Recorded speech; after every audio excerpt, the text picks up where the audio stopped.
Is this the underworld? Wang Xun woke up to a loud commotion. Opening his eyes, he saw only pitch darkness and muttered to himself. There was no smell of hospital disinfectant. Instead, a strong stench of alcohol filled the air. It smelled like someone had drunk so much they passed out, along with the foul odor of vomit. Listening to the voices in the dark, he found them both familiar and strange. What a disaster. What should we do? Murder requires a life in return. His adult minimum sentence is over a decade, maybe even life imprisonment or death. Xiaoli has just gotten into university. If he goes to prison now, his whole life will be ruined. The investigation is still ongoing. If he's only an accomplice, I think there's still hope. Xiaoli just got into university? Murder? Wang Xun shook his head vigorously. A wave of dizziness hit him, and memories flashed through his mind like a rapid slideshow. His hometown was a small southern city. In July 2000, a major incident occurred in the village. 4 young men from the village attacked and killed Liu, a youth from a neighboring village, with knives by the roadside. The conflict started at a late-night street food stall in town, where an argument escalated into a fight. Outnumbered and overpowered, the 4 village youths were beaten and fled. Later, after drinking together, they grew angrier and decided to take revenge. They set up obstacles on the road. When Liu rode by on his motorcycle and stopped to clear the obstruction, the 4 rushed out and hacked at him with knives, resulting in 1 death and 1 injury. Among the 4 perpetrators was Wang Xun's older cousin, Wang Li, who had gone into hiding after the crime. He told his family he was only an accomplice carrying the weapons and keeping watch but didn't participate in the actual stabbing. Did I really travel back 23 years? Am I dreaming? Wang Xun murmured. He tried moving his limbs and found he could. Then, he slapped himself hard across the face. Slap. Hearing the sharp sound and feeling the stinging pain on his cheek, he finally confirmed this was not a dream. He had truly traveled back from 2023 to the year 2000. Back then, Wang Xun was in his rebellious teenage years. He dropped out after middle school, heavily influenced by triad movies, believing loyalty above all, ready to risk his life for his brothers, full of Ruoxia passion to make a name in the underworld. Unfortunately, many of their generation were deeply poisoned by such films. Some ended up in prison, regretting it too late there was no undo button. Wang Xun remembered clearly. His cousin Wang Li was hiding at his grandmother's house, like a startled bird, living in constant fear. Meanwhile, under his grandfather Wang Xuxing's leadership, the Wang family was holding an emergency family meeting to discuss how to get Wang Li off the hook. The Wang family had finally produced a college student, a source of pride for the entire clan. They couldn't let this dream die. After lengthy discussions, the family decided that Wang Xun should take the fall. After all, he was a known troublemaker idol, rebellious, and a village-wide delinquent. In his previous life, when he heard the plan, Wang Xun didn't refuse. Instead, he saw it as an opportunity. Having watched too many triad films, he thought going to prison was honorable. He could train inside and gain bragging rights when he got out. Plus, the prison population included all walks of life, perfect for expanding his network. Once released, he'd have brothers and friends everywhere. But once inside, he regretted it immediately. Prison was nothing like he imagined. Not a single relative visited him during his sentence. After serving his time, he felt completely disconnected from society. Meanwhile, his cousin Wang Li graduated from university, landed a respectable job, married a beautiful, wealthy woman, and reached the peak of life, living the high life. When Wang Xun was released, Wang Li gave him a mere 50,000 yuan as consolation money, then cut all ties, offering no further support. Later, when Wang Xun's father and uncle clashed over land rights, Wang Li took his father's side, using his influence to bully them. Such ungrateful bastards wanted him to take the fall again? That was pure fantasy. Wang Xun believed that with a second chance at life, he would never make such a foolish choice again. He would live differently. Inside the main living room, a dusty tungsten filament bulb cast a yellowish glow. Grandfather Wang Xuxiang sat with a stern face, his sharp eyes fixed on his second son, Wang Yuqiang. Older brother, do you have any objections? At this time, the Wang family still lived together. As the patriarch, Wang Xuxiang held great authority. He had raised 3 sons and 2 daughters. The 2 daughters were already married and lived in the same town. The eldest and second sons worked as farmers at home, while the youngest son made a living in the city. With this crisis, the youngest son had been urgently summoned from the city to attend the family meeting. Seeing his father's expression and the attitudes of his 2 brothers, Wang Yuqiang hesitated for a moment, then lowered his head and shook it. A deep-seated fear of his father made him too afraid to object. The eldest son, Wang Yujian, seeing this, secretly breathed a sigh of relief but didn't show it. Instead, he looked solemn and gently patted his younger brother's shoulder. Second brother, I know this puts you in a difficult position. The plot of sandy farmland by the village entrance will be compensated to your family. When I have more money in the future, I'll give you a few more 10,000 yuan. Inside his room, Wang Xun, overhearing this, sneered inwardly. That piece of land seemed worthless now, but in the future, villagers would build houses along the roadside, making it highly valuable. After the family split, the two brothers would fight fiercely over this land, disregarding brotherhood, even coming to blows, becoming a laughingstock to outsiders. This matter is settled, grandfather Wang Xun declared, finalizing the decision with no room for doubt. I'll go get Xiao Sun, Wang Yuqiang said, rising and heading toward Wang Sun's room. Squeak! The wooden door was pushed open heavily. Then the light came on, brightening the room. Wang Xun pretended to be asleep, ignoring his father who entered. You good for nothing. Get up. Seeing the mess in the room, his father carefully avoided it, came to the bed, slapped him hard across the face, and roared. What? Wang Xun sat up, glanced at his father, and replied irritably. Come to the living room with me. Now, his father said coldly. Don't make me say it twice. Wang Xun didn't respond. He got off the bed, put on his slippers, and followed his father to the living room. He acted defiantly in front of his son, but became instantly obedient before his father. What kind of weakness was this? They're asking your son to take the fall for a murder, and you can't even resist? Or do you think, since you've got a main account ruined, you still have a backup account, so you don't care? Well, his mother had given him twin children, and his eldest son was uneducated, idle, always fighting and causing trouble, his reputation ruined in the village, with people gossiping behind his back. Entering the living room, grandfather sat in the main seat, with the eldest uncle on his left and the youngest uncle on his right, all three turning their eyes toward him. This household still held feudal ideas. Men made decisions, and women were excluded. Thus, his aunt and mother weren't present. Xiao Sun is here. Come, sit here quickly. His eldest uncle hurriedly poured tea, extremely enthusiastic. Wang Xun didn't speak. He plopped down on a long bench, yawning, pretending to be half asleep. Seeing his grandfather's dark expression, Wang Xun felt none of the fear he had in his past life. He calmly picked up the teacup, took a sip, and stared straight back into the old man's piercing gaze. Having crawled and fought in society for over a decade, he was no longer the naive kid he once was. He felt nothing. You good for nothing. Always idle, only knowing how to drink and loaf around. Grandfather Wang Xun, smelling the alcohol on him, slammed his hand on the table, pointing his finger at Wang Xun and scolding furiously. Chapter 2. Reluctance Bang. The entire table succumbed to gravity, causing the teapot and teacups to leap, spilling tea everywhere. The old man's face was a mask of fury, his stern gaze fixed coldly upon Wang Xun, reminiscent of an enraged beast. Those seated nearby, including his father, were taken aback by this display. In their recollection, such a visage from their father signified imminent violence. Wang Xun, a robust farmer, was known for his strength. His three sons had grown up under his firm hand, and witnessing this countenance sent a wave of panic through them. Am I truly idle and dissolute? This is still preferable to your most cherished eldest grandson. At least I have not engaged in heinous crimes.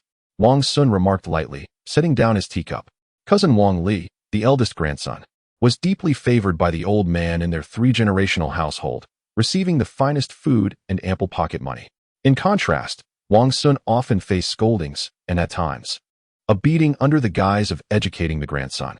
The old man, speechless and trembling with rage, abruptly stood. His cold glare shifted to his second son, Wang Yuqiang. Is this the son you've raised, so disrespectful and audacious enough to retort? Brat, are you seeking to defy authority? Wang Yuqiang's expression shifted, and with clenched fists, he aimed a blow at Wang Xun. However, their third uncle, quick to act, intervened, restraining him and urging everyone to calm down. Second brother, do not act impulsively. Let us discuss this rationally. Their eldest uncle quickly intervened, addressing the old man. Father, please temper your anger. Little Sun is still young and naive. We must maintain harmony as a family. After a round of persuasion from both uncles, the two had no choice but to glance at Wang Xun before returning to their long bench. Seeing that both his father and second brother had regained their composure, Uncle Wang Yujian turned to Wang Xun and said, Little Sun, you have always shared a strong bond with your brother Wang Li, who has taken you under his wing. I have treated you well, haven't I? Is he appealing to emotional ties? Wang Xun furrowed his brow, but nodded slightly. Indeed, throughout his upbringing, he had shared a good relationship with his cousin Wang Li, frequently following him around. Yet, this individual possessed a pronounced desire for control. When benevolent, he was wholeheartedly generous. But in moments of displeasure, he would conspire with others to isolate you, subjecting you to silent treatment for any disobedience. Since entering junior high, Wang Xun had gradually distanced himself from this ungrateful wretch, finding no common ground. Uncle continued, "Your brother has just been accepted into university, a source of great pride for our family. He has recently encountered some troubles, and as brothers, I implore you to assist him." At the mention of these familiar words, Wang Xun felt a cold smirk arise within him. In his past life, he had been too naive, agreeing to take the blame, and had suffered greatly for it.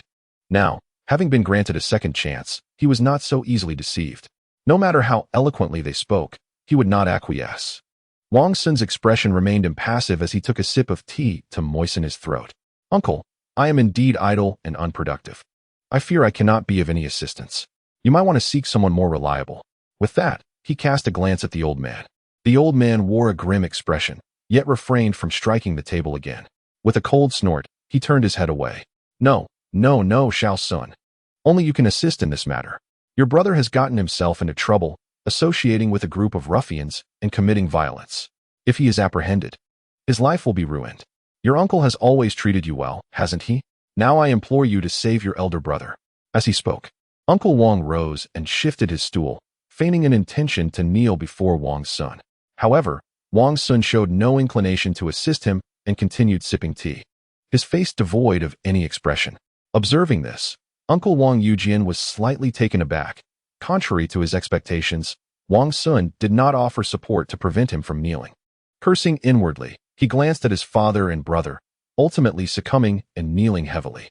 "You little rascal, kneeling today means you must accept the blame, whether you like it or not, or you'll face my wrath," he thought fiercely, though his face betrayed none of his inner turmoil, instead adopting a pitiful, pleading visage. Forcing out a few tears, "Uncle, you want me to help my brother escape? But I just graduated from middle school. I have no connections." Wang Xun, sensing the unfriendly gazes from his grandfather and the others, feigned an attempt to help Uncle Wang up. "Xiao Sun, it's not about escaping. Your uncle wishes for you to take the fall for your brother," Uncle Wang pleaded. Upon hearing this, Wang Xun immediately released his hold, causing Uncle Wang to stumble and fall. "Take the blame? That is out of the question." Wang Xun resolutely shook his head. Helping an ungrateful wretch shoulder the blame would not only leave a criminal record, but would also ensure he received no gratitude in return. Only a fool would consider such an act. In his previous life, he had endured considerable suffering for taking the blame, regretting it deeply while imprisoned. He was far too wise to repeat such folly now. What's the harm? You're still a minor. You won't be sentenced. At most, you'll face a few months of reform through labor. Uncle Wang interjected. "I am already 17 and a half. I am considered an adult. If we are discussing minors, then why not let June, who is about to enter the second year of middle school, take the blame instead? What do you think, Uncle?" Wang Xun replied with a smile, glancing at his third uncle. His eldest cousin, Wang Jun, would soon begin his second year of middle school. Performing well academically but lacking in social finesse, often perceived as a bookworm. Your cousin isn't particularly sharp. He only excels in academics and lacks your social grace. Uncle Wang chuckled awkwardly, hesitant to speak further. I recall that Uncle S. Shouty is also preparing to enter the second year of middle school. He is quite clever and still a minor. He could take the blame." Wang Xun remarked with a cold smile directed at Uncle Wang. Uncle Wang's expression shifted slightly, yet he found it difficult to retort, instead turning his gaze to the old man. Observing the exchange, the old man slammed the table and scolded, "No. Both of them are top students. They are the future scholars of our Wang family. You, on the other hand, are idling about, reveling in discord." Wang Xun's temper flared as he slammed the table, retorting coldly, "What do I care for scholars? Let those who wish to take the blame do so. I have no desire to partake. You will comply, whether you wish to or not. This matter is not up for debate," the old man angrily declared. "We live in a new democratic era. Your antiquated feudal notions are no longer in vogue." Wang Xun replied coldly. "You dare to speak to your grandfather in such a manner?" His father, Wang Yuqiang, swiftly delivered a resounding slap. Wang Xun grasped his father's wrist. resisting with all his strength as his father futilely attempted to withdraw his hand, his eyes wide and filled with fury. Are you still my father? They want you to let your son take the blame, and you still assist them? What a spineless coward. Under the old man's directive, both his uncle and third uncle lunged forward, attempting to subdue Wang Xun together. After a struggle, Wang Xun found himself outmatched, ultimately bound with hemp rope beneath the fruit tree outside the courtyard. Of course, in the midst of his fierce resistance, his father and uncles bore the brunt of some injuries. The most severely affected was his uncle, whose eyes were bruised, nose bloodied, and half of his face swollen. The group retreated indoors to discuss their next course of action. Wang Xun, securely tied, struggled vigorously, attempting to emulate the self-rescue tactics he had witnessed on television. Yet to no avail. He couldn't help but lament the deceit of television dramas, cautioning others not to take them at face value, lest they find themselves in dire situations. As dawn broke, the earth was shrouded in a misty veil, resembling a delicate silver-gray gauze. The kitchen lights flickered on, and the women of the Wang household began to rise, preparing for the bustling breakfast ahead. Wisps of smoke curled up from the thatched roof, soon accompanied by the enticing aroma of rice. Wang Xun found himself utterly immobilized, afflicted by countless mosquito bites that itched intolerably. Adjacent to his home lay a fish pond, teeming with mosquitoes during the summer, rendering his predicament excruciating. Nevertheless, he refrained from begging for mercy, his mind racing with thoughts of escape. Before long, a figure emerged from the courtyard. Wang Xun focused his gaze and recognized his cousin Wang Xiao, who was holding a urine bucket and wore an expression of surprise. This fellow bore a striking resemblance to Wang Li, standing at a similar height and only a few years apart in age. The sole distinction being that when Wang Xiao smiled, he revealed two adorable dimples. In rural life, urine buckets were typically kept in a corner by the door for convenience during the night and were emptied early in the morning. Oh, who might this be? Wang Xiao taunted, deliberately placing the urine bucket aside and speaking in a mocking tone. Wang Xun shot him a fierce glare, remaining silent, biding his time until he could finally retaliate. He had often dealt blows to Wang Xiao in the past, instilling a sense of fear in him.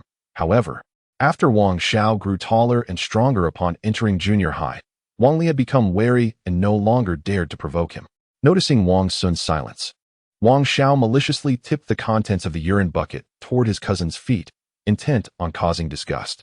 This scene was fortuitously witnessed by his mother and aunt, who hastily approached. With a resounding slap, the aunt struck her son, leaving him momentarily dazed. Go back to your room, she scolded. Wang Xiao cast a resentful glance at Wang Xun, abandoning the urine bucket and storming back inside in a huff. Upon seeing her son retreat, the aunt quickly adopted a more amiable demeanor, apologizing profusely to Wang Xun and pleading earnestly. After a lengthy session of persuasion from the three women, Wang Xun felt overwhelmed. Casting a sigh in his mother's direction, it was a harrowing realization. When everyone perceives a situation as entirely reasonable, any rebuttal you offer appears utterly powerless. Familial ties? At this moment, he felt utterly worthless, having exhausted all his thoughts. Upon hearing his mother's persuasion, Wang Xun let out a long sigh and silently nodded. Seeing that he had finally yielded, his mother breathed a quiet sigh of relief and proceeded to untie the ropes binding him. However, his aunt, noticing this, swiftly swatted her hand away and made a dismissive gesture towards the entrance of the courtyard. His mother instinctively glanced toward the figure standing at the door, petrified and unable to move, abandoning any thought of freeing Wang Xun. The three of them retreated back to the living room, where a commotion soon ensued. Wang Xun listened intently. They were discussing how to prevent his escape, hence not loosening his bindings. Shortly thereafter, his mother emerged from the room, carrying a bowl of porridge with some simple vegetables mixed in. Xiao Sun, I know you're upset. We have failed in our upbringing, she said, tears welling in her eyes. Wang Xun shut his eyes, turned his face away, remaining silent and unresponsive. Who knows if there is some sort of drug in this? If he were to lose consciousness, who could predict what might transpire? His mother, witnessing his demeanor, appeared quite helpless. If he wants to eat, let him eat. If not, so be it. No need to beg him. His father, Wang Yuqiang, remarked coldly from the entrance. Upon hearing this, tears streamed down his mother's face. Xiao Sun, please eat. Don't let yourself go hungry, she urged, bringing a spoonful of porridge to his lips. Wang Xun continued to keep his eyes shut, completely ignoring her. Disillusioned with such a family. You little brat, Don't push your luck. Wang Yuqiang shouted angrily, quickly striding over, ready to strike. His mother promptly stood up, positioning herself in front of Wang Xun and pushing her husband back towards the yard. Wang Xun sighed inwardly, a sense of foreboding washing over him. Their attitude suggested they were already prepared for all eventualities, or were convinced that he would meekly accept blame before the authorities. He rummaged through his memories, recalling that his aunt's brother seemed to work in a governmental position, someone whose words carried weight. This was a time of strict enforcement, and should this matter solidify, it would not merely result in a few years of imprisonment. He pondered how to break the deadlock when a series of urgent police sirens pierced the air. The old man hurried out, stuffing a cloth strip into Wang Xun's mouth. Before long, an old-style Santana police car came into view, its lights flashing and sirens blaring. The commotion attracted the attention of nearby neighbors, who rushed out of their homes to witness the spectacle. His uncle and father emerged, casting their gazes towards the police vehicle. The car door swung open, and 3 officers clad in olive green uniforms stepped out, their holsters visible at their waists, their expressions grave, prompting the villagers to hastily clear a path. "Officer, you have arrived," his uncle said with a respectful tone. The crowd turned to see Wang Xun tied beneath a large tree, their expressions shifting to one of intrigue, leading to hushed whispers among them.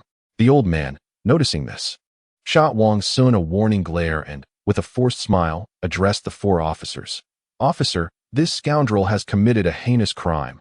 I, as a guardian of justice, have bound him to provide the deceased their due." "Is that so? How did they manage to bind him?" the leading officer remarked, casting a sidelong glance at his colleague. One officer stepped forward to untie the ropes, and seizing the opportunity, Wang Xun swiftly removed the cloth from his mouth. The officer swiftly secured handcuffs on Wang Xun's wrists and began to escort him towards the police car, admonishing him to behave and refrain from any sudden movements. "I am innocent. The real murderer is my cousin, Wang Li. I was drinking at Zheng Damon's house in the 3rd group of the village last night, and I have witnesses to prove my alibi." Wang Xun protested, crouching down and struggling vehemently as he raised his voice. Scanning the crowd, he spotted his rowdy companions from the previous night and called out to them urgently. Before long, 3 young men emerged to testify, corroborating Wang Xun's claims of his absence from the scene. Among the 4 officers, one wore a grim expression, his gaze fixated on the elderly figures nearby. Just as his uncle was about to argue, Wang Xun seized the moment, exclaiming, "I must report that the murderer of last night's incident in the village is Wang Li, currently hiding at his grandmother's house in Dalian Village, number 11 of the 9th group. You must hurry to apprehend him, or he will escape." This revelation caused an uproar among the crowd, who turned to regard the elderly with bewildered expressions. The faces of the elder and his companions paled, and his aunt collapsed to the ground, unconscious. "How do you know such details?" the middle-aged officer leading the team questioned sharply, his eyes narrowing in scrutiny. "This information was relayed to me by them," one of the 3 young witnesses, named Zheng Kongwen, declared. "Last night, I went to the village shop to buy cigarettes and alcohol, and with my flashlight, I saw them brandishing knives, covered in blood, fleeing in panic." He recalled the incident with lingering fear, realizing that had he not run swiftly, he might have met a dire fate himself. "Even so, you will be allowed to leave after you accompany us to the station to provide your statements," the leading officer replied. At a signal, the escorting officer removed Wang Xun's handcuffs, allowing him and Zheng Kongwen to board the police vehicle. Observing Tsungwen's anxiety, Wang Xun offered words of comfort, for he was no stranger to such circumstances. As the police car departed the village, it gradually made its way to the town's police station, with the trees outside rushing past in a blur. The siren blared, clearing the way, and soon they arrived at the border police station. The vehicle came to a halt, and the officers in the front seats disembarked first. However, as soon as Wang Xun and Kongwen stepped out of the car, they were immediately re-handcuffed. "Take them both to the holding room. We will interrogate them later," the leading officer instructed. The 2 officers nodded and began to escort the pair towards the holding room. Hearing this, Wang Xun's expression shifted.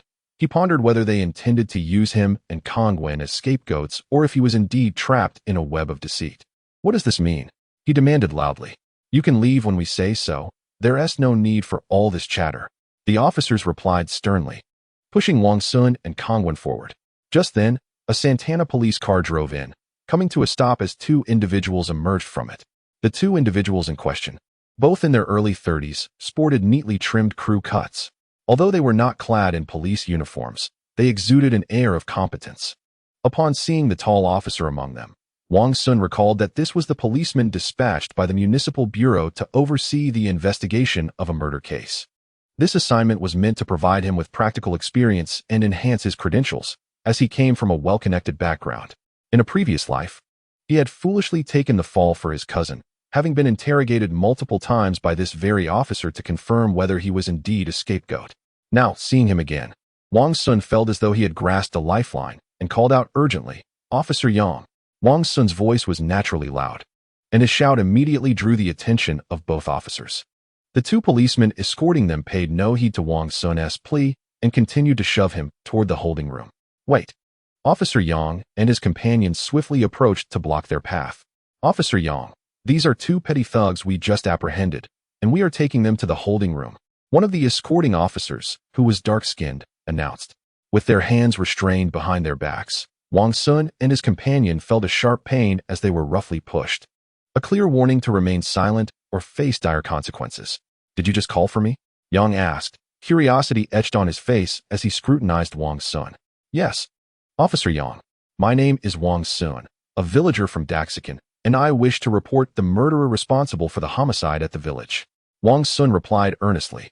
Upon hearing about the murder case from Daxican, Yang and his partner's eyes brightened, and without further ado, they took charge of the two men being escorted. "Officer Yang, Deputy Director Lin instructed that I take full responsibility for anything that occurs," the escorting officer stated. Yang paid no mind to him, leading Wang Xun and the others to the interrogation room, where he began his inquiries. Starting with their names, Wang Xun understood this was a procedural formality and answered honestly, concealing any signs of impatience. "You claim you wish to report the murderer of the Daxican case?" Yang asked, jotting down notes as he spoke. "Indeed. 4 individuals were involved in the crime, all residents of Daxican: Wang Li, Wang Ji, Wen Dong, and Zheng Jiang. They frequently socialized together and went into hiding after the incident. Wang Li is currently hiding at number 11, Group 9 in Daluo Village. That is his grandmother's home." Wang Xun recounted without hesitation, his memory sharp. Days later, aside from Wang Li, the other 3 had been apprehended and were serving time in prison, mocking him for being a fool. In hindsight, he realized they were correct. He had foolishly sacrificed his youth to take the blame for ungrateful individuals.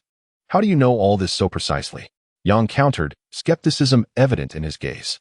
"He is the witness." Wang Xun pointed to Xing when beside him. Upon meeting Yang's scrutinizing gaze, Xing promptly recounted his experience of purchasing cigarettes and alcohol at the village store the previous evening. Wang Xun further elaborated on how they had been drinking at Zhang Daming's house the night before, highlighting that there were attempts to pin the blame on them, which is why they were brought back here early in the morning. Thus, their motivations were twofold: to absolve themselves of suspicion and to expedite their departure from this place. After a series of inquiries and a thorough investigation into the backgrounds of the two individuals, it was confirmed that they had no criminal records. Yang He then proceeded to unlock their handcuffs, admonishing them to remain in the vicinity, as they might be summoned at any moment. Upon hearing this, Wang Xun felt a sense of dilemma. The Wang family had already cast him aside, and without seeking employment, he feared he would face dire straits. After much contemplation, he resolved to disclose the hiding places of the remaining 3 individuals to Yang He, in hopes of swiftly apprehending them. By revealing their locations, Wang Xun and Zheng Kongwen were permitted to leave the police station. The distance to Dashi village was around 3 to 4 kilometers, and walking back would take at least 10 minutes. Fortunately, Zheng Kongwen had some money in his pocket.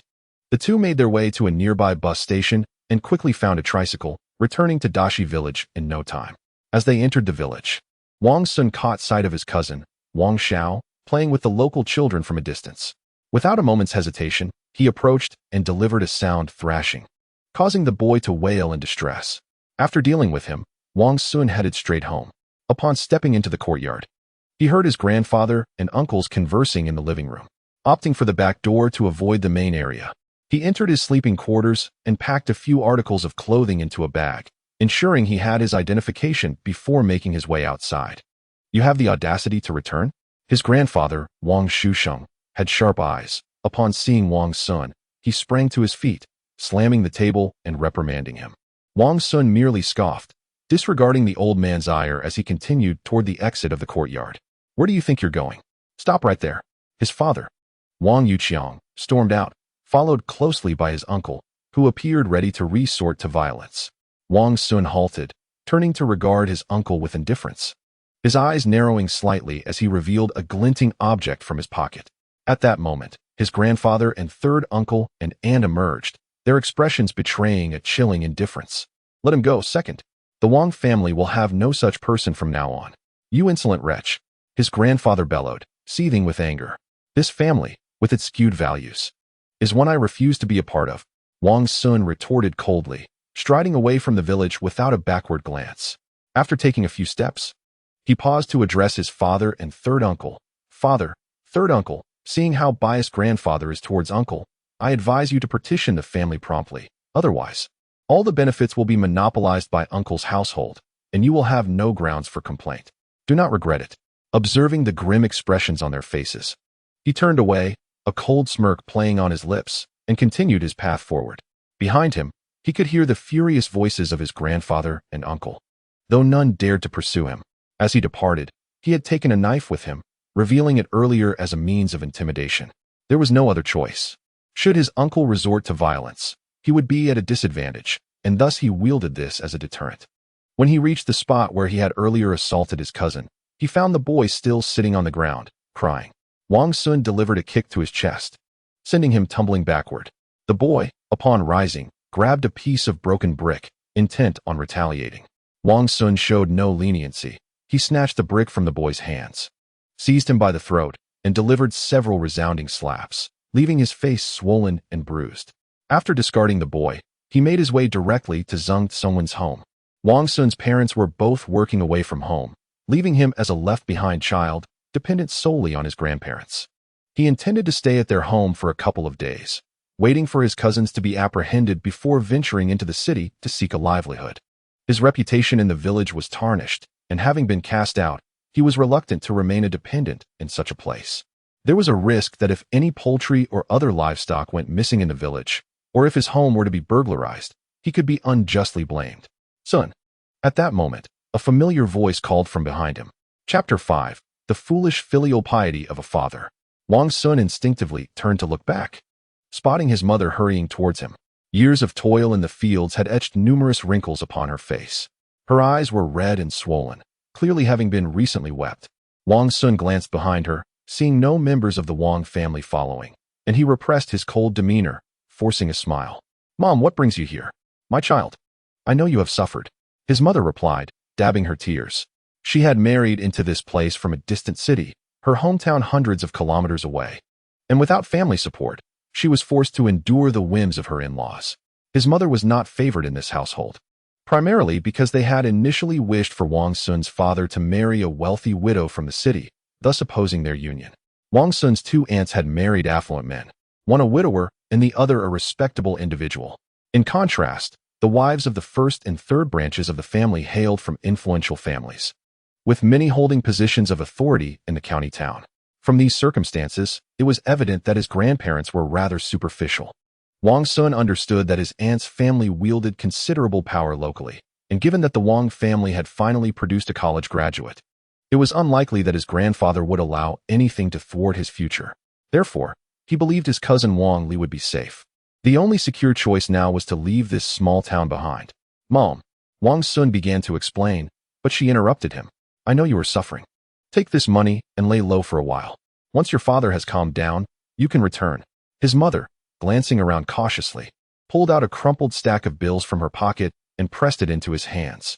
Wang Xun did not refuse the money. In the outside world, one could hardly move without funds. He placed the money in his pocket and sighed, saying, Mom, you should persuade Dad and Grandpa to divide the family. It would be better for everyone to live separately. His mother nodded, then shook her head. You know your father's character.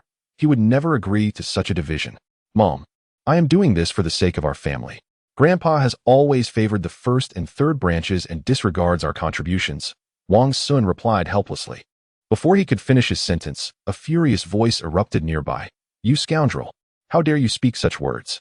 You're ruining our family's harmony. The voice belonged to his father, whose face was dark with anger as he approached at a swift pace. Child, run! His mother, frightened, stepped back, her face etched with fear. Come here! His father bellowed. glaring at her fiercely. Wang Mu trembled all over, casting a glance at him before shifting her gaze toward her son, and, with a steely resolve, she approached. Wang Xun furrowed his brow and exclaimed, "Dad, I did not speak in error." Suddenly, with a sharp crack, Wang Fu raised his hand and delivered a resounding slap across Wang Mu's face, leaving a vivid red mark. Witnessing this scene, Wang Xun's eyes turned crimson. Veins bulged on his forehead, and his fists clenched tightly. "What? You ungrateful wretch, do you dare to challenge me?" he questioned angrily.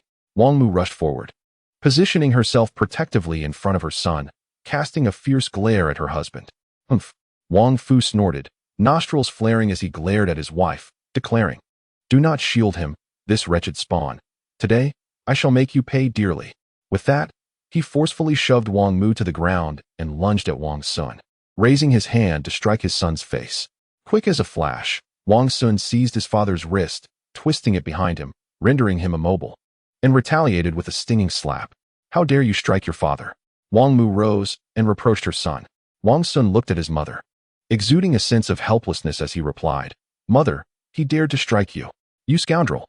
Wang Fu struggled against the grip that held him, but to no avail. Now, Wang Xun had grown tall and strong, renowned in the village as a notorious troublemaker, accustomed to brawls and fights. Thus, in the eyes of his grandfather and others, his dubious reputation rendered him valuable only for taking the blame for his cousin. "Mother, it's all right. You must leave quickly," Wang Mu urged anxiously. Seeing the pleading look in her eyes, Wang Xun sighed, released his father, and turned to walk out of the village. "Dare to leave, will you?" Wang Fu shouted in rage. Wang Xun ignored him, continuing his exit. The villagers observed from a distance, whispering among themselves, yet few intervened. Wang Fu trembled with fury, held back by his wife, glaring hatefully in the direction of Wang Xun's departure, yet unable to utter a single word. Wang Xun felt a profound disappointment toward this foolishly filial father. With his refusal to take the blame, the second branch of the family would likely face dire straits, and separation seemed the best course of action. Unfortunately, his father was unwilling, and it seemed his mother would bear the brunt of the suffering. Just moments ago, Wang Xun was nearly compelled to engage in a confrontation with his father. However, injuring his father would only bring him temporary relief, while his mother would be left to endure the consequences, with the burden of raising his younger siblings falling squarely on her shoulders. He resolved to stabilize his footing in the city before confronting his cowardly father. Arriving at the village convenience store, he noted the landline number before making his way out of the village. Upon leaving, he headed directly to Zheng Songwen's residence, calling out as he noticed the gate ajar. Soon, Zheng Kongwen emerged from within. "Old Wang from next door, what brings you here?" he inquired, observing Wang Xun carrying a plastic bag, slightly taken aback. "Having been cast out for refusing to take the blame for Wang Li, I shall stay at your home for a few days. Once Wang Li and the others are apprehended, I will seek work in the city." Wang Xun did not conceal the matter, as the villagers were already aware of it. Zheng Kongwen, though not a native of this village, had been present at Zheng Damon's house for a drink that fateful night. After indulging in alcohol, he rose the following day, having witnessed the events unfold and understood Wang Xun's predicament. "What? Am I unwelcome?" Wang Xun feigned anger as he spoke. The two hailed from neighboring villages and had shared a desk from elementary through junior high, their camaraderie akin to childhood friends. Moreover, Zheng Kongwen had often slept at his home over the years, so Wang Xun was confident that this fellow could not possibly decline his invitation. "Of course not. Come in quickly," Zheng Kongwen replied, pulling him into his room. After tossing his belongings onto the bed, Wang Xun mentioned he hadn't eaten, leading Zheng Kongwen to take him to the kitchen for a bite to eat. Having satisfied his hunger, he lay on the bed, watching a television show. The village still possessed a black and white television, only capable of receiving a handful of channels, which offered little in terms of entertainment. Wang Xun, having been reborn in the information age and having experienced the marvels of smart technology, found no interest in such trivialities. However, Zheng Kongwen was engrossed, his eyes fixated on the screen, thoroughly enjoying the program. Wang Xun pondered deeply. What could he do upon arriving in the city? In his previous life, he had taken the blame for his cousin and spent a decade in prison. During that 10-year span, the city had undergone tremendous transformation. He had gleaned bits and pieces of information from others, yet he was aware of the numerous opportunities for wealth that awaited. He reached into his pocket, retrieving the money his mother had given him, counting roughly 300 yuan. While not an extravagant sum, it was certainly substantial. In this era, the purchasing power of 100 yuan was several times greater than it would be 2 decades hence. After all, 100 yuan could buy approximately 18 jin of pork. This amount was sufficient for him to seek out some ventures. In the following days, Wang Xun remained at Zheng Tsungwen's home, where he also met the latter's grandparents. Unaware of Wang Xun's family circumstances, they welcomed him warmly, treating him with a variety of fine dishes. 3 days later, several individuals from the Wang family were arrested and openly confessed to the murder case at the edge of Dashi village, awaiting the grim realities of confinement. Upon learning this news, Wang Xun realized he could now seek his fortune in the city. He made a call to Officer Yang He, confirming he could leave the small town, and proceeded to pack his belongings. That afternoon, he asked Zheng Kongwen to ride him to the bus station, where he boarded a coach bound for the city, embarking on his journey to prosperity. Chapter 6. Into the city. The bus station in the small town was rudimentary, featuring a few small buildings and 2 shops at the entrance, with several human-powered tricycles waiting for passengers. The earliest bus departed at 7:30 in the morning, and the last one left at 6 in the evening. Wang Xun sat on the bus, waiting for a considerable time before the vehicle finally began to move. Once on the main road, the bus accelerated, the trees outside the window swiftly receding into the distance. The town was located a mere 40 kilometers from the city, and the driver pressed the accelerator continuously, maintaining a speed of around 80 kilometers per hour. As a privately owned bus, the driver sought to maximize profits by completing as many trips as possible, resulting in a rapid pace. In just half an hour, the bus arrived at the city station. Wang Xun alighted from the bus and stepped out of the station, where he was greeted by the eager human-powered rickshaws and motorcycle rickshaws waiting for passengers. With a smile, he gently shook his head in refusal of a ride and began to wander around, casually cutting his flowing long hair into a neat short style. At this moment, Nanchur was still in its developmental phase. Far from the bustling metropolis it would become 2 decades later, with towering skyscrapers dotting the skyline. The streets were not congested. With few cars on the road, bicycles and motorcycles predominated as means of transport, resulting in narrow roads, mostly two-lane. Observing the current landscape of the city, Wang Xun felt as though he had traversed through time, as if everything around him was somewhat surreal. Just a week prior, he had been living in the internet age, and in the blink of an eye, he found himself transported back over 20 years, leaving him feeling somewhat disoriented. In his previous life, Wang Xun had been imprisoned for taking the blame for someone else. However, due to his good behavior, he was granted a reduced sentence and released after 10 years. In 2010, during those 10 years, his memories of the city remained a blank slate, though he was well acquainted with many people he had met later. Having worked under several different bosses and was well versed in their rise to success, he was aware that present opportunities were plentiful. With only a little over 300 yuan to his name, he needed to find a way to survive in this city before he could amass his first fortune. Returning to the bus station, he glanced at the route sign and decisively boarded bus number 12. The bus was crowded with passengers, and the driver continuously urged everyone to move to the back. Aware that pickpockets lurked on such crowded buses, Wang Xun positioned himself at the rear, close to the edge of a seat to safeguard his belongings. As the bus passed several stops and approached the next one, the driver, noticing the absence of passengers at the platform, instinctively called out to check for anyone disembarking. A middle-aged woman seated beside Wang Xun promptly shouted back at the driver, stood up, and unsteadily made her way out. Seizing the opportunity, Wang Xun took her vacated seat. Given the long journey ahead and the threat of theft, he deemed it wiser to remain seated. The bus continued its route, and the new passengers complied, moving towards the back to clear the door area. A tall, slender man wearing a cap, with a furtive expression reminiscent of a thief, approached the seat next to Wang Xun, casting secretive glances in his direction. Wang Xun feigned ignorance, closing his eyes as if to doze off. Sensing Wang Xun's apparent distraction, the thin man smirked slightly and reached into his pocket. Just then, Wang Xun abruptly opened his eyes, his gaze piercing as it fixed on the man's wrist. The man's movement halted immediately, and he awkwardly chuckled. "Brother, don't misunderstand. The bus was too bumpy earlier, I lost my grip." Wang Xun ignored his words, casting a stern glare at the man's wrist. The thin man quickly withdrew his hand, his expression shifting momentarily before returning to normal. Seizing the moment when the bus arrived at the next stop, he hurriedly squeezed through the crowd and bolted off the bus. Once he departed, Wang Xun slowly relaxed his left hand, revealing a stack of bills totaling over 100 yuan. This was the money he had discreetly taken from the would-be thief, though he was uncertain whose misfortune had led to his newfound wealth. This skill was acquired through lessons from an old thief during a stint in prison, a pursuit for which a certain price was paid. Yet, the execution remains as fluid as ever. Such a meager ability, and still daring to make a living. Wang Xun mused to himself as he pocketed the money and leaned back in his chair, feigning slumber. The bus swiftly departed the city, entering the tranquil countryside of the southern suburbs, where its speed gradually diminished. Wang Xun raised his head and gazed out the window. The scenery of the southern countryside was quite pleasant, with ample greenery, devoid of the city's clamor and din, and the air felt refreshing. In a few years, towering buildings would emerge here like bamboo shoots after a rain, transforming it into the southern district of the city. The bus's final stop was an industrial park, the very destination of his journey.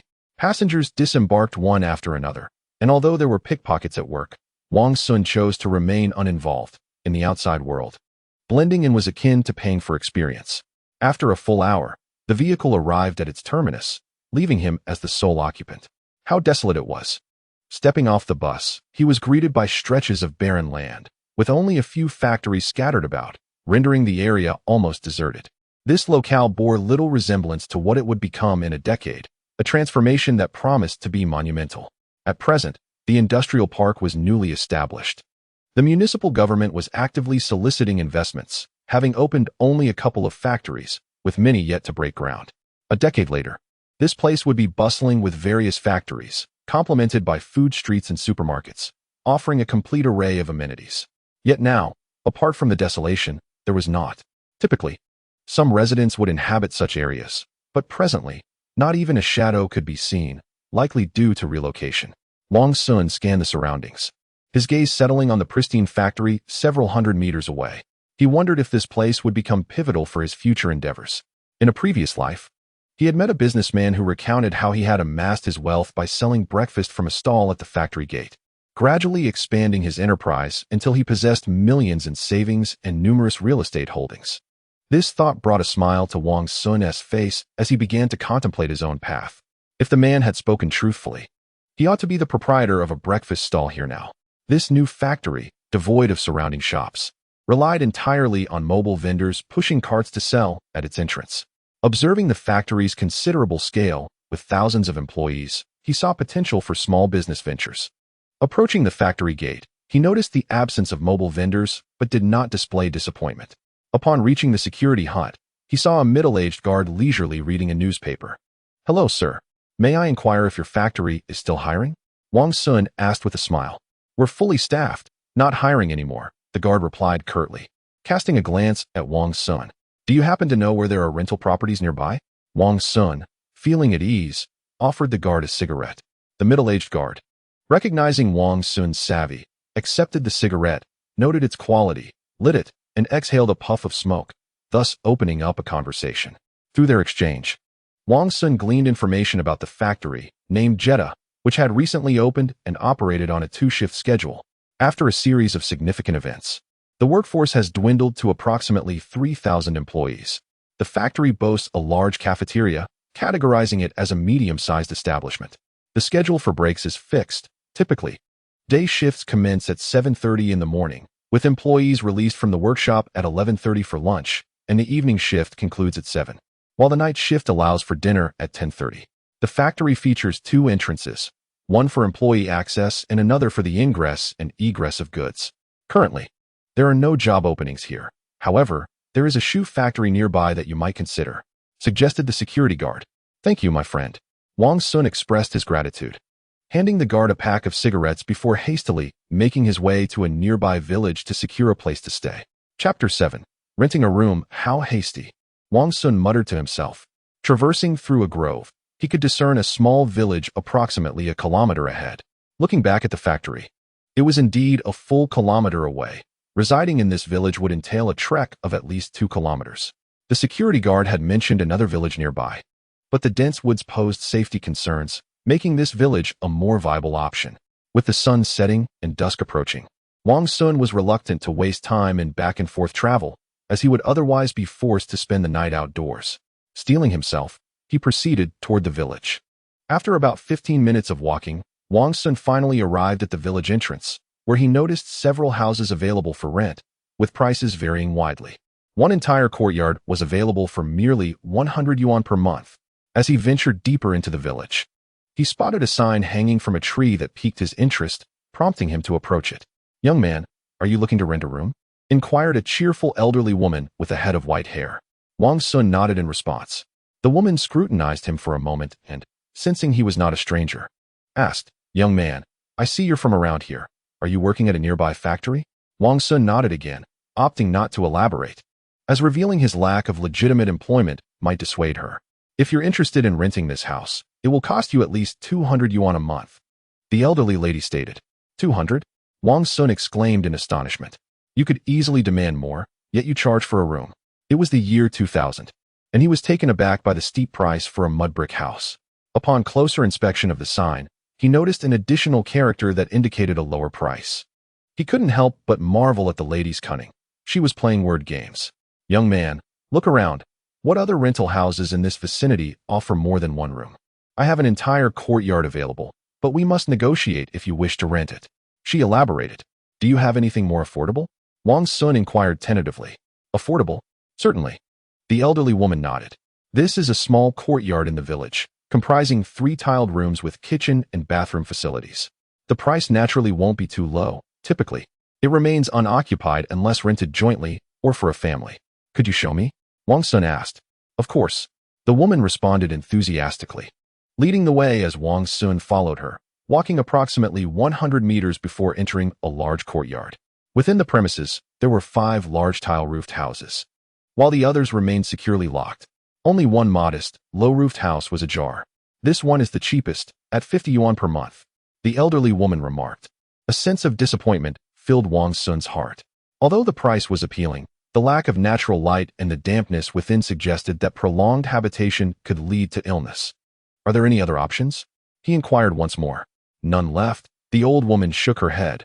"Recently, there has been a surge of people renting here, and many have already been taken."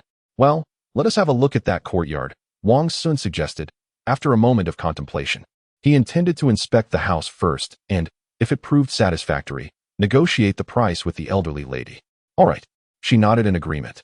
The two returned to the courtyard they had just descended from, where she skillfully unlocked the large gate and stepped inside. Wang Xun followed her into the courtyard, surveying his surroundings. The courtyard was spacious but sparsely planted, featuring only a peach blossom tree and a well near the kitchen. The house was not large, yet it was impeccably tidy, adorned with wallpaper and numerous auspicious characters that lent an air of festivity. "My son and his family have settled in the provincial capital, so I am renting out this house to earn a modest living," the old lady spoke as she unlocked the door to the tiled house. This house was comparable to the others, all constructed from rammed earth, yet the room on the right was cluttered with various items: pots and pans, an open-top human-powered tricycle, a standard tricycle, and plow heads. Upon seeing these modes of transport, Wang Xun's eyes brightened. He had been troubled by the lack of a vehicle, and here was a solution. Among the 3 rooms in the courtyard, aside from the one filled with debris, the other rooms were furnished with beds and cabinets, impeccably clean with ample light, suitable for immediate occupancy. Wang Xun was quite pleased with the condition, though he found the rental price excessive, deeming it too high for a mud house. "Young man, how does this room suit you?" the elderly woman inquired. "Yes, quite nice. How much is this courtyard per month?" Wang Xun asked. 200 a month, she replied, still unwilling to negotiate. Wang Xun shook his head and said, "No, dear lady, I truly like this courtyard. Would you consider lowering the price to 150? "Young man, the price for this large courtyard is quite low. If you find it too expensive, there is little I can do," the old woman responded with a wry smile. After a moment of contemplation, Wang Xun proposed, "As you can see, I have just started working and have limited funds. I could offer you 100 yuan for the room on the far right, and you could rent the other room to someone else." The elderly lady did not immediately agree, seemingly deep in thought. "Next month, when I receive my salary, I can pay you 200, Wang Xun continued. "You see, I am a local and would not deceive you." "Very well. I see you are a local and quite sincere. I shall give you the key," the old woman replied, moving toward the only kitchen in the courtyard. Retrieving a set of keys from behind the door and handing them to Wang Xun. After signing a simple contract and receipt, and verifying his identification, the transaction was complete. After bidding farewell to the elderly landlady, Wang Xun promptly closed the courtyard gate and dragged a tricycle out from the cluttered storage room. To his dismay, he discovered that the tires were flat, and it took considerable effort to push the vehicle over the threshold. After rummaging through the disarray, he finally located a bicycle pump and attempted to inflate the tires, anxiously waiting to see if they held air. After a while, noticing that none of the tires were leaking, he sighed in relief, grateful that he wouldn't have to pay for repairs. He then found a bucket, filled it with water, and washed the tricycle, allowing it to air dry. Having completed these tasks, Wang Xun returned indoors, tidied up a bit, and locked the door before stepping out of the courtyard. He intended to familiarize himself with the village and scout the distance to the nearest market. As he exited the yard, a motorcycle sped past him. Upon closer inspection, he realized it was his uncle, Wang Yuyo, who was also renting a place in the village. Observing the large bag of rice, packed in pig feed sacks, along with various vegetables strapped to the bike, he understood these were provisions brought from home. It was evident that his grandparents indulged him every time he returned, as he always brought back numerous items. Wang Xun pondered how someone working away from home could possibly manage to cook and consume so much, especially if he returned every month or two for more supplies. It certainly raised suspicions. He watched as the motorcycle paused 100 meters away before entering a courtyard. Instead of approaching his uncle, he turned his attention to the landlady, who was laboriously drawing water from a well and struggling to lift a bucket. "Grandma Zhou, allow me to assist you," he exclaimed, swiftly stepping forward to help her lift the bucket. The elderly woman expressed her gratitude profusely. Seizing the moment, Wang Xun inquired about the proximity of the local market and asked about the living situation of his uncle. The village elders were well informed, privy to even the most trivial details, from the cries of children at night to the clandestine affairs of widows. She revealed that his uncle's residence housed a family of 4, recently welcoming a daughter, and that the homeowner was a widow, not a tenant, but the original owner.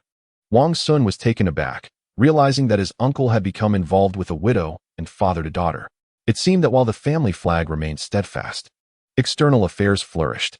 With a sardonic smile, he thought it prudent to have a conversation with his uncle at a later time.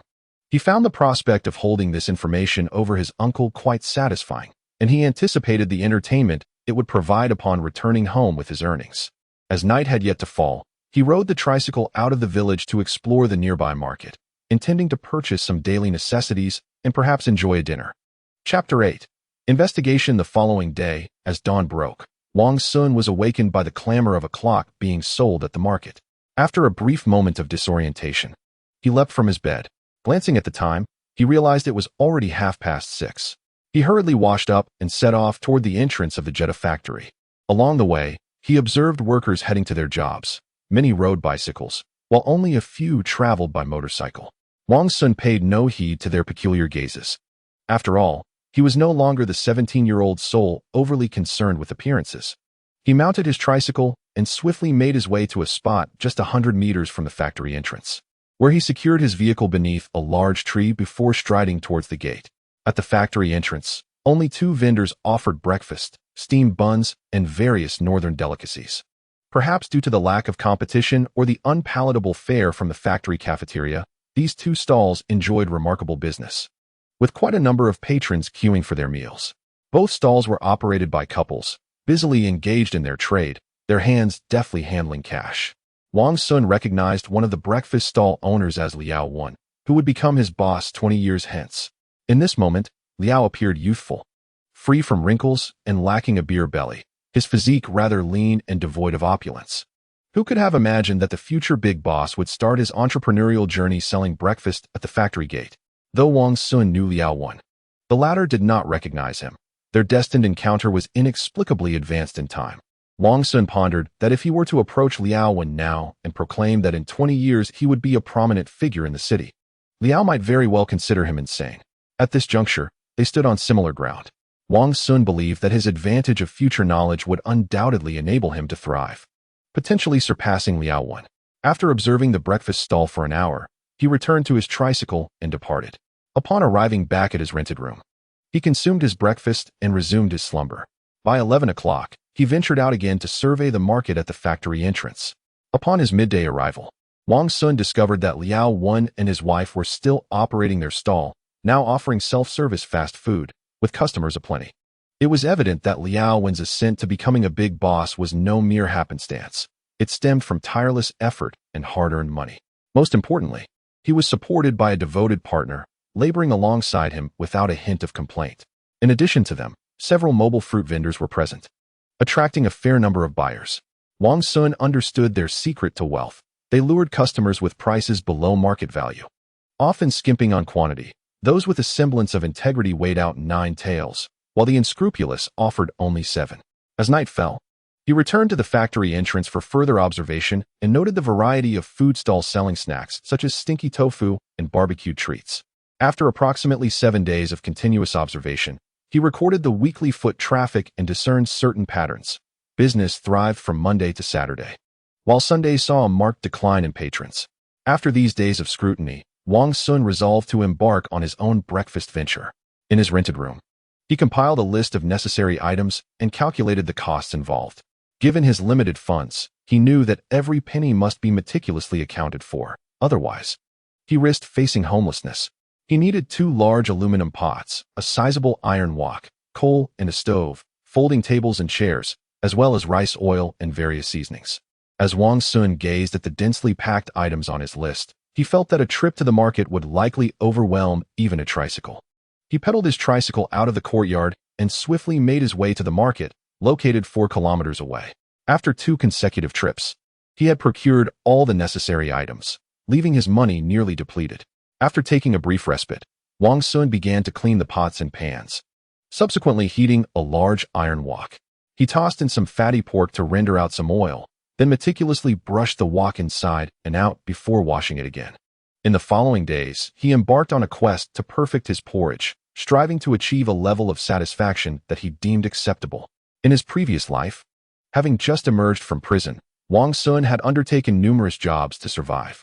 Although these were predominantly short-term positions, they endowed him with a wealth of knowledge, including culinary skills such as cooking and making porridge. While not exceptional, his abilities were sufficient to satisfy the average palate.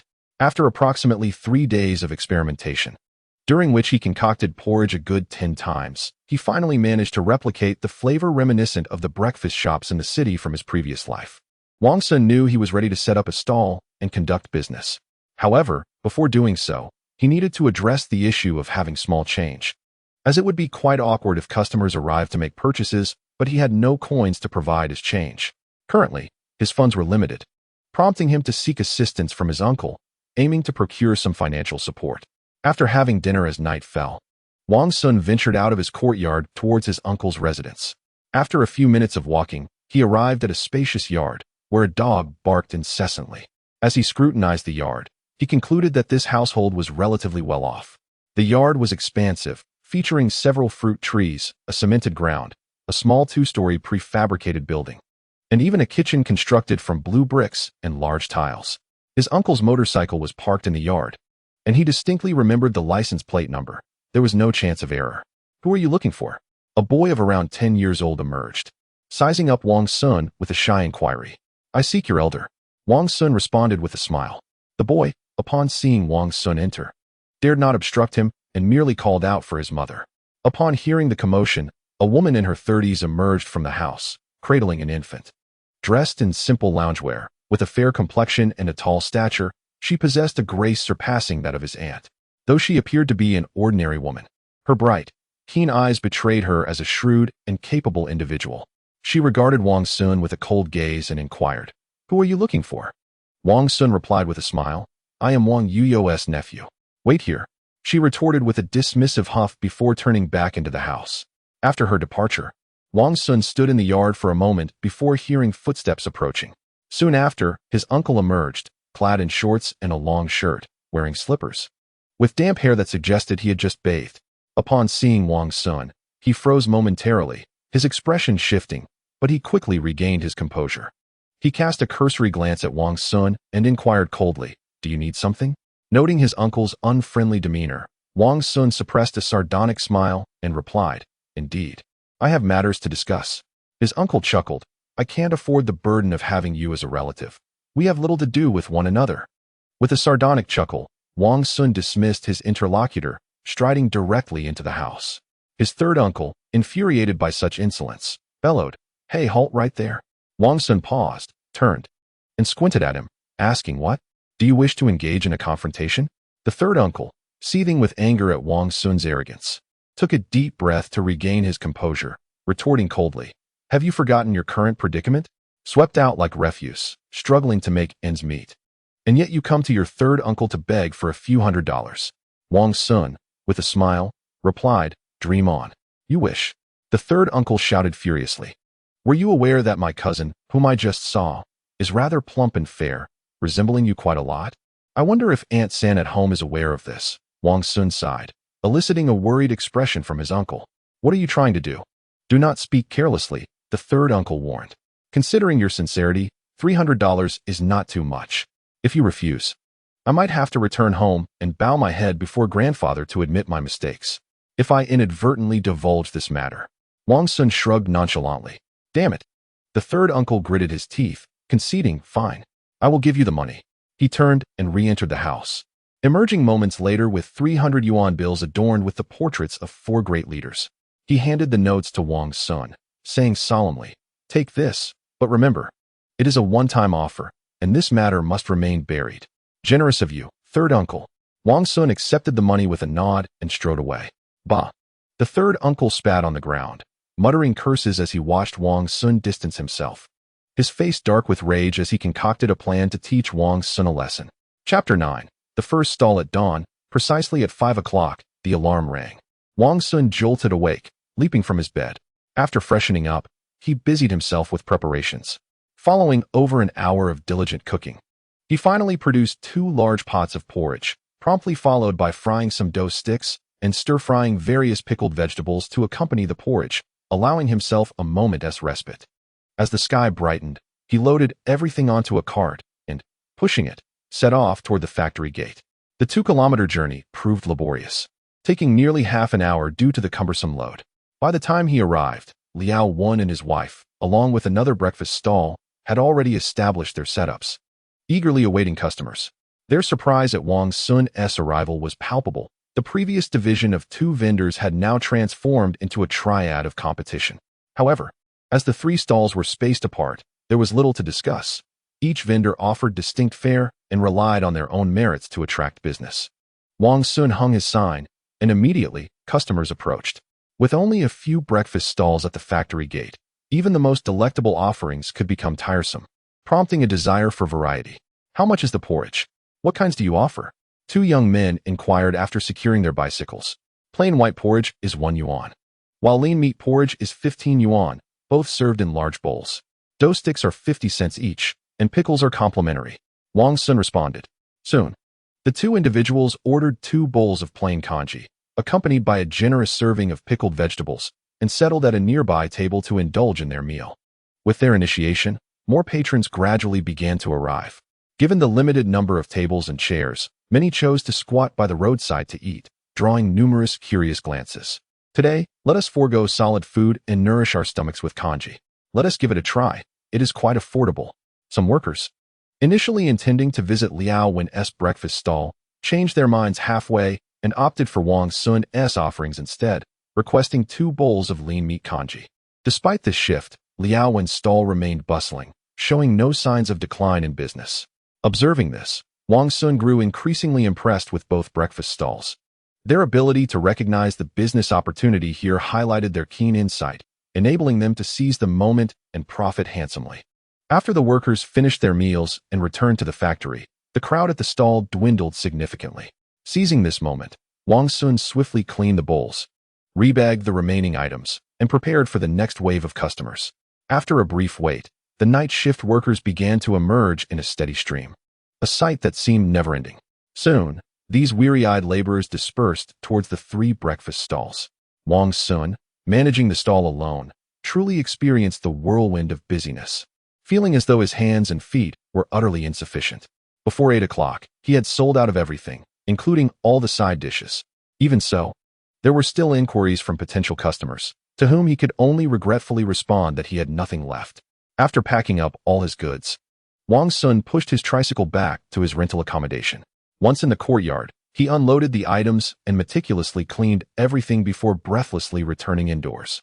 He tossed all the money onto the bed and began tallying his accounts, eager to ascertain the day's profits from his stall. After calculating, he found that, after deducting costs, the morning's profits were over 100 yuan, a commendable turnover. After resting for an hour, he rode the tricycle back to the market to purchase some ingredients and ice, returning home drenched in sweat. The August heat felt like a furnace, scorching the entire expanse. After 2 hours of diligent preparation, the midday offerings were finally complete, and the delicately simmered sweet mung bean soup had cooled. Wang Xun poured the soup into a bucket and placed it in a larger container filled with ice to create a refreshing icy beverage. After much effort, he managed to lift the large iron pot onto the tricycle, securing all the items before setting out once more. Arriving at the factory gate precisely at 11 o'clock, he noted that it was still before the break time, and few people were loitering outside in the sweltering heat. He spotted Liao Wen and his wife, who had set up their stall early, waiting for the workers to come out during their break. Today, there was an additional fast food vendor, making a total of 3 stalls, clearly indicating that they now had competition. After establishing his stall, Wang Xun approached the security booth at the entrance, where the same guard, surnamed Chun, was on duty. He exchanged pleasantries and offered him a cigarette. Following their conversation, Wang Xun returned to his stall, ready to welcome customers. As the factory's break time arrived, a dense crowd could be seen from afar, swiftly surging towards the entrance. Seizing the opportune moment, Wang Xun swiftly lifted the lid of his large iron pot and called out loudly, instantly attracting numerous gazes. 2 yuan per serving. Fried rice, fried noodles, and fried vermicelli, all available for delightful combinations, and a complimentary chilled mung bean soup. He called out once more, his booming voice resonating like a trumpet, drawing more customers towards him. With such a substantial quantity prepared, he knew that without robust promotion, it would be awkward if he were unable to sell everything. Fortunately, he was the sole vendor at the factory gate, offering a novel delicacy. At just 2 yuan per serving, it was reasonably priced, allowing patrons to sample 3 different dishes, complemented by the refreshing chilled sweet mung bean soup, which enticed many to gather around. After a bustling hour, his large pot of food was completely sold out, and the mung bean soup was consumed to the last drop. This was the advantage of being unique and without competition. He did not need to linger at his stall, and upon selling out, he could pack up and return home, reaping substantial profits while enjoying a sense of freedom. Upon returning to his rented room, Wang Xun was utterly exhausted. He locked the courtyard gate and rested for half an hour, drawing water from the well for a refreshing shower. Once inside, he resumed calculating his earnings. In the morning, he had made over 100 yuan, and around noon, nearly 200 yuan, totaling 300 yuan for just half a day's work. At this rate, he could potentially earn around 6,000 yuan a month.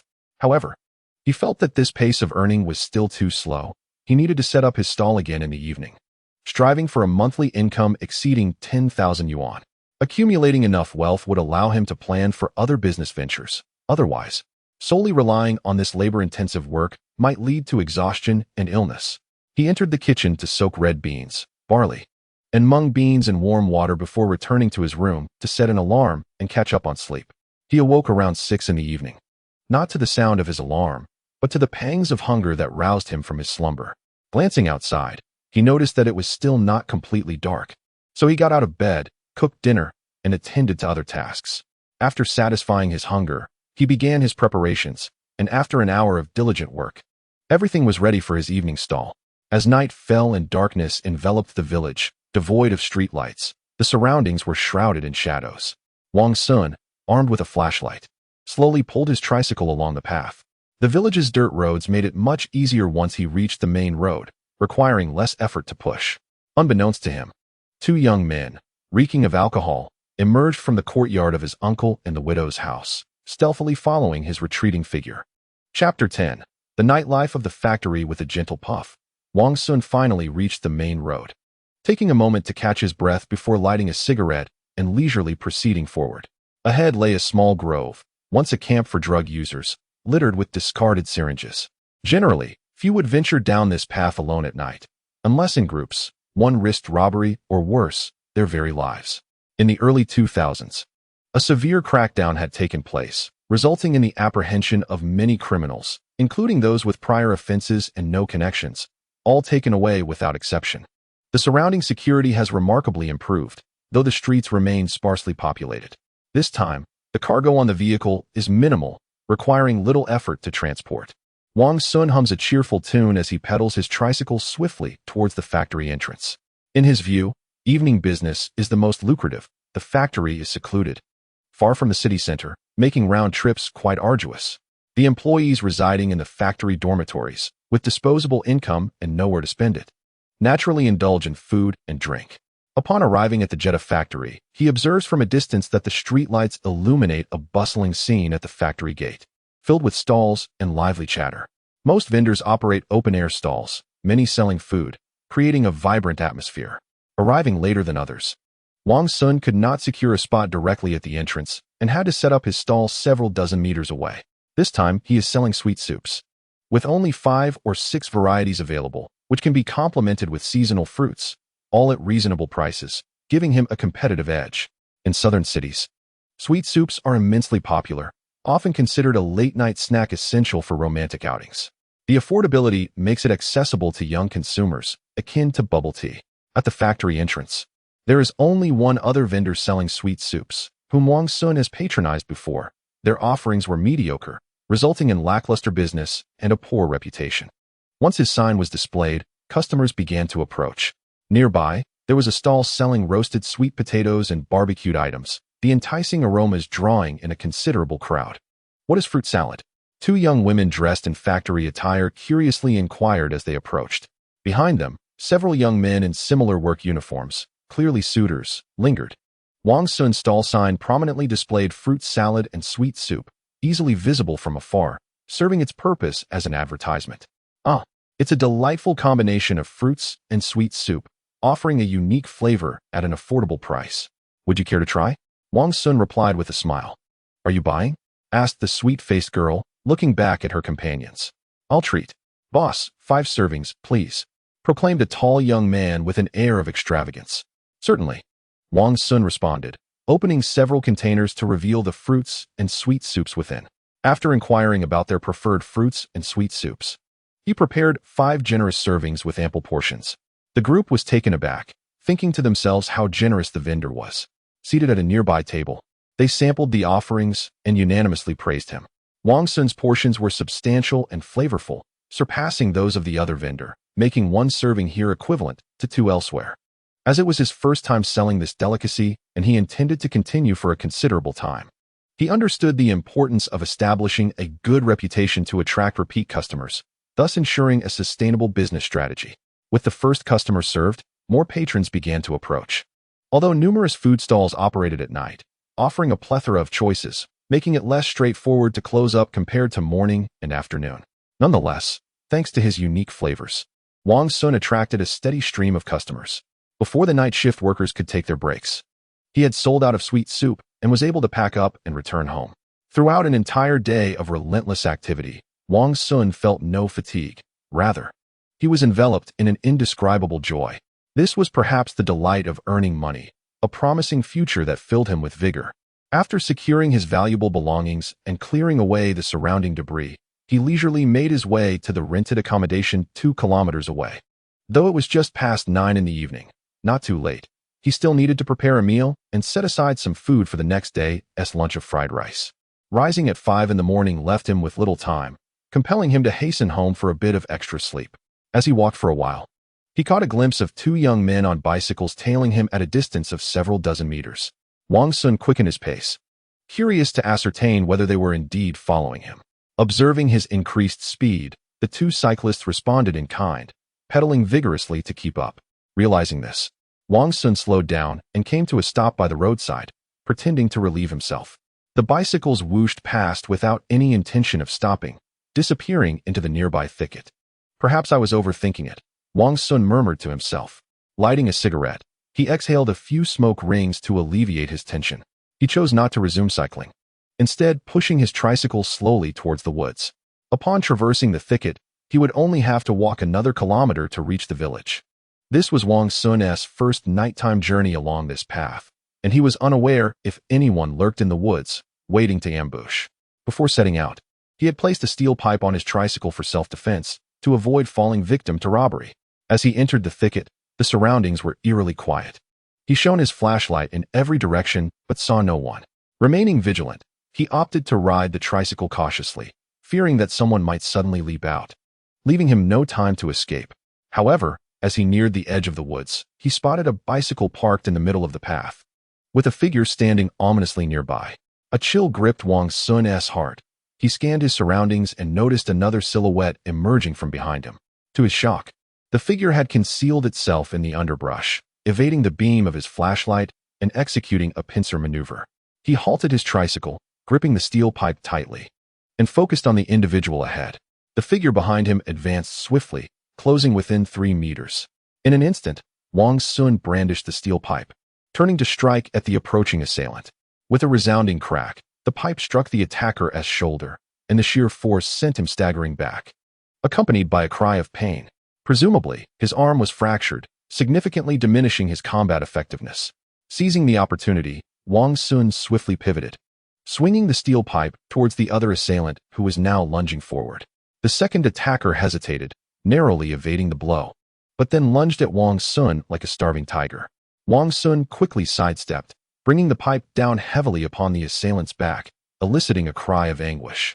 Capitalizing on the moment while the attacker was still disoriented, he delivered a swift blow to the face with the steel pipe, sending the assailant flying with a powerful kick. Another individual attempted to launch a surprise attack, only to be met with a steel pipe striking his head, eliciting a cry of anguish. The two assailants were rendered utterly incapacitated, groaning on the ground like lifeless swine. "Speak. Who sent you here?" Wang Xun demanded sternly. Not receiving a response, he delivered several kicks, causing them to writhe in agony. "You would do well to answer truthfully. Otherwise, should I report that you attempted to rob me, you might find yourselves incarcerated for several years. Be aware that this is a period of heightened law enforcement," Wang Xun said coldly. The two men trembled slightly, pleading for mercy, unwilling to conceal any further information. They confessed that their employer, Wang Yuyo, had instructed them to teach him a lesson. "Wang Yuyo?" Wang Xun narrowed his eyes and remarked, "Do you dare to deceive me? Do you not realize he is my uncle, and I am his nephew?"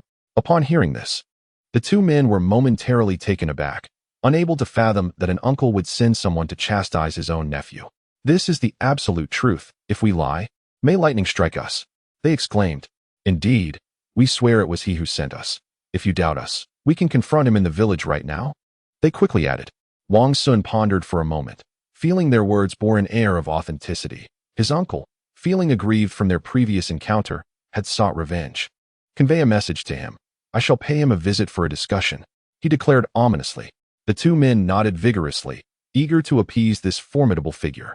"As for medical expenses, you may approach my uncle for that. Should you disagree, feel free to visit me another day," Wang Xun said, turning to move his bicycle aside before riding off toward the village. Only after Wang Xun had distanced himself did the two men dare to rise, supporting each other as they limped toward the roadside vehicle, trudging slowly toward the village. Chapter 11. I am the carriage driver after a fortnight of continuous vending. The weekend arrived, bringing a day of respite from the factory. Aware that business would be poor with the workers off duty, Wang Xun chose not to set up his stall. Relishing the rare opportunity to sleep in, he awoke, famished, as the sun reached its zenith, and prepared a modest meal to quell his hunger. His daily earnings had exceeded 300, culminating in nearly 4,000 in pure profit over the past fortnight after deducting costs. Considering that a factory worker's monthly income barely amounted to a few hundred, this sum was indeed substantial. Wang Xun currently resided in a mud brick house, with walls not particularly high, allowing adults to easily climb over. The wooden door, despite being locked, could be effortlessly opened by lifting it from the bottom, lacking any real security measures. This door was designed to deter gentlemen, not scoundrels. While small amounts of money could be carried on his person, larger sums felt cumbersome when stuffed into his pockets. After much contemplation, he resolved that it would be safer to deposit his earnings in the bank. After changing into clean attire and grabbing his identification card, he mounted his tricycle and arrived at the factory entrance, securing his vehicle beneath a large tree across from the security office. "Brother Chun," Wang Xun called as he approached the security office, offering a cigarette to Brother Chun before lighting one for himself. "Xiao Wang not vending today?" Chun, with a cigarette perched behind his ear, curiously remarked.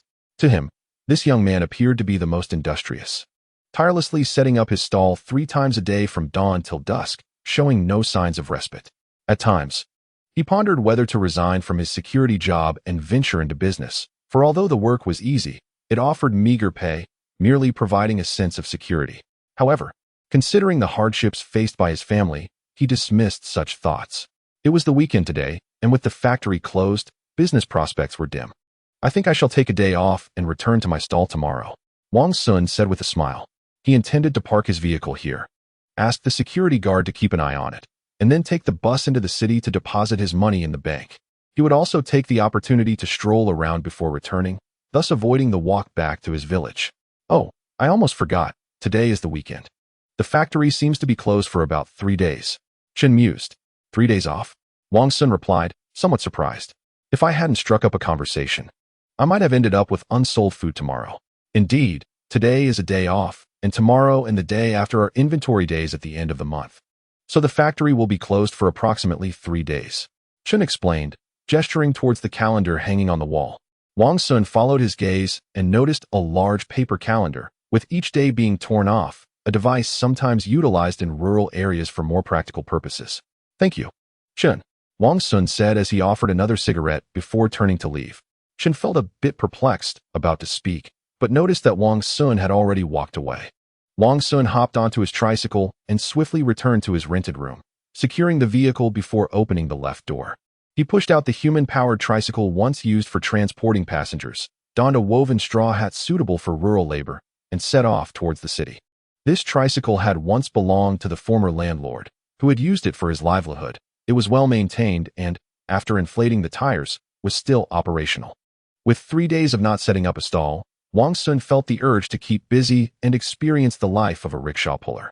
Having lived in the old city for over a decade, he felt as if little had changed in over 20 years. He could almost be considered a living map of the area. Speeding down the main road, he gradually slowed as he entered the city, passing by a farmer's market. He noticed 2 banks nearby, one a rural credit cooperative and the other an agricultural bank. Upon reaching the bank, he locked his tricycle and entered the agricultural bank to open a savings account, depositing 4,000 yuan and receiving a stamped receipt before exiting. Climbing back onto his rickshaw, he made his way to the bus station, only to find an abundance of waiting rickshaws. Not wishing to compete with the other drivers for customers, he turned towards the square's intersection, where business opportunities might be better due to fewer competitors. Arriving at the intersection, he spotted 4 rickshaw drivers lounging, chatting with their legs crossed. Wang Xun, employing his natural sociability, parked and approached them, offering a few cigarettes before engaging in conversation. Several individuals are seasoned veterans in the industry, having spent years transporting passengers and possessing knowledge about the city's gray market, as well as collaborating with various hotels and restaurants to receive commissions for bringing in customers. These individuals are a wealth of information. Engaging in conversation with them reveals much about the city's news. Listening to their discussions regarding the urban development trajectory and potential demolition sites, Wang Xun suddenly realizes that he had overlooked the lucrative opportunities presented by urban redevelopment. If memory serves him right, back in 2001, demolition efforts in Longtu village within the city led to the emergence of a number of millionaires. The thought of seizing this opportunity to amass wealth fills Wang Xun with excitement, as he envisions becoming rich in the near future. He hops onto his bike and speeds towards Longtu village. Upon arrival, as he cycles around, he notices numerous properties listed for sale or rent, with the cheapest priced at a staggering 100,000 yuan, quite hefty indeed. Unfortunately, these are all privately constructed homes, either entire buildings or large bungalows with small courtyards, rather than the more conventional apartment-style properties. Currently, Wang Xun has only a few thousand yuan in hand, rendering him incapable of purchasing such properties. Fortunately, it is still August 2000, and he has several months to devise a plan to earn more money before returning to acquire a property and await demolition compensation. However, whether the property prices will increase by the time he has the funds remains uncertain. Upon returning to the square, he finds that only 2 of the 4 waiting vehicles remain, indicating that passengers have arrived while he was away. Wang Xun parks his bike and continues to engage in conversation with the remaining drivers, inquiring about the market rates for rides to various destinations within the city. After a while of casual banter, 2 young men approach, one tall and slender, the other short and stout, both with sharp eyes and long hair, exuding a sense of bravado. How much to Nantu village? The taller one inquires. A middle-aged driver interjects, it's quite far, at least 8 yuan. Are you headed to the upper village or the lower village? The lower village? Oh, that's too far, we're not going there. The tall youth dismisses the suggestion. Noticing his reluctance, he turns to the stout driver to see if he is willing to take them. The stout driver declines outright, citing the same reason. He believes the lower village is too far. Puzzled, Wang Xun thinks to himself that the upper and lower villages are quite adjacent, making the distance negligible. Are you going to the lower village or not? The tall youth questions him directly. To the lower village, it'll cost at least 15 yuan, Wang Xun declares, thinking they would surely refuse his hefty fare. The two drivers beside him exchange glances, their expressions ambiguous, perhaps a warning or a form of persuasion. All right, let us go.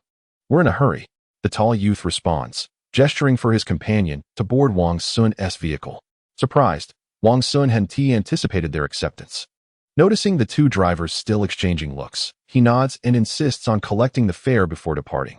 Taken aback for a moment, the two youths eventually produce a 10 yuan note and a 5 yuan note, handing them over. Wang Xun accepts the money, tucking it into his pocket, and promptly pedals towards Nantu village, while the two drivers watch him leave, exchanging sighs of resignation. Lao Su, do you think he returned on foot or by bicycle? Whether he can come back is still uncertain. No one among us dares to venture to that village. Chapter 12.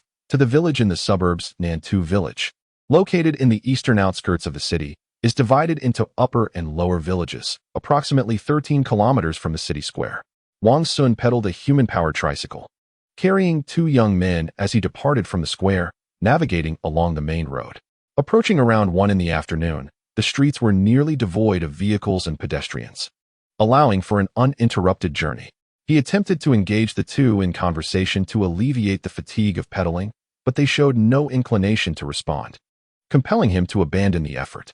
Noticing their lack of urgency, Wang Xun leisurely pedaled, taking in the scenery along the way. As the 20th century unfolded, the city center began its planned eastward expansion, and the eastern outskirts are currently in the development phase.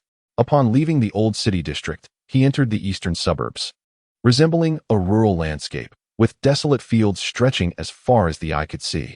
Who could have predicted that in 20 years, this area would be transformed into a bustling urban center, adorned with towering skyscrapers and equipped with comprehensive commercial facilities, driving property prices to soar? To claim one lacks ambition would be an understatement. However, as an ordinary individual, Wang Xun possessed neither connections nor wealth, and could only commence from the grassroots level, accumulating funds gradually in hopes of becoming affluent.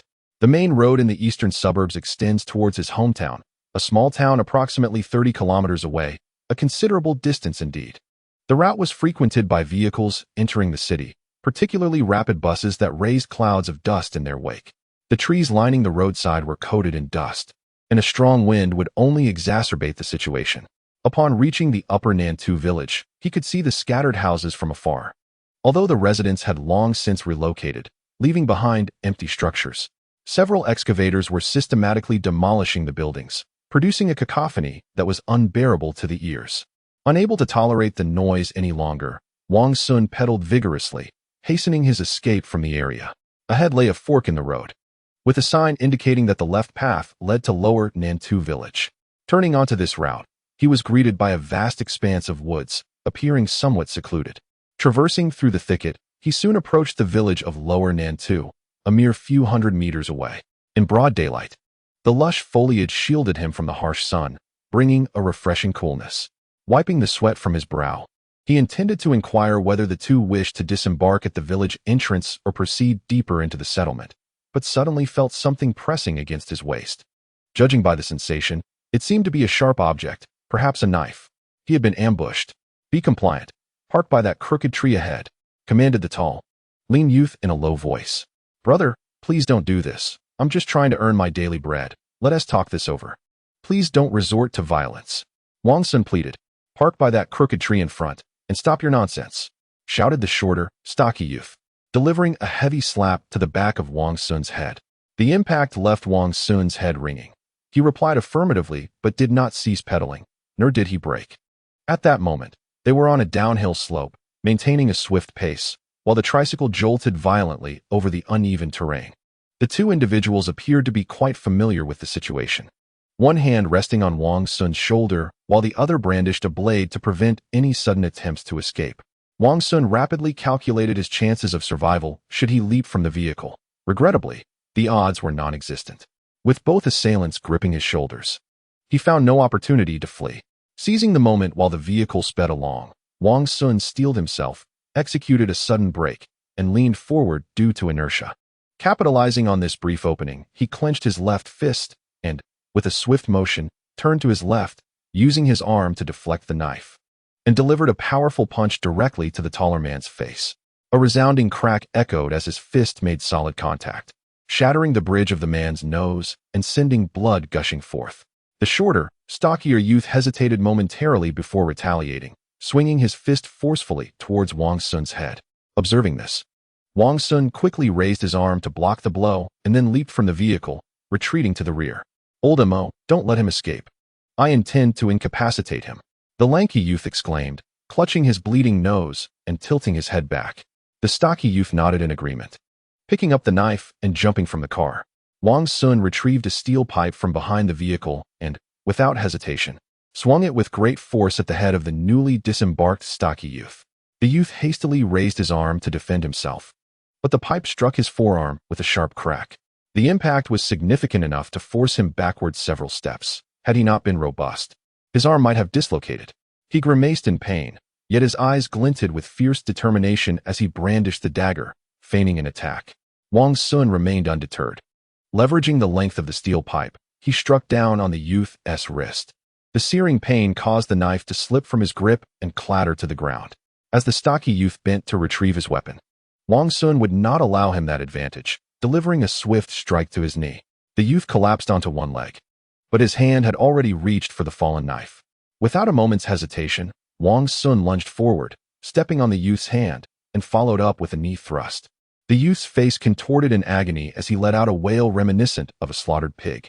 At that moment, the lanky youth had regained his composure and charged forward with accelerated speed, executing a powerful kick towards Wang Xun. He quickly sidestepped, swinging the steel pipe and striking the youth squarely in the face, causing several of his front teeth to shatter. Without granting the lanky youth a moment to recover, Wang Xun aimed another blow at his head with the pipe. Fearing a fatal outcome, he moderated his strength, ensuring the impact would merely daze his opponent. The lanky youth, overwhelmed by Wang Xun's relentless assault, struggled to regain his footing, left to whimper in defeat. Sensing the dire predicament, the stocky youth rushed in with the knife, aiming a slash at Wang Xun. Should the blade connect, it would surely inflict a grievous wound. Wang Xun deftly dodged the strike and retaliated with a powerful kick to the youth's chest, sending him tumbling to the ground.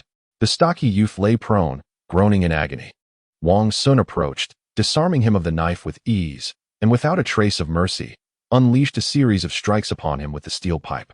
After an intense bout of exertion, he felt a wave of breathlessness and instinctively crouched down to gasp for air. The two men lay on the ground like lifeless swine, utterly devoid of any capacity to retaliate. With a hiss, Wang Xun's taut nerves began to relax, only to be replaced by a burning sensation at his waist. He reached down to touch the area, discovering a smear of fresh blood on his hand. During his desperate attempt at self-rescue, an abrupt halt had caused him to lurch, resulting in a minor stab from the knife. Fortunately, it was not too deep and did not pose a grave threat. Spitting disdainfully, Wang Xun's expression hardened as he rose to his feet, steel pipe in hand, striding purposefully towards the two men. Before them, under their terrified gaze, he swung the pipe down upon their arms.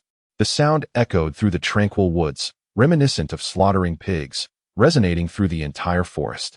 Wang Xun left a large footprint on each of their faces, feeling a sense of vindication. Returning to his tricycle, he tucked the steel pipe beneath, turned the vehicle around, and pedaled towards the city center.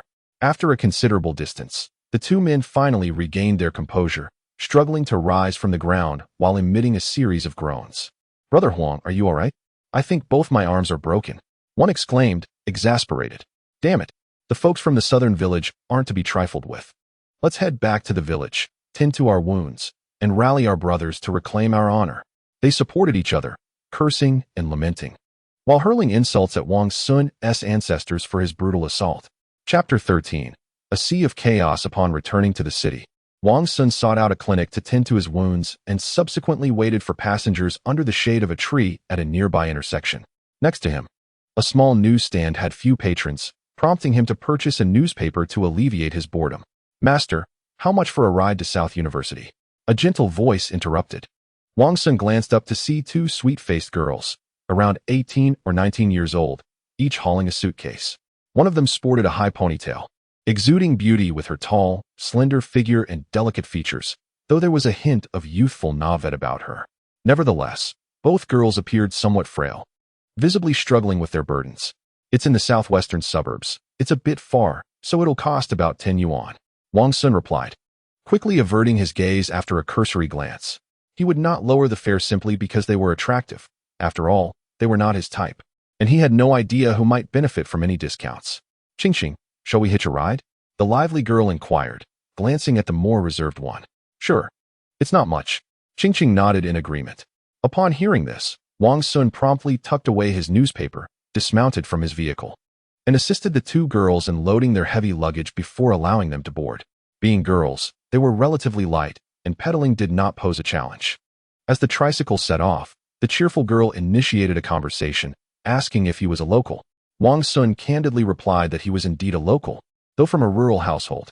Through their exchange, he learned that both girls hailed from a neighboring province and had come to South University for enrollment. Wang Xun paid little heed to the veracity of their words.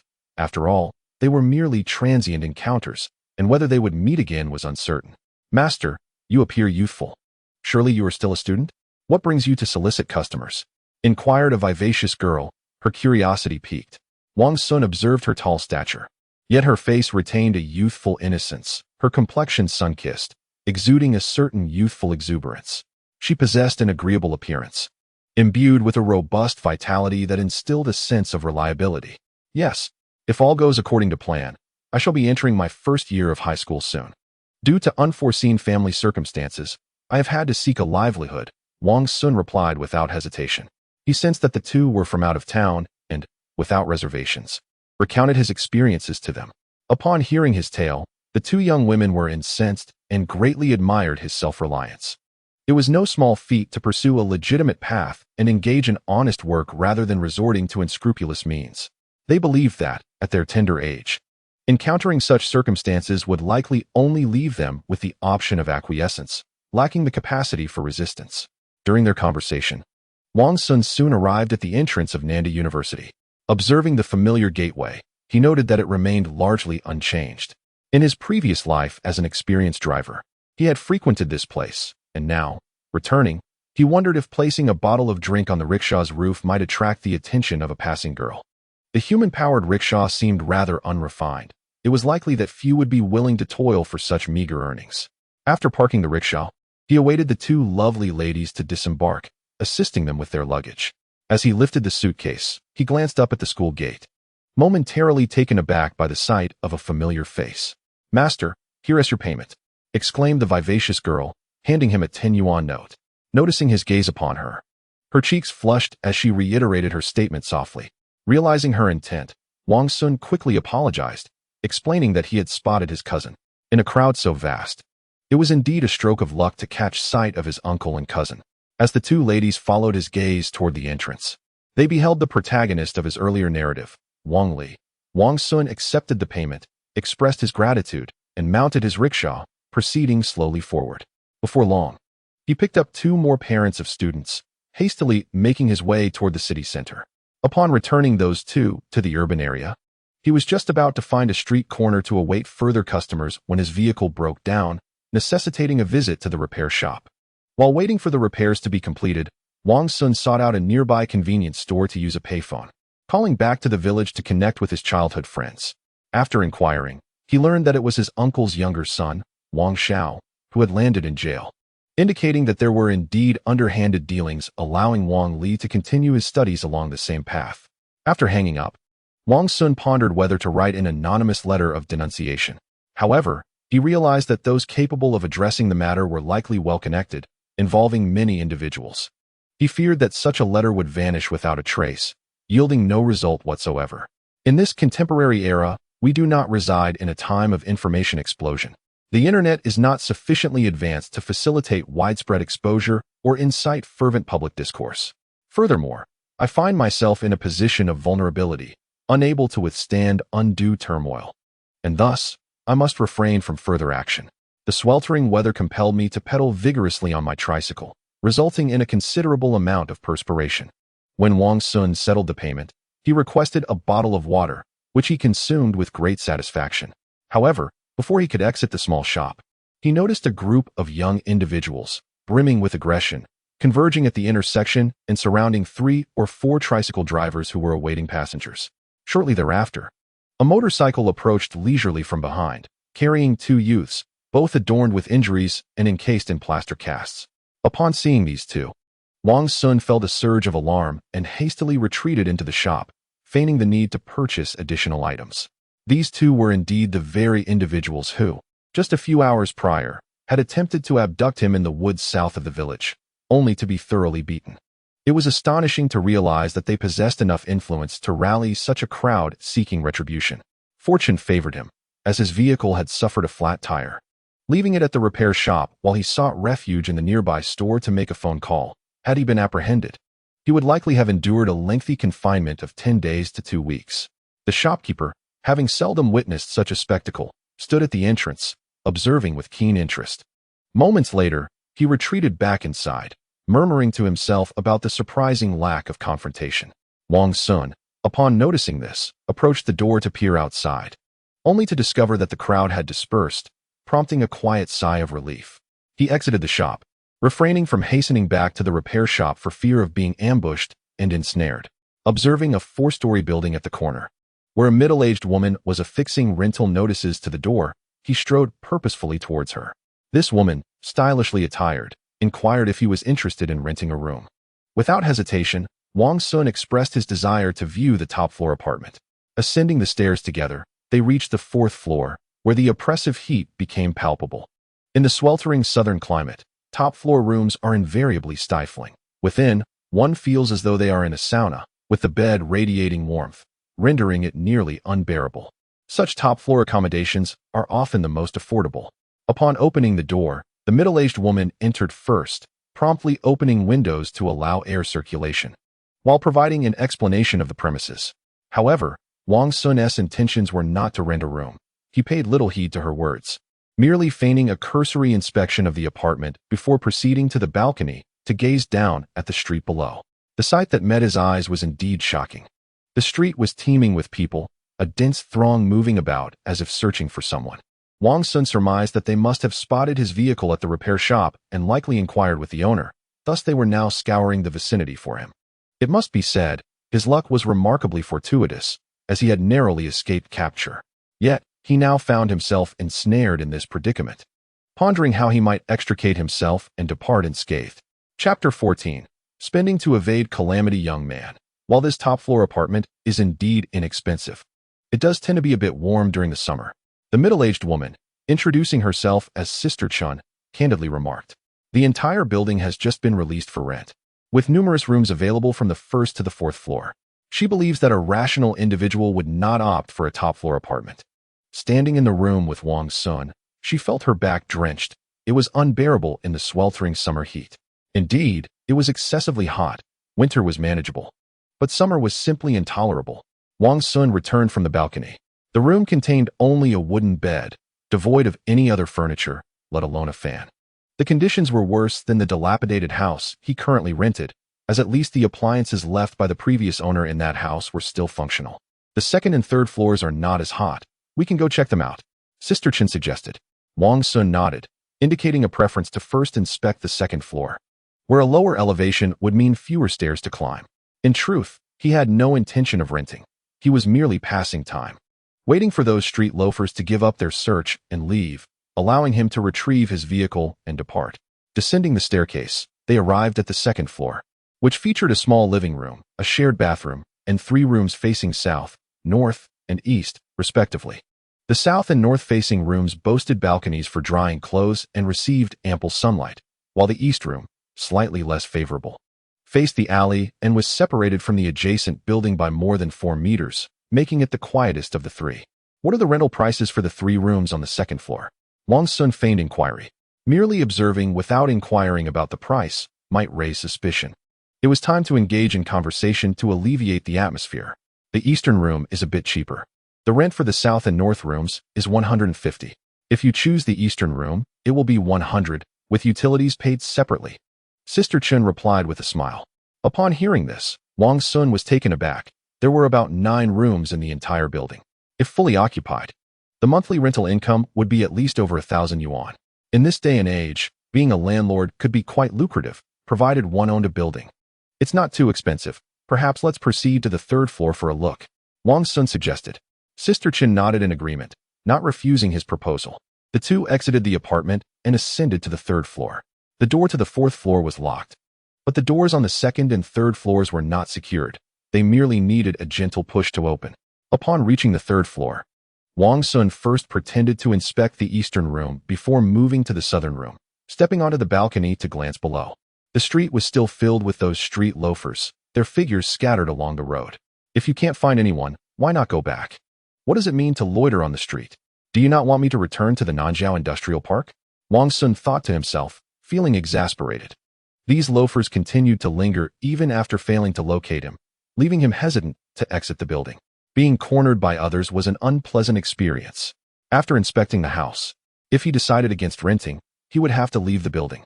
The money he earned today from his efforts was insufficient to cover the rent. As Wang Xun returned from the balcony, he pondered the situation. Anticipating Sister Chen's inquiry, he preemptively shifted the conversation away from the rental topic, asking, Sister Chen, is this your house, or are you renting it on behalf of someone else? Sister Chen, with a smile, remarked that she had just completed building her new house and was considering renting it out to earn some living expenses. Through their conversation, Wang Xun learned that she was engaged in the real estate brokerage industry and, under the pretense of wanting to purchase a property, inquired about the recent housing prices. She mentioned that the current prices in the southern district were quite reasonable, with ordinary commercial housing priced around 700 to 1,000 per unit. For better options, the price would be approximately 1,000. As for Longtu Village, which Wang Xun had been yearning for, it was predominantly a residential area with self-built houses, and the prices were steep. The cheapest dilapidated house on the market was priced at no less than 100,000, though there might be some room for negotiation. It would not be substantial. Sister Chun was quite talkative, particularly upon learning of Wang Xun's intention to buy a house. She probed deeply, almost uncovering every detail of his background. However, upon discovering that Wang Xun was a street vendor, her interest waned, as it was evident that young individuals often lacked savings and would rely on loans to purchase a home. Without a stable job, obtaining a loan was exceedingly difficult. After about an hour of conversation, Wang Xun glanced at the darkening sky and stepped onto the balcony to observe the street below, where he noticed some street wanderers still lingering, causing him to feel anxious. Just then, Sister Chin checked her wristwatch, turned her gaze toward him, and inquired if he was interested in renting a house. With no other option, Wang Xun reluctantly agreed to rent the easternmost house, seeking a quieter living environment. Upon hearing this, Sister Chun retrieved a rental agreement from her bag and asked him to review the terms. Wang Xun was taken aback, surprised by her professionalism in carrying the rental contract with her, perhaps out of concern that potential tenants might flee after viewing the property. After briefly perusing the contract, he found no faults, although the address seemed somewhat familiar, yet he could not quite recall why. After signing the contract, paying the fee, and receiving the keys, he felt a mix of emotions as he looked at the document. Instead of earning money, he had inadvertently spent 200, which felt like a significant loss. Wang Xun proceeded to the balcony of the southern house and looked down, spotting street wanderers still loitering near the repair shop. He decided to return to the eastern house, lying on the bed, and began to ponder the address on the contract. The building's location felt strangely familiar, yet he could not pinpoint why. It felt as if he had heard someone mention it in a past life, leaving a lasting impression in his mind, yet he had no leads. Closing his eyes and repeating the address in his mind, various images flashed before him. Suddenly, he opened his eyes wide, recalling the figure of a stout man, Zhou Shanwei.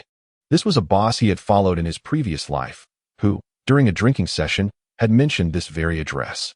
Zhou Shanwei had boasted about his rise to wealth while drinking with his subordinates, some of which were exaggerated tales, but Wang Xun distinctly remembered him mentioning this place. He had claimed that after 5 years, he found it too outdated and decided to demolish it for reconstruction. During the renovation, some old relics were unearthed from beneath the kitchen floor, which he had shown to a friend who dealt in antiques, claiming they were worth at least 500,000. However, he never revealed what those relics were, leaving it shrouded in mystery. Wang Xun was uncertain whether the matter at hand was genuine or merely a fabrication for entertainment.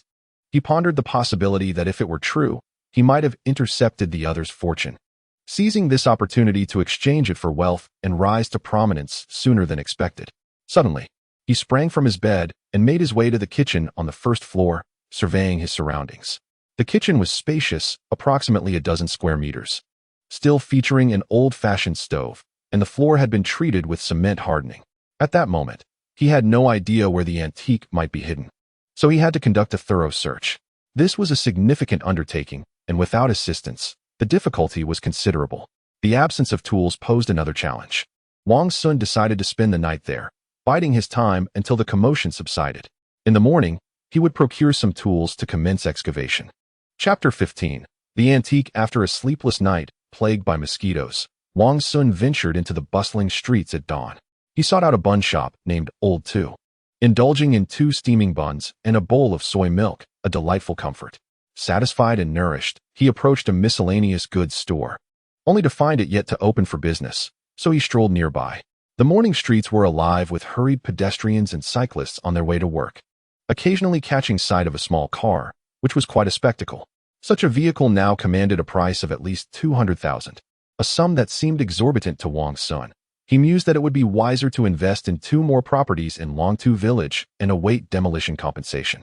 After a while, the miscellaneous goods store finally opened, and without wasting time, Wang Xun entered. The owner, a middle-aged man in his 50s sporting dark circles under his eyes, yawned repeatedly, suggesting he had not rested well. Wang Xun promptly requested a hoe, a shovel, a hammer, a brick cutter, and 2 pairs of white gloves. The owner, eager to make his first sale of the day, enthusiastically packed the items into a feed bag, securing them with rope, and offered a very reasonable price. Upon returning to his newly rented home with the tools, Wang Xun was eager to commence his work. The kitchen's water and electricity were exposed, alleviating his concerns about damaging pipes or wires. Instead, he feared he might not uncover the sought-after antique and labor in vain. When the landlord, Sister Chun, vacated the premises, she had cleaned the entire kitchen in preparation for renting, so there was no need to clear away clutter. Surveying the kitchen, Wang Xun contemplated where to begin.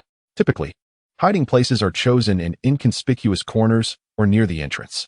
With this in mind, he resolved to start his excavation in the 4 corners, and if he found nothing, he would then examine the area near the door.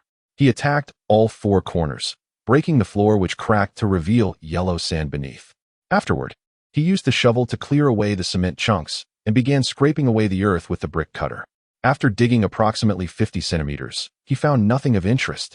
Yet he was drenched in sweat, casually shedding his shirt. Seeing no fruitful results, Wang Xun shifted his gaze towards the entrance.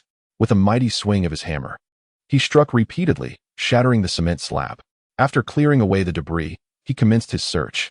The center of the kitchen was piled high with dirt, yet he found naught of the purported antiques. Soaked to the bone and panting with exhaustion, he could only sit on the ground to catch his breath. Creak.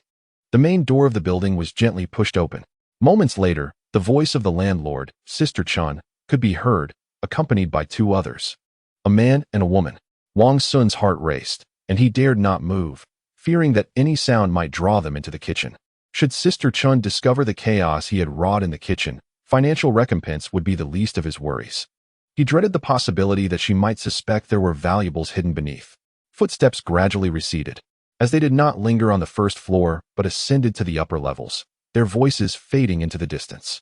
Wang Xun cautiously opened the door, then closed it quietly, feigning nonchalance as he made his way upstairs. "Xiao Wang, have you moved in?" Sister Chin stood in the small living room on the 2nd floor, observing him as he emerged from the staircase. "Not yet. What brings you here, Sister Chin?" Wang Xun feigned ignorance. "I brought a few guests to show them the house," Sister Chin replied, glancing towards the potential tenants inspecting the property with a smile. "Are there new renters?"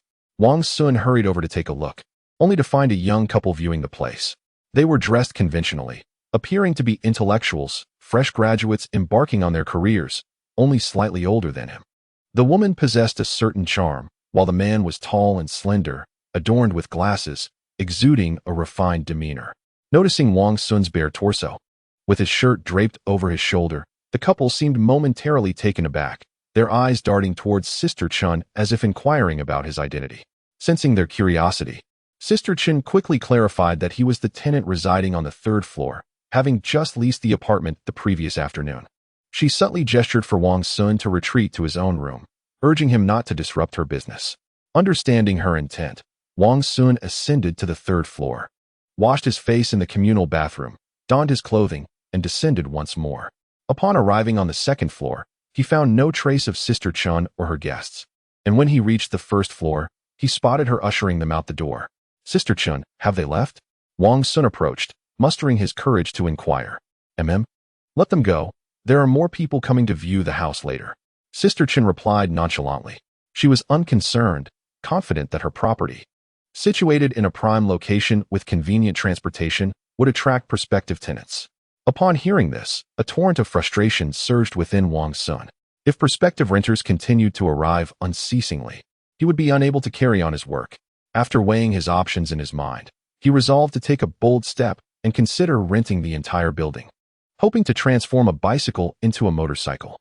"Sister Chun, can you rent the entire building for around 1,000 yuan?" he proposed. "Well, it might be difficult. The fourth floor is quite hot, and I doubt it will be rented out now. Perhaps after autumn, it might be leased for a few months." Sister Chun pondered before shaking her head. "I see. My parents and younger siblings are coming to the city for work and study, and I'm too lazy to search for a place. How about I rent the entire building for 900 yuan a month? What do you think?" Wang Xun suggested. Sister Chin's eyes lit up, and she nodded eagerly in agreement. The two individuals rendered the original contract and receipt void, subsequently entering into a new agreement. The rent would remain monthly, with a deposit of 1 month's rent payable in advance, followed by signatures and fingerprints. Soon after, Wang Xun visited a nearby bank to withdraw 2,000 yuan. After deducting the previous 200, he handed over 1,600 yuan to the landlord, Sister Chun. As she departed, spending a total of 1,800 yuan, he secured the rental of the house, free from any further disturbances in the kitchen. Wang Xun indulged in a bottle of beverage to replenish his lost hydration and resumed his work. This time, he harbored no reservations, shattering the entire floor without hesitation. He utilized a shovel to gather the broken cement blocks into 4 corners, then commenced digging to a depth of 50 centimeters. However, disappointment washed over him. Was Zhou Shanwei a charlatan, or had he not excavated deeply enough? Sitting on the ground to catch his breath, his gaze inadvertently shifted towards the stove, prompting contemplation.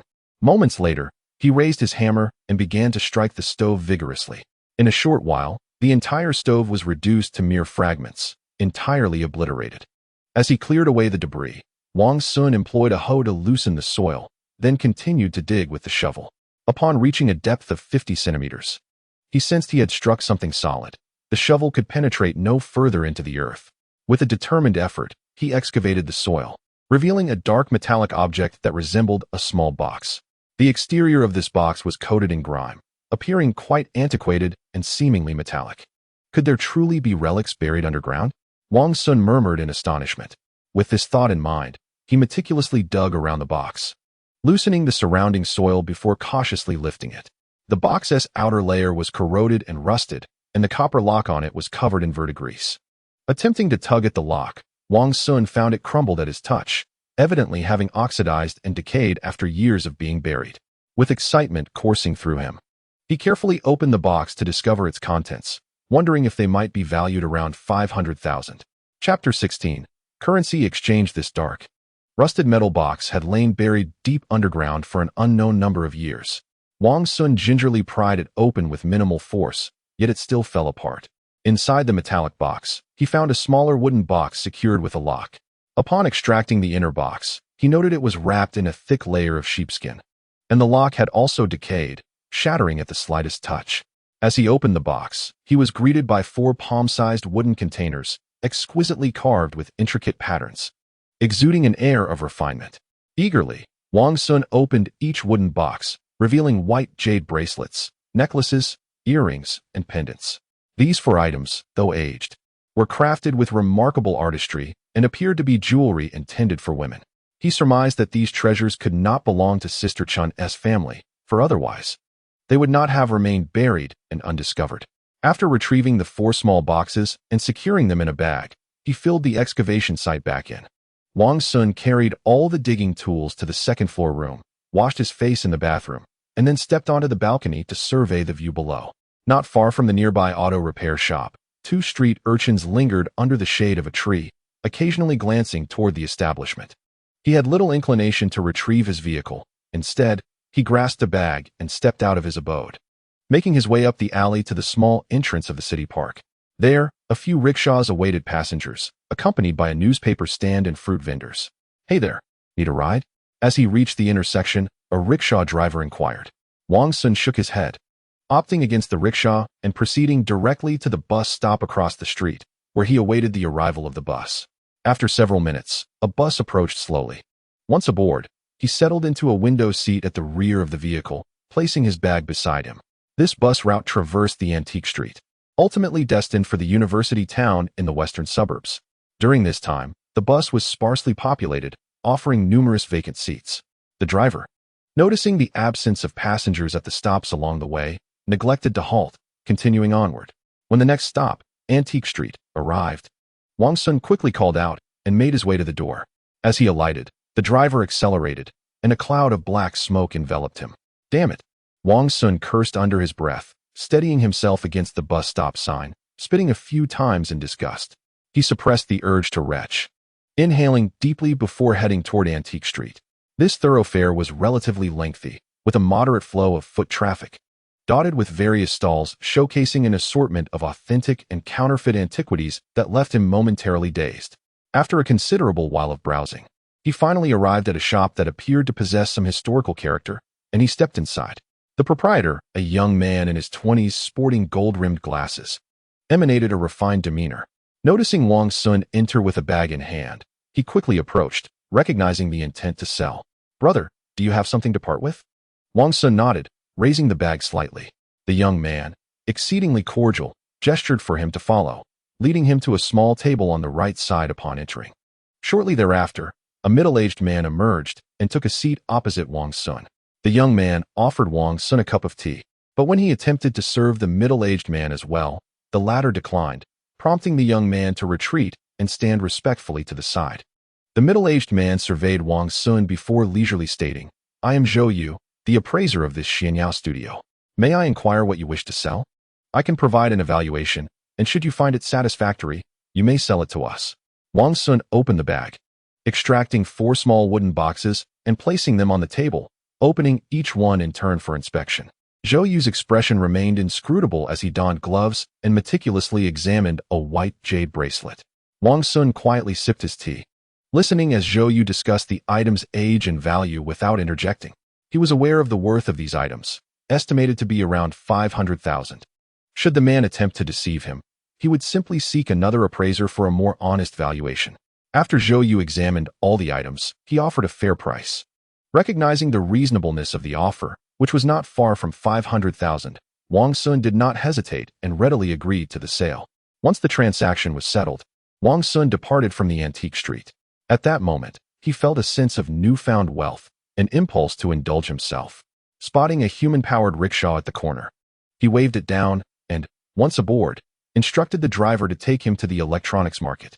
After a bumpy ride, they arrived at the destination, and Wang Xun paid the fare before entering. His purpose for visiting was to purchase a mobile phone. The major brands available in the domestic market included Nokia, Samsung, Motorola, and others. At that time, there were no smartphones. All devices featured black and white screens and were basic, button-operated models, which were not particularly inexpensive. In a few years, with the rise of off-brand phones, prices would eventually decrease. As he approached the areas selling mobile phones, he spotted 2 familiar figures from a distance. Wang Xun couldn't help but curse under his breath about the misfortune of crossing paths with them. It was none other than his uncle and his cousin, Wang Li. If he was not mistaken, his younger brother, Wang Xiao, must have taken the blame for something. The 2 brothers bore a striking resemblance, standing at the same height, with only a 3-year age difference, making it difficult for outsiders to tell them apart. It appeared that his uncle's in-laws wielded considerable influence, far beyond what he had anticipated. At that moment, his uncle was accompanying his son, Wang Li, to buy a phone, presumably funded by their biased grandfather. This was not the first instance. During middle school, Wang Li had also received money from their grandfather to purchase a bicycle. He chose not to advance further, but instead paused at the stall selling Nokia phones, requesting the vendor to show him the models within the glass display. The stall owner, not judging by appearances, promptly retrieved a phone, powered it on, and handed it to him.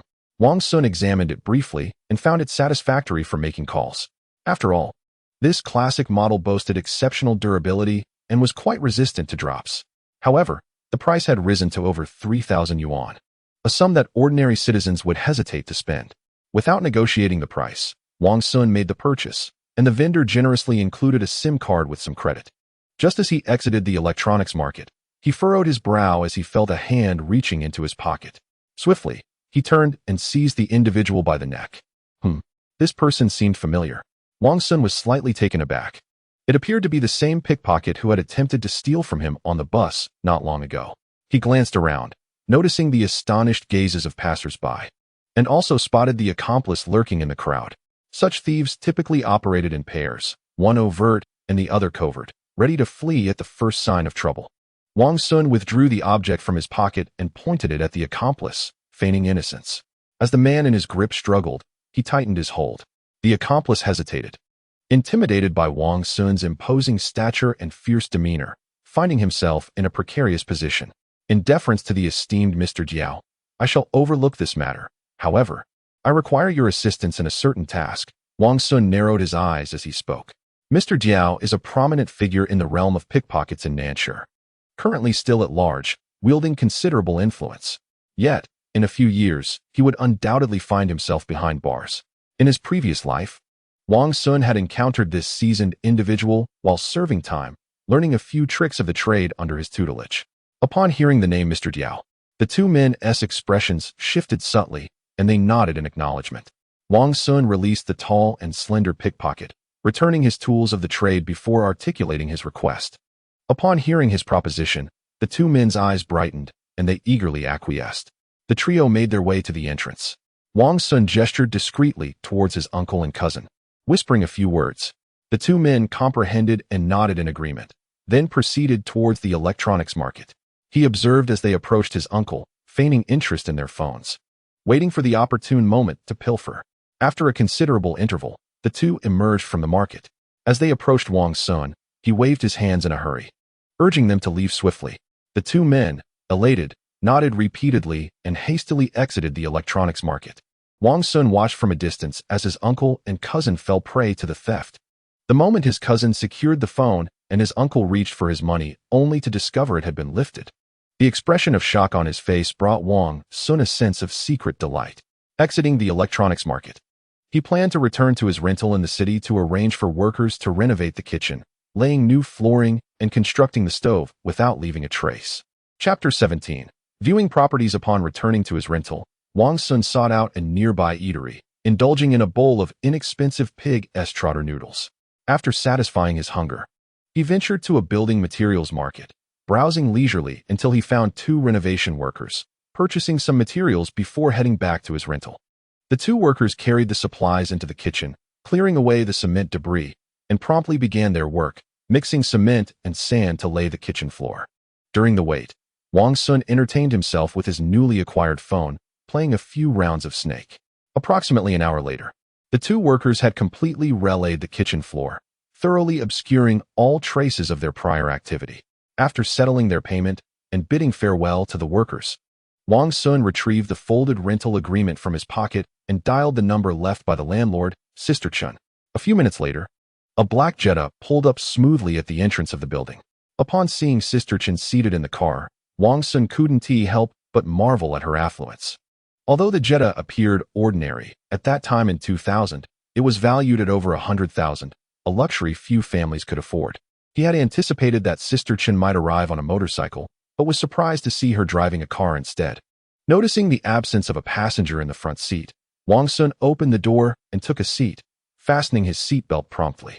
The female driver exhibited commendable skill as she engaged the clutch and brake, released the handbrake, shifted gears, and started the vehicle in one fluid motion. As the car eased into motion, navigating through a turn and merging onto the main road, the speed increased significantly. Wang Zai, having just rented a place. Why are you considering purchasing a property in Longtu village? Sister Chen inquired. To her astonishment, it seemed rather unbelievable that just in the morning she had signed a rental agreement, only to hear in the afternoon that the prospect of purchasing a house was under consideration. Initially, she had no intention of coming over. But given that the other party had just rented her property and it was conveniently nearby, she decided to visit. Recently, she had been following national news which indicated that housing prices in the southern city were set to rise, prompting her to discuss with her parents the idea of acquiring an affordable home. You know how many family members we have. There isn't enough room for everyone. Wang Xun explained. He pondered that he could hardly admit to you that he had unearthed antiques from beneath your house to fund his home purchase. It is commendable for young people to harbor such aspirations. Undoubtedly, in the coming decade, housing prices will multiply, Chen Jie asserted with conviction. Wang Xun nodded in agreement, refraining from disputing her statement, for it was indeed the truth. Housing prices would likely rise several-fold over the next 10 years. Even in his previous life, after his release from prison, he had managed to earn a modest sum alongside several business owners, yet he still could not afford a single home. Due to his criminal record, the bank denied him a loan, preventing him from saving enough for a house. As they drove into Longtu village, Chen Jie slowed the car and, after proceeding a short distance, stopped in an open area. This is the house of a colleague's relative from my husband's workplace. They have settled in the capital and wish to dispose of this property, she remarked, stepping out of the vehicle and pointing towards a nearby building. Following her gesture, Wang Xun observed a small two-story structure with a sizable courtyard. The house, constructed in the 1990s, featured a facade of striped ceramic tiles, which still appeared quite new. He noted that while the house itself was not expansive, the courtyard was generous, complete with a tiled roof and a few fruit trees, indicating a price that would likely not be modest. Chen Jie led him into the courtyard and, taking the initiative, approached the house, unlocked the door, and pushed it open. This property boasts a vast courtyard, convenient access, and a commendable layout with ample natural light, Chen Jie described. Wang Xun glanced around the courtyard before stepping into the house. He explored the first floor and ascended to the second, genuinely impressed by the overall condition. The original owner had utilized a villa-style design during construction, and the decor was modern and tasteful, exuding an air of elegance. Chen Jie, what is the current asking price for this house? Wang Xun inquired. 250,000. If you find it appealing, I can negotiate with the owner on your behalf, Chen Jie replied without hesitation. That seems a bit steep, especially since it's not in the city center, Wang Xun countered, shaking his head. I would like to explore other options. Chen Jie nodded, understanding that Longtu village was situated 5 to 6 kilometers from the city center, categorizing it as suburban, thus justifying the relatively high price. After closing the door, she led him out of the courtyard into the house on the left. This property also featured a courtyard, albeit with a uniform design of blue bricks and large tiles, and was somewhat smaller in size. Wang Xun completed a brief circuit before exiting. They then proceeded to the house on the right, which was slightly inferior to the first property, but superior to the recently viewed tiled house. This house also had a sizable courtyard, with a two-story structure dating back to the 1980s, featuring prefabricated panels on the second floor and a tiled roof firmly set with cement, reflecting local architectural style.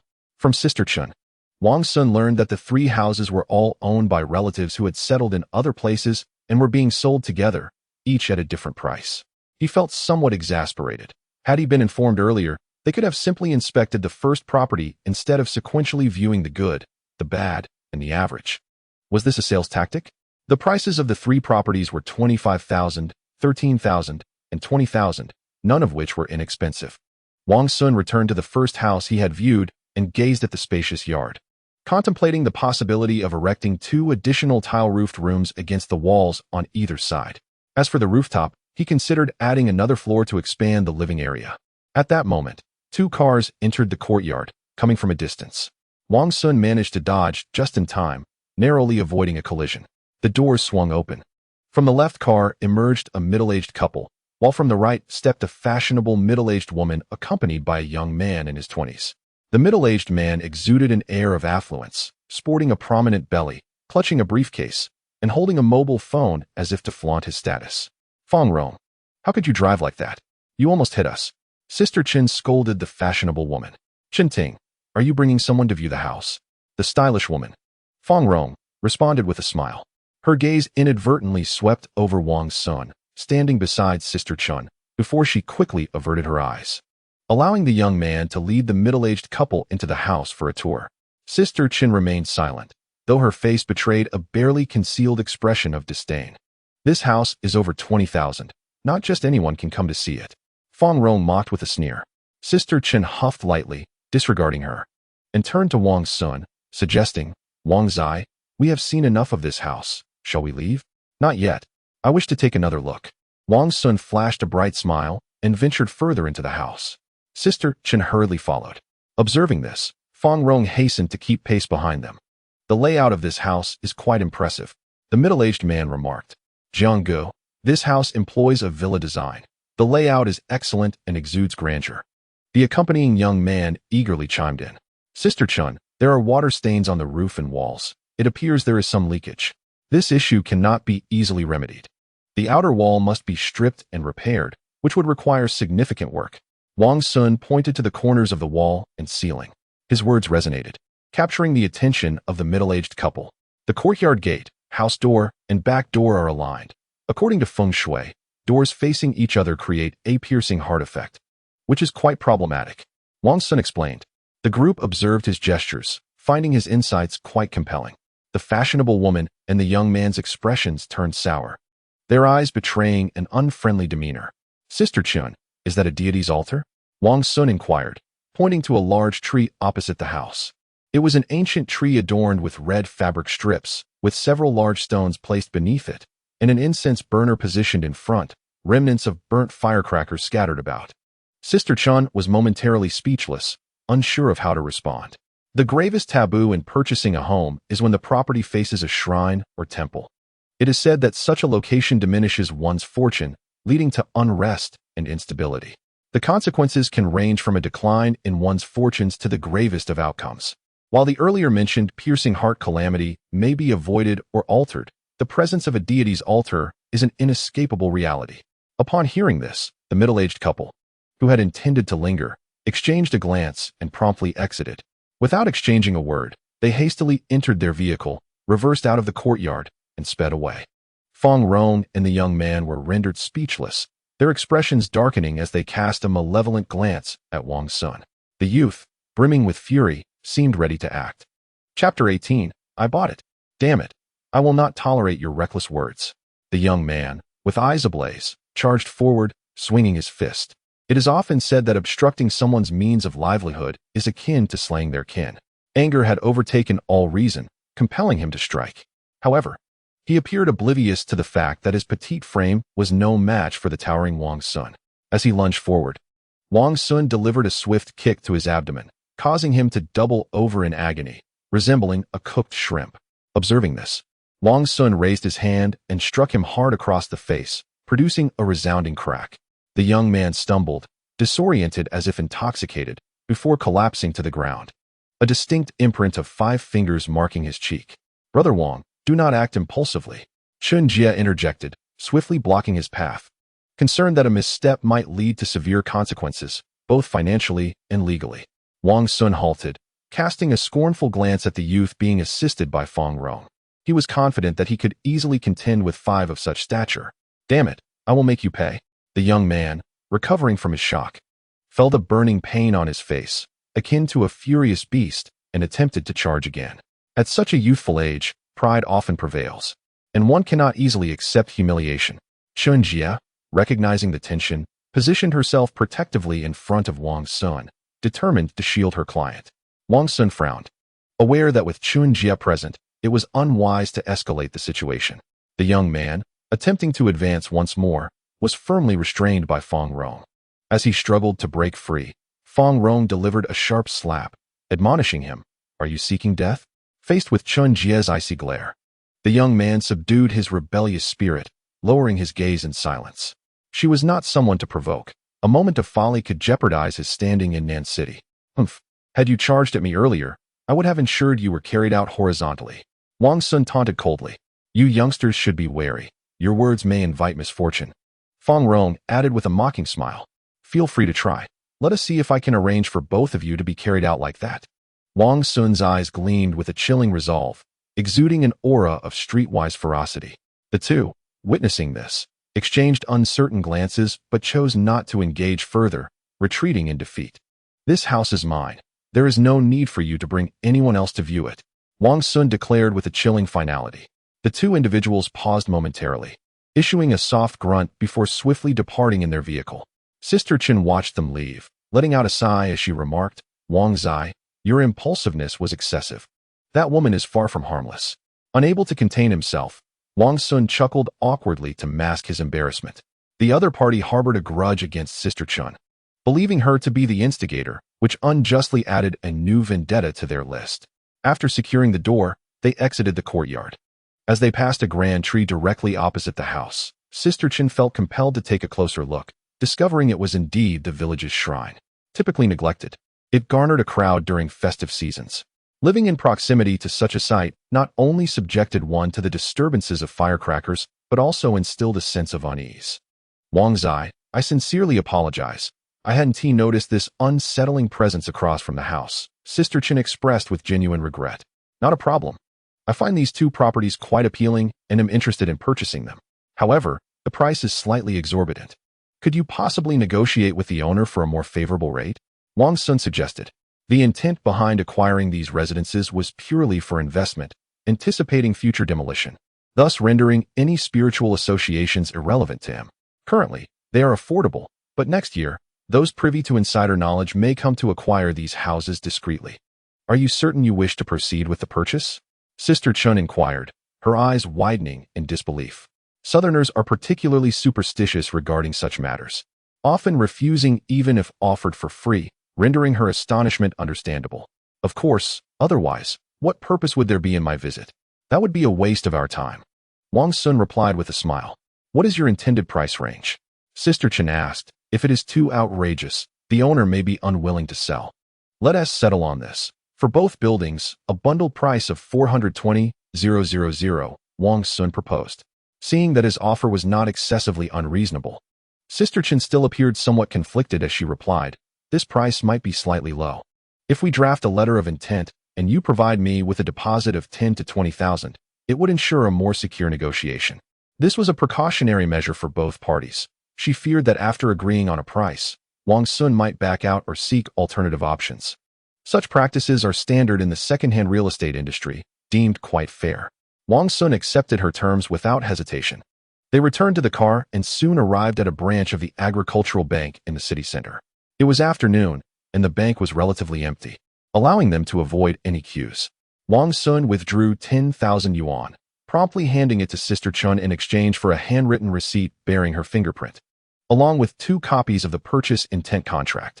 Upon returning to his rental in the city, Wang Xun instructed Sister Chen to jot down his number, assuring her that he would contact her should any developments arise. In truth, he was aware that even if they settled on a price, Sister Chen would likely delay contacting him until the 3rd day, fearing that if the process seemed too effortless, she might feel less inclined to collect her service fees. As dusk began to fall, Wang Xun sought out a fast food establishment to satiate his hunger. After indulging in a meal, he returned to his rental. Lying on the bed to rest, the oppressive heat made him feel sticky after a while, prompting him to rise and take a shower. Having worn the same clothes for 2 days, they had acquired an unpleasant odor.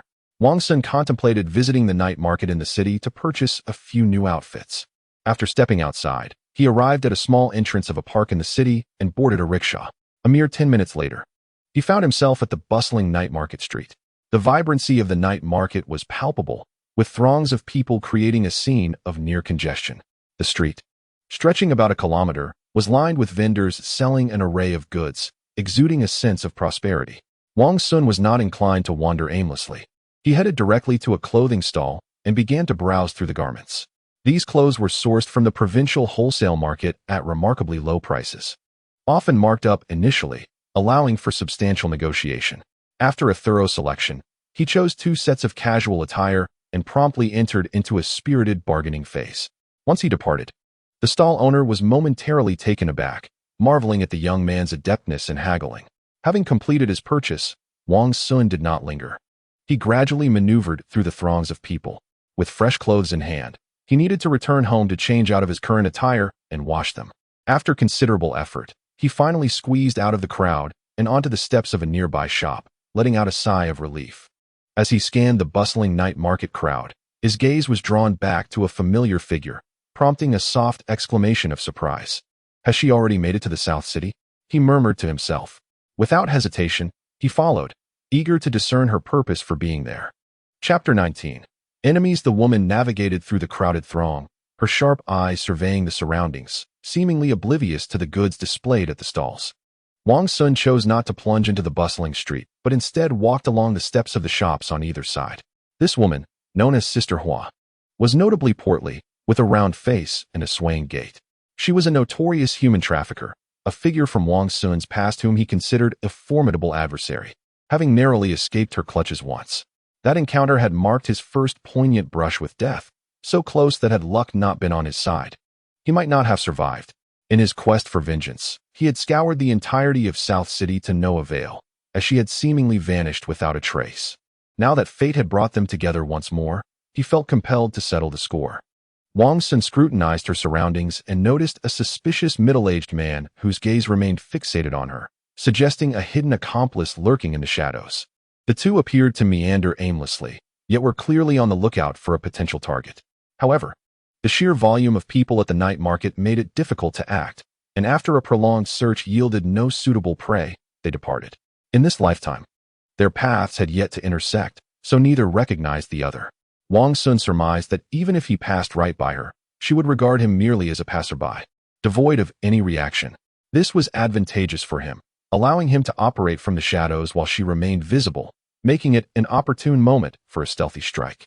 Yet, lacking a suitable weapon for the occasion, he looked around for something to use. His eyes landed on a brick lying by a utility pole. Without hesitation, he picked it up. He then took one of the bags meant for his clothes and placed the brick inside, holding it in his right hand.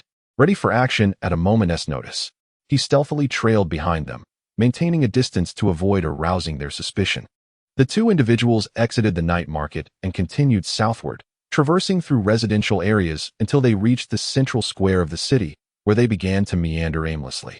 Wang Xun, crouched by the flower bed from a considerable distance, ignited a cigarette, exhaling smoke rings while keeping his gaze fixed on every movement of Sister Hua. The long night stretched before him, and he felt certain that an opportunity would eventually present itself for a decisive strike. After wandering in the square for a while without identifying a suitable target, the two entered an alley adjacent to a shopping mall. They walked to the end of the alley, glanced around, knocked twice on a door, and entered once it opened. Having kept a watchful eye for an hour, Wang Xun noticed that the two had not re-emerged. He pulled out his phone to check the time, realizing it was only just past 9 in the evening. He then cautiously approached the house.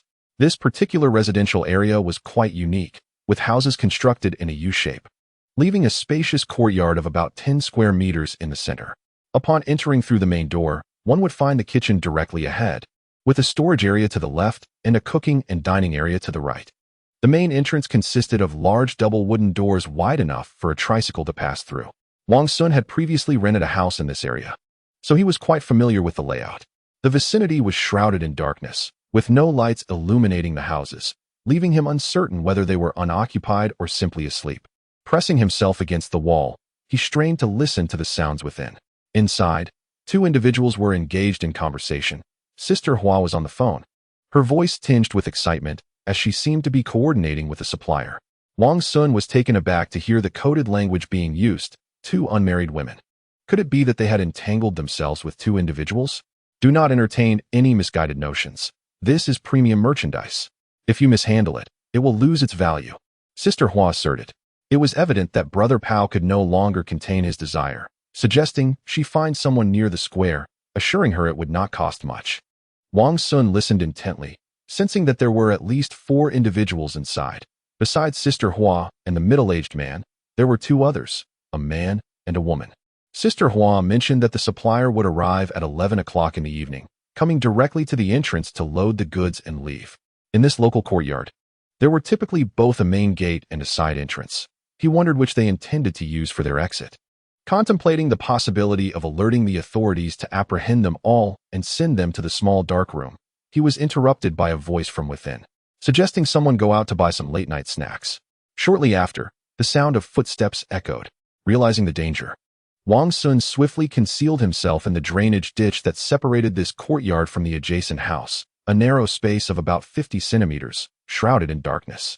He heard the courtyard door creak open as a middle-aged man stepped out and headed towards the nearby night snack street.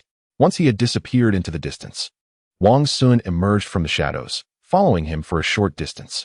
Noticing that he showed no intention of returning, he purchased a bottle of white liquor from a nearby convenience store. Taking a sip, he found the taste mediocre and the alcohol content low, so he drank while making his way back to the house where Sister Hua resided. Arriving at the front door of the residence, he had consumed more than half of the bottle, feeling a warm glow spread through him, which emboldened him considerably. He knocked firmly. Wang Xun inhaled 2 cigarettes and waited for approximately 10 minutes before lightly tapping on the door. Was Brother Nin back so soon? A voice emanated from within. The sound of footsteps gradually approached. With a creak, the door swung open, revealing an unremarkable face adorned with numerous freckles, her eyes betraying a sense of surprise.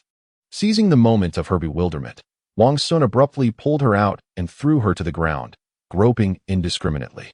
Instantly, she was startled into a scream. The 2 individuals inside quickly emerged in response to the commotion. Damn woman! Wang Xun, reeking of alcohol, delivered several resounding slaps to her face. In the blink of an eye, her cheeks were marked with crimson imprints, devoid of any strength to resist. Sister Hua, Brother Pao, save me, she cried, sobbing. Sister Hua and Brother Pao cautiously approached the doorway, glancing within. Noticing it was merely Wang Xun, and observing the bottle of liquor on the floor, they detected the scent of alcohol in the air. They concluded he was merely a drunken fool who had knocked on the wrong door, rather than a law enforcement officer. Exchanging a knowing glance, they stepped out, intent on delivering a lesson he would never forget. As they advanced, a glint of cold light flickered in Wang Xun's eyes. Gripping the brick he had brought, he leapt forward and struck Brother Pao squarely in the face. Taken by surprise, Brother Pao stumbled back several steps. Wang Xun wasted no time, swinging the brick again, landing 2 blows to his head, which resulted in a splatter of blood and the sickening crack of bone. At that moment, Sister Hua regained her senses and charged forward, only to be met with a swift kick that sent her reeling, losing her balance and collapsing onto the ground. Brother Pao, having endured a trio of brutal strikes, fell motionless, devoid of any sound. Wang Xun controlled his strength well, ensuring that he had not inflicted mortal harm, merely rendering him unconscious. Turning his gaze to Sister Hua, he observed her face etched with terror, while her right hand was concealed behind her. Such a ruse did not escape his keen eyes. He understood she was concealing something akin to powdered lime. Wang Xun suddenly hurled the brick towards her. As she instinctively turned her head to evade, he seized the opportunity to kick her arm, sending her crashing against the wall. A sharp crack echoed, and she let out a blood-curdling scream as her right arm fractured. With a swift motion, he delivered a powerful punch to her jaw. Silencing her cries, she collapsed into unconsciousness, her right hand falling to the ground, scattering a packet of white powder wrapped in paper. Noticing the remnants on her thumb and the holes in the paper, it became evident that she had been preparing for an ambush. Having learned from past experiences, Wang Xun recognized her treachery. The young woman on the ground attempted to rise and flee, but Wang Xun executed a swift kick that rendered her unconscious. He realized there was another accomplice. Wang Xun furrowed his brow. The large, muscular figure who had just returned from purchasing a late-night snack would pose a significant challenge.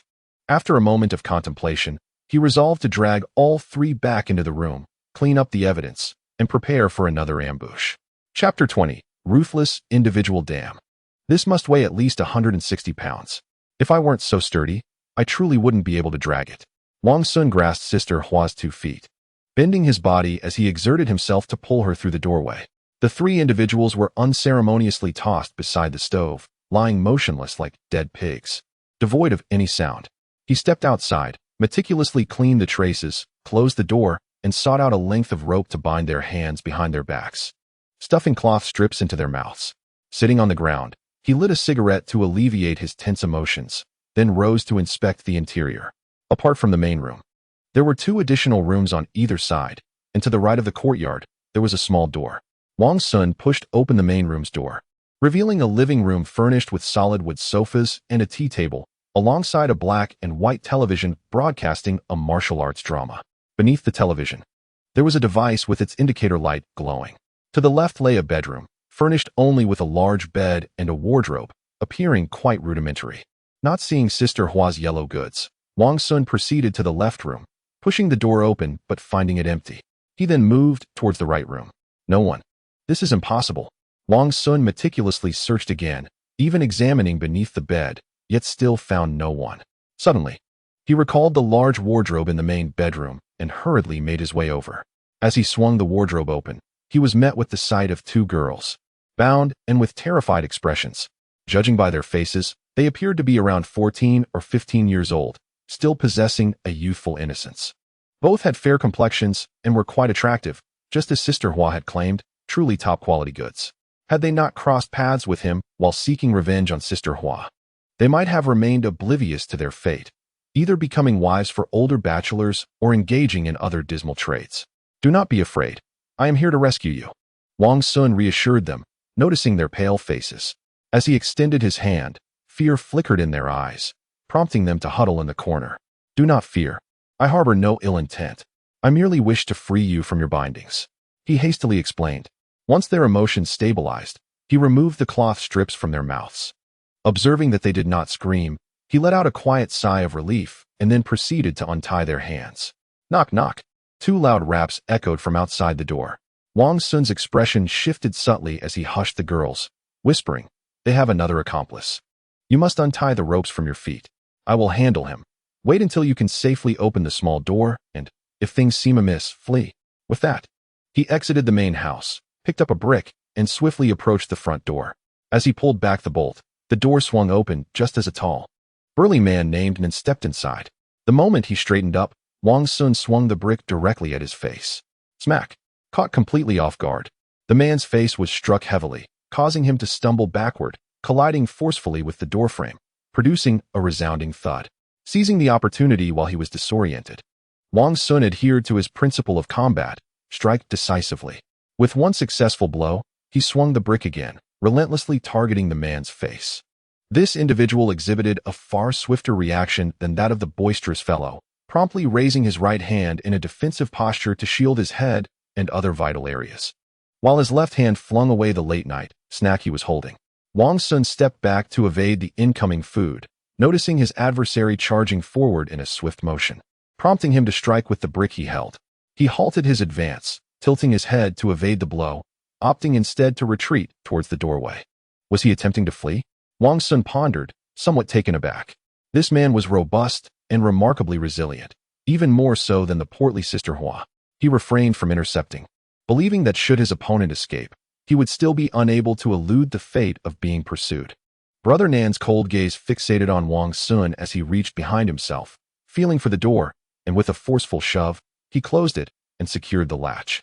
Witnessing this action, Wang Xun's expression turned grave, his eyes narrowing instinctively. The demeanor of his adversary suggested a determination to engage in a fight to the bitter end. It was a matter of either his life or Wang Xun's. At that moment, two young women dashed out from the room, heading directly towards the small door. Brother Nan smirked at the sight. Was the small door locked? Wang Xun speculated. Indeed, the two girls returned to the courtyard, their expressions tinged with trepidation as they glanced at Brother Nan. Brother, we bear no grievances from the past, nor disputes of late. Why sever our means of livelihood? Brother Nan questioned coldly, his gaze lingering on the two girls, revealing a predatory glint. Of course, there are grievances. Otherwise, why would I have sought you out? Wang Xun retorted with a sardonic smile. In his previous life, he had nearly met his end at Sister Hua's hands. So encountering them now necessitated retribution. You appear to be a local. This is our first visit to Nan City, and we have not wronged anyone, Brother Nan remarked. Casting a sidelong glance at the two girls, his expression growing increasingly sinister, his gaze sharpening. You wouldn't understand even if I explained. It's a deeply rooted vendetta, Wang Xun thought, knowing he could not divulge that he had nearly fallen victim to them in a past life. If that's the case, then perish. Brother Nan's eyes turned fierce as he lunged forward, winding up his fist to deliver a heavy blow towards Wang Xun's head. Wang Xun, remaining composed, sidestepped to avoid the punch, locking his hands around his opponent's arm and executing a shoulder throw. Thud! Brother Nan crashed to the ground like a wild stallion, producing a dull thud. As he landed, Wang Xun swiftly pressed his knee against his neck, raising his fist to strike down upon his opponent's face. Should this blow connect, it would temporarily incapacitate Brother Nan. However, the cunning adversary tightly shielded his face with his arms, using his elbows to block the descending fist. Wang Xun felt a sharp pain in his knuckles, as if he had struck a hard surface, leaving red marks in their wake. Having thwarted the attack, Brother Nan's face flushed crimson, veins bulging in his neck as he pushed against Wang Xun's knee, forcefully tossing him away. Bang! Wang Xun crashed into a circular wooden dining table nearby, creating a resounding noise. Brother Nan coughed a few times, massaging his neck, his eyes glinting with murderous intent as he produced a spring-loaded knife from his pocket. With a swift motion, the blade gleamed menacingly. Observing the crimson fury in his adversary's eyes, akin to an enraged beast charging forth, Wang Xun seized a nearby wooden stool and hurled it to obstruct his opponent's advance. Retreating to a corner, he grasped a bamboo pole and pivoted, striking at the oncoming Nan Gu with precise accuracy, landing a blow directly upon the wrist that clutched the knife. In pain, Nan Gu relinquished his weapon, which clattered to the ground with a sharp sound. The pole swung heavily towards his head, but he managed to evade, the impact landing squarely on his shoulder, which he gripped tightly. Seeing this, Wang Xun released the pole and leapt, driving his knee forcefully into Nan Ji's chest. As they were about to collide, he caught a glimpse of a cold smirk on Nan Ji's face, realizing the impending danger, and swiftly aimed both his arms towards Nan Ji's neck. Quick as a flash, Nan Gu wrapped his arms around Wang Xun's knees, attempting to bring him down, only to find he could not shake him off. Wang Xun thrust his legs forward, destabilizing Nan Gu, and they both tumbled to the ground. Engaged in a fierce struggle, they grappled, exerting all their strength, yet neither could gain the upper hand nor move. "Help me!" Wang Xun shouted urgently towards the two girls standing in the courtyard. They stood frozen in fear, trembling, unable to take a step. This is it. I've saved two cowards? This thought crossed his mind. Chapter 21. Encouragement. The two continued to grapple, their faces flushed with exertion. The adjacent house appeared unoccupied. Despite the commotion, no one had come to investigate. Wang Xun felt a pang of regret. If only he had called the police beforehand. Perhaps they would have arrived by now. Yet, there is no remedy for regret, and he could only bear the consequences of his actions. The only ones who could break this deadlock were the two girls still paralyzed in fear. Had they truly lost all courage?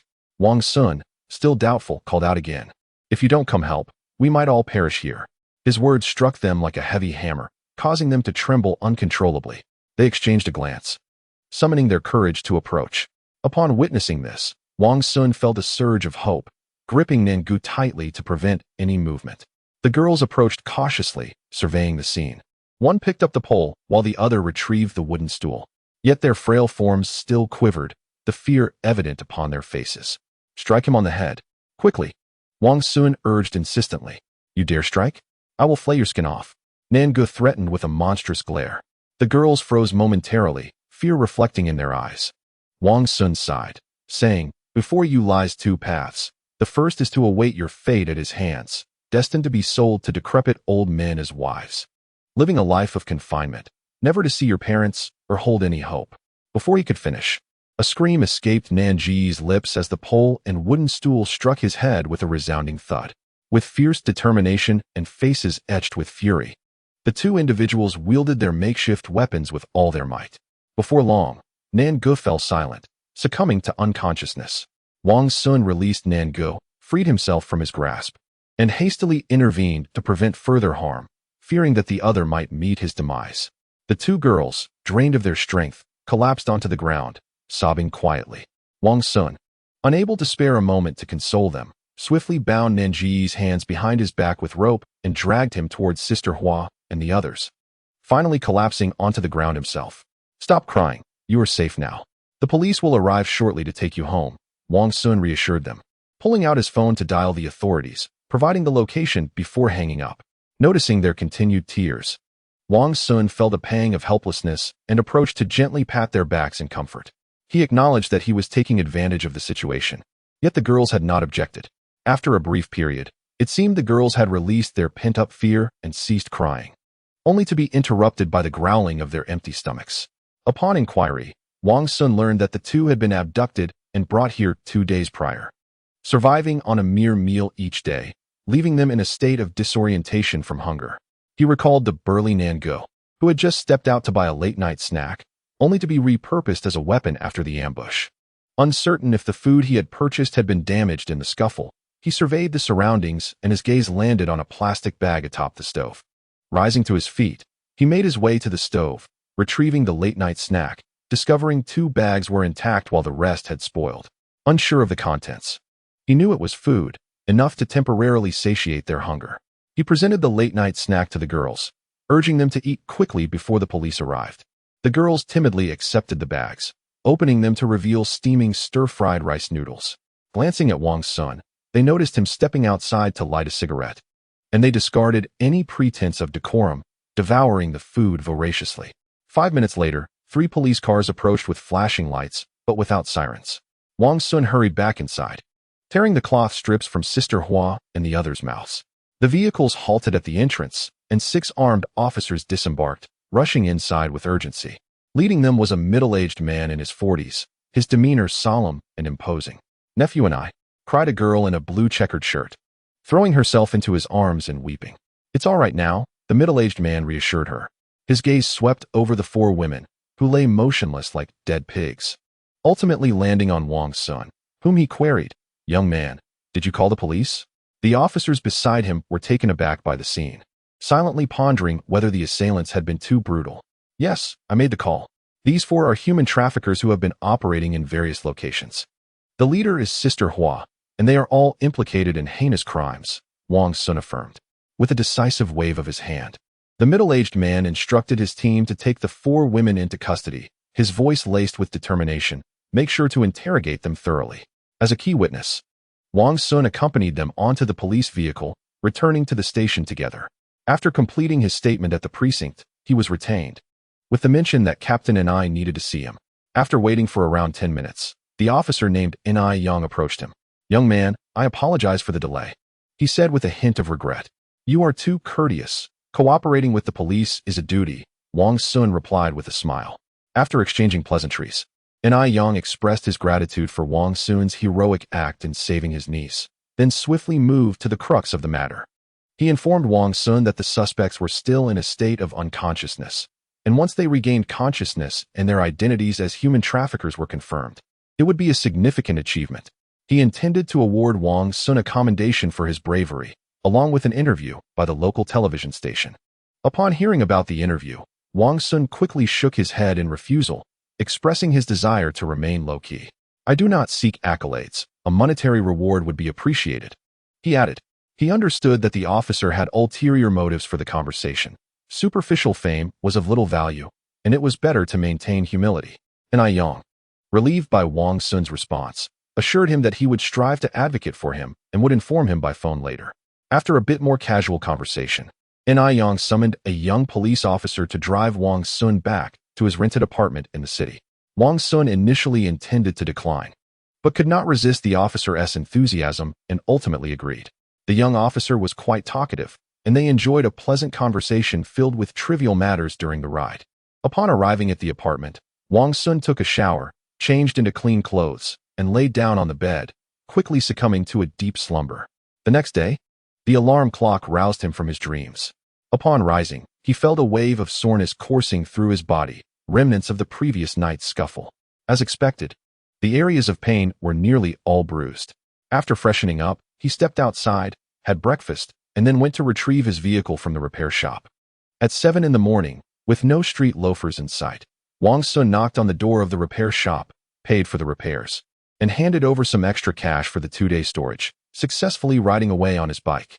After an intense 40-minute ride along a shortcut, he arrived at the Southern Industrial Park, traversing a path through a small grove, ultimately returning to the place where his dreams had begun.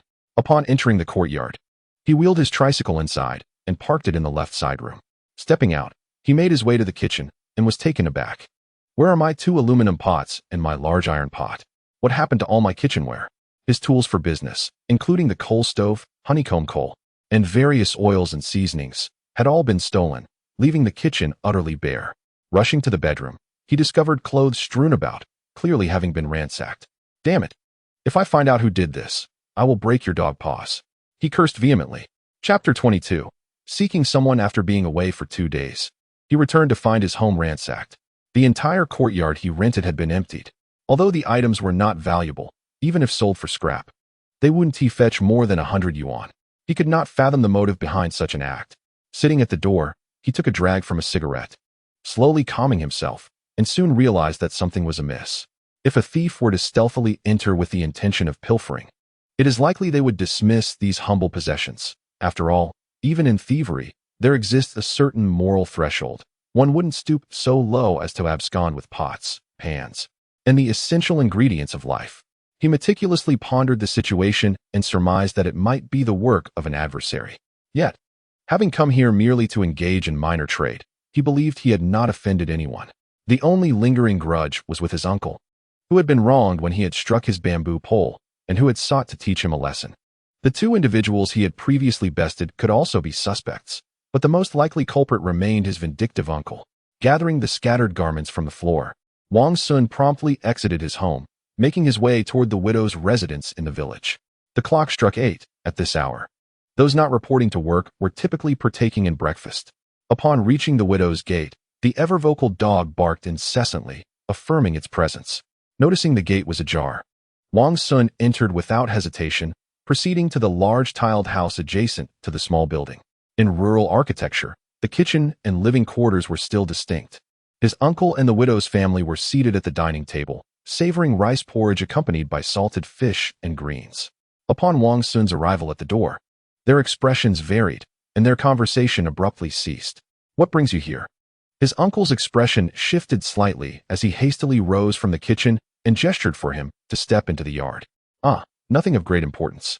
Merely seeking a word with you, uncle, Wang Xun replied, remaining stationary with a cold smirk. It was your misstep before, allowing others to trouble you. His uncle, realizing his error, quickly offered an apology. He conscientiously retrieved several 100 yuan bills from his pocket, attempting to provide some form of compensation. Uncle, my home was robbed. Are you aware of this? Wang Xun fixed his gaze upon him, refusing the money and articulating each word with precision. This was not my doing. I swear by the heavens. His uncle hastily defended himself. With evidence in the opposing party's hands and the assailants having been beaten, he felt considerable trepidation. Are you truly not the one who hired someone? Wang Xun scrutinized his uncle, searching for any signs of deceit. I assure you it was not me. I speak with utmost sincerity. His uncle insisted fervently. That is reassuring. I thought it prudent to inquire first. If it was not you, then I must report this to the authorities. Wang Xun declared as he retrieved his phone. Absolutely, we must involve the police. His uncle proclaimed with righteous indignation. Very well, I shall heed your counsel. Wang Xun acquiesced, pressing the buttons to dial the police. Noticing his uncle's lack of reaction, he made to leave. In no time, officers from the police station near the Southern Industrial Park arrived. 2 male officers stepped from their vehicle, conducted a thorough examination of the scene, interviewed local residents, and subsequently provided him with a receipt before departing. Watching them drive away, Wang Xun sighed softly. The amount involved was trifling, and he feared the bureaucratic process would drag on indefinitely. However, as one who harbors grudges, he was determined not to let the matter rest. He pushed his tricycle out of the yard, secured the gate, and rode off toward the marketplace. Upon reaching the market, he locked his vehicle and ventured into the adjacent alley, wandering about with purpose. At last, at the mouth of an alley, I spotted a lookout among the street rascals and made my way towards him. He cast a fleeting glance at Wang Xun before averting his eyes, offering no obstruction. Venturing deeper into the alley, I continued until I reached its end, where I turned a corner and beheld a tiled pavilion surrounded by a throng, intermittently filled with raucous cheers. This pavilion, open on all sides and supported by 4 wooden posts, was topped with tiles that shielded from rain but not from the wind. As I approached, a thick cloud of smoke enveloped me, accompanied by the excited shouts of gamblers outside, as if their victories were their own. Wang Xun squeezed into the crowd, observing the gamblers at the table, each one tense and fixated on their cards, silently yearning for the hand they desired. As his gaze swept around, it settled upon a young man beside the dealer. This individual, named Dong Wan, was dark and robust, a good brother from a previous life. Their acquaintance was forged over a decade later, creating an awkward dynamic where he recognized Dong, yet Dong remained oblivious to him. With the burden of being reborn over 20 years ago, he possessed a memory advantage but lacked the connections he once had. Everything had to be rebuilt from the ground up. At present, Dongwon was merely a small-time thug in the southern suburbs, devoid of wealth or status. Still in his developmental stage, destined to struggle for years before making a name for himself. Dongwon, Wang Xun called out, stepping out from the crowd, drawing numerous gazes. Those familiar with Dong quickly informed him of someone seeking him outside. Upon hearing this, Dong promptly exited from beside the dealer and approached Wang Xun. His face etched with confusion as he scrutinized him. "Brother, I don't know you. What business do you have with me?" he asked, his brow furrowed and voice indifferent. "Huh. Dongwon, I am Wang Xun, a brother of Li Qingxiang, Changge." Wang Xun fabricated a story. Li Qingxiang was currently confined in a dark cell, facing charges of armed robbery and assault, unlikely to emerge for at least 20 years. "Since you are a friend of Changge, you are also my brother." Dongwon's demeanor softened considerably, and he smiled. "May I ask what brings you to seek me?" Wang Xun offered him a cigarette and lit one for himself, exhaling a puff of smoke. "I reside in Lingdi village and was away for 2 days. My home was burglarized, and I was hoping you could inquire which brother on the streets took the job." As he spoke, he produced 500 yuan and handed it over. In his previous life, he had owed Dong some money that he never repaid before his untimely demise. Now, having a bit of cash, he considered it a repayment of interest. "Too courteous. It's a trivial matter. If you provide money, I won't hold back. Just don't let Changge know, or it will come back to me." Dongwon declined the money but agreed to assist. "Come on, a little drink money. Refusing it would be impolite," Wang Xun insisted, stuffing the money into his hand with a smile. He understood that Dongwon was struggling financially and desperately needed the cash, yet he was also quite prideful. "Thank you, brother," Dongwon replied with a grin. "I'll be at the weekly restaurant in the market waiting for you," Wang Xun said as he turned to leave. He believed that gathering information wouldn't take long. With Dongwon's connections in the area, news would soon follow. Indeed, not long after he settled into the restaurant, Dongwon hurriedly arrived. Just as Dongwon was about to speak, Wang Xun gestured for him to take a seat, calling for the owner to bring over the dishes he had just ordered, along with 2 large cups of locally brewed rice wine. "Brother Wen, today marks our acquaintance. Let us toast to this newfound brotherhood," Wang Xun proclaimed, raising his glass. In a previous life, it was Dongwon who had uttered these words. Yet now he was the one to initiate the toast. "Brother Wang, you are too courteous. Just call me Xiaowen." Dongwon quickly raised his glass for a clink and took a hearty sip of the wine as a sign of respect. The two engaged in lively conversation as they dined. Wang Xun was aware that the emptying of his home was the work of 2 thieves, nicknamed Ma Lu and Yi Wu. On the very first night he was out, they stealthily entered the courtyard and made off with everything in sight. Had it been merely a theft of insignificant items, he would not have been so enraged. However, the theft of essential goods, rice, oil, salt, and vinegar, was utterly outrageous. "Can you gather a few brothers to help me invite them over?" Wang Xun inquired. "This matter is somewhat challenging," Dongwon replied, appearing somewhat troubled. Wang Xun then placed 500 yuan on the table, stating, "This is for the brothers' efforts. It's not merely a matter of money." Dongwon shook his head. Upon hearing this, Wang Xun extracted another 1,000 yuan and placed it down. "Brother Wang, I shall take on this task," Dongwon declared, lifting his glass and downing its contents in one go, speaking with utmost respect. He noted Wang Xun's phone number, took the money from the table, and promptly made his way into the alley. Chapter 23. Interrupting the dog's paw watching Dongwon depart, Wang Xun smiled, finished his drink, settled the bill, and exited the restaurant. This was the only market in the southern industrial park and served as the town's center. Though modest in size, it faced no competition nearby, making business quite favorable. In a few years, the market would undergo expansion, surrounded by numerous shops and newly constructed apartments intended for workers from nearby factories. This small town in the southern suburbs could rival some of the more prosperous small counties in the south in the future. Wang Xun lamented his lack of funds. Otherwise, he would seize a plot of land nearby for development, anticipating substantial profits. Presently, he had over 400,000 yuan, but after purchasing a home, his funds were limited, leaving him to engage in minor business ventures while awaiting compensation from property redevelopment. While business could incur losses, acquiring these 2 properties was undoubtedly a lucrative endeavor with minimal risk. This was the advantage of being reborn. Relying on memory made it effortless to amass wealth. After wandering around the market for a while, he stumbled upon an internet CAF and, driven by curiosity, entered. At this time, internet CAFs were thriving, with nearly all seats occupied, and the computers were of the older CRT variety, running on Windows 98, complete with chat software. Approaching the cashier, he inquired about the internet usage fees and was taken aback by the exorbitant prices. It cost 4 yuan during the day and a staggering 15 yuan for an overnight session. After observing for an hour and finding no available seats, he exited, already formulating a plan in his mind. Upon returning to where he had parked his tricycle, as he prepared to ride back to Lingdi village for some rest, his phone rang with a melodious tone. Upon receiving the call from an unfamiliar number, he did not hesitate and answered immediately. "Brother Wang, we've found them," came the voice of Dongwon. "Where are you?"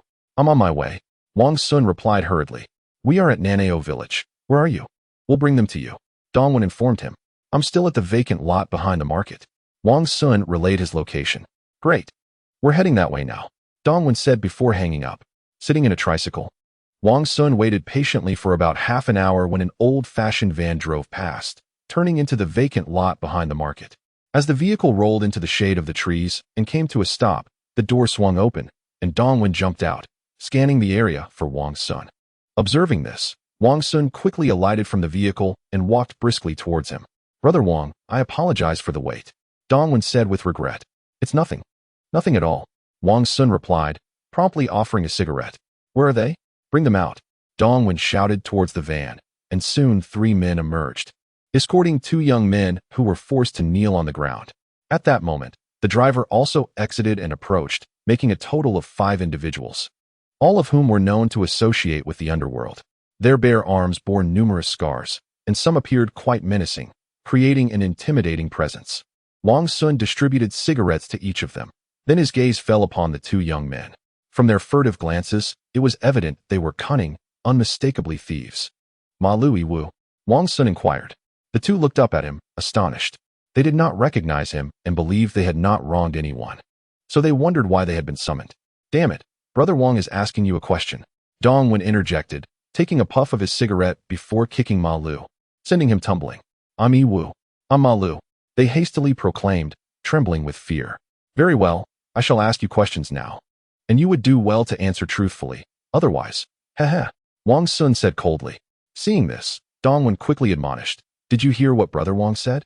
"We heard." The 2 replied in unison. "Did you sneak into a yard in Lingdi village the day before yesterday?" Wang Xun asked, narrowing his eyes. "Yes," they confessed without hesitation. "What did you take?" Wang Xun pressed.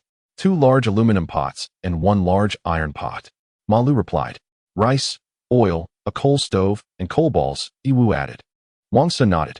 Indeed, he had not mistaken their identities. He refrained from disclosing to Dongwon that the stolen items were precisely what he feared might provoke a misguided retaliation.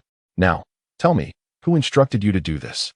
"Those items are of little value," Wang Xun sighed, eager to ascertain whether it was his uncle who had orchestrated their actions or someone else entirely. The 2 exchanged hesitant glances, remaining silent. Not willing to speak, Wang Xun said coldly, casting a glance at Dongwon, who immediately understood and delivered 2 sharp slaps to them.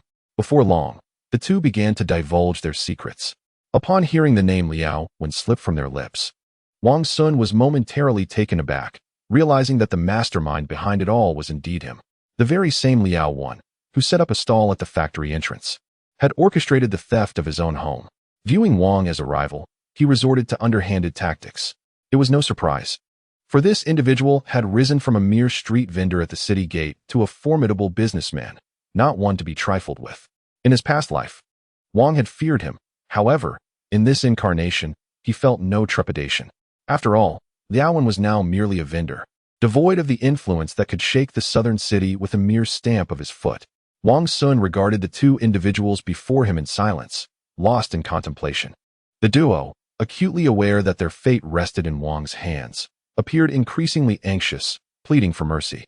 "Brother Wang, how shall we deal with these 2? Dongwon inquired. "While capital punishment may be evaded, they cannot escape the consequences of their actions. First, we shall incapacitate their hands, then remove a finger," Wang Xun declared. As his words hung in the air, Dongwon and his companions sprang into action. The two were firmly restrained, their cries for mercy rising in urgency.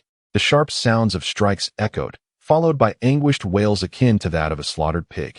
Dongwon brandished a knife, intent on severing their fingers.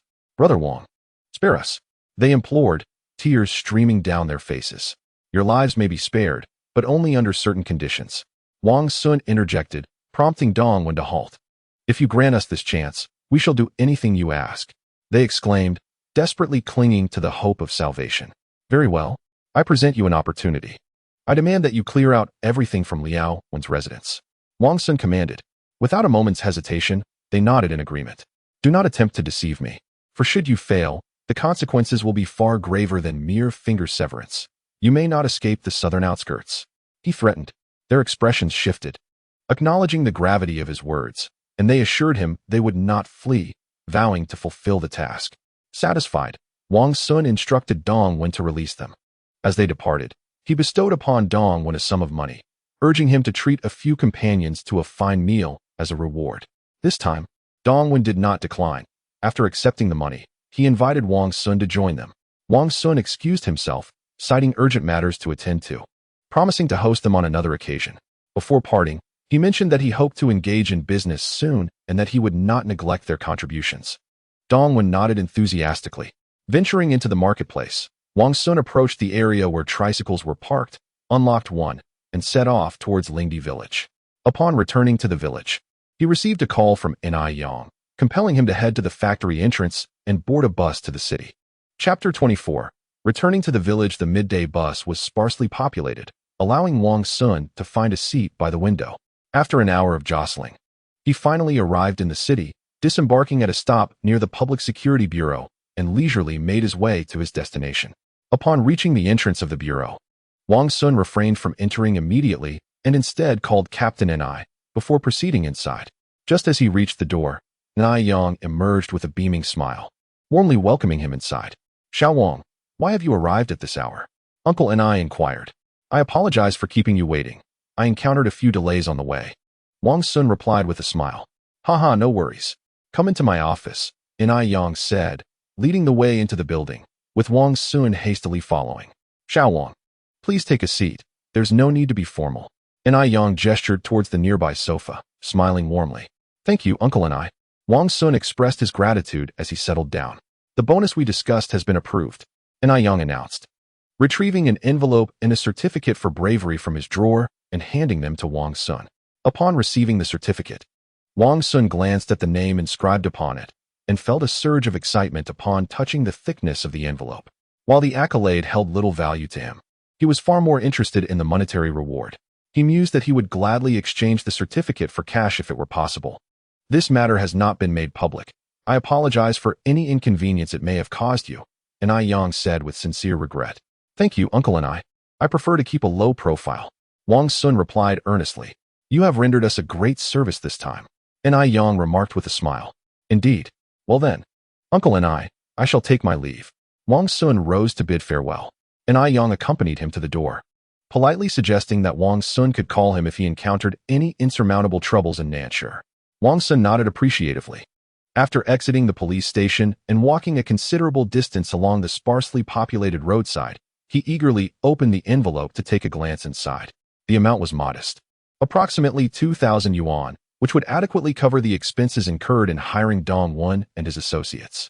After meandering nearby and purchasing some daily necessities, he returned to his rental apartment in the city. Once he had organized his belongings, a call from Sister Chen came in, informing him that the landlord had agreed to the price. She advised him to gather the funds and necessary documentation for the transfer, and to come by on Friday to finalize the agreement. Wang Xun was momentarily taken aback. He hadn't anticipated the two landlords would consent to the price so swiftly, leading him to believe he might have overpaid. Yet, changing the agreed amount now would be counterproductive. It was Tuesday, and he had 3 days before the landlords returned from the capital. Wang Xun found himself in a predicament. He had turned 18, possessed an identification card, and had the funds ready. The only item lacking was the household registration book. This document was in his grandfather's possession, and given the past difficulties in seeking accountability, retrieving it seemed a daunting task. After contemplating for a while, he decided to call the village convenience store. asking the owner to inform his mother's family to have her come to the phone. After hanging up, he waited for about 10 minutes before his phone rang. Recognizing the landline number, Wang Xun understood it was a callback from the store and quickly pressed the answer button. "Hello? Is this Xiao Sun?" Came a familiar voice from the other end. "Yes, Mom. Is the family busy?" Wang Xun asked. "Not at all," she replied. The two engaged in conversation for approximately half an hour before ending the call. Wang Xun requested his mother to retrieve the household registration book from his grandfather under the pretext of applying for an ID, while also gaining insight into the family's situation. The old man remained resentful over his refusal to take the blame for Wang Li, declaring that he would never acknowledge him as his grandson in this lifetime. The attitude of his uncle's family towards his parents was even more frigid, akin to that of strangers, often laced with cold remarks, particularly from his aunt, who frequently propagated her ill repute throughout the village. This family was akin to ungrateful wolves. He had long seen through their fade in his previous life and felt little concern. He still urged his mother to persuade his father to separate and lead their own lives. Concurrently, he confirmed a certain piece of information. Wang Xiao from his uncle's family had indeed taken the blame for his elder brother, Wang Li, and they bore a striking resemblance to each other. The sentencing had yet to occur, but it was likely a crime of complicity, warranting at least a 10-year sentence. Glancing at the time on his phone, he noted it was precisely 2 o'clock in the afternoon. After taking a shower and donning clean clothes, he stepped out of his rented room. He boarded a human-powered tricycle to the bus station and then took a long-distance bus heading towards his hometown. The bus was not crowded, with many vacant seats, and Wang Xun chose a spot in the middle by the window. The front and rear of the bus were notoriously bumpy, a fact well known to seasoned travelers, making the middle seat the most comfortable option. After waiting for about 15 minutes, the bus began its journey, slowly exiting the station. Upon reaching the outskirts of the city, it accelerated significantly, reaching approximately 80 kilometers per hour. Nevertheless, due to the sparse number of passengers, the bus frequently stopped to pick up more, ultimately taking 40 minutes to arrive at the small town. Upon disembarking, Wang Xun felt a bit dizzy and sat in the waiting hall for a while to regain his composure. Checking the time, he noted it was past 3 o'clock. School had not yet let out, and Zheng Kongwen was still at school, so there was no rush to visit his home. He hailed a tricycle and made his way to the town center, where he entered an internet CAF to play on the computer. The CAF was rather pricey, charging 3 yuan per hour, and it was bustling with patrons, the computers outdated and bulky. Without hesitation, he registered for an account, acquiring a 6-digit number. Though his friends' list remained devoid of entries, he searched for current computer prices and discovered mainstream models were priced around 5,000 yuan, with better configurations ranging from 7 to 8,000, quite steep indeed. Wang Xun was taken aback. Such devices were expensive. Families without substantial means generally opted to frequent internet CAFs for their accessibility. Noticing a notification that someone wished to add him as a friend piqued his interest. He clicked to accept and sent a brief greeting. Soon, a similar response came back, and after exchanging pleasantries, they began discussing trivial matters. As the clock struck 6, Wang Xun logged off and exited the CAF. He purchased some fresh seasonal fruits from a market nearby and took a vehicle towards Zheng Songwen's home. By this time, Zheng Kongwen had returned from school, engrossed in watching television while eating, fearful of missing a moment of the show. "Old Zheng," Wang Xun called out from the yard. "Brother Wang from next door, what brings you back?" Zheng Kongwen hurriedly set down his bowl and came out. "Huh, I've struck it rich, naturally. I'm here to treat you to something delicious," Wang Xun replied with a smile, extending the fruits towards him. Once, Zheng Kongwen brought fruits and led him into the house, promptly heading to the kitchen to fetch a pair of chopsticks and a bowl. The meal was quite simple, consisting of pan-fried salted fish and greens. Wang Xun showed no disdain, savoring the salted fish and sipping porridge, followed by a refreshing bite of the vegetables. After satisfying his hunger, he reclined on the bed to rest. Not long after, Zheng Kongwen roused him from his slumber. Wang Xun instinctively reached for his phone to check the time. It was precisely 8 in the evening. They had agreed to indulge Zheng Kongwen with a sumptuous feast at this hour, and he certainly could not go back on his word. The two of them rode their bikes out of the hospital, meandering through Dashi village and the neighboring settlement, calling upon old friends to join them at the town's bustling eatery, reminiscing about their brotherly bonds. Chapter 25. Want to hang out with me? The following day, when Wang Xun awoke, it was already noon. He felt a heavy fog enveloping his mind and rubbed his temples. He had tea drunk excessively. He had merely returned to Zhengkongwen's home around 2 or 3 in the morning, yet had unwittingly slept until midday. Fortunately, he had a prior engagement with his mother scheduled for the afternoon, else he would have been delayed. "Are you awake?" Zhengkongwen entered, weariness etched upon his face.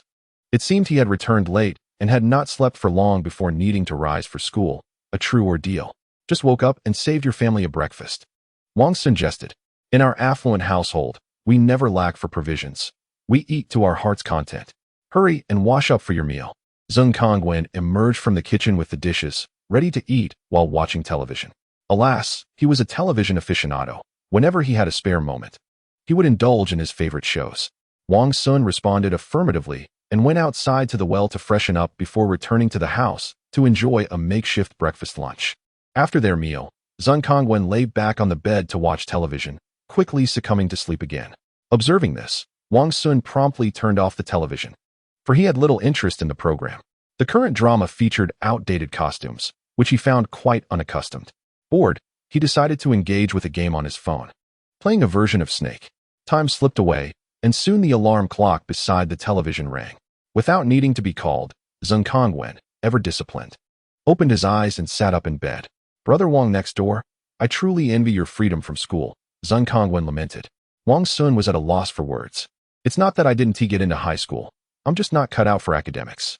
Otherwise, I wouldn't be out here mingling in society. In the eyes of my father, who believes that only scholarly pursuits hold value, I've been deemed useless, worth only for taking the fall for my cousin. Once you step into the workforce and face the harsh realities of society, you'll wish you had pursued your studies. Just wait a few years and see." Wang Xun shook his head. "Keep dreaming," Zhengkongwen replied, getting out of bed to check his reflection in the mirror.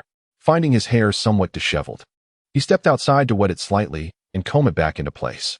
After a bit of grooming, he made his way to the courtyard, hopped on his bike, and set off for school. Wang Xun, not wishing to linger at his home, asked to be dropped off at the station along the way. In the eastern part of the town lies the local high school, approximately 3 kilometers from his home. The route takes him through the town center, past the bus station and the police station, before finally arriving at the school. Around 2 in the afternoon, coinciding with school hours, he observed numerous students pedaling their bicycles in haste towards the institution. Wang Xun and his companion encountered several junior high classmates, both male and female, exchanging greetings and discussing their recent lives. Before long, they reached the bus station, where he bid farewell to a few acquaintances before entering the waiting area. With still over 40 minutes remaining until 3 o'clock, he settled into a chair to engage in mobile gaming. A half hour later, his mother appeared outside the station, scanning the area in search of him. Unaware of her early arrival, Wang Xun continued to play until his phone's alarm chimed, prompting him to put it away. After glancing around the waiting area and failing to spot his mother, he stepped outside. Upon exiting, he immediately spotted her standing beneath a tree, peering around. "Mom," Wang Xun called out, hastening towards her. "Son, where have you been staying these past few days? Have you run out of money?" his mother asked with concern. She retrieved some cash from her pocket and pressed it into his hand. "Mom, I have money. I've been conducting business." Wang Xun declined her offer, instead pulling out 2,000 yuan from his pocket, insisting it was his earnings. Seeing her disbelief, he hurriedly explained how he had been selling meals in the industrial park, earning a stable income of 200 to 300 yuan daily. Hearing that her son was working diligently and avoiding any unlawful activities, she felt a mix of pride and concern for his well-being. She adamantly refused to accept the money, urging him to save it for emergencies. Noticing her stubbornness, Wang Xun quickly suggested that she keep the money for him, fearing he might spend it frivolously and end up with nothing. Upon hearing this, his mother relented, agreeing to save it for him, hinting it could be used as a dowry in the future. After a brief conversation, they proceeded to the police station. At the station, after filling out forms and waiting, Wang Xun received his new household registration book, officially becoming the head of the household on the first page. Returning to the bus station, he watched his mother's departing figure, feeling a wave of melancholy wash over him.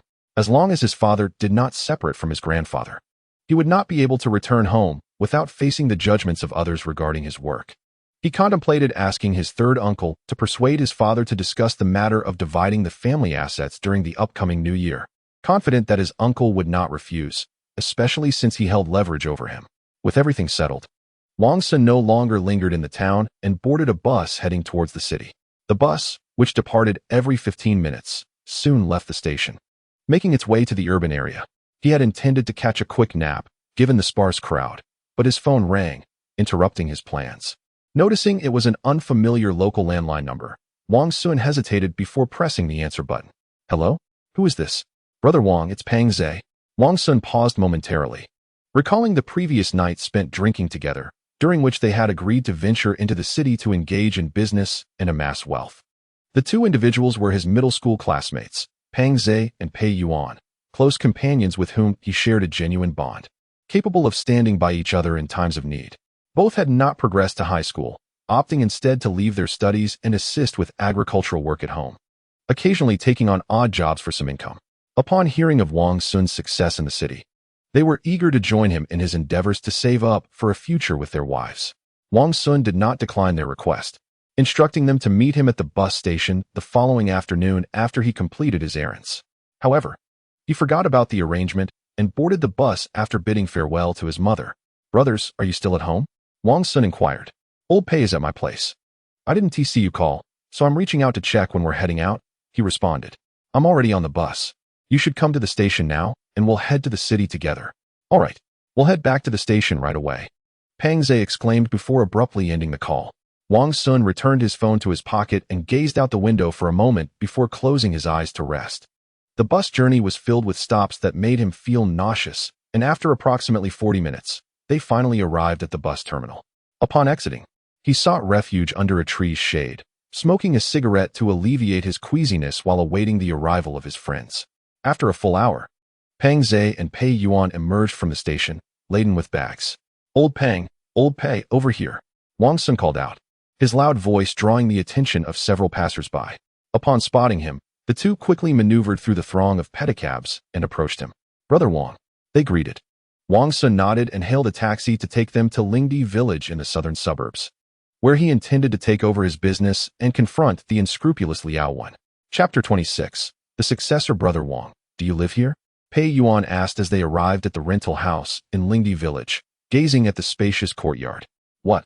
Are you dissatisfied? Wang Xun replied, opening the doors to two rooms for them to deposit their belongings. Not at all. The house is quite similar to what we have at home. Pei Yuan chuckled.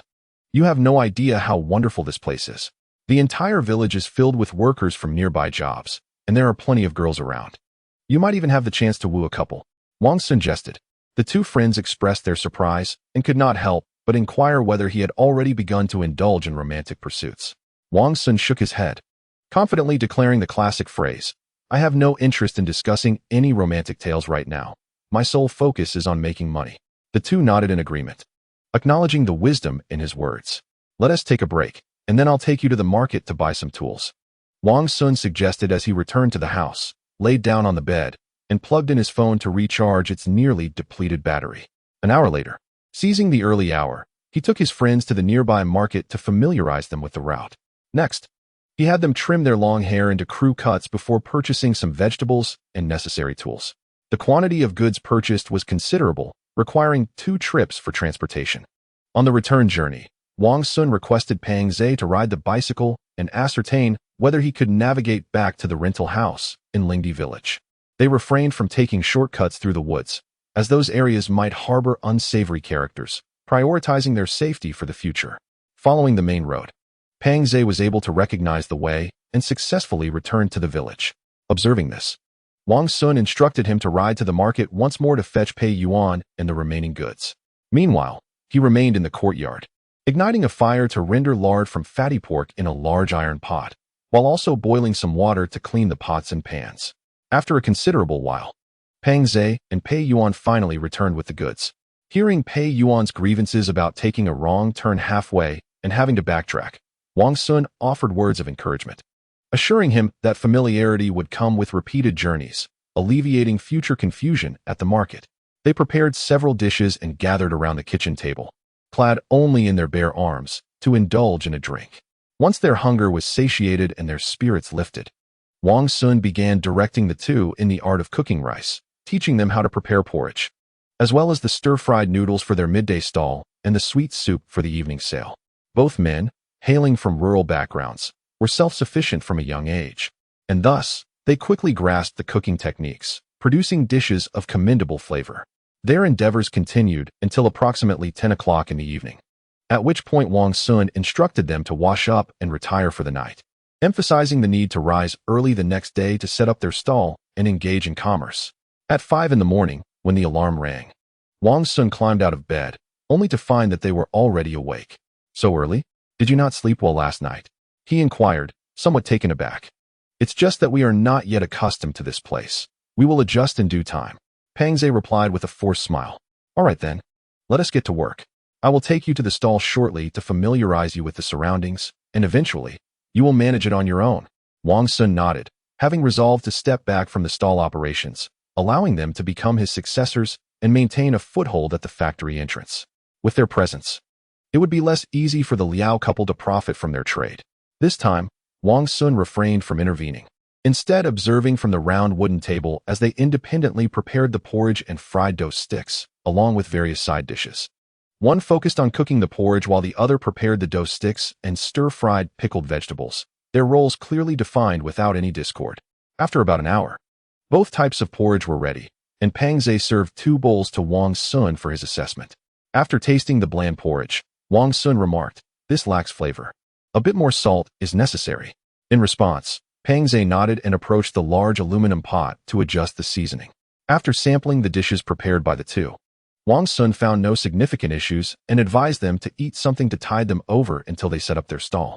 As the clock struck 6:30, he led them to the factory entrance, setting up their stall. The Liao couple was also present, and upon noticing Wang Xun and the 2 newcomers from a distance, their expressions soured. Having not seen Wang Xun at the stall the previous day, they assumed he had abandoned his pots and pans. Perhaps opting out of trading for several days, they were surprised by his return today, accompanied by 2 additional individuals. This was beyond their expectations.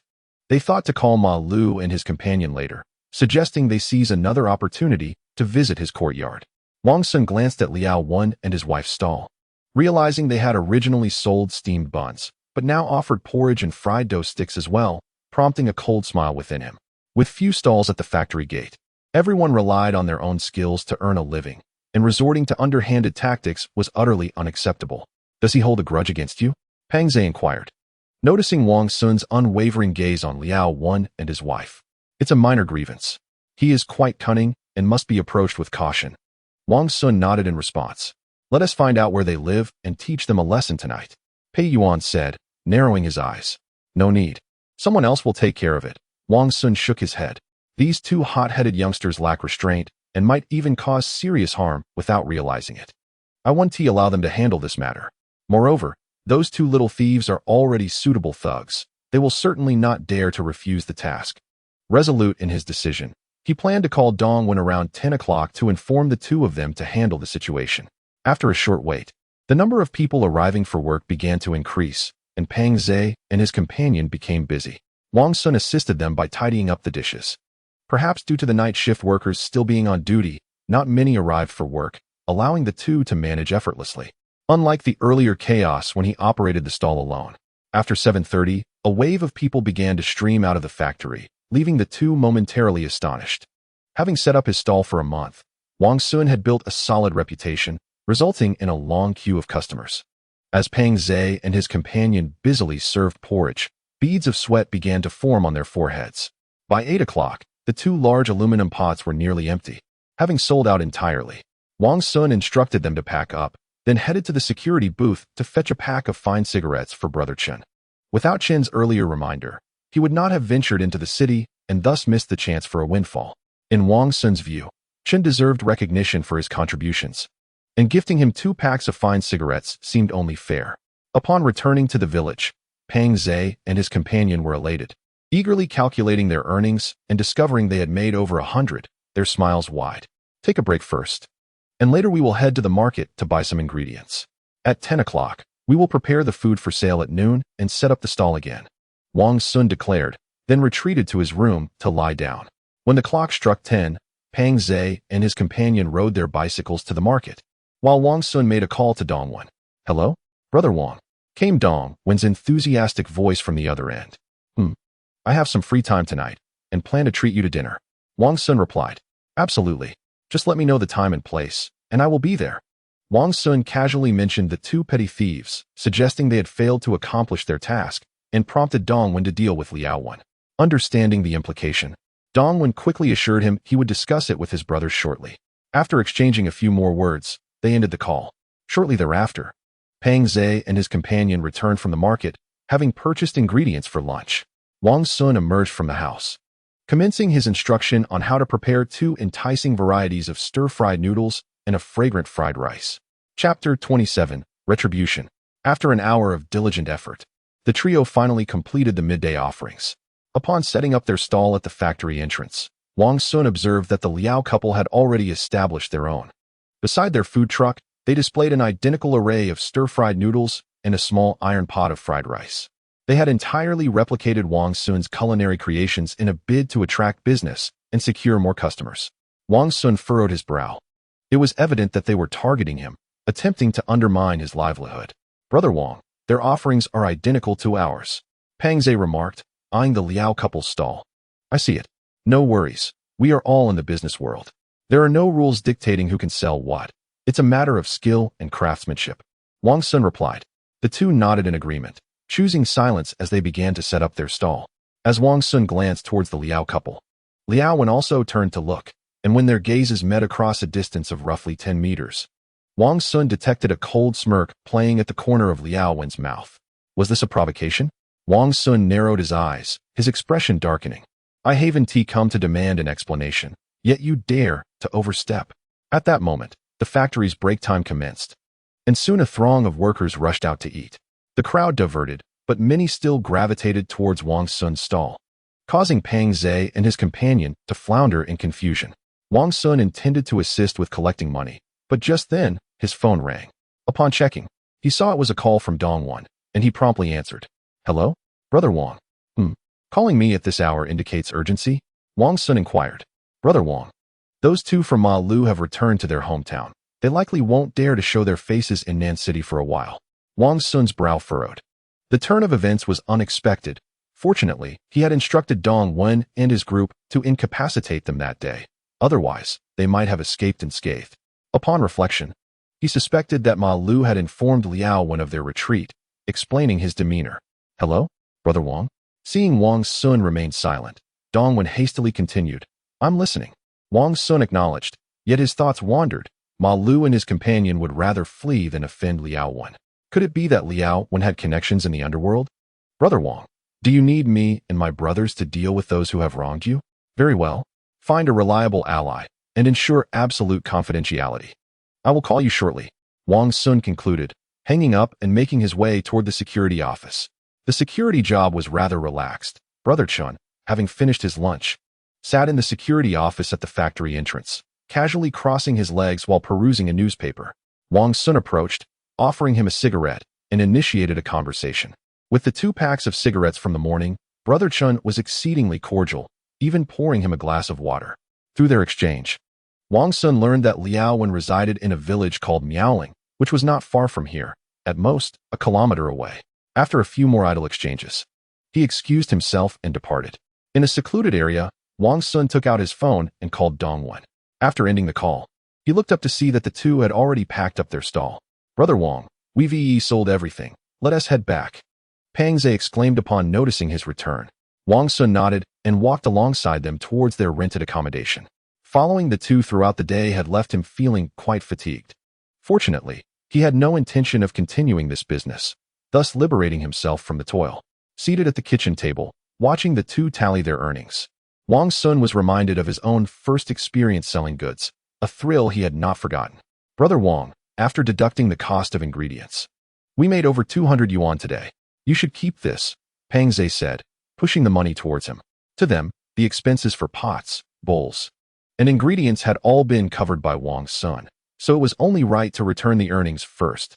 After all, true brothers must keep accounts clear. One should not feign ignorance to the detriment of their bond. Wang Xun declined the money, pushing it back towards them. "You've just started selling, and you need this money more. You can repay me when you're more comfortable." He then informed them that the rent for the entire courtyard was 200 yuan a month and advised them to pay Grandma Zhou directly next month. The two nodded in agreement. Around 10 o'clock, the elderly lady approached, and Wang Xun introduced her to the two young men, establishing their acquaintance. After a brief chat, he suggested they take a rest, and later in the evening, around 6 or 7, he would treat them to a grand meal at a nearby restaurant. At the entrance of Miaoling village, a small hill a few hundred meters above the Jeddah factory was shaded by several sturdy trees, their lush foliage covering an area of dozens of square meters. Under the shade, an unregistered motorcycle lay parked, its exhaust pipe severed, a vehicle that could easily turn heads.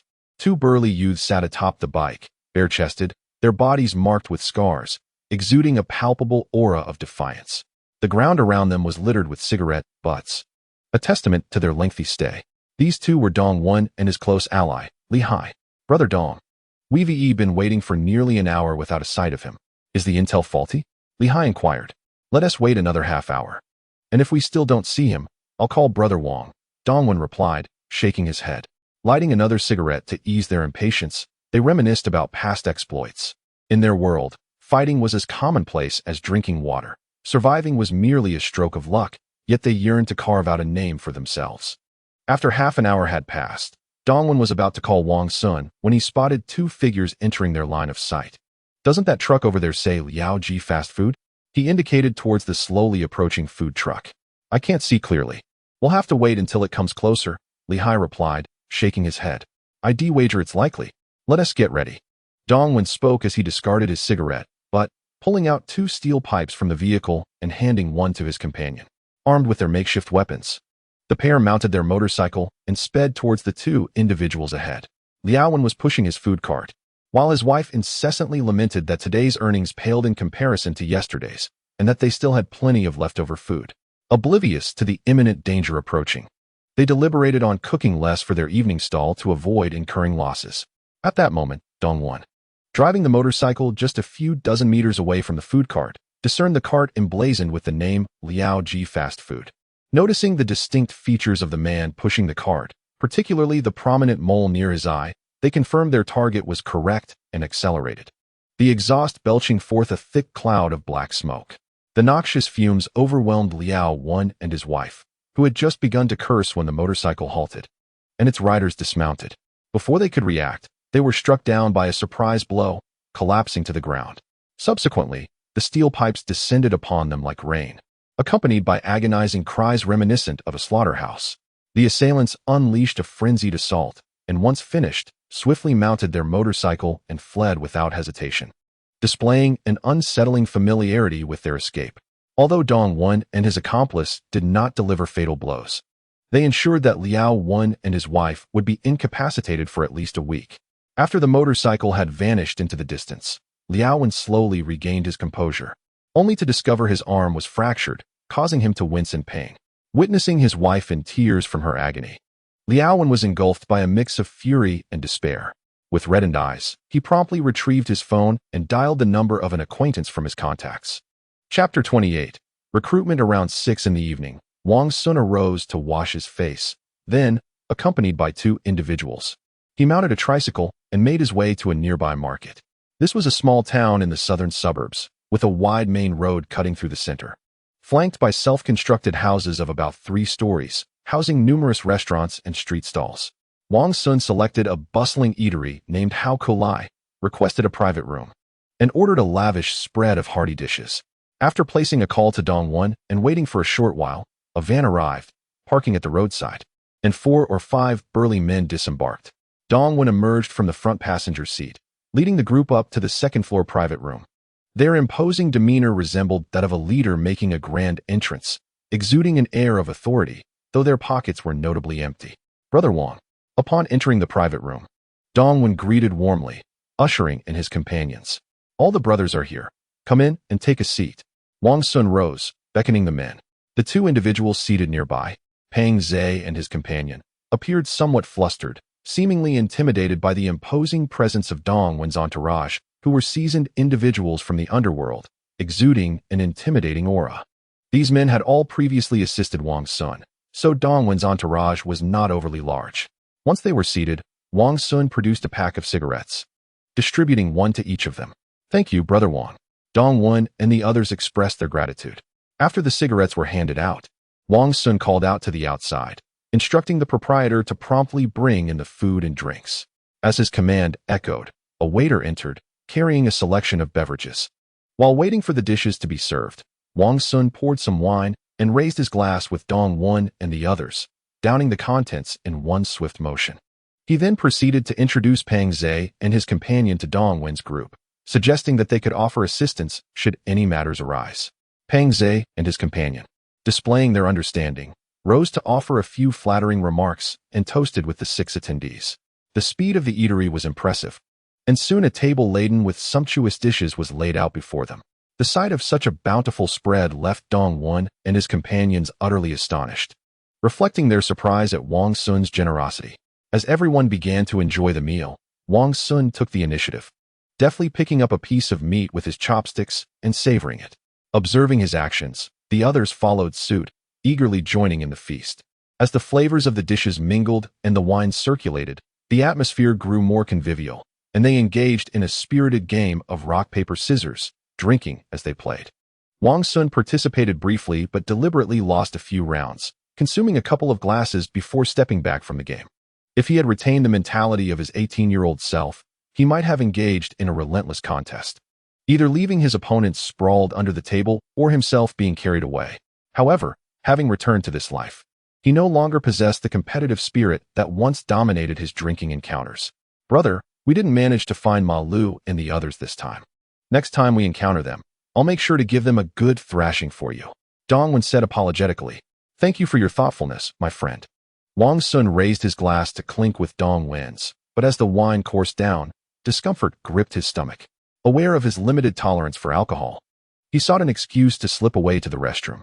After inducing a gag reflex to expel the wine, he felt considerably better. After wiping his mouth and splashing water on his face, he checked the time on his phone before rejoining the group in the private room. They shared a few more rounds of drinks, and as Wang Xun noted the late hour and the need to rise early for business the next day, he toasted Dongwon and his companions, then departed with Pang Zhe and his friend. Observing this, Dongwon promptly stood to see them off.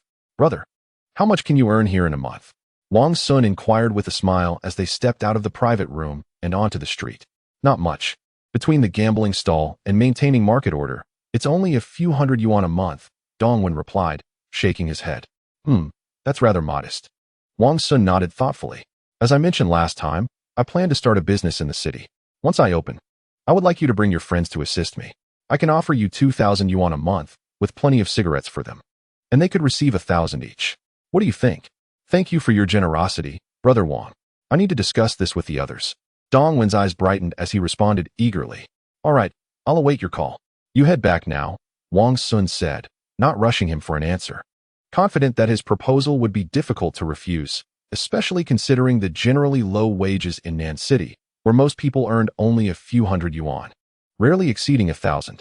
Dongwen nodded in understanding. He watched until the 3 men had walked far away before making his way back to the private room. The trio arrived at the area where their tricycle was parked and leisurely rode towards the village. "Is Lao Peng drunk?" Wang Xun remarked, observing Pang Zhe swaying unsteadily on the vehicle, a hint of surprise in his voice. The young man possesses a remarkable tolerance for alcohol, having just managed to intoxicate Dongwen's companions. Upon glancing at Pei Yuan, one can observe his flushed countenance and unsteady posture as he leans against the vehicle, his eyelids betraying a struggle against drowsiness, succumbing to a state of drowsiness. "I am not drunk," Pang Zhe asserted, attempting to maintain his dignity. Yet, no sooner had the words escaped his lips than he abruptly slammed on the brakes, leapt from the car, and hunched over at the roadside, retching violently. Wang Xun leaned against the vehicle, lighting a cigarette, and waited until Pang Zhe had finished before approaching to assess the situation. Noticing Pang Zhe's swaying form post-vomiting, he hastily stepped forward to assist him back into the car. Observing the states of both men, Wang Xun shook his head, resigned to the task of pedaling the tricycle to transport them back to their rented accommodation. By the time they returned to the yard around 11 o'clock at night, the streets were largely deserted, with only the occasional car speeding by, and the journey was smooth. However, upon arrival, Wang Xun found himself in a predicament. Both men were utterly incapacitated, their bodies limp and heavy, making their transport quite laborious. He attempted to rouse them but received no response, compelling him to summon his resolve and carry them inside. Despite his towering stature, The effort of hoisting both men into the room left him breathless and drenched in sweat. Fortunately, their resilience towards alcohol spared him further tribulations. After securing the yard gate, he filled a bucket with water to cleanse himself of the remnants of the evening's escapades. Lying down on the bed, the effects of the alcohol soon enveloped him, causing the room to spin, and he fell into a hazy slumber. Uncertain of how long he had slept, a faint noise abruptly jolted Wang Xun awake, causing him to sit upright in bed. He descended from the bed, retrieved a steel pipe from beside it, and stealthily approached the window, peering outside only to exhale in relief. It was merely a false alarm. No intruder had breached their sanctuary. Rather, it was Pang Zhe and his companion, having stirred in the middle of the night, seeking water to quench their thirst. Returning to bed, he glanced at his phone and noted the time, just past 3 in the morning, before drifting back into sleep. As dawn broke, the kitchen light flickered on, accompanied by a series of sounds. Wang Xun cast a cursory glance, merely turning over to continue his slumber. As daylight began to filter in, a series of knocks resounded at the door, followed by Pang Zhe's voice. Wang Xun responded, donned his clothing, and opened the door to find both men seated at the kitchen table, already partaking in breakfast, with their market goods laid out on the tricycle. To his astonishment, the two, who had been thoroughly inebriated the night before, had risen early to prepare for their market venture. After completing his morning routine, he joined them at the table. Sipping nourishing congee. Through light conversation, he learned that the two had risen in the night for water, taken a shower to dispel the remnants of alcohol, and decided to cook and sell their wares rather than sleep. Once Wang Xun finished his meal, he accompanied them to the market, heading towards the factory entrance. Upon reaching the designated spot, he scanned the area but found no sign of Liao Wen and his spouse, confirming his suspicion that Dong Wen had taken action the previous day. After Pang Zhe and his companion concluded their sale, Wang Xun bid them farewell and boarded a bus towards the city center. He had arranged to meet Sister Chun that morning to finalize the contract for the transfer of the property with the landlord. Although it was still early, he deemed it prudent to arrive ahead of schedule to avoid any unforeseen complications that might hinder the proceedings. In the early morning, the bus was not overly crowded. He settled into a window seat, gazing out at the scenery and contemplating the need to engage in additional business ventures to sustain his livelihood after finalizing the property purchase. Chapter 29. The shop at 9:30. Upon reaching the city center, Wang Xun directly boarded a rickshaw and made his way to the real estate agency where Sister Chun worked, located in the plaza. The agency, named Shichuang Real Estate Agency Company, Limited, occupied a modest space of over 20 square meters, featuring a front office area with merely 2 computers and 2 landline phones. As the owner, Sister Chun had employed 3 individuals, 2 sales agents and a supervisor to oversee the shop. After explaining his intentions to the sales agents, he was promptly ushered into a signing room by the roadside, where a cup of warm water was poured for him. After a brief wait, Sister Chun arrived, accompanied by the 2 property owners. Following cordial greetings, the parties delved into the matter at hand, examining the property owner's certificates of ownership before signing the brokerage contract. Subsequently, Wang Xun accompanied them to the real estate transaction center to process the property transfer, and then to the bank, where he executed 2 transactions to transfer funds to the property owner's accounts. With that, the matter was settled. Upon exiting the real estate transaction center, he inquired of Sister Chun regarding the duration required to obtain the new property certificates. She informed him that, according to local policy, it would take approximately 15 working days. Finding this timeline excessive, Wang Xun asked Sister Chun if there was any way to expedite the process. Noticing the crowd around them, Sister Chun discreetly pulled him aside to a quieter spot, revealing that there was indeed a way, albeit at a cost. Hearing this, Wang Xun's spirits lifted. He believed that any issue that could be resolved with money was no issue at all. He promptly assured her that it was not a problem, as long as he could receive the certificate sooner. After making a phone call to inquire, Sister Chun quoted him a figure, which he deemed reasonable, and he nodded in agreement. 3 days later, Wang Xun successfully received the new property certificates for both properties. He immediately contacted Sister Chun and, leveraging her connections, secured a loan of 300,000 yuan against the 2 properties from the bank, with a term of approximately 5 years. With this sum, he informed Sister Chun of his intention to find a shop with an area of around several hundred square meters, preferably on the 2nd floor, provided it was in a prime location with convenient access. Upon hearing this, Sister Chun mentioned having a few options available and could take him to view them the following day. If those did not meet his needs, she would assist in finding more. With ample free time on his hands, Wang Xun readily agreed to go and take a look. The next morning at 9 o'clock, Sister Chen arrived in her black Jetta. After getting into the car, she swiftly drove to the vicinity of the plaza to inspect the shops. The first property was a self-built structure of approximately 4 stories, located in a secondary commercial area. The ground floor, measuring over 40 square meters, was part of a tenement building. Currently, the entire building was for rent at a monthly rate of 2,000 yuan, with a minimum lease term of 3 years and an annual rent increase of 5%. Wang Xun found the location promising, but felt that the space on each floor was too limited for a cyber CAF, thus he decided against it. Next, the two examined 2 more shops, both favorably located. Yet they were either too small or not suitable for consideration. Sister Chen, I'm also open to shops available on the 2nd and 3rd floors of shopping malls, provided the prices are reasonable.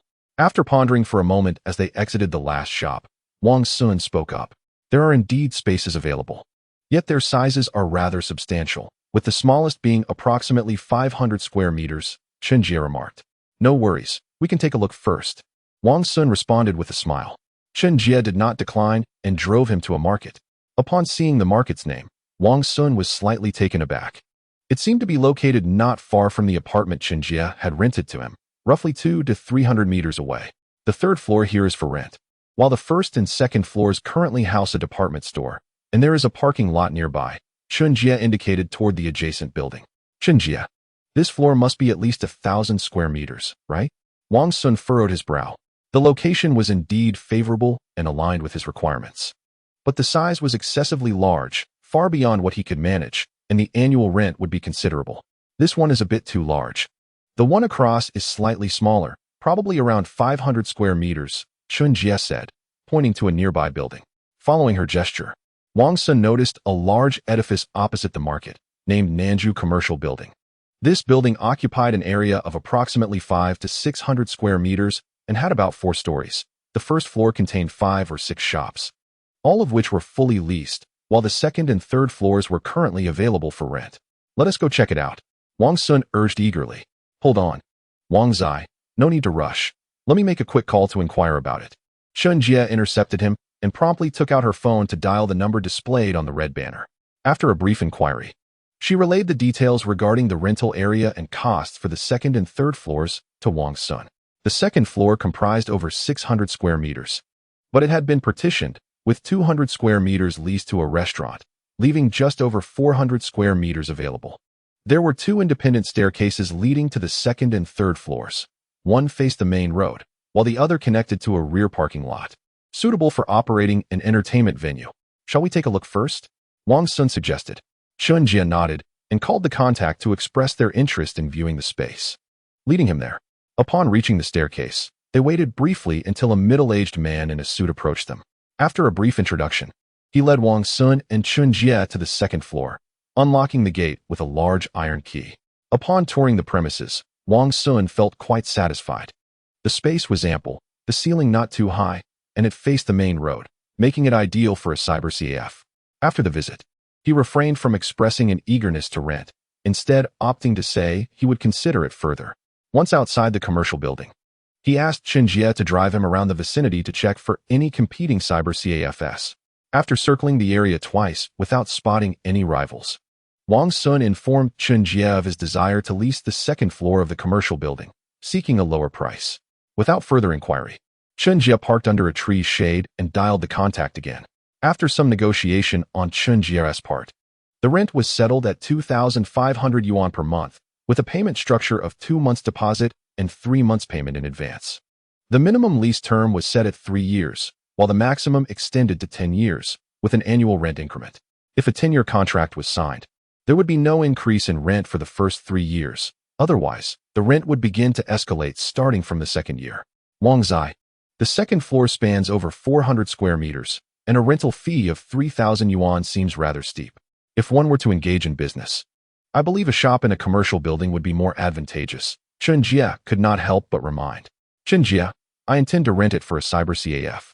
The location here is quite favorable, and the 2nd floor is just perfect for it. Wang Xun replied with a smile. A cyber CAF? That requires a considerable investment, does it not? There are only a few in the city, and the number of people browsing the internet these days is rather scarce, Xinjia expressed with surprise. If one desires to prosper, opening a cyber CAF is the way to go. It is a guaranteed profitable venture. With the current lenient policies, one can obtain a business license in just 2 weeks. Would you be interested in investing? Wang Xun inquired. I need to think about it, Xinjia responded, not outright rejecting the proposal, but remaining cautious. Wang Xun did not press the issue. At this moment, his funds did not require external investment. However, Xinjia's involvement could potentially resolve numerous challenges, given her extensive connections through her family, many of whom work in state-owned enterprises in the southern city. After a brief conversation, the two drove to the Yuhang building in the square, took the elevator to the 8th floor, and entered the office of the Nan City Xiong'an Investment Company. They were greeted by the middle-aged man who had shown them the property earlier. And upon entering the reception room, they met a fair-skinned middle-aged gentleman who introduced himself as the manager of the Nanzhou commercial building, responsible for leasing and subsequent management of the shops. After exchanging pleasantries, they proceeded to sign the rental contract. The lease was set for 10 years at a rate of 2,500 yuan, with a deposit of 10,000 and a quarterly payment schedule. Wang Xun paid a total of 17,500 yuan up front, receiving the contract and receipt, thus officially leasing the 2nd floor of the Nanzhou commercial building, encompassing over 400 square meters. This endeavor was not in vain for Xinjia, as she earned a 30% commission from the rental fee, yielding a daily income of approximately 1,500 yuan. For the 2 apartments purchased in Longtu Village, Wang Xun provided her with a commission of 1% of the total property price, which also came from the seller, ensuring that Xinjia profited significantly from their transactions. Wang Xun saw no issue with this arrangement, as the other party had indeed rendered their services and deserved corresponding compensation. Upon exiting the Yuhang building, Wang Xun noted that it was nearing noon and invited Xinjia to dine at a nearby restaurant as a gesture of gratitude to strengthen their rapport and leverage her connections. After returning to his rented accommodation for a brief rest, he set out for the building materials market to seek craftsmen for the cyber CAF's renovation, aiming for a swift opening to recoup his initial investment and explore further business avenues. Chapter 30. To prosper. Open a cyber CAF. The 2nd floor of the Nanzhou commercial building had just been coated with putty, the flooring was yet to be laid, and the public restroom was still under construction, requiring some time before completion. Seizing this interval, Wang Xun utilized Xinjia's connections to expedite the processing of the necessary permits. Although the current policies were lenient and not strictly enforced, he still took advantage of his relationships to navigate the bureaucracy, as it would have taken months otherwise. The consecutive banquets had taken a toll on him, and whenever he felt overwhelmed, he found himself excusing himself to the restroom to induce vomiting. Rising from his bed and glancing at the clock, he realized it was past 3 in the afternoon. Wang Xun reluctantly got up, took a shower, and attempted to rid himself of the lingering scent of alcohol. During this period, he also obtained a motorcycle license and purchased a Suzuki motorcycle for transportation. Riding his motorcycle, he arrived at the South Pearl commercial building. Ascending to the 2nd floor, he observed workers tidying up. The renovation had been completed. After wandering through the space, Wang found himself reminiscing about the days spent in internet cafes of his past. The establishment featured not only a spacious hall, but also private rooms. These private rooms were delineated by wooden partitions along the windows, creating isolated areas, with a total of 10 such spaces, each accommodating a pair of sofas and 2 computers. The exterior signage was prepared, concealed beneath red fabric, to be unveiled at the grand opening.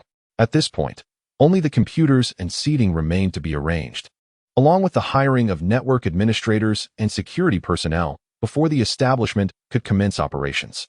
Exiting the 2nd floor of the South Pearl commercial building, Wang Xun dialed a number to reach Dongwen. Hello? Brother Wang. Dongwen's voice came through, tinged with fatigue. How have you considered the matter we discussed last time? Wang inquired. Should Dongwen and his associates decline to assist, he would have to seek others to maintain order. In this era, entertainment venues were scarce, and internet cafes were often chaotic. A firm presence was essential. Without hesitation, Dongwen agreed, expressing his readiness to bring his team to the city immediately.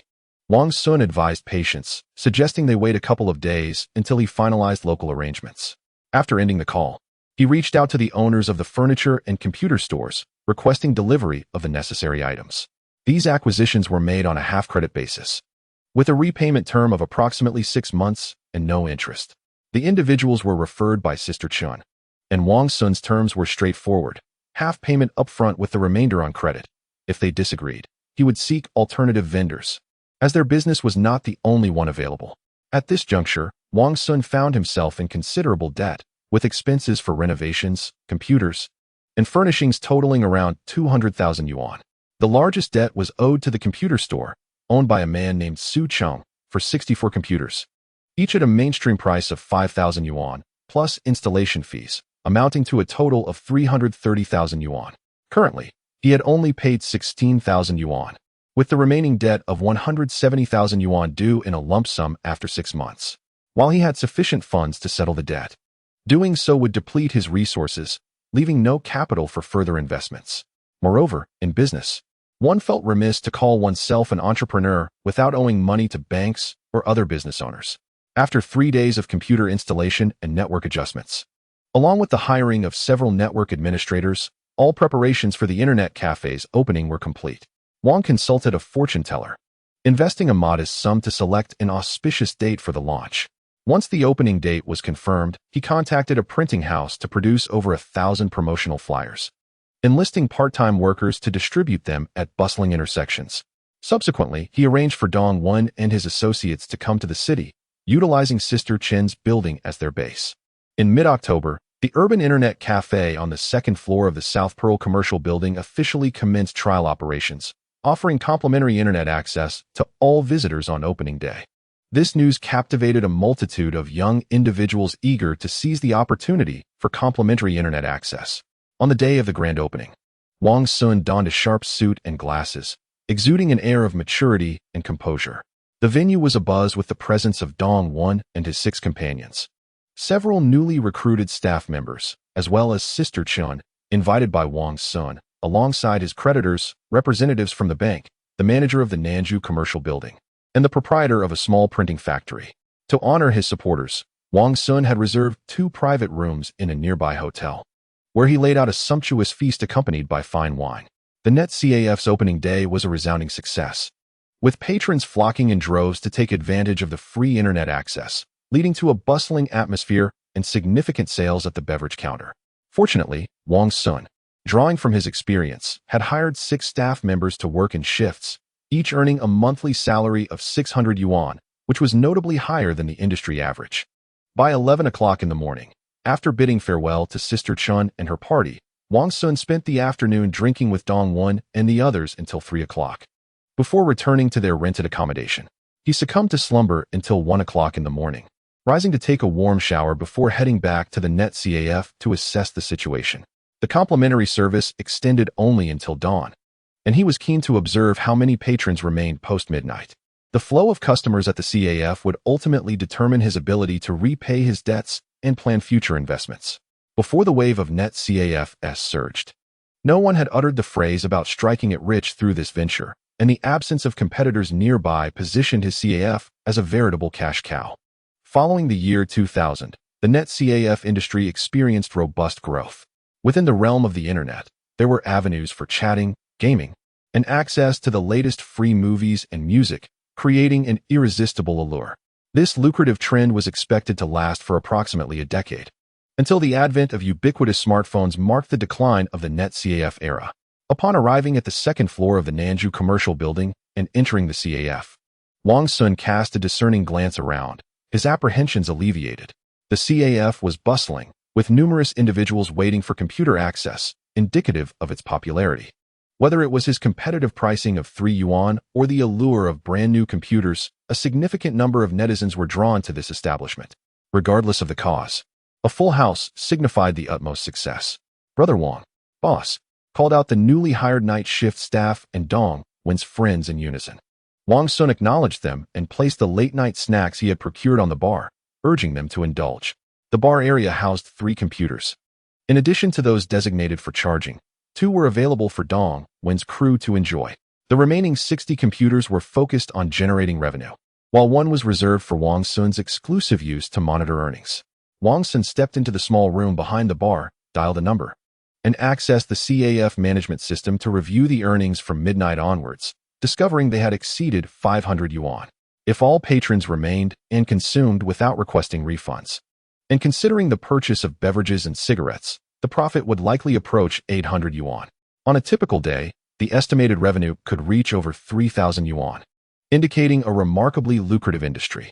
In just a year or two, internet cafes are blossoming everywhere, and competition has intensified, leading to diminished profits. However, this endeavor remains vastly superior to engaging in smaller businesses.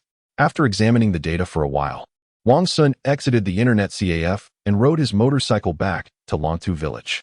The distance to the residential area of Longtu village is merely 3 to 4 kilometers. Not particularly far. The rental house serves as the dormitory for Dongwon and his companions. But Wang Xun usually spends most of his time in his own house in Longtu village. In his view, purchasing a property is prudent, anticipating future demolition. However, if the demolition does not occur during this interim period, it would result in considerable loss. Upon returning to Longtu village, Wang Xun parked his motorcycle inside the house, securely closed the courtyard and the main door, and proceeded to his room on the second floor. Lying on his bed, he began to contemplate how to invest his dwindling funds in the forthcoming industry. Suddenly, the sound of his phone ringing interrupted his thoughts. Chapter 31. Midnight call. Upon noticing the unfamiliar number on the caller ID, Wang Xun felt perplexed. Who would call him at 1 in the morning? It was the year 2000, a time when telecommunication scams were not rampant and mobile phones were not widespread.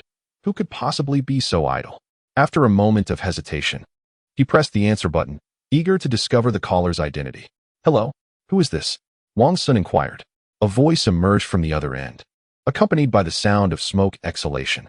Coldly, it stated, "Do you know Pang Zhe and Pei Yuan?" Wang Xun was momentarily taken aback. They were his classmates who, after dropping out, had been assisting with farm work at home. Upon learning of his earnings in the city, they had implored him to bring them along for opportunities. Thus, he had taught them to sell food at a stall outside the Jetta factory on the outskirts of the city. Have they encountered trouble? Wang Xun furrowed his brow and replied, "They are my brothers." A disdainful snort was heard from the other end, followed by the agonized cries of Pang Zhe and Pei Yuan. Please enlighten me on how they offended you, Wang Xun said, tightening his brow. Listen carefully. They have injured my brother, and now we are holding them. If you wish to rescue them, bring 20,000 yuan in medical fees to the abandoned warehouse at the Fengji factory in the southern suburbs by 3 o'clock tomorrow afternoon. If you are late, prepare for the worst. Remember, do not even think about involving the police. The consequences will be yours to bear. The caller hung up abruptly, leaving no room for inquiries. Did they really get into a fight? Wang Xun pondered, perplexed. Before leaving, he had repeatedly warned them that the city was not like their small town. They should not be impulsive when out and about, lest they encounter trouble. A month had passed, and it seemed they had forgotten his advice entirely, landing themselves in dire circumstances. After contemplating for a moment, he decided to call Dongwon, hoping he could gather some information. Prior to moving to the city, Dongwon had connections in the southern suburbs and was somewhat familiar with the local underworld. Once the call connected, Wang Xun relayed the situation to Dongwon and then ended the call. After approximately half an hour, Dongwon called back. He informed Wang Xun that the individuals holding Pang Zhe and Pei Yuan were not local thugs from the southern suburbs, but rather individuals from the western part of the city, known as Brother Xiang, whose real name was Xiang Dong. Upon hearing the name, Wang Xun felt a wave of trepidation wash over him.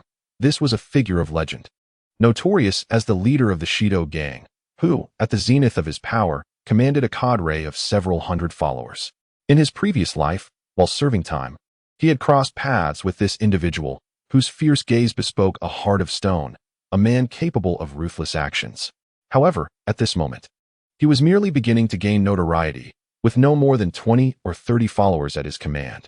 In a couple of years, his gang would flourish, monopolizing the entirety of the southern city, only to find himself incarcerated thereafter. Wang Gu, how shall we handle this? Should I gather the brothers? Dongwon inquired. No need. Wang Xun sighed in response.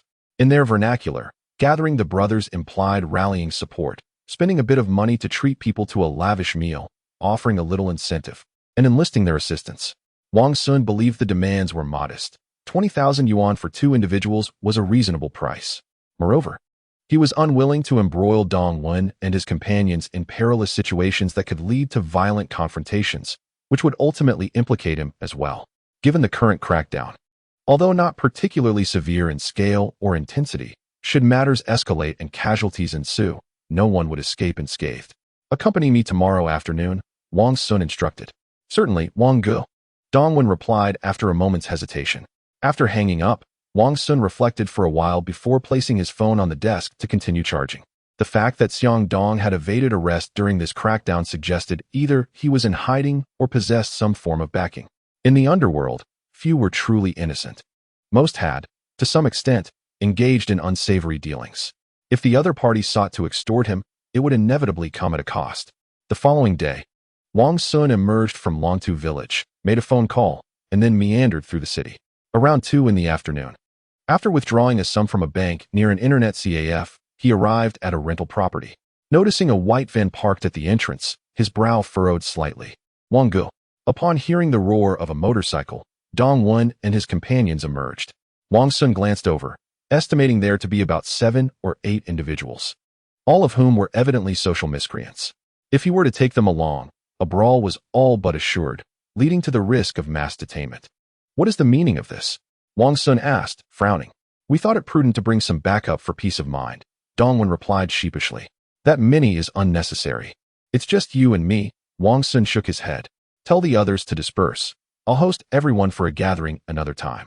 Everyone present turned to Dongwen, who furrowed his brow in response. What are you looking at? Listen to Wang Gu. Everyone head back for now, Dongwen ordered hastily. With that, they all exited the building, boarded the van, and sped away in a hurry. Get in the car, Wang Xun urged Dongwen. Dongwen complied and quickly hopped into the vehicle. The motorcycle roared to life as they navigated through the alley of the rental property, emerging onto the main road and racing towards the abandoned warehouse at the wind turbine factory on the outskirts of the southern suburbs. Wang Gu. Xiang Dong is a ruthless character. Going without backup may leave us with no way back. Dongwen pondered for a long while before voicing his concern. Are you afraid? Wang Xun retorted, emphasizing the words. Not at all. I was merely concerned for Brother Wang's safety, Dongwen remarked, a hint of disdain in his voice. Trust me, we will be just fine. With this reassurance, Wang Xun focused intently on driving. As they approached the southern suburbs, he noticed a van trailing them closely in the rearview mirror, careful not to draw too near. A quick glance at the license plate confirmed that it was Dongwen's associates, stealthily following behind. It was nearly 3 o'clock, and Wang Xun had no time to spare on them. He resolved to head to the abandoned warehouse at the windmill factory first. Upon arriving in the southern suburbs and following Dongwen's directions, they entered a thicket of trees. After a short walk, they soon came upon a dilapidated house. The neglected warehouse had long been devoid of guardianship, overrun with wild grasses, rendering the path nearly invisible. The warehouse itself occupied a considerable area, approximately 2 to 3 dozen acres, surrounded by numerous trees and ensnared by barbed wire. The old road was concealed beneath a carpet of grass, with fresh tire tracks marking its surface. Wang Xun cautiously maneuvered his motorcycle along the worn path, proceeding at a slow pace. The roar of the engine stirred those within the warehouse, and shortly, a figure emerged from among the trees. It was a young man with long hair, possessing shifty eyes that exuded cunning and wariness, a typical drifter from the streets. He appeared to be a lookout, poised to sound the alarm at the first sign of trouble. As Wang Xun reached the entrance of the warehouse, he was promptly halted by the young man. Casting a glance behind Wang Xun and Dongwen, and seeing no one else in sight, the young man grinned, revealing a set of yellowed teeth. Park your vehicle here and come inside with me. Wang Xun nodded, turned off the engine, secured the front lock, and dismounted. The trio followed the long-haired youth as they ambled into the warehouse. Chapter 32. The abandoned warehouse. At the entrance of the warehouse stood a rusting iron door, still bearing the marks of a forced entry with a pried open lock. Upon entering, they were greeted by the sight of large, crumbling structures on either side, their walls marred by decay, revealing cracks and scattered shards of tile upon the ground. Following the long-haired youth, Wang Xun and Dongwen walked slowly towards the innermost depths of the warehouse. The overgrown weeds and mounds of litter indicated that this place had been forsaken for a considerable time. Slogans, weather-beaten and peeling, adorned the walls, whispering tales of its former significance. After walking for a while, they could distinctly hear the sounds of drinking and gambling, interspersed with occasional cries of distress. Recognizing the voices of Pang Zhe and Pei Yuan, Wang Xun furrowed his brow in concern.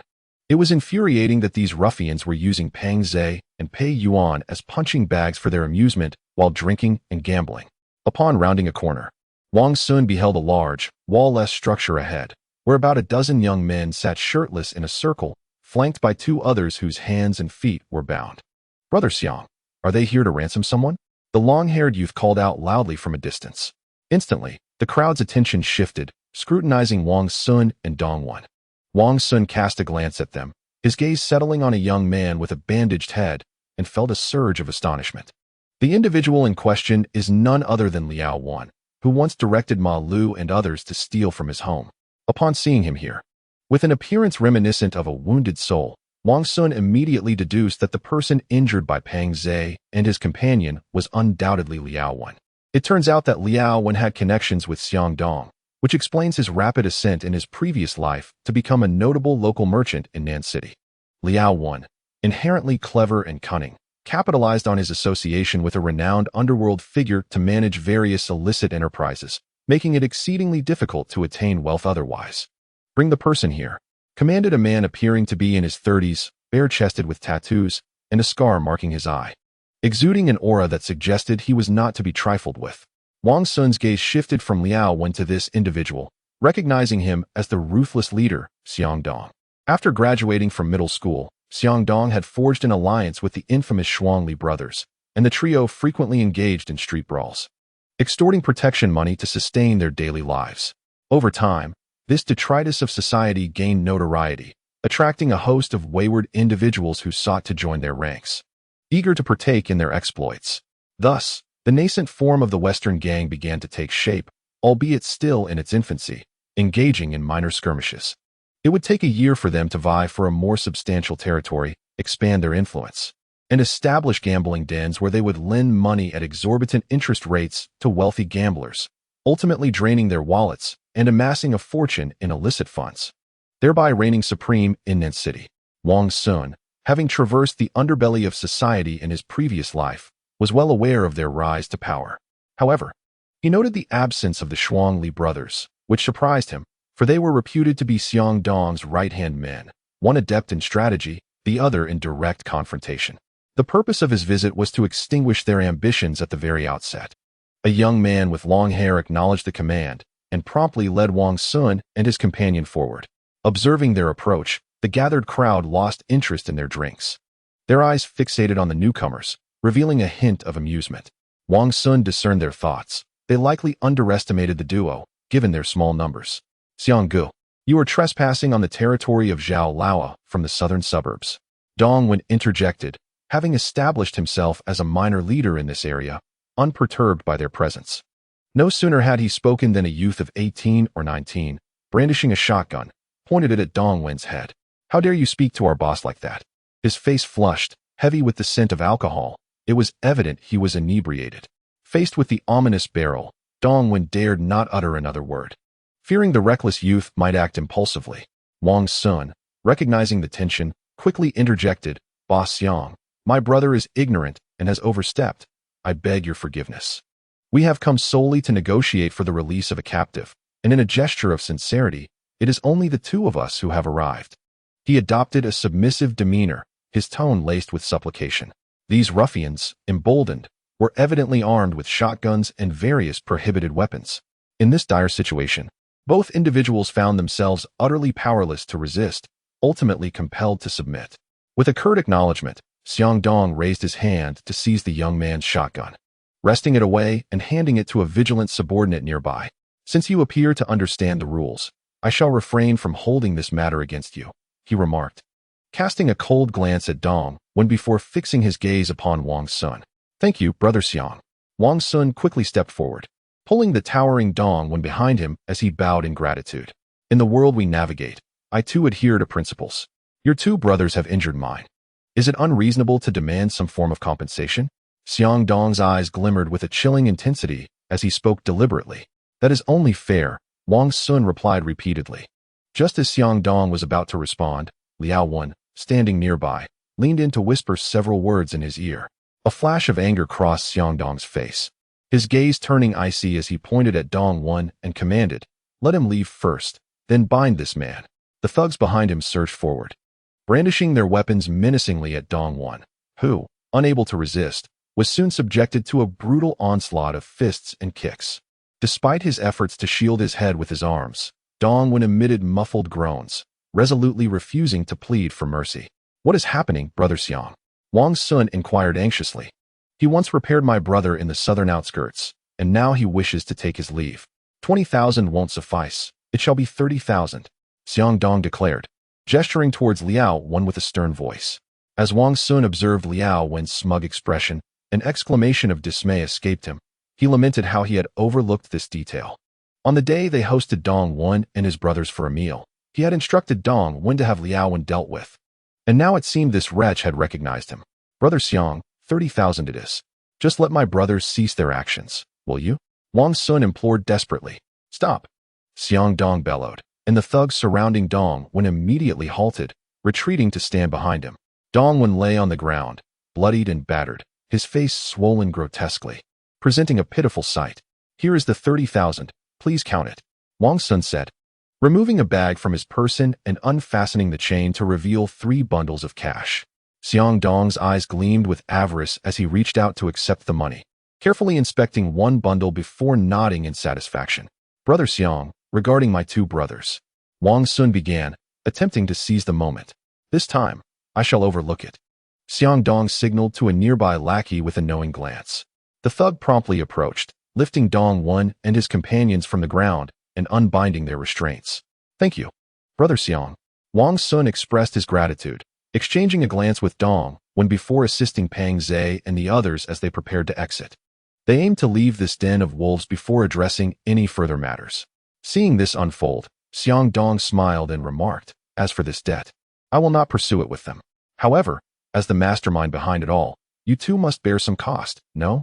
Wang Xun was taken aback, unprepared for this unforeseen twist.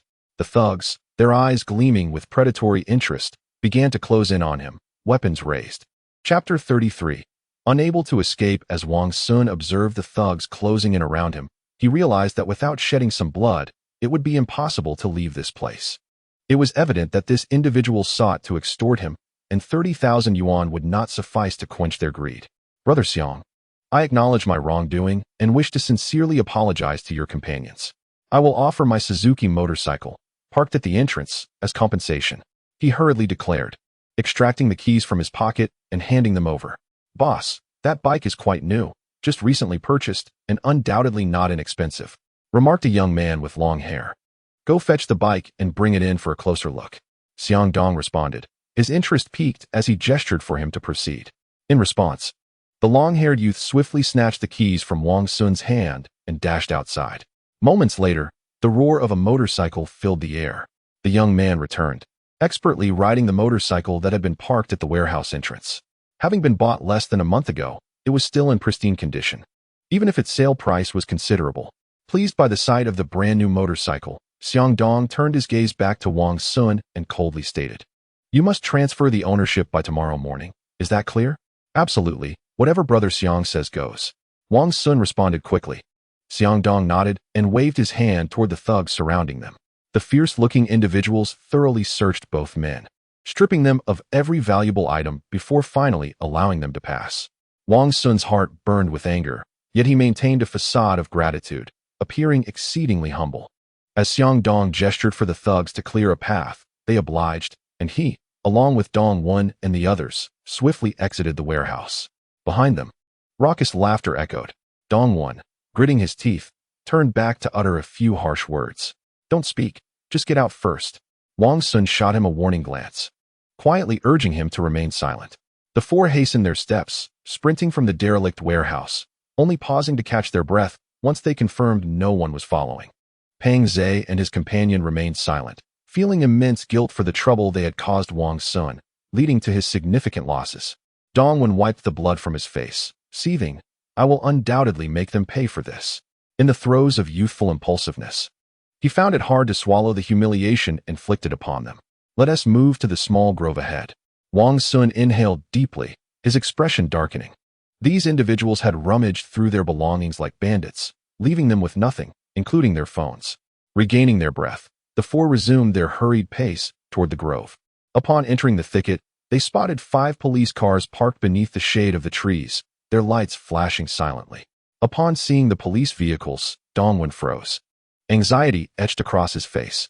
As they approached, the door of the foremost police car swung open, and an officer stepped out. "Uncle and I," Wang Xun exclaimed, recognizing the familiar face. It was Captain N.I. Yang from the Municipal Public Security Bureau, tasked with handling the current kidnapping case. Before arriving, Wang Xun had already called him for assistance. "Is everything all right?" N.I. Yang furrowed his brow and inquired. Having waited for a considerable time without any confirmation from Wang Xun regarding the safety of the hostages, he nearly succumbed to the urge to rush in with his men. Wang Xun recounted his recent encounter to Uncle and I, explaining that there were over a dozen members of the Shido gang in the abandoned warehouse. Upon hearing that the kidnappers were armed, Uncle Ni's expression turned grave, and after a lengthy contemplation, he spoke slowly. "These scoundrels are growing bolder. Do not worry. We shall bring them to justice, and your money and vehicle will be recovered." "Thank you, Uncle and I," Wang Xun quickly replied. At an Yang signal, the 3 of them boarded the last police vehicle. The convoy swiftly emerged from the thicket, speeding toward the abandoned warehouse. To avoid alerting the Shido gang inside, the police car refrained from sounding its sirens, yet it raced ahead, penetrating deep into the warehouse. As the police car arrived, the inebriated members of the Shido gang instinctively grasped their weapons in defense. The vehicle halted, and the doors flung open as a dozen officers surged out.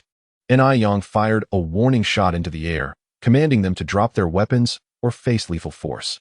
The dark muzzles of the guns bore down on the gang members, momentarily paralyzing them with fear. They relinquished their weapons without resistance. Soon, the gang members were handcuffed and subdued. Wang Xun and his companions disembarked from the police vehicle, ignoring the seething glares from the gang members, and approached Captain N.I. directly. "Xiao Wang, here is the ransom money you brought. Count it, and see if it suffices." Captain N.I. handed over a bag containing $30,000. Wang Xun opened it for a glance, nodded in acknowledgement, and then retrieved his phone and the keys to his motorcycle. "You little brat, I will remember this debt." Xiang Dong snarled at Wang Xun with malice. "Little brat, do you believe you have any chance of getting out?" Wang Xun stepped forward, sneering, "with illegal possession of firearms, kidnapping, extortion, robbery, and murder, you will likely spend your entire life behind bars." Upon hearing this, Xiang Dong's face turned ashen, rage flickered in his eyes. "Rest assured, I will make sure your deeds are widely known, so everyone is aware of your villainy," Wang Xun stated with a smile. "You." Xiang Dong's fury intensified. Wang Xun chose to disregard him and turned to Captain N.I., saying, "Congratulations, Uncle N.I., on this achievement. This is a significant catch, responsible for multiple lives. You must delve deeper. There will undoubtedly be unexpected revelations." N.I. Yang nodded and instructed his men to escort the gang members onto the police vehicle. "My brothers will make your lives a living hell," Xiang Dong hissed ominously as he was led away, his eyes burning with vengeful intensity. "Your right-hand men, the Li brothers? You mean the ones who recently orchestrated the street assassination of Zhao Feng, the leader of the Dongtu gang, and attempted to usurp their territory? The shooters, Deng San and Pei Qin, correct? Do you think they can escape?" Wang Xun remarked coldly. Xiang Dong paused, momentarily taken aback. To my astonishment, the clandestine affair was entirely known to the other party, sending a chill down my spine. Yet, he remained unperturbed.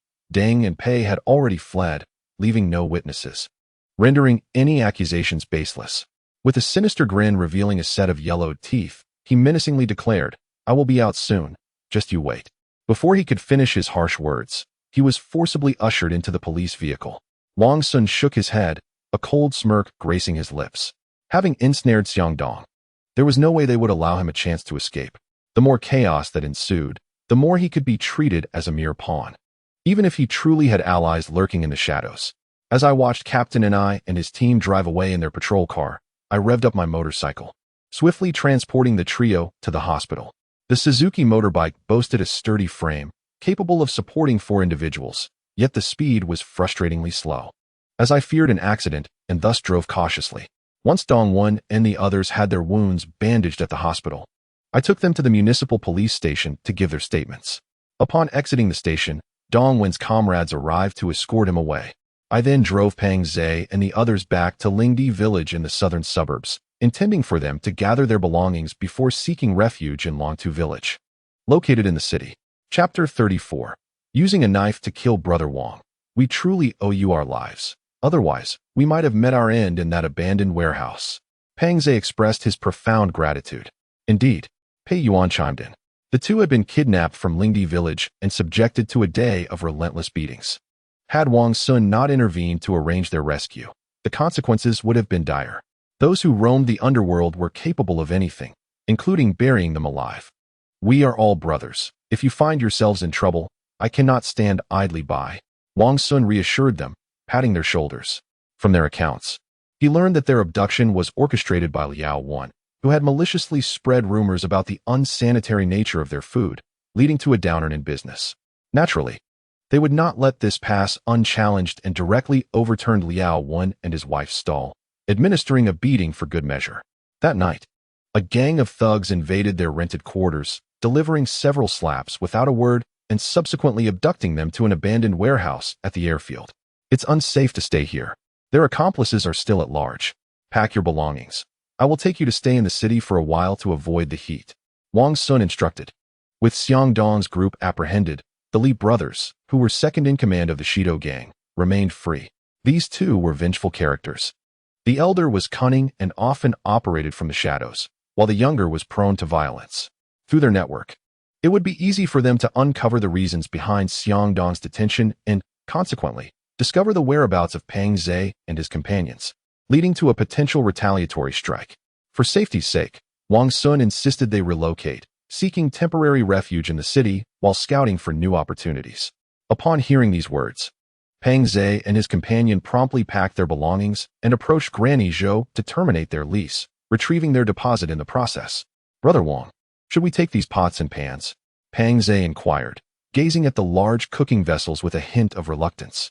Forget it, they are merely trifles of little value. Let the landlord keep them, Wang Xun replied. The two-wheeled motorcycle could not accommodate these items. Thus they decided to leave them for Granny Zhou to manage as she saw fit. They harbored no objections, for the possessions were originally purchased by Wang Xun, who naturally held the right to dispose of them. Their stay was brief, and soon they departed from the outskirts of the city, making their way to Longtu village in the urban area, where Wang Xun currently resided. Initially, he had intended to settle them in a rental property within the city. However, considering that Dong Wan and his associates were involved in dubious activities, he feared that proximity might lead the two to adopt undesirable habits, ultimately leading them down a path of no return. Observing the small white-tiled building, set upon a yard of nearly an acre, Pang Zhe recognized that, given its proximity to the city, the rent would undoubtedly be several times that of a mud brick dwelling. Brother Wang, is this your new rental? It must be quite expensive. Pang Zhe queried. No, I purchased this property. It wasn't cheap, and I still owe the bank a substantial amount. Wang Xun invited them inside.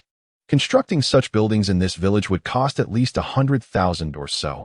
It's certainly isn't economical in the city, Pei Yuan remarked enviously. Having a home here signifies stability. At least we need not worry about accommodation, Wang Xun interjected. But enough of that. You both are injured. Let us ascend and rest. I shall procure some groceries shortly, and we can enjoy a drink together, he said, guiding them upstairs and assigning them separate rooms. After their evening meal, Wang Xun took them to his internet CAF, where he instructed the attendant to set up 2 computers for them. He then retreated into a private room behind the bar. Leaning back in his chair, deep in contemplation, he pondered the recent imprisonment of the Western faction's leader, noting the lingering presence of many of their followers. With both Xiang Dong and the Li brothers absent, the situation was akin to a headless dragon, instilling fear among the ranks. Should the Li brothers regain control and rally their forces, employing their ruthless tactics, they would undoubtedly seize the entire territory of South City. When the time came for reckoning, Wang Xun feared he too would face retribution, possibly leading to a desperate flight from South City. In his previous life, having borne the blame and spent time in prison, Wang Xun had encountered the core members of the Western faction and was well aware of their affairs, including the current hiding place of the Li brothers. To evade the heat, the Li brothers and their cohorts had fled South City, taking refuge in the countryside of the nearby Hiliu County for several months, only daring to return once the storm had passed. With the demise of their adversary, the faction had fractured, allowing Xiang Dong and his followers to seize the opportunity to absorb the territory and personnel of their rivals, swiftly rising to power as the underground emperors of South City. Regrettably, having crossed paths with Wang Xun in this life, their ambition to thrive was destined to be stifled in its infancy. Wang Xun retrieved his phone and dialed Dongwon, instructing him to relay a message to the Eastern faction. He intended to inform them of the detention of the Western faction's leadership and key members, while also discreetly revealing the hiding location of the Li brothers. In the realm where two tigers cannot coexist, the Western Alliance faces its formidable adversary, the Eastern Alliance. Following the assassination of their leader, the Eastern Alliance finds itself in disarray, necessitating a successor to assert authority and solidify their position. Wang Xun surmises that the Eastern Alliance will seize this opportunity to encroach upon the territory of the Western Alliance, undoubtedly seeking retribution against the perpetrator of their leader's murder. However, he harbors reservations about the reliability of the Eastern Alliance's members. After much contemplation, he resolves to contact Captain Ni, informing him of the whereabouts of the Li brothers and their capable associates, Deng and Pei. Hello? Xiao Wang, Ni Yang's fatigued voice greets him upon connection. Uncle Ni, are you still at the office this late? Not yet.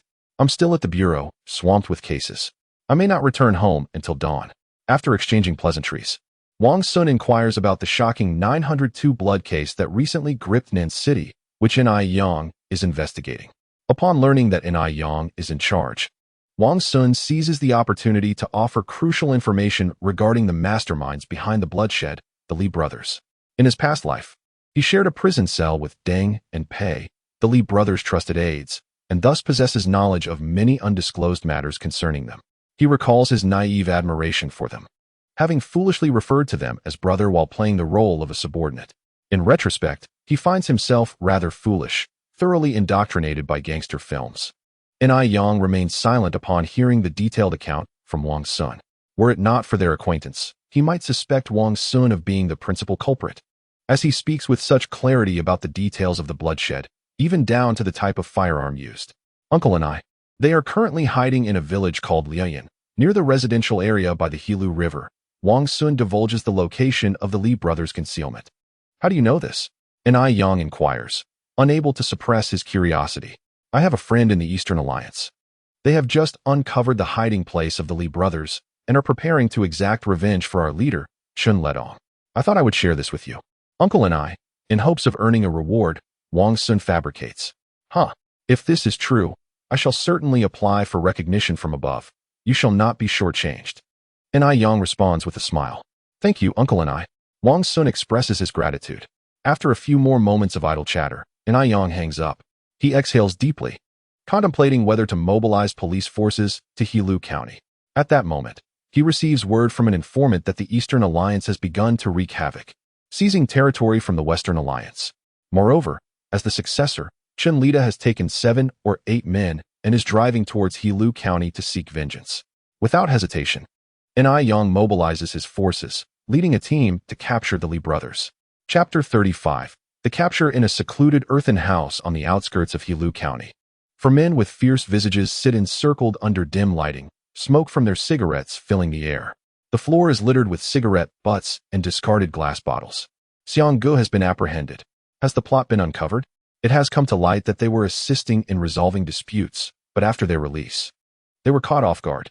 The Li brothers wore expressions of deep concern, having never anticipated that their leader would be apprehended at such a critical juncture. After 3 years of covert rivalry with the Eastern faction, they finally seized the opportunity to eliminate their leader, precisely when the consolidation of territory and personnel was at stake. Unexpectedly, their leader and several key members were captured by the authorities at this pivotal moment. Who possesses the audacity to betray the code of the underworld? I shall return to Nanshi and deal with him. The one speaking fiercely was Deng Qin, the notorious figure of the Western faction, renowned as a formidable enforcer. With blood on his hands and a reputation as a fugitive, Old Deng declared, Brother Chong, the moment you give the word, I and Old Deng will return to Nanshi and ensure that he pays for this betrayal. Pei Huiyun echoed with a menacing tone, also a man of desperate circumstances, having taken a life in a fit of rage after a dispute with a waitress at a local arcade. This exemplifies the nature of a ruthless individual, one who holds human life in utter disregard. Upon hearing this, the astute strategist Li Cheng shook his head, declining the propositions of his companions. Brother, we cannot simply wait idly by. or we shall miss our chance. Li Yi interjected with a furrowed brow. We must return to Nanshur, rally our forces, seize the territory and personnel of the eastern faction, and deal with those who dared to betray us. After some deliberation, the four resolved to return to Nanshur the following day, intending to consolidate their ranks and exploit the eastern faction's moment of disarray to claim territory and recruit personnel. At that moment, footsteps resonated from outside, followed by a series of knocks on their door. Who is it? Deng Qin stood up, demanding an answer. The visitor, however, remained silent, persistently knocking. Exchanging glances, the four discreetly retrieved their machetes from beside their beds. With a thunderous crash, the door was forcefully kicked open. Deng and Pei, true to their reckless nature, charged forward with their blades drawn. The 6 individuals outside were momentarily daunted by their fierce advance, causing them to retreat. Brother, you must escape. I will hold them off with old Deng. Li Yi urged his elder brother. He swung his machete, joining the fray to obstruct the incoming assailants. Without a moment's hesitation, Li Cheng turned and fled towards the outskirts of the village. Yet, just a few steps away, he spotted a police car flashing its sirens in the distance, a sinking feeling enveloping him. The police vehicle sped towards them, halting abruptly as the doors swung open, and a dozen fully armed officers emerged.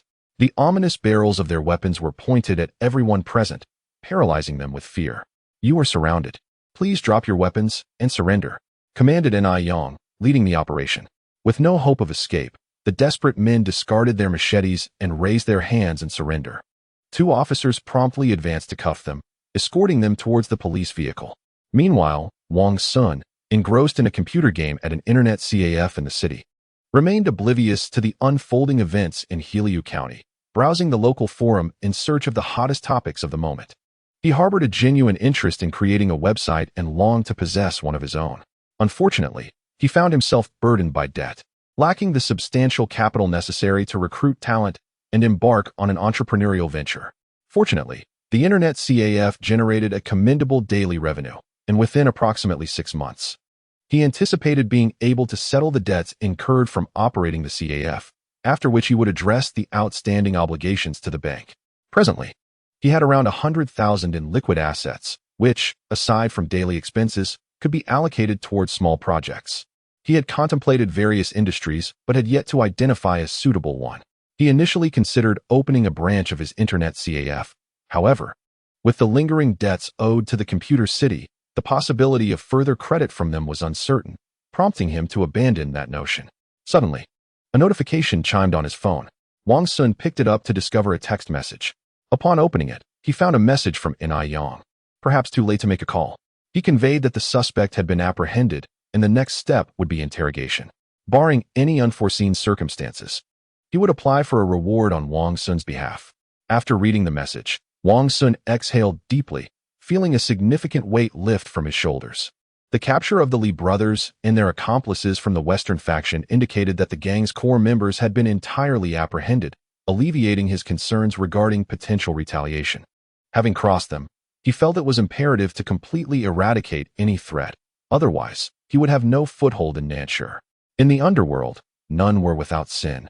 A thorough investigation would yield results. Wang Xun was confident that Xiang Dong and the Li brothers had no hope of redemption unless they possessed formidable backing.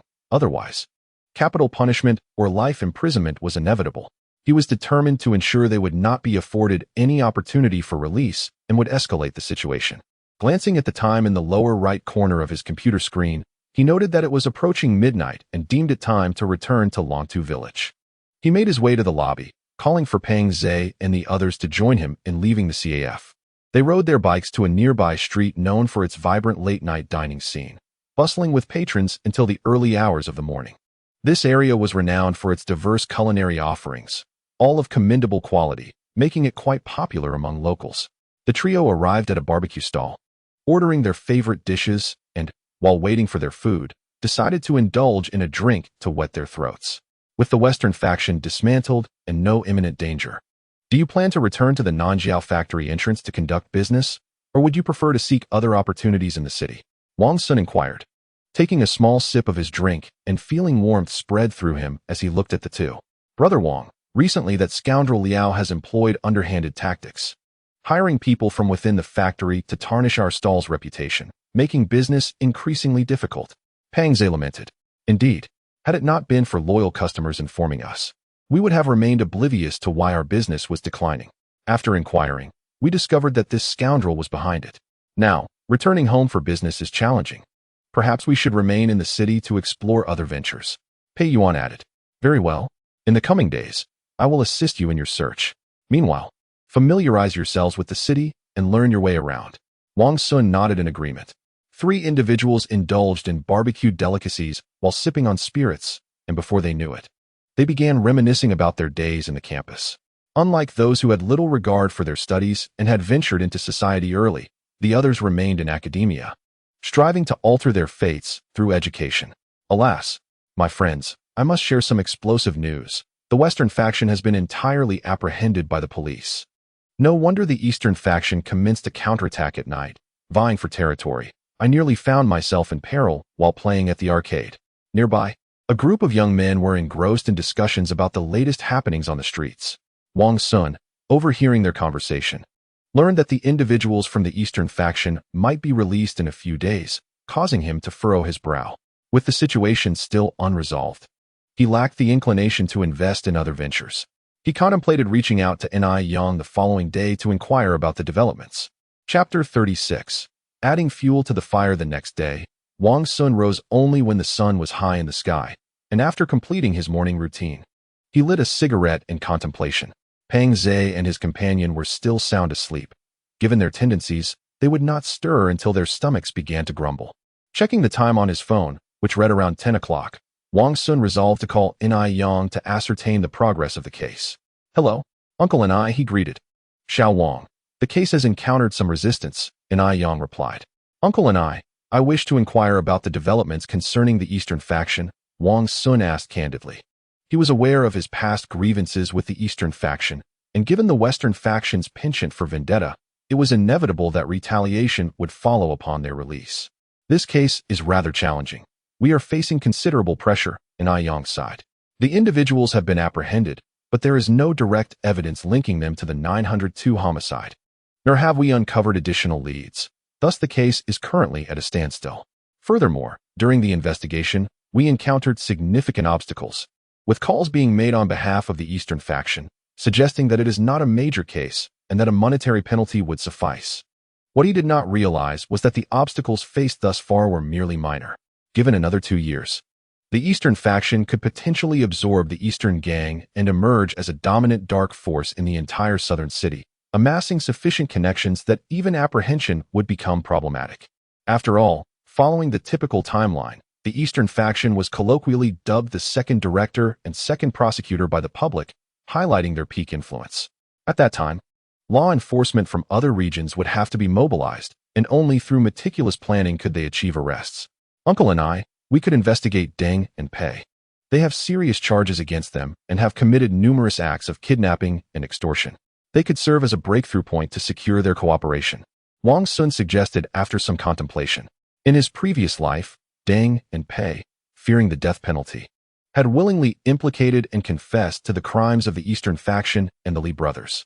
Indeed, we are currently attempting to extract information from them, Ni Yang stated. After exchanging a few more words, Wang Xun ended the call. He then roused Pang Ze and his companion, and together they ventured to savor a bowl of local specialty noodles before heading to an internet CAF. He instructed the attendant to set up machines for the two in a private booth, then proceeded into a dedicated room. Upon booting up the computer, he logged in and began to search for contact numbers for nearby cities, the provincial capital, and local television stations. He picked up the phone and dialed, exposing the nefarious deeds of the Shi2 gang, revealing that they had been thoroughly apprehended. After hanging up, he felt uneasy and decided to contact several newspapers to provide them with the scoop. At that time, there was no real name registration for phone calls, and Wang Xun was confident that even if they traced the call, it would not lead back to him. He believed such a significant news story would compel the media to report fervently, thereby amplifying the situation and facilitating the complete eradication of this criminal syndicate. Subsequently, he accessed a prominent local forum and began typing, posting an article titled The Fall of the South City Crime Lord. He meticulously detailed the crimes of Xiang Dong and the Li brothers, particularly their recent orchestration of the harrowing 902 bloodbath that had shaken South City. Once the post was published, it quickly garnered replies, seemingly from the families of victims, who began to denounce the atrocities committed by the core members of the Shi2 gang. As the number of replies and discussions grew, the post was pinned to the top, soon receiving accolades and becoming a hot topic of conversation. Seeing such an outcome, Wang Xun felt a sense of satisfaction. With the situation in the spotlight, the demise of Xiang Dong and his ilk would be expedited. He then shared the forum link via email with several media outlets. As long as the uproar continued, Xiang Dong and his associates would have no chance of recovery. Even if someone attempted to shield them, they would have to heed public opinion. After completing these actions, Wang Xun still felt restless and called Dongwon. Since that day, he returned from the abandoned warehouse. Dongwon had visited him at the Internet CAF, requesting an advance on his salary. Aware of the core members of the criminal factions entrenched in the western part of the city, along with the severe blow dealt to the eastern gang, it was evident that significant territory had become available. Dongwon's intentions were clear: to seize control of that territory and bolster his own power. Wang Xun understood Dongwon's motives for money but did not refuse. He generously provided him with a sum, even suggesting that he could offer more in a few days if needed. However, he did not wish for Dongwon to follow the same path as Xiang Dong and his associates, spending his life behind bars. And thus he kindly offered a word of caution. Upon receiving Wang Xun's call, Dongwon readily agreed to his requests, stating that he would immediately mobilize his brothers to seek out victims who had suffered at the hands of Xiang Dong and his crew, aiming to expose their malevolence to the media. What Wang Xun did not anticipate was that the Shi2 gang, through violent threats and coercion, had amassed ill-gotten gains, deeply affecting the local populace. Now that they were apprehended, it was only natural that some would take the opportunity to strike while they were down. Following the victims' media revelations and extensive coverage, the downfall of Xiang Dong and his associates accelerated. 3 days later, under the pressure of impending death sentences, Deng and Pei, in a bid to reduce their sentences, voluntarily confessed to their involvement in the 902 bloodbath orchestrated by Xiang Dong and his cohorts. They disclosed that Xiang Dong and his gang had ambushed rival factions in the entertainment district, sending 2 individuals to publicly execute the fleeing crime lord Zhaofeng, unveiling even more gruesome secrets of the Xiang Dong and Li brothers that had remained hidden from the public eye. A few days later, major media outlets began to report eagerly on the downfall of the West Head gang, led by Xiang Dong, who had long entrenched themselves in the western part of the southern city. They amassed ill-gotten wealth through violence and intimidation, oppressing and harming innocent citizens, engaging in deliberate murder, intentional injury, drug trafficking, robbery, extortion, forced transactions, and gambling, among other criminal activities. The gang's demise also became a topic of conversation among the citizens during their meals. Upon seeing the headline news declaring the downfall of the West Head gang, Wang Xun felt a sense of relief wash over him as he glanced at the accompanying courtroom photographs of Xiang Dong and the Li brothers, clad in prison garb with their hands and feet shackled. Eliminating them before they could grow stronger had proven to be an easy task. However, granting them the opportunity to expand and cultivate connections would have posed a formidable threat, one he could not afford to confront. With the matter now settled, Wang Xun felt an immense weight lifted from his heart, leading to an unprecedented sense of lightness. He began to contemplate potential investment projects. As for Peng Zhe and his companion, they were reluctant to return to the factory gate for meals, so he needed to find them some form of livelihood to prevent them from falling into laziness. While he could not control Dongwon, who had long been entrenched in the underworld, he was determined not to allow Peng Zhe and his friend to venture down that treacherous path. Such a road could only lead to ruin, either through injury or death, or a life spent in prison. After conducting some research on his computer, Wang Xun exited the Internet CAF, drove around the city, and began surveying potential business opportunities in preparation for his forthcoming ventures. Chapter 37. Establishing a company. Over the course of a month, Wang Xun traversed the city, frequently visiting the offices of acquaintances to share tea and engage in conversation, thereby strengthening relationships and expanding his network.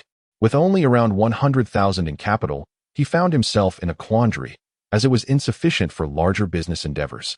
Yet he held little interest in smaller enterprises. He was indeed feeling somewhat unmoored.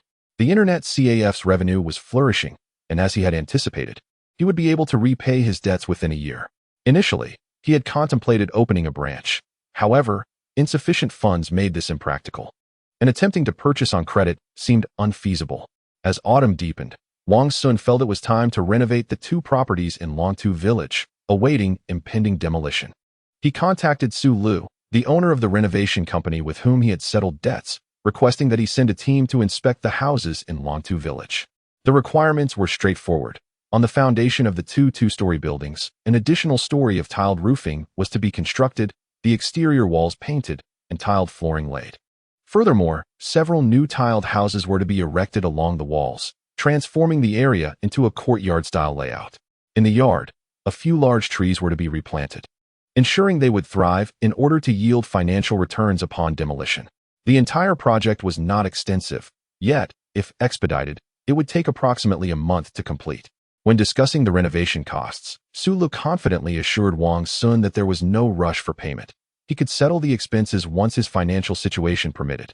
In this line of work, it was common to extend credit. Otherwise, securing contracts might prove challenging.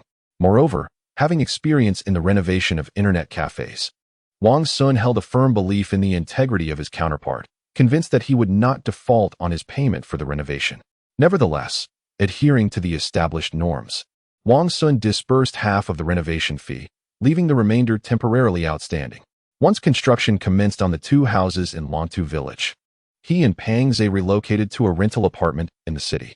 Following Dong Wen's previous setback at the western end of the warehouse in the southern suburbs, he conferred with Wang Xun about establishing a reputation in the city.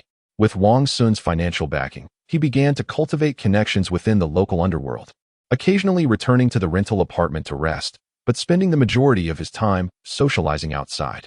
Before long, he garnered a certain level of notoriety in the vicinity of the internet CAF, amassing a growing number of subordinates and diversifying into other ventures. Wang Xun refrained from involving himself in these affairs, fully aware that few who engaged in such a lifestyle found a favorable outcome. Thus, he kindly cautioned Dong Wen against becoming the next victim, urging him to maintain a sense of moderation and not to become ensnared. Whether Dong Wen heeded this advice was another matter. As a friend, Wang Xun could only express his concerns. Throughout his life, Wang Xun aspired to be a legitimate businessman, shunning the violent conflicts of the underworld. During this period, Pang Zhe and Dong Wen spent their days immersed in the internet CAF. Having learned to surf the web and engage in online chatting, they seemed to have fallen into a virtual romance, utterly captivated by the digital realm. Wang Xun perceived that if they continued down this path, they might squander their potential, prompting him to consider finding them meaningful work. Seizing the opportunity presented by the renovations lull, he approached them with a proposal to establish a company together. "Brother Wang, are we really going to start a company?" Upon hearing Wang Xun's idea, both men were momentarily taken aback, at a loss for words. All three had only completed junior high school, lacking formal education and understanding of corporate management. They recognized their own limitations. Engaging in small-scale business was feasible, yet launching a company could lead to significant financial loss. As the saying goes, 3 cobblers can outsmart Zhuge Liang. Together, we brothers can surely achieve something remarkable. Wang Xun reassured them. After a month of market research, he was convinced of the venture's potential. If managed well, it could lead to early financial independence. Following brother Wang will undoubtedly yield benefits. Pang Zhe quickly expressed his support. "I believe in brother Wang as well." Pei Yuan concurred. After setting up a stall outside the factory for a month, they earned 10,000 yuan, averaging around 5,000 each, which was quite a lucrative income. Wang Xun generously entrusted them with this profitable enterprise, demonstrating his goodwill towards them. Once they reached a consensus, Wang Xun proceeded to register the company, naming it Hongji Advertising Company, Ltd., with its primary products being media, advertising newspapers, and advertising magazines.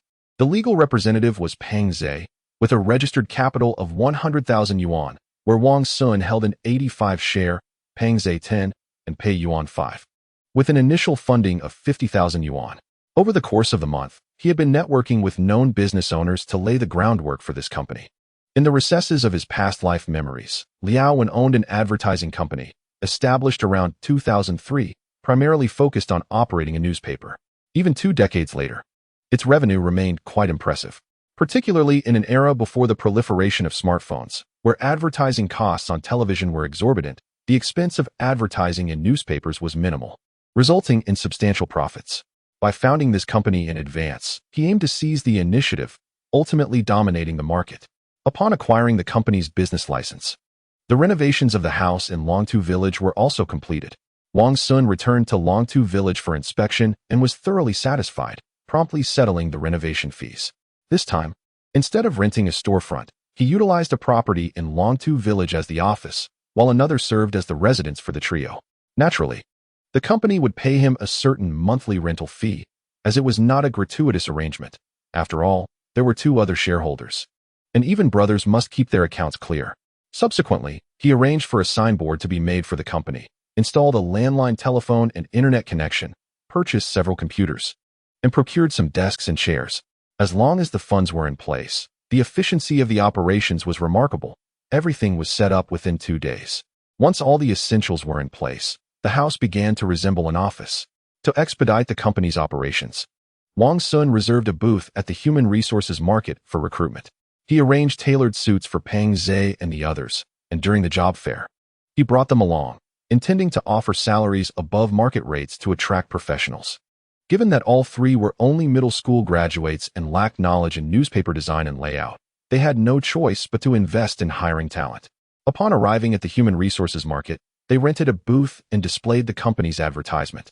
Before the job fair, Wang Xun had researched the salaries of graphic designers and decided to offer above-market pay, coupled with generous benefits including meals and accommodation, to expedite the hiring process. Brother Wang, in these outfits with a boutonniere on our chests, we look a bit like we're attending a wedding, Pei Yuan joked.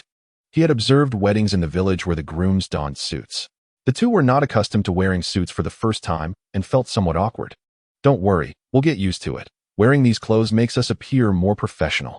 Wang Xun adjusted his glasses and replied.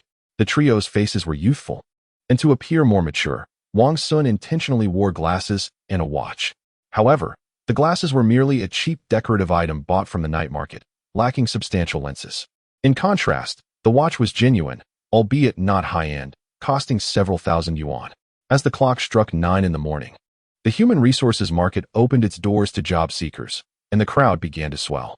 Wang Xun instructed the two to set aside their playful expressions, sit upright, and prepare to receive applicants. Chapter 38. Recruitment outside the talent resource market. Throngs of job seekers surged in, eagerly searching for suitable positions. The booth where Wang Xun and his companions were stationed attracted considerable inquiries, yet upon learning it was a new and small-scale company, many hesitated. The office is situated in a village, and many perceive it as lacking prospects, leading to reluctance in attending work. Wang Xun's primary objective this time is to recruit graphic designers, while also seeking telephone operators, accountants, cashiers, and proficient sales personnel. To ensure a successful recruitment, he has offered a competitive salary along with provisions for meals and accommodation. It is crucial to secure graphic designers, as the company's operations depend on their expertise. Fortunately, it is the year 2000, a time when the practice of assigning jobs to university graduates has ceased, making it relatively easier to find the desired talents. Hello, are you hiring graphic designers here? Inquired a bespectacled young man, presenting his resume. Indeed, our company offers attractive benefits, including meals and accommodation. With an 8-hour workday and weekends off, Pei Yuan promptly introduced. Upon hearing this, the young man's eyes lit up. The benefits were comparable to other firms, and the salary was even more appealing. However, he harbored a slight suspicion. If the compensation was so generous, why had they not yet found anyone? Someone just interviewed.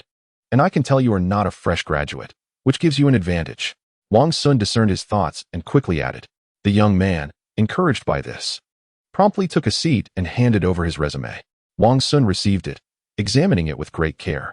The individual was named Li Nong, possessing a college degree and having worked briefly in an advertising agency and a newspaper, qualifying him as a skilled professional.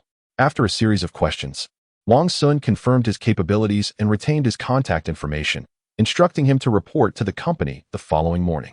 Having successfully recruited 2 attractive young women, Wang Xun felt he had accomplished his mission and prepared to leave. Just then, a man in his 30s approached, inquiring about the sales positions. Wang Xun glanced at him, sensing a hint of familiarity, though he couldn't immediately place him. Yes, we are looking for experienced sales personnel, Wang Xun nodded. The man took a seat and smiled, declaring, I am a professional salesperson. He then handed over his resume. Wang Xun took a look and was momentarily taken aback upon seeing the name, Wei Xiongwen. This individual was the former general manager of Liao Advertising Company, who had successfully expanded the business to over 100 cities, achieving an annual revenue exceeding 100 million.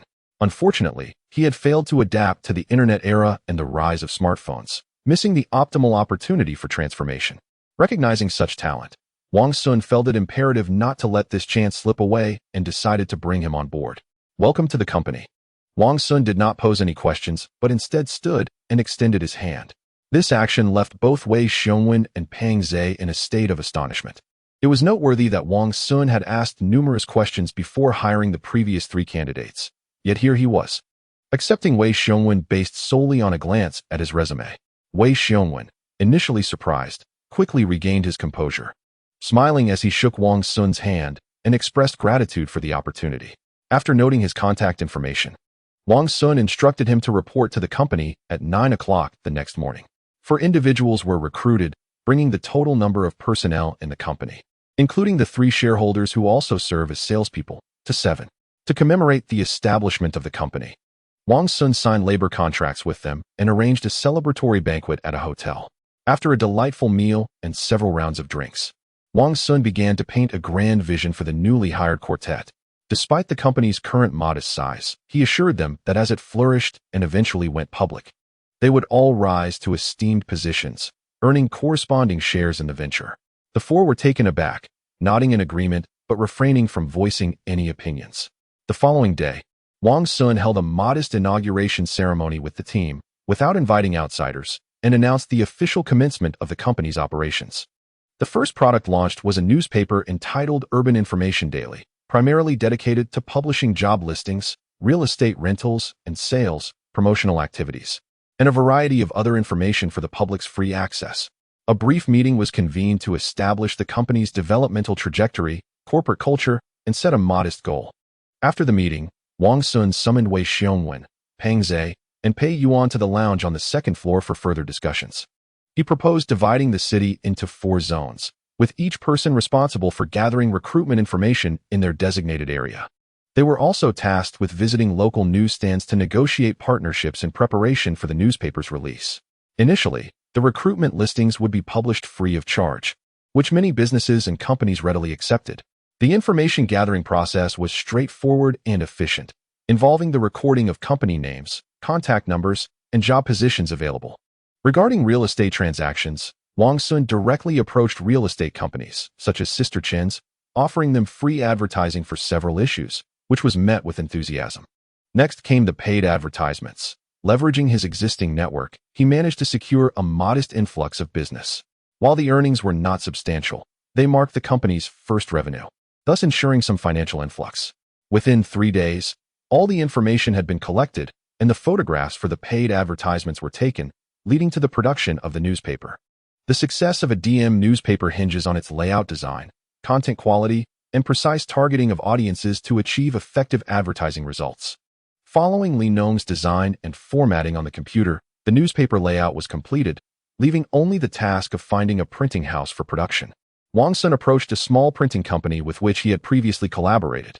After negotiations, they agreed on the newspaper's weight, cost, and print quantity, culminating in a long-term cooperation agreement, and the printing commenced. Given the initial free offerings, he opted for a conservative print run of 5,000 copies. The next day, the printing house delivered the newspapers with impressive efficiency. Wang Xun and Pang Zhe began distributing the newspapers to over 100 newsstands throughout the city. Having previously discussed the partnership, the newsstands were eager to accept the free newspapers, as there was no cost involved. The early distribution of newspapers was entirely complimentary, with Wang Xun's primary objective being to encourage these stands to promote his publication. Ensuring that the phrase "look for job listings" in the Urban Information Daily became ingrained in the minds of the residents of Nanshur, thereby swiftly establishing a positive reputation. 5,000 copies of the newspaper were printed, with each newsstand receiving 10 copies. Over 1,000 copies were distributed, after which the remaining newspapers were divided into 4 areas and sent free of charge to merchants and companies. The surplus newspapers were handed out to passers-by at busy intersections. By the end of the day, Wang Xun was utterly exhausted, feeling even more fatigued than when he merely set up a stall at the factory gate. He realized that the task of delivering newspapers needed to be delegated to others, or he would surely wear himself out.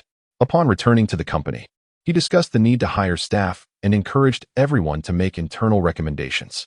The job came with generous benefits, including meals and accommodation, a competitive salary, and only required 3 working days per week, along with a new bicycle for deliveries. Given that the newspaper planned to publish 3 issues a week, on Mondays, Wednesdays, and Fridays, delivery staff would have ample free time. Such appealing conditions made it easy to recruit, and within a day, 4 delivery personnel were hired, 2 men and 2 women, all in their 40s or 50s. Wang Xun assigned each of them to familiarize themselves with specific newsstands and the surrounding merchants and companies for the next issue's distribution. Meanwhile, he and his colleagues Pang Zhe and Pei would focus on business development, striving to achieve profitability and firmly establish their presence in Nanshi. However, Wang Xun's ambitions extended beyond Nanshi. He envisioned using it as a hub to radiate outward to neighboring cities, opening branches and ultimately transforming the company into a publicly traded entity. What is our business target for this month? Wang Xun inquired loudly. 100,000. 100,000. 100,000. The 3 responded proudly, their voices resounding with vigor. Excellent, let us set off. Wang Xun nodded in satisfaction and waved his hand, signaling the start of their business endeavors. Chapter 39. Disappointing performance. The first issue of the newspaper was printed and distributed throughout Nanshi, marking the company's initial step forward. At this stage, Wang Xun, along with Pang and Pei, served as shareholders while also taking on the roles of part-time sales representatives. The survival of the company depended entirely on their efforts, as well as those of Wang Xun. Being in the nascent phase, the company lacked stable clients and consequently had no income. The initial revenue was entirely dependent on Wang Xun's network, barely covering the printing costs and the salaries of the 3 newly hired delivery personnel. As for the salaries of the 3 office staff and Wang Xun, those were still uncertain. With no established reputation, their first day of sales yielded little success, as many were skeptical.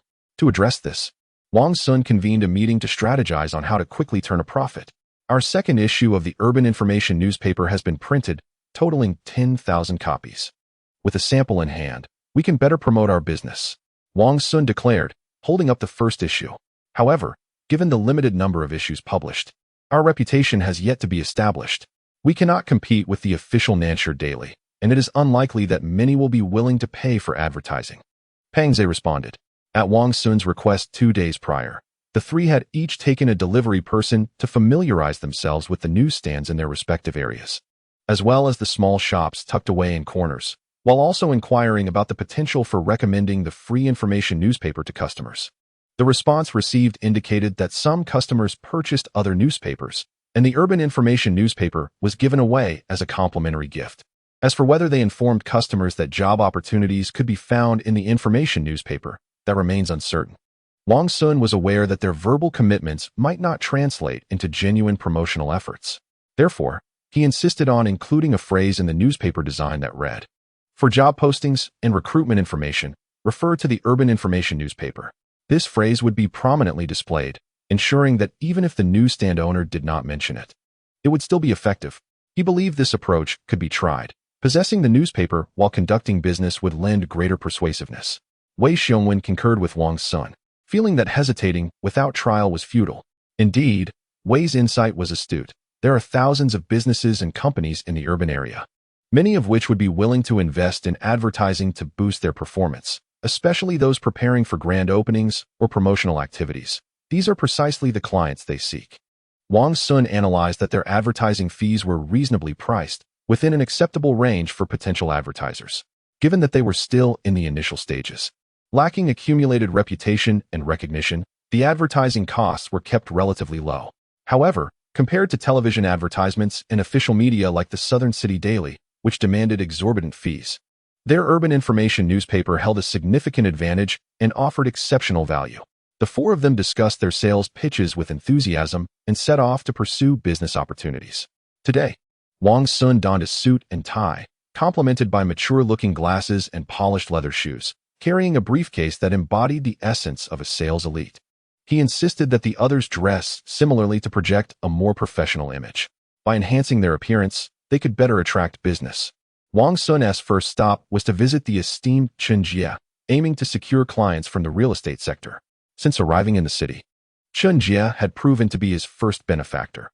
Although she had earned some commission from him, her connections had significantly aided his endeavors. His initial fortune was generated from the properties she introduced him to, which later facilitated his venture into the internet CAF business and the launch of his company. Upon arriving at Chun Jia's office and discovering she was out showing properties to clients, Wang Xun did not linger. Instead, he commenced his promotional efforts. Traversing from the south to the north, marketing his services to shops and companies.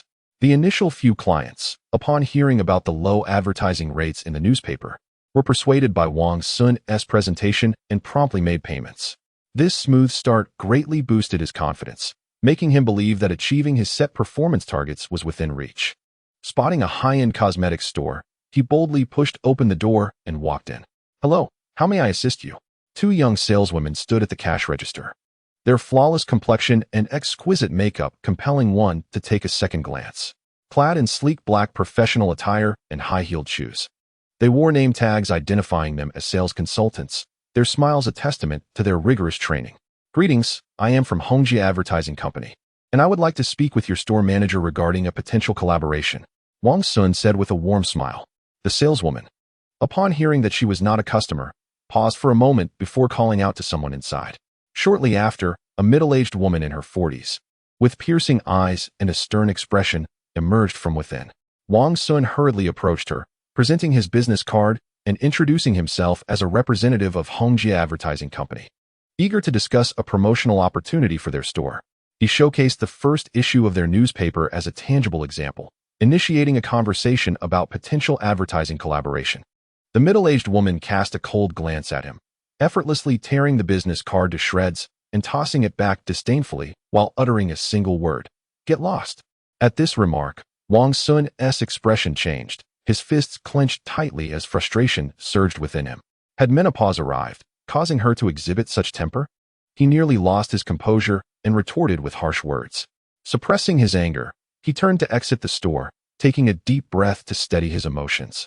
Such is the nature of sales. One must endure hardships, humbling oneself to the ground only to rise again, wearing their dignity anew. There is a saying, "Though clients may treat me harshly 1,000 times, I shall regard them as my first love."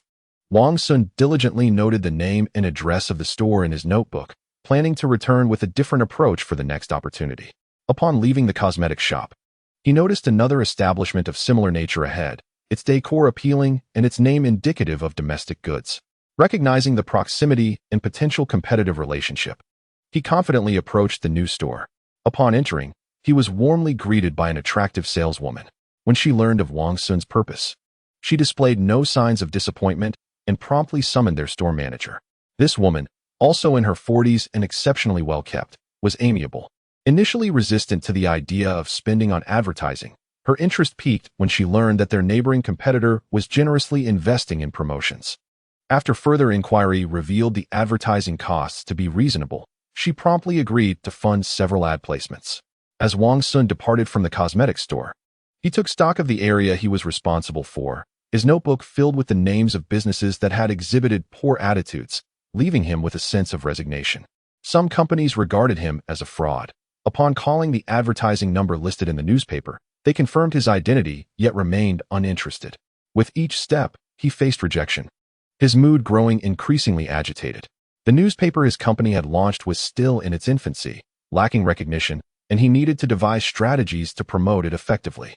He pulled out his phone and called Chun Jia, learning that she had returned to the office, and he hurried over.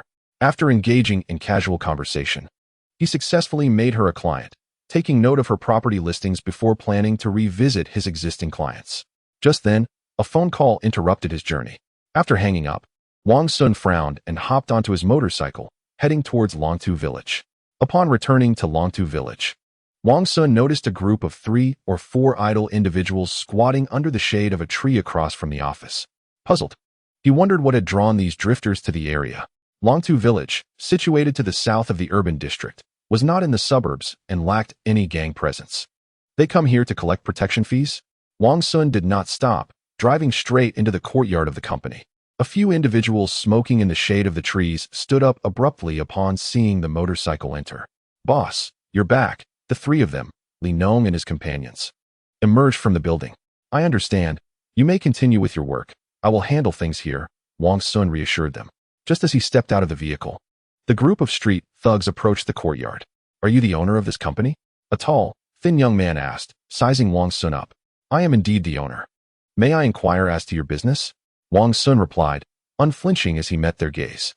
Among the four, three were somewhat lanky, while one was a middle-aged man in his 40s, clearly a seasoned figure in the underworld. The three youths appeared to be mere lackeys, lacking any substantial fighting capability. It's good that you're the boss. This village is under our protection. All street vendors must pay us a token of respect. You've set up shop here without paying your dues, disrupting the order, the middle-aged man said with a smirk. Longtu village was somewhat distant from the market, where numerous vendors had established stalls selling fruits and vegetables, gradually forming a bustling market. His implication was that many vendors at the village market were obliged to pay him protection fees. So, you are villagers of this area? Wang Xun inquired, furrowing his brow. Indeed, we are local villagers, and anyone doing business in our village must pay protection fees. He retorted, implying that Wang Xun was dealing with a local bully. Wang Xun scoffed. So you're the village tyrant then? It seems every village has one. To be precise, a single rotten apple can spoil the whole barrel. Cut the nonsense. Just answer one question. Will you pay or not? The agitated thin youth shouted angrily. And if I refuse to pay, what will you do? Wang Xun asked, his expression cold. If you don't pay, we'll demolish your place, and those two girls aren't too bad either. Who knows what unfortunate events might befall them? The thin youth leered, casting a lascivious glance at the two women inside. The two girls were indeed attractive, and during the hiring process, Pang Zhe and his companion had insisted on their recruitment, indicating their intentions. Had they been present, they might have rushed forward to confront the thin youth. Wang Xun glanced at the number displayed on his phone, answered the call, then put the phone away, swinging his palm towards the thin youth. A sharp crack echoed as the thin youth stumbled back, a red handprint blooming on his face. Bewildered, he stared at Wang Xun, the fiery sting on his cheek igniting a surge of rage within him. The middle-aged man's expression darkened ominously, astonished that the opponent dared to strike. Brother Chiao, let us take him down, he growled, his eyes narrowing with malice as he prepared to charge forward. Who do you think you'll take down? A chilling voice interrupted. A dozen youths armed with weapons surged into the courtyard, encircling them. Dongwen stepped forward, delivering a resounding slap to the thin youth's face. Upon the arrival of Dongwen, the middle-aged man's brow twitched slightly, and his previously displayed anger swiftly dissipated, replaced by a demeanor of obsequiousness. Li Laosi, quite impressive. Collecting protection fees, and now it has come to my brother's attention, Dongwen remarked with a frosty countenance. The flood has struck the Dragon King Temple. We truly failed to recognize the mountain. Had I known my brother was acquainted with Brother One, even 100-fold of courage would not have led us to provoke trouble. The middle-aged man hastily apologized. Dongwen let out a cold snort and turned to Wang, inquiring, Brother Wang, how do you suggest we proceed? Let us adhere to the ways of the underworld, Wang replied, patting Dongwen on the shoulder as he entered the house to console the frightened trio. Moments later, anguished cries and pleas for mercy echoed from outside the courtyard. After a brief chat with them, Dongwen departed with his entourage. Not long after, Pang Zhe and his companion returned, their expressions revealing the difficulties they faced, having met with little success. As they stepped inside, Wei Xiongwen followed closely, arriving in his vehicle. Wang led the trio to the second-floor living room, brewed a pot of tea, and served each of them a cup. What were today's earnings? Wang inquired. Despite anticipating the modest figures, 500, 600, 1,000, each reported their respective gains. As a seasoned salesman, Wei Xiongwen exhibited impressive skills, having secured numerous advertising contracts. However, as a salesperson, his income was primarily commission-based, reliant on performance. The beginning is always challenging. Once you take that first step, things will improve. Wang encouraged. By the way, have you meticulously noted the companies that turned us away? Yes, we certainly endured quite the humiliation, Pei Yuan lamented. It was truly embarrassing. I had never before encountered being thrown out, Pang Zhe added indignantly. Such is the nature of sales. One must encounter all sorts of individuals, maintain a thick skin, and suppress one's anger. The day after tomorrow, we shall revisit those companies, Wang declared with a steely gaze. In his view, it was essential to employ the tactics used by Liao when in his previous life. Otherwise, they would indeed receive no respect. He recalled Liao when boasting about his advertising newspaper during a drinking session, how initially it garnered no interest or revenue. Later, through various strategies, he compelled those businesses that had shown no respect to suffer financial losses. Of course, once the company's reputation was established, the challenges diminished, leading to a steady influx of advertising inquiries. The four of them convened to strategize, preparing to make another round tomorrow to secure those hesitant clients. Wang instructed the two women to follow up on the job postings listed in the newspapers and compile the ongoing recruitment information for Li Nong, while also preparing to amend the recruitment section for the third edition of the Urban Information newspaper. With the third edition ready, 20,000 copies would be printed, and 4 delivery personnel would undertake the distribution task, ensuring the newspaper reached every corner of the city, thoroughly covering the southern district and enhancing its visibility. Wang Xun and his companions exchanged sales territories and planned to revisit those companies with poor attitudes. Before their departure, Wang Xun called Dongwon, requesting a few intimidating individuals to accompany them. Upon arriving at the rental property in the city, Dongwon's associates were already awaiting their arrival. A group of them loitered at the entrance, engaged in casual conversation, with cigarette butts scattered across the ground. As Wang Xun and his companions approached in their vehicle, the group sprang to their feet. Wang Xun scrutinized them and felt quite satisfied. This time, Dongwen had summoned a total of 8 individuals, each possessing a fierce and imposing demeanor, undeniably formidable. "Brother Wang," exclaimed Dongwen's aide, rushing out of the building to greet them, and promptly introduced the group. Upon learning that Wang Xun was Dongwen's benefactor, they quickly altered their demeanor, respectfully addressing him as Brother Wang. Wang Xun nodded, retrieving cigarettes from his car and distributing 2 packs to each of them. "We have some business to attend to today," he stated. "Brother Wang's affairs are our affairs," they declared in unison. "Indeed, as long as Brother Wang gives the word, we will take care of anyone." Wang Xun was somewhat taken aback. "I am here to negotiate business, not to engage in violence. Let us avoid any disturbances that could lead to legal troubles." He cleared his throat twice and gestured for silence. "One must be cautious. We rely on others for support," he added. The group quickly quieted, their attention now focused on Wang Xun. "Brothers, we are not here to brawl. We are here to conduct business.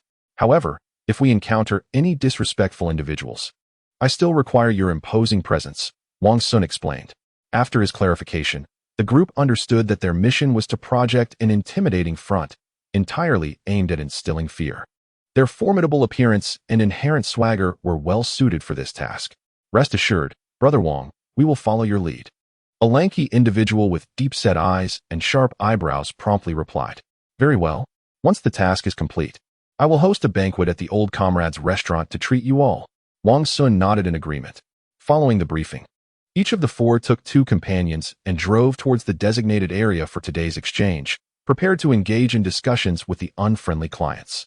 Wang Xun arrived at the advertising solicitation area previously occupied by Pei Yuan, parked the car, and retrieved Pei Yuan's notebook, verifying the names and addresses of the businesses recorded within before proceeding. The establishment was a wholesale and retail liquor store, impressively large and elegantly decorated. The owner, a middle-aged man, sat leisurely at the counter, perusing a newspaper. "Who is the owner here?"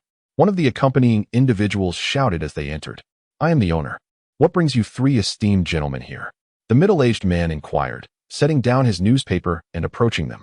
Wang Xun exchanged a glance with his companions, stepped forward, and handed the owner a business card, smiling as he introduced himself. "Greetings, I am a solicitation officer from Hongji Advertising Company." He then proceeded to discuss the upcoming issue of the newspaper with the owner. Upon encountering 2 intimidating figures, the proprietor refrained from dismissing them, exercising patience as he listened to Wang Xun's promotional pitch. He was acutely aware that even a slight display of poor attitude could result in a beating, or worse, the destruction of his establishment. After Wang Xun concluded his presentation, the cost of advertising was surprisingly modest, prompting the proprietor to promptly settle the payment to expedite the departure of the trio. Once the payment was received, Wang Xun issued a receipt and proceeded to the next venue. With the 2 menacing figures in tow, Pei Yuan, who had previously faced setbacks with various businesses, found that many were inclined to avoid confrontation by simply paying for peace, thereby dismissing Wang Xun and his associates. However, there were some with a more assertive demeanor who issued eviction orders without a hint of courtesy. Wang Xun did not press the matter further, opting instead to leave without any excessive actions, as he was not a member of the underworld, compelled to engage in coercive tactics. Nevertheless, the two companions accompanying him could not contain their ire, exchanging a few harsh words. Whether they would seek revenge in the future remained uncertain. All they hoped was that any ensuing trouble would not be traced back to them.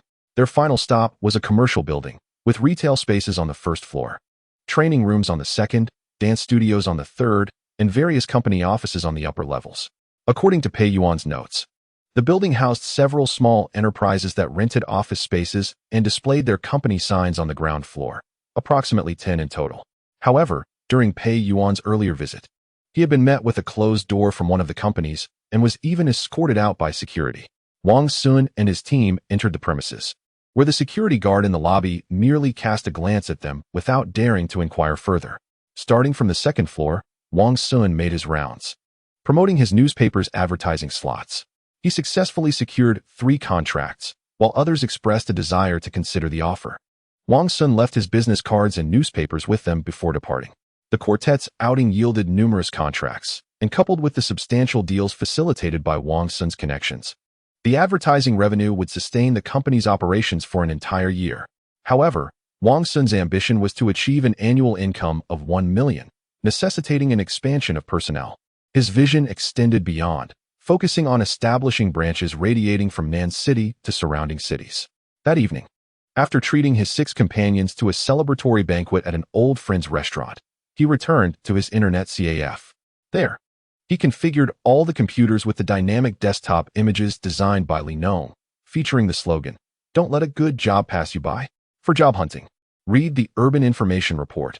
Every patron accessing the internet would encounter this advertisement on their screens. Wang Xun was fervently eager to elevate the visibility of the Urban Information Report, ensuring that the populace of Nan City became well acquainted with this local classified information newspaper. With increased recognition, he believed that advertisements would inevitably come flooding in. Currently, the Urban Information Report had only issued 3 editions and had yet to firmly establish itself in the hearts of the people. However, he was confident that as the number of issues increased, a solid reputation would gradually accumulate.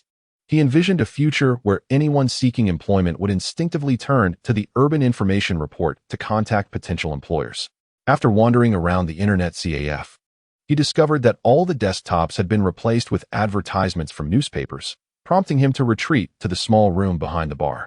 Wang Xun believed that merely advertising his own internet CAF was insufficient. He aimed to transform the desktops of all internet CAFs in Nan City into platforms for newspaper advertisements. Furthermore, he planned to hang banners in prominent areas of the city to promote his newspaper on a modest budget, thereby increasing its visibility and revenue from advertisements. He logged onto his computer and opened a browser, navigating to a local forum to compose a post introducing his newspaper. He then consulted the classified information website 58 Tongqing, which encompasses various services related to housing rentals and sales, job postings, secondhand transactions, and automobile rentals, covering a vast network across the nation with revenues exceeding hundreds of millions, essentially profiting effortlessly. Observing that such a classified information platform had yet to be established in his country, Wang Xun contemplated developing his company in that direction. However, his limited funds prevented him from hiring programmers or establishing an online department. His primary objective was to ensure the survival of the Urban Information newspaper and to accumulate sufficient capital before launching a website. While chatting with a female acquaintance online, he wished to play a song but found no music software available, forcing him to rely on websites for music. Wang Xun couldn't help but lament that the internet of this era was not as advanced or convenient as it could be. If only he had ample funds, he would certainly enlist someone to develop these essential tools. Money may not be omnipotent, but without it, nothing could be accomplished. At that moment, a commotion erupted outside. Who would dare to cause trouble in his CAF? This thought crossed Wang Xun's mind as he furrowed his brow, sprang from his chair, and headed outside, eager to discover who had the audacity to misbehave on his turf. Chapter 42. The Hacker. As he opened the door, his gaze fell upon 2 of Dongwen's subordinates firmly grasping the shoulders of 2 young men, preventing their escape. Faced with these local ruffians, the 2 youths were no match and were dragged to the bar while still protesting vehemently. "What is happening here?" Wang Xun inquired as he stepped forward. "Brother Wang, these 2 little scoundrels have the audacity to use our internet service for free. exclaimed a youth named Adong. Using the internet for free? Wang Xun responded, somewhat astonished. Boss, they hacked into our CAF's charging system to access the internet without payment. The internet administrator quickly clarified. It turned out that the machines in the regular area of the CAF were fully occupied, while a few machines in the private seating area remained available. When someone inquired about the availability in the regular area, the administrator, of course, checked for updates. The pricing for the regular area differed from that of the private seating, typically chosen by those with limited means, whereas the private seating catered to those with a bit more disposable income. Unbeknownst to the administrator, he had noticed that a machine in the private area was not charging but continued to display an active status. She hurried over to investigate and discovered two young individuals engrossed in coding at a private booth. Without drawing attention, she returned to the bar and relayed the situation to the two staff members on duty. Upon hearing that someone was illicitly using the internet, Dong and his companion could hardly contain themselves and rushed over to confront the intruders. Are you hackers? Wang Xun inquired. The internet CAF's billing system had been purchased, and it was indeed beyond the grasp of ordinary individuals lacking technical prowess. The two young men nodded and then shook their heads, lowering their gazes in silence. Dong, let them go. I will handle this, Wang Xun asserted. Dong complied, releasing the two and returning to the bar to resume their gaming. We're sorry. We want to do it again, the young men pleaded. Yes, big brother, I swear it won't happen again. They begged in unison. They were not foolish. It was evident that Wang Xun held the authority in this establishment, and their ability to leave depended entirely on his disposition. Do not be anxious. I will not harm you, Wang Xun said with a smile. What are your names? The two looked pale, clearly intimidated by Dong and his companion. Though they appeared older than Wang Xun, they felt compelled to address him as big brother, causing a slight discomfort that they concealed from their expressions. Guobin, Dong, they murmured. Wang Xun guided them to a spot by the window, distancing them from Dong to ease their tension. Through conversation, he learned that they were graduates of a vocational college, specializing in computer science, and possessed hacking skills. However, due to a previous offense that left them with a criminal record, they had struggled to find employment and, now destitute, resorted to using the internet CAF without paying, ultimately leading to their capture. Wang Xun then inquired whether they had experience in website development and cybersecurity maintenance. After a moment of hesitation, they nodded, igniting a spark of interest in Wang Xun, who saw potential in them. You're not currently employed, are you? He suddenly asked.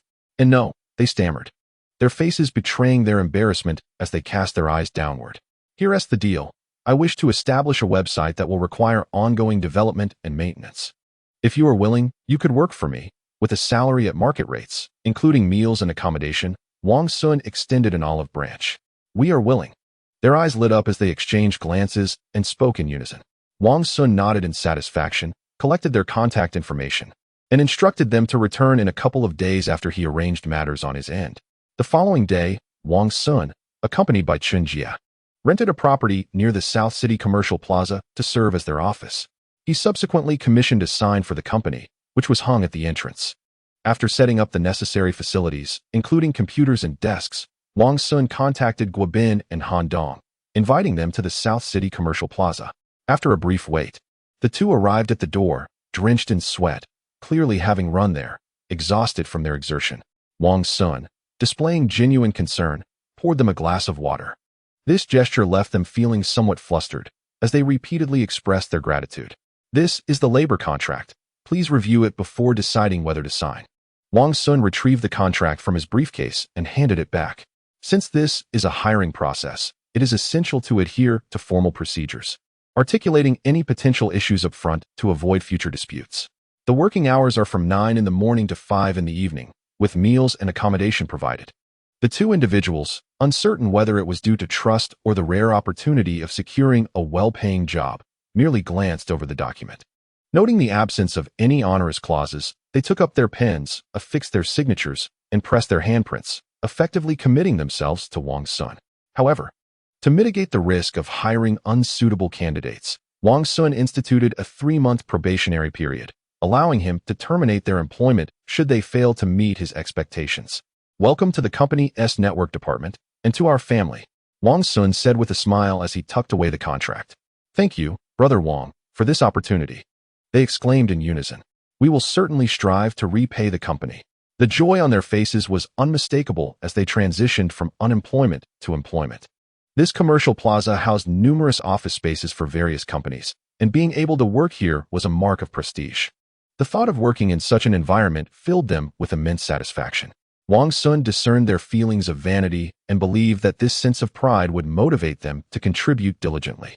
Hence, after careful consideration, he decided to rent an office in the commercial plaza to establish the company's network department. This decision was made between him and Peng Zhe, kept confidential from other staff members as it was a high-level resolution. All right, I will give you a month to develop the company's website. Do you foresee any challenges? He transitioned to the main topic.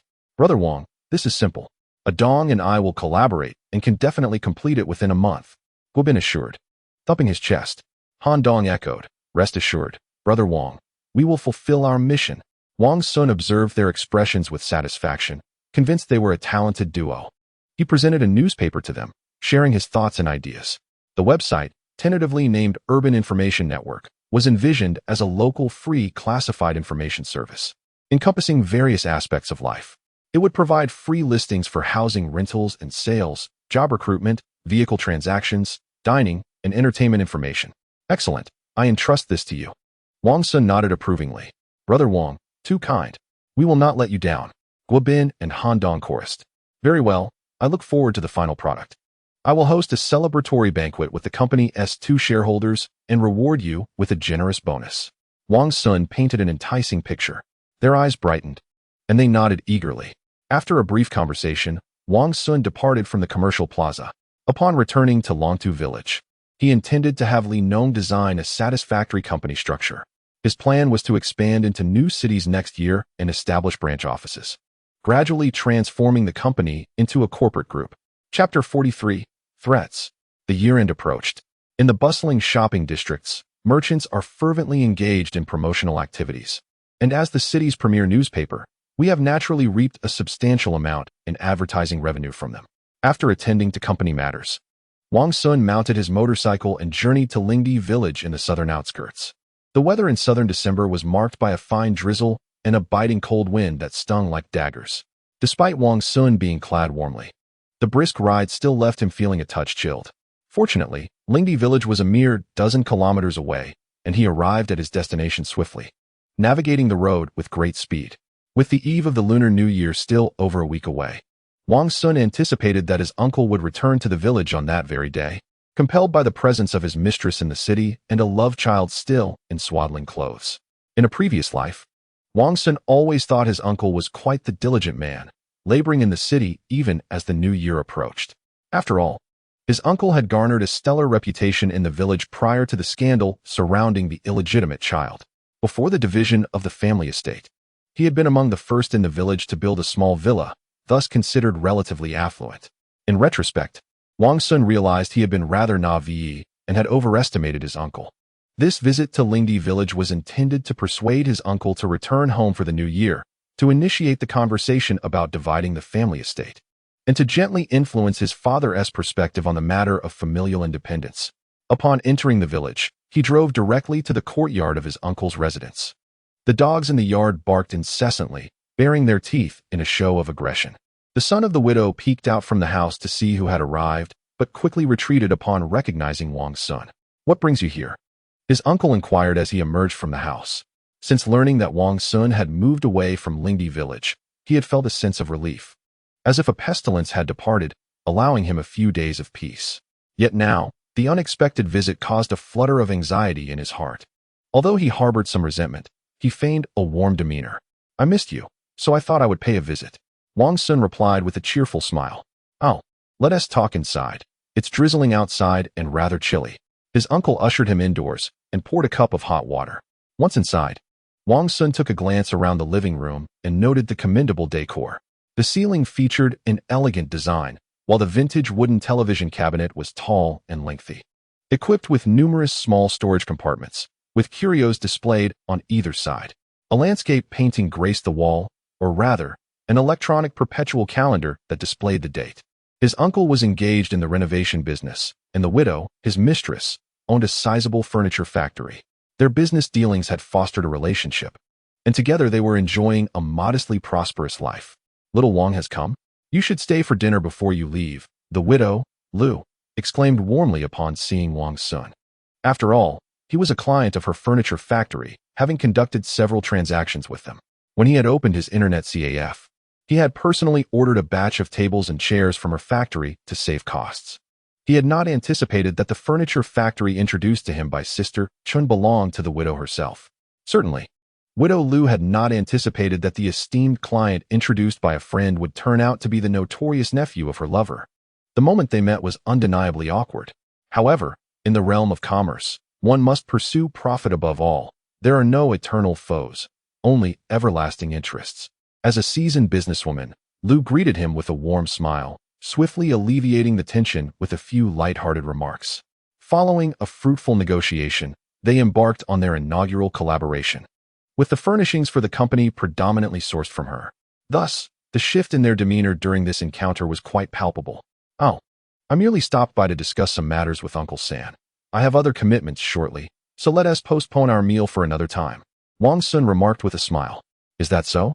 Then please, continue your conversation. I shall prepare some fruit for you," Lu said, cradling her child as she made her way to the kitchen. "One does not visit without purpose. Do enlighten me. What brings you to seek out Uncle San today?" Uncle San initiated, sensing that his nephew would not arrive unannounced without cause.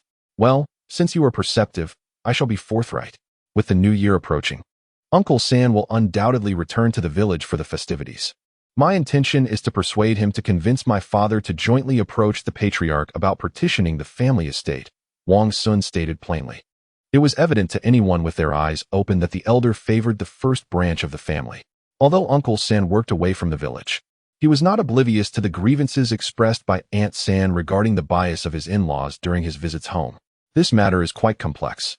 Your grandfather's temperament is known to be quite formidable," Uncle San replied, furrowing his brow. Having grown up under the patriarch's strict discipline, he felt a lingering trepidation toward him. To advocate for such a division would require him to brace for the patriarch's wrath. "Now that the younger cousins have matured, I believe it is time for you, uncle, to consider building them new homes," Wang Xun remarked with a grin. Constructing new houses, separate living arrangements, would indeed signify a division of the family. He was providing Uncle San with a rationale to justify the proposal. "This division is a significant matter. Allow me to ponder it thoroughly." Uncle San hesitated, feigning nonchalance. "Are you reluctant? Are you not concerned about potential repercussions?" Wang Xun narrowed his eyes, his tone turning cold.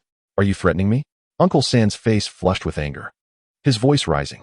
"I am confident that you will lend your assistance in this matter," Wang Xun declared as he stood to leave. Observing him greet Lu, Uncle San seethed with frustration, yet felt utterly powerless. With a leverage held by Wang Xun, any resistance he mounted would be futile. "Since you've made the journey to see your uncle, why not stay for a meal?" Lu urged. If Uncle San is unwilling, I shall take my leave," Wang Xun replied, glancing at Uncle San's furious expression, his lips curling into a faint smile. Hearing this, and witnessing Lu's reproachful gaze, Uncle San felt a deep-seated resentment. Just as he was about to defend himself, he was met with a sharp reprimand from Lu, leaving him feeling exceedingly vexed. "Let us not quarrel over this. I shall take my leave now, and we can dine another time," Wang Xun sighed. As Lu escorted him, he mounted his motorcycle, donned his helmet, and set off toward the outskirts of the village. Having expressed all that needed to be said, he felt that if his third uncle chose not to take the lead, he could not be blamed for promoting his uncle's deeds within the village. The division of the family would benefit everyone. The old man was unable to treat all factions equally and had consistently shown favoritism towards the eldest branch. After the separation, each would lead their own lives, contributing to an improvement in familial quality and alleviating the burdens of the original extended family, as well as reducing conflicts. As the new year approached, Wang Xun found himself pondering this situation, feeling a tinge of melancholy. He could not return home nor reunite with his family for the festivities. The thought of spending the new year alone stirred a subtle sadness within him. Only with the family division would he consider returning. Otherwise, he would be disinclined to face the old man's countenance, which bore the weight of a debt of 5 million, leaving him with little appetite and the risk of being driven away. The matter of separation would soon yield results. He firmly believed that his third uncle would make a decision. As the year-end approached, several major clients of the company required gifts of appreciation, and Wang Xun anticipated being quite busy in the coming days. Chapter 44. The nuances of social relations. The company had been established for over a month, and its DM newspaper, the Urban Information Journal, had reached its 20th issue, gradually increasing its recognition through advertising efforts. During this period, Wang Xun had established a sales department, officially appointing Wei Xun as the general manager, while Peng Zhe and Pei Yuan managed logistics, overseeing the administrative and human resources departments. He also recruited 3 salespeople from other companies at lucrative salaries to replace 3 others in pursuing business. Additionally, he hired 2 customer service representatives to alleviate the substantial call volume. With only 1 customer service representative, they were inundated with not only incoming inquiries, but also follow-ups on each issue's recruitment information and previous clients. After more than a month, the website had been fully constructed. The design of the entire site was crafted according to his vision, featuring the logo of Urban Information Network at the top, with options for city selection on the right side, alongside account login and registration, personal center, merchant center, help center, and customer service contact. The second section included a prominent search bar and a button for free information posting. The third section comprised several major categories, including recruitment, real estate, second-hand vehicles, idle goods, part-time jobs, rental, and housekeeping services. The website had gone live, but due to its incomplete nature, the traffic was dismally low. Currently, the online department consisted only of Han Dong and Peng Bin, along with 1 customer service representative. Wang Xun was troubled. Without sufficient funds, he could not recruit more technical talent. Seeking investors? He entertained such thoughts. However, with the company newly established for just over a month and yet to extend beyond Nan City, its small scale deterred potential investors. For now, the priority was to firmly secure the market in Nan City before planning to establish branches in other cities. Over the past month, the company's largest clients had been real estate firms, as well as several large shopping malls and car dealerships. With approximately 5 days remaining until New Year's Eve, Wang Xun ordered gifts emblazoned with the company logo to express gratitude to its clients. Wei Xun led the sales team in visiting each major client, simultaneously discussing and negotiating advertising partnerships for the upcoming year. In the absence of competitors, the discussions surrounding collaboration encountered no obstacles, resulting in a smoothly signed partnership agreement. Following the publication of the final edition of the newspaper, Wang Xun convened the annual meeting of the company. The entire company, including the 3 shareholders, comprised approximately 15 individuals. A modest scale indeed. Nevertheless, within less than 2 months of its establishment, the company achieved remarkable revenues exceeding 100,000. As personnel increased, so too did the steady growth of performance. Over the past month, Wang Xun expressed his gratitude for everyone's silent dedication and hard work. He raised his glass, appreciating each diligent individual, emphasizing that the company's progress required continued collective effort. As his words echoed, a fervent applause erupted. Wang Xun cheerfully announced, "Today, we gather for a feast, and I am pleased to declare a 10-day annual leave for everyone. May you all enjoy it to the fullest." Upon concluding his statement, he distributed red envelopes prepared on the table, each person receiving one. Gratitude poured forth as smiles of satisfaction illuminated their faces. Wang Xun then shared his New Year's wish, hoping for the company's flourishing success and prosperity for all. Following this, the festivities at the banquet commenced, with some indulging excessively, while others remained unfazed by countless toasts.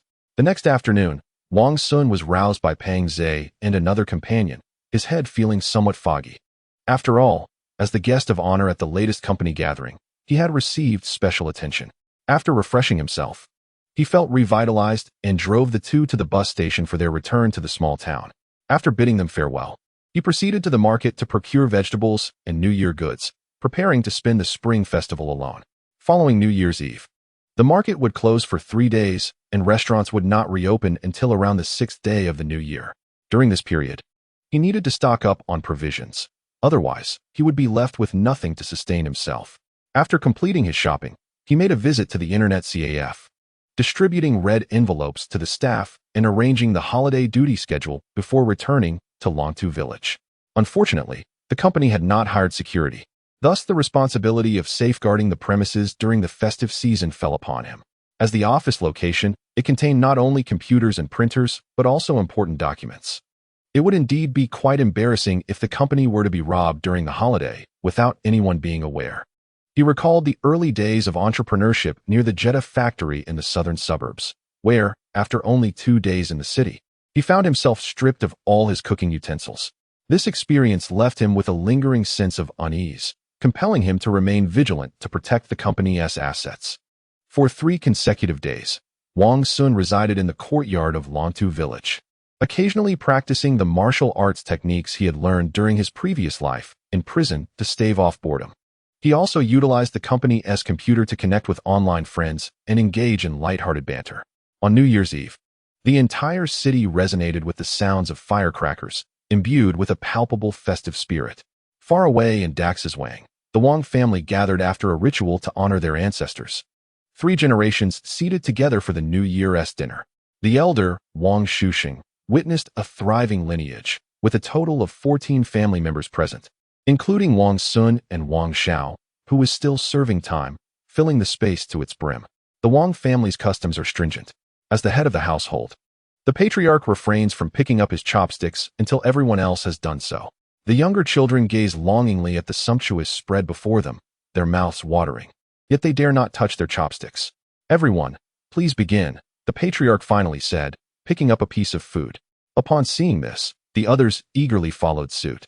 As the wine flowed and the dishes were savored, the women and children eventually departed, leaving only the 4 men to engage in casual conversation over drinks. Wang Yuyo discreetly signaled to his elder brother, urging him to broach the subject of dividing the family estate with their father. However, his brother, lost in his cups, remained silent, which made Yuyo somewhat anxious. "Third son, do you have something to say?" the patriarch inquired, observing his youngest son's demeanor. Taking a deep breath, Wang Yuyo mustered his courage and declared, "Father, I believe it is time for us to divide the family." Startled, the patriarch paused, setting down his chopsticks. After a moment of contemplation, he asked, "What has prompted this sudden desire for division?" "Father, Xiao Jun has entered junior high. I wish to build a house along the main road after we divide the estate. You have no objections, do you?" Yuyo responded, bolstered by the effects of the wine. "Second son, do you share this sentiment?" the patriarch inquired sternly. He was not yet so muddled as to miss the fact that his 2 sons had conspired together to propose the division. Upon hearing his father's question, the second son, Wang Yuqiang, nodded emphatically. "Second son, third son, what do you mean by this? Is our life together not satisfactory? Why propose a division?" The eldest, Wang Yujian, retorted with a frown. "Brother, our current home is insufficient for our needs. I have 2 sons. It is only natural that we separate to build new houses." Wang Yuqiang replied, "2 sons? You currently have but 1. The other has been cast out and is no longer a member of the Wang family." Wang Yujian scoffed. "You are no better off. You have 1 son in prison." Wang Yuqiang retorted, emboldened by the wine. "Father, my son Wang Xun has committed no crime. You expelled him with but a word. Do you consider that fair?" When discussing the division with his brother, he had also mentioned Wang Xun's recent successes, running an internet CAF and starting a business in the city, no longer a mere street urchin.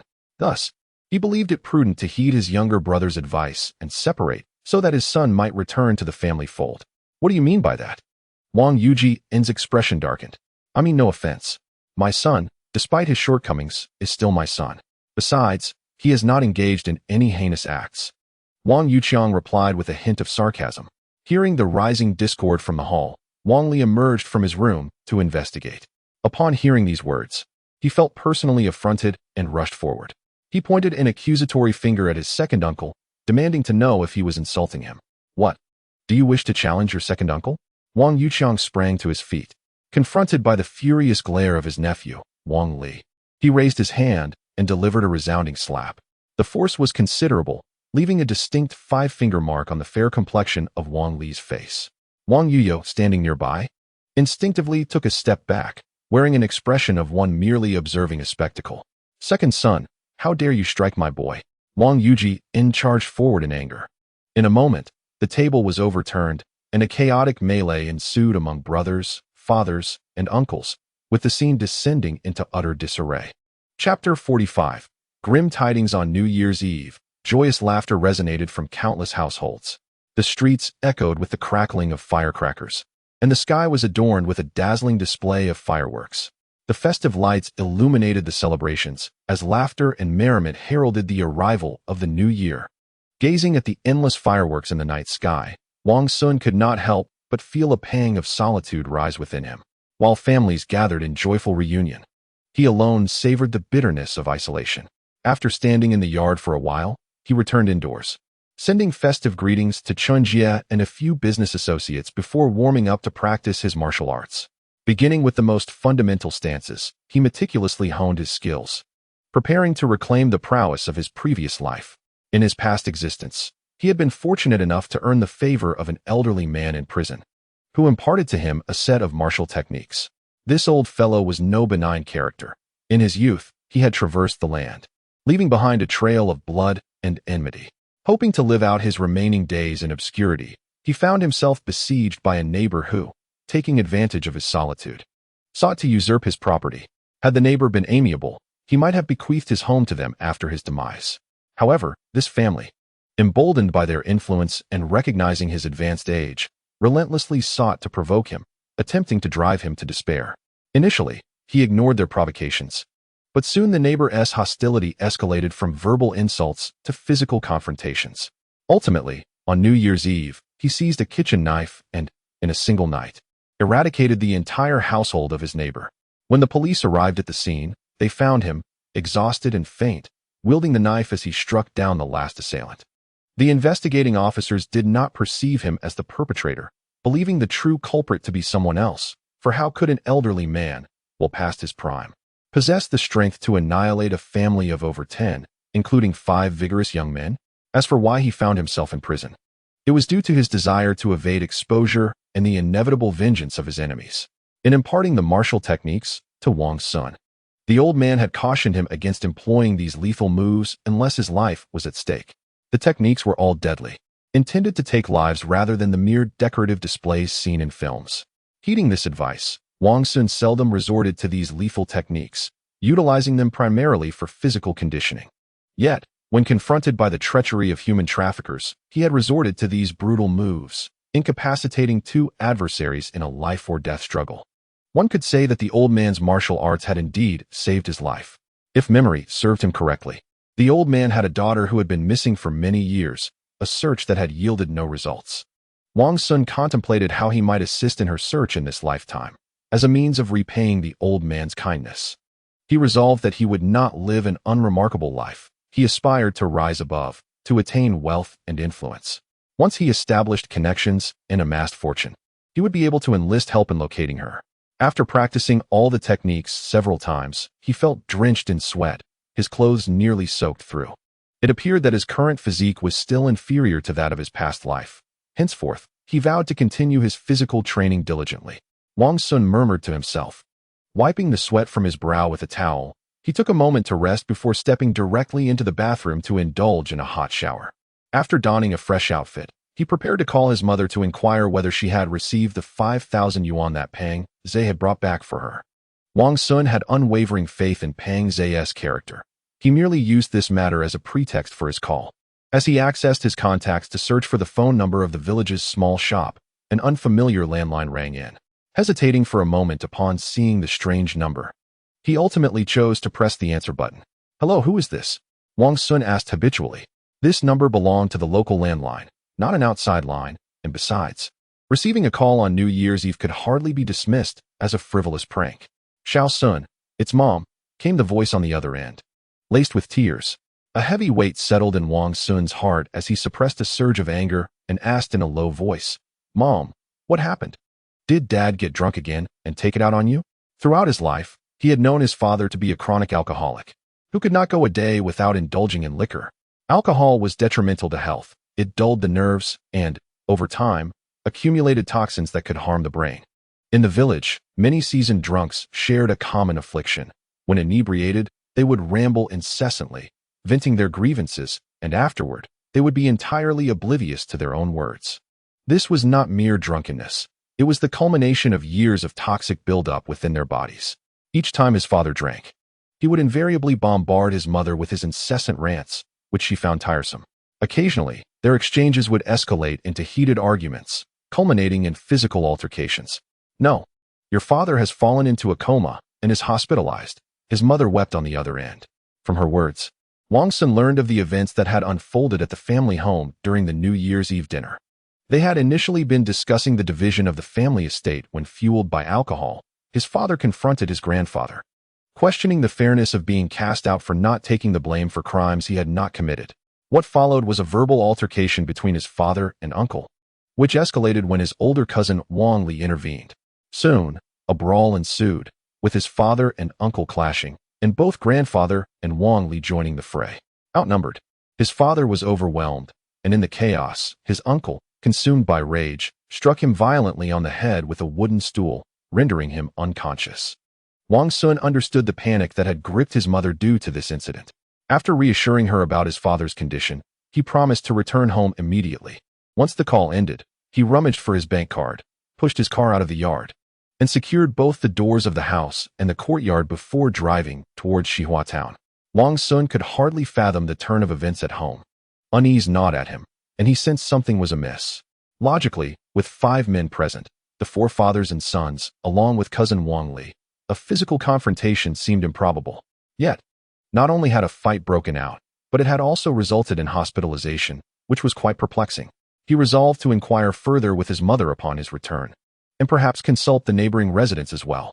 The small town lies approximately 40 kilometers from the city center, and on New Year's Eve, the streets are bustling with vehicles. Some individuals have settled in the city, returning home during festive seasons to pay their respects to their ancestors and deities, only to return to the city later that night. Others seize the opportunity of the New Year's Eve celebrations to venture into the county and city for leisure. What would typically be a 40-minute journey took Wang Xun a full hour to navigate back to the town.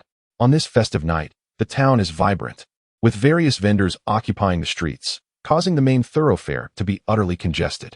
With many migrant workers returning home during the new year, they seem unperturbed by the expenditure, eager to seize the moment regardless of the traffic turmoil. Witnessing this scene, Wang Xun felt a surge of anxiety mixed with helplessness. After waiting for about 10 minutes, he finally maneuvered through the bottleneck and drove directly to the town's health clinic. Upon entering the inpatient building and inquiring about his father's name, he learned the floor and ward number.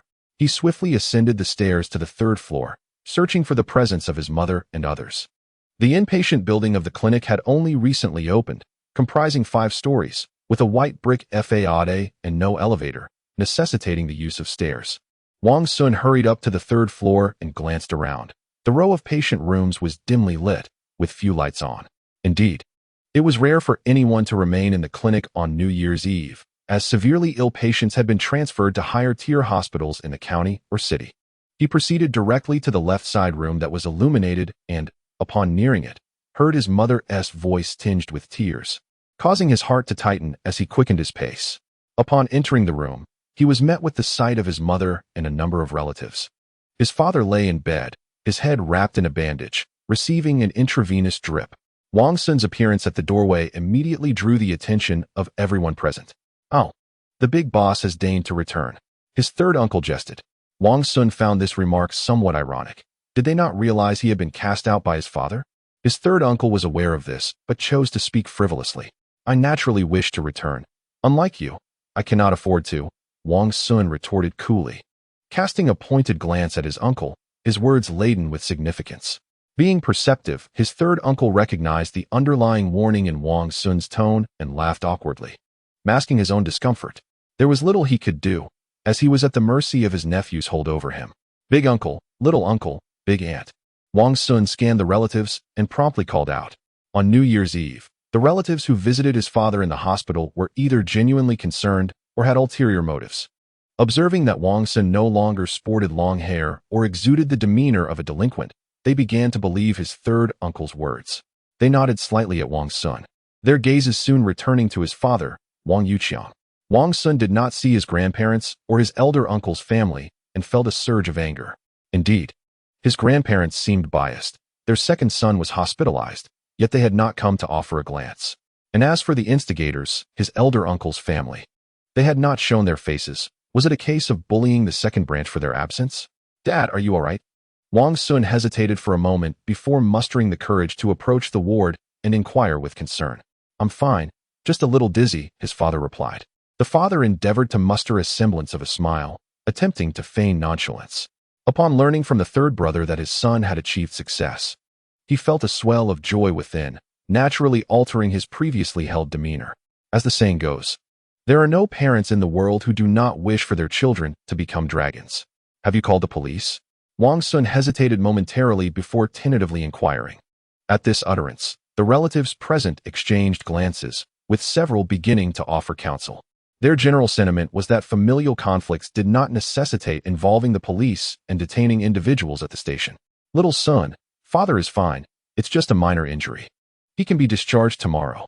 Seeing the significant reaction from the relatives, the father wished to avoid escalating the situation further, lest he be labeled as unfilial. If the police were indeed called and his grandfather and others were detained, it would appear rather callous. Moreover, this was a domestic dispute. Even if it escalated to the police station, they would likely encourage both parties to reconcile. To strike someone on the head with a wooden stool, that is a severe assault, utterly disregarding brotherly affection, Wang Xun said, his face stern. The wooden stool had been crafted by the third uncle, made from quality timber. Heavy and formidable, no one could withstand several blows to the head. It seemed that mere words were insufficient to encapsulate the gravity of the matter. Did they think his family was easy to bully? Little son, this is an adult matter. It is best you refrain from involving yourself. The third uncle interjected hastily. Indeed, we are all family. Fathers and sons, brothers. How can there be lingering animosity? The crowd urged in unison. Father, what is your stance? Wang Xun disregarded the relative's comments.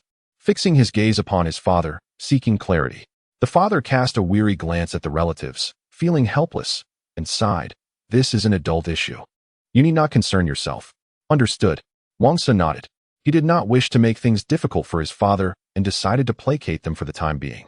Upon hearing his words, the relatives could not help but breathe a sigh of relief, fearing he might act rashly. In their eyes, Wang Xun had never been one to suffer in silence and rarely heeded advice. After exchanging a few idle remarks, the relatives departed, leaving only Wang Xun's family in the hospital room. Witnessing this scene, Wang Xun smirked inwardly, thinking they had been waiting here to persuade him. Hoping to maintain peace in the Wang household during the festive season. Father, let us go to the tertiary hospital in the city tomorrow to check for any after effects. Wang Xun said, his brow furrowed. It's nothing serious, just a bump on the head. It shouldn't have much impact. The father replied, shaking his head, though his face betrayed a look of pain. A blow to the head can lead to serious complications, such as cerebral hemorrhage pressing against the brain, resulting in paralysis at worst, Wang Xun elaborated. Upon hearing this, tears streamed down the mother's cheeks, and the two younger siblings began to cry as well.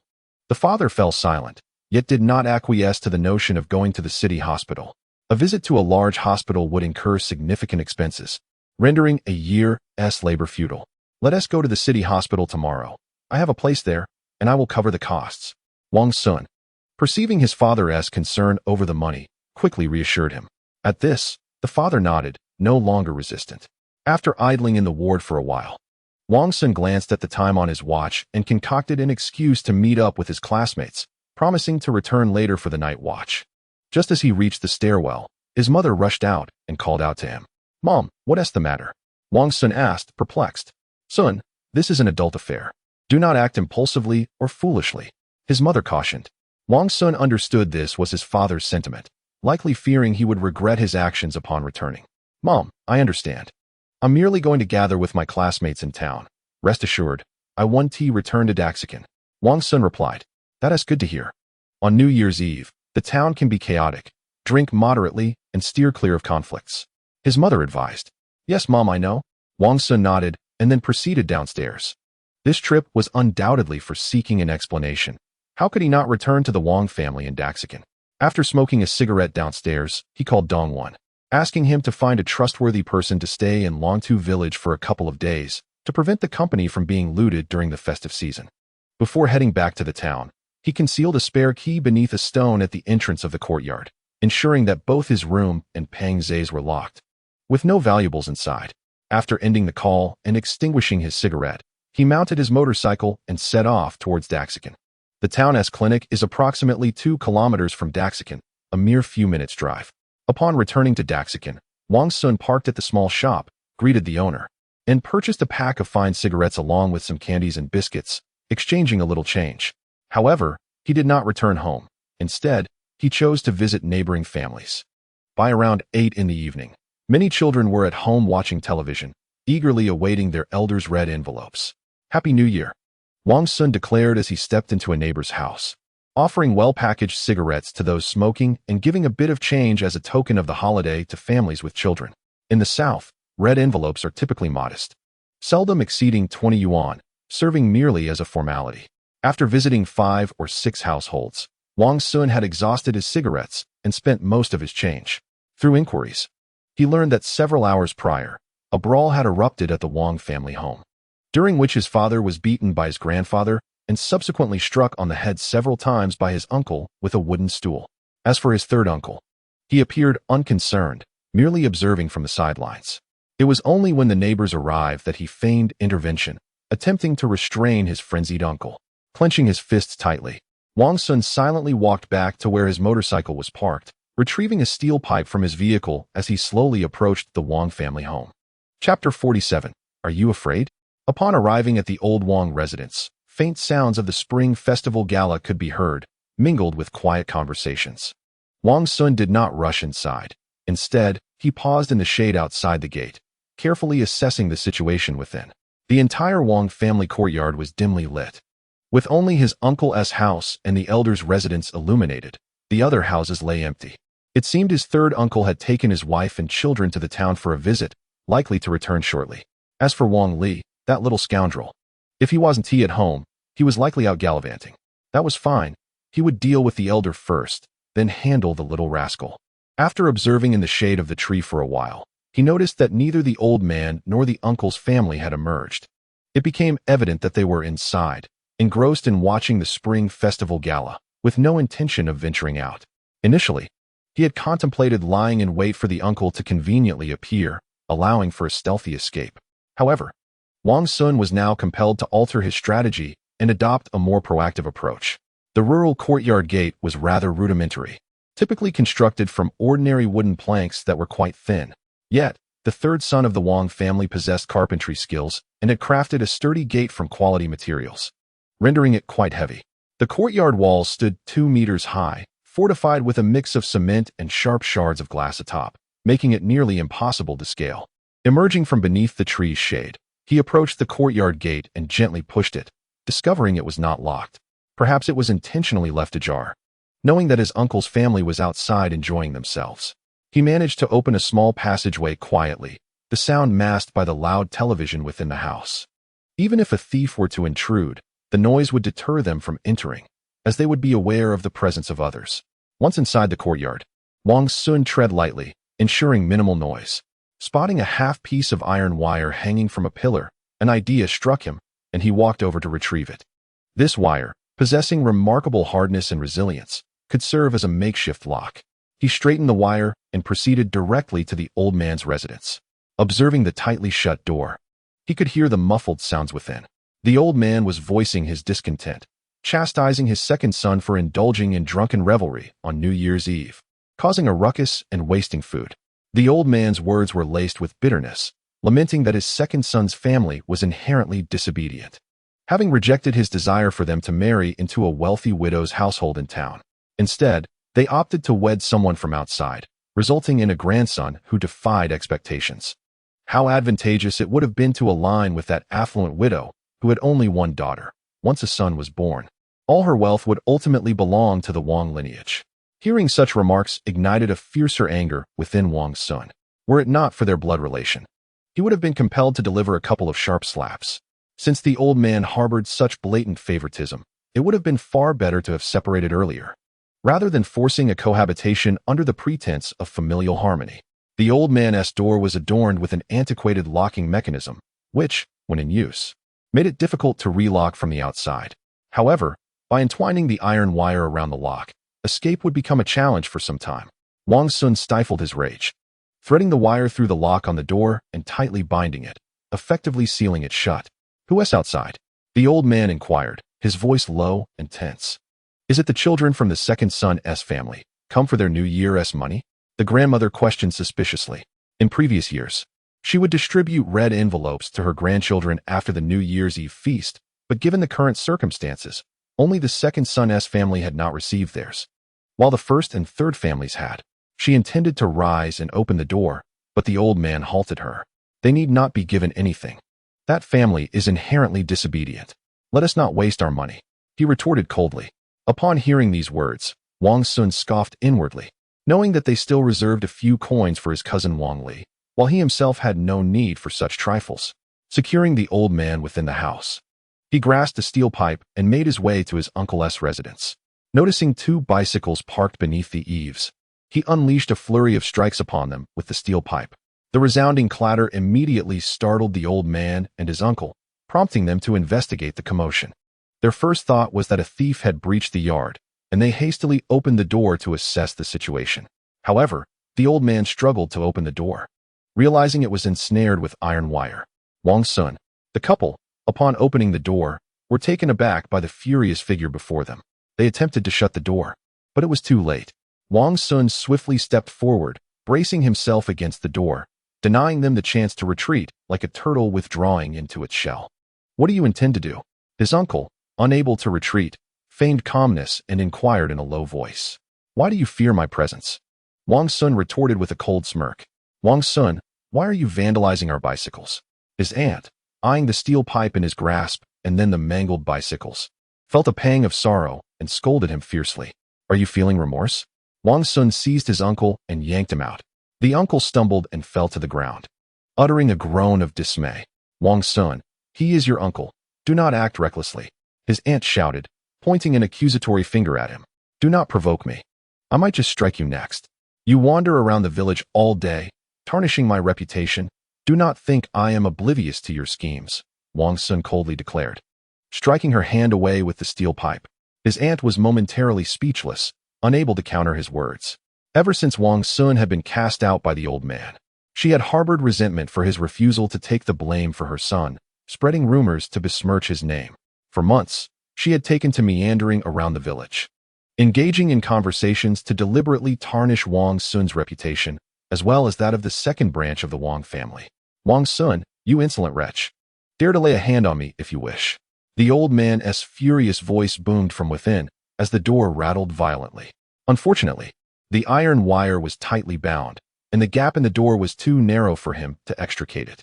Wang Xun ignored the old man's fury, focusing his scorn upon his uncle, mocking, what is the matter? Are you frightened? Where is that fierce determination you had when you mercilessly assaulted my father in my absence? You little rascal, I am your uncle. Do you dare to strike me? His uncle, rising from the ground, glared at him with rage. Bang! The steel pipe struck forcefully against his left arm, the sound of breaking bone resonating through the air. His uncle, Wang Yujian, let out a blood-curdling scream. His face contorted in agony. Does that hurt? Wang Xun remarked, my father's left arm was fractured too, and you struck his head several times without mercy. With that, he kicked his uncle down once more. Meanwhile, the old man, furious and trapped inside, shook the door with all his might, unable to open it, and shouted angrily, help. He is trying to kill me. His aunt, momentarily taken aback, rushed out of the courtyard, calling out loudly to summon the neighbors, hoping to halt Wang Xun and, in the process, tarnish his reputation further. Wang Xun had already taken the precaution of informing the neighbors in advance, imploring them to refrain from meddling in the affairs at hand and to avoid spectating. Consequently, he did not intervene in his aunt's raucous behavior, allowing her to shout freely outside. His uncle grimaced in pain, clutching his fractured arm, incredulously glaring at Wang Xun. You rebellious brat, how dare you strike me? This foul mouth of yours needs to be silenced. Wang Xun sighed lightly and swung the steel pipe in his hand. He watched as Wang Yujian, his uncle, swallowed his words, losing several teeth in the process. Satisfied with the outcome, Wang Xun ceased his assault and retrieved a long bamboo pole used for setting off firecrackers from the corner of the yard.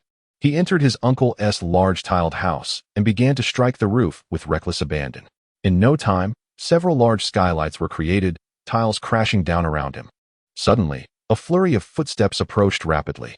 The wooden courtyard door was kicked open with a resounding bang, and a group of young men barged into the yard. Chapter 48. A beating comes first. Among the intruders were Wang Li and his mother, along with several young men. Upon seeing Wang Yujian sprawled on the ground, they rushed over to assess the situation.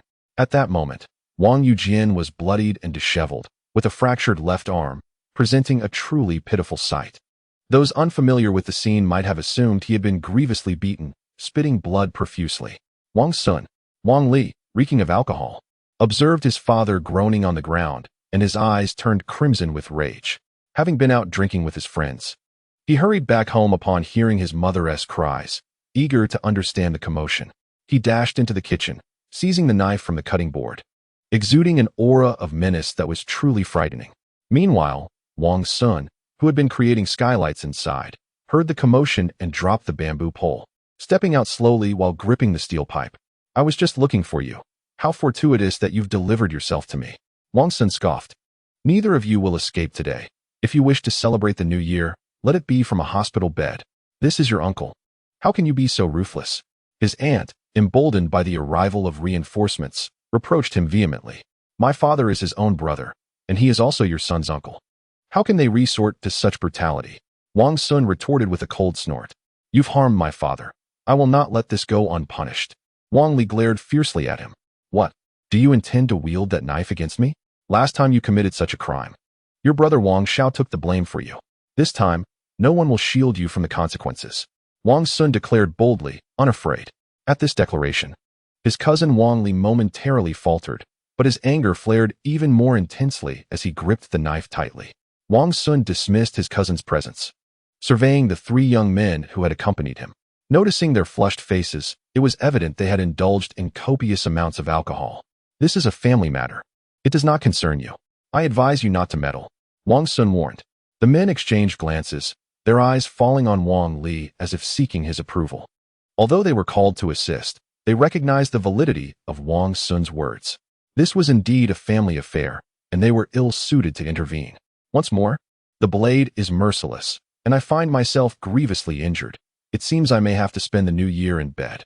Outside, I hear the old man bellowing, instructing someone to beat Wang Xun to a pulp, declaring that he alone will bear the consequences should anything go awry. Infuriated by this, Wang Xun, spotting a brick near the door, picks it up and hurls it with all his might. A resounding crash echoes through the air, abruptly silencing the old man's tirade. But soon, his furious voice erupts again, laced with curses. "Brothers, seize this fiend," Wang Li shouts, brandishing a kitchen knife and charging forward. The three youths standing nearby exchange glances. They had only come to bolster their presence, but now hesitation grips them as they prepare to act. Seeing Wang Li rush at him with the knife, Wang Xun reacts swiftly, delivering a powerful kick to his abdomen. The force sends Wang Li sprawling to the ground with a pained gasp. Seizing the moment, Wang Xun lunges forward, stomping on Wang Li's hand with the knife and twisting it forcefully, the sound of cracking bones filling the air. The agony of a fractured finger prompts a wretched scream from Wang Li, reminiscent of a slaughtered pig. With a swift kick, Wang Xun sends the knife flying, following up with a strike to Wang Li's head. Although this kick lacks significant force, it leaves Wang Li reeling, his ears ringing. In the span of mere moments, Wang Li lies on the ground, defeated like a lifeless dog, utterly incapable of retaliation. The onlookers are left in stunned silence. Panic. He has killed someone. The aunt realizes the gravity of the situation, quickly shielding her son behind her and shouting in alarm. Confident that Wang Xun would not dare to harm her, lest he incur her wrath, she stands firm. The three youths, who had previously hesitated, exchange glances and decide to rush forward, protecting Wang Li and his companion. "I have stated that this is a family matter. Are you certain you wish to interfere?" Wang Xun's gaze sharpens, his steel pipe aimed threateningly at the trio as he questions them in a low, menacing tone. "Brother, enough is enough. If you truly kill someone, you cannot escape the consequences. A lesson is all that is needed. Do you genuinely wish to take a life?" They plead, each chiming in. "Step aside, or I shall strike you all." Wang Xun replies coldly. His intent is clear. He wants both Wang Li and his father to spend the new year in a hospital bed, and he has no intention of allowing them to escape unscathed. The three feeble combatants do not speak, but show no signs of retreat, seemingly convinced that Wang Xun would not dare to harm them. "I shall say this once more, step aside." Wang Xun's expression darkens, his voice rising in intensity. When the trio remains unmoved, he refrains from further dialogue and swings the steel pipe directly at them. The nearest youth takes a severe blow to the shoulder, nearly losing his balance. The other two, seeing that Wang Xun is indeed willing to act, launch their own attacks without hesitation. Wang Xun steps back to evade their punches, countering by striking their arms with the pipe, forcing them to retreat. After a few exchanges, the trio, unarmed and outmatched, collapses to the ground, crying out in pain. With the troublesome trio dealt with, Wang Xun turns his gaze towards the aunt and her companions, a cold smile curling at the corners of his lips. As Wang Xun approached with deliberate steps, his aunt grew somewhat flustered, hastily picking up a kitchen knife and tremblingly imploring him not to come closer. Wang Xun let out a cold chuckle, advancing step by step. At that moment, the roar of a motorcycle echoed from outside, swiftly arriving at the courtyard entrance. Uncle Wang Yuyo, riding a Suzuki motorcycle, came to a steady halt at the gate, the headlights illuminating the scene within, momentarily blinding onlookers. Upon witnessing the unfolding drama, he paused, his eyes wide with astonishment. Uncle, Wang Xun has committed murder. His aunt, spotting Wang Yuyo, clutched at the opportunity like a lifeline, dropping the knife and weeping inconsolably. Uncle Wang Yuyo furrowed his brow, contemplating the unfortunate timing of his return, having encountered a situation he could not afford to provoke. Third brother, seize this rebellious wretch. Huang Mei, come and unlock the wire securing the door. The old man commanded from within the house. Uncle Wang Yuyo complied, steeling himself as he approached. Uncle, you returned too early, Wang Xun remarked, producing a cigarette and offering it to him. I don't smoke. Uncle initially intended to decline, but upon noticing Wang Xun's grim expression, he accepted it and lit it. Observing the scene, his aunt appeared momentarily stunned, contemplating whether this incident was a premeditated scheme between the two men. Being astute, Uncle Wang Yuyo quickly discerned his aunt's thoughts and attempted to persuade Wang Xun to seek peace. However, Wang Xun dismissed him with a wave of his hand, striding directly toward Wang Li and his son. Seeing this, Uncle hastily grasped Wang Xun's arm. Uncle, I have spoken to the witnesses. When my father was being beaten, you stood idly by. Are you now going to stop me? Wang Xun's gaze bore into Uncle, his tone icy. Uncle was taken aback, panic rising within him, and he promptly released his grip. The discord between the first and second households had been instigated by him, and feeling guilty, he dared not impede Wang Xun for fear of retribution. His aunt, defiantly holding her ground, attempted to intervene, only to be stunned by a sharp slap from Wang Xun. He bypassed her and confronted Wang Li, viciously stomping on him before swinging a steel pipe to strike his left arm. A sickening crack echoed as bones shattered. Wang Li emitted a wretched scream, rolling on the ground in agony. Remember this. I have but one life to lose, and if you wish to play, I shall not hesitate to exchange one for 3, sending your entire family to hell, Wang Xun declared, his face a mask of fury. His words sent chills down the spines of his aunt and the others, even Uncle visibly shaken. Wang Xun ignored their reactions, delivering another blow to Wang Li's face. Feeling a sense of satisfaction, as he exited the courtyard, he paused to address his aunt coldly. Do not presume that your family's influence can shield you from consequences. Should you provoke me, you will suffer just the same. With that, he turned and strode toward the village convenience store, mounting his motorcycle and departing the village. Chapter 49. The tongues of many can corrode gold with a resounding bang. The wire securing the lock was undone, and the old man forcefully flung the door open, crashing it against the wall. He strode out with determination, his wife trailing closely behind. Upon witnessing the chaos in the yard, his face contorted with fury. His murderous gaze swept the surroundings in search of Wang Xun's figure. Where's that rebellious brat? He inquired, his anger palpable as he fixed a glare upon his younger son, who stood there awkwardly. He just left, Wang Yuyo replied, lowering his head. Did I not instruct you to capture him? The elder retorted with dissatisfaction. Father, he was wielding a steel pipe. Look at how even eldest brother and Xiao Li were no match for him. How could I possibly intervene? Wang Yuyo hastily defended himself, revealing his reluctance to confront the situation, merely putting on an act to avoid censure. Moreover, he was acutely aware of the leverage that the young scoundrel held over him, making it imperative that he tread carefully. With a cold snort, the elder ceased his reproach and bent down to examine the injuries sustained by his eldest son and grandson. Father, you must stand up for us, wailed the eldest daughter-in-law upon seeing her in-laws emerge. What is this wailing during the new year? Do you want the whole world to know? The elder chastised. Head of the family, enough of this. We must first get them to the clinic. The matriarch interjected. Indeed, the elder said, his expression filled with concern as he helped his eldest grandson to his feet, then turned to his younger son, scolding, What are you standing there for? Hurry up and assist your brother so we can get him to the clinic. Reluctantly, Wang Yuyo complied and approached. After a flurry of activity, the two injured men were finally assisted onto a motorcycle. As they watched the four depart, the elder's wife intended to ride her bicycle to the clinic, only to discover that all the bicycles at home had been destroyed by Wang Xun, rendering them unusable. Enraged, she clenched her teeth and uttered curses wishing for Wang Xun's ill fate. Exiting the courtyard, she made her way directly to the village shop, called her family, and soon borrowed a bicycle to hasten to the clinic. In the ward of the clinic, Wang Xun was peeling an apple, engaged in a calm conversation with his parents regarding the division of family property. Truth be told, it was the first time he sat across from his father, conversing in such a tranquil manner.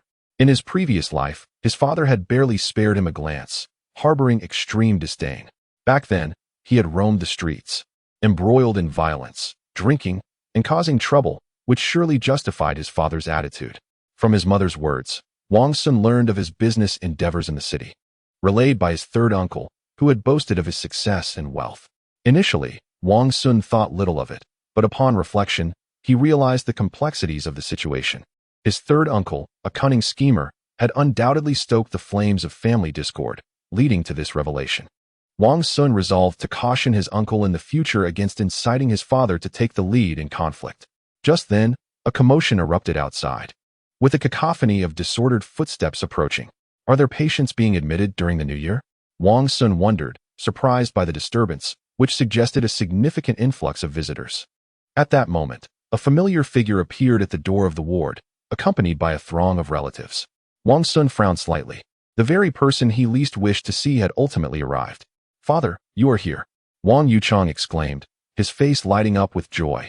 Initially, he was filled with resentment towards his father for favoring the eldest son and neglecting him, simmering in silent anger.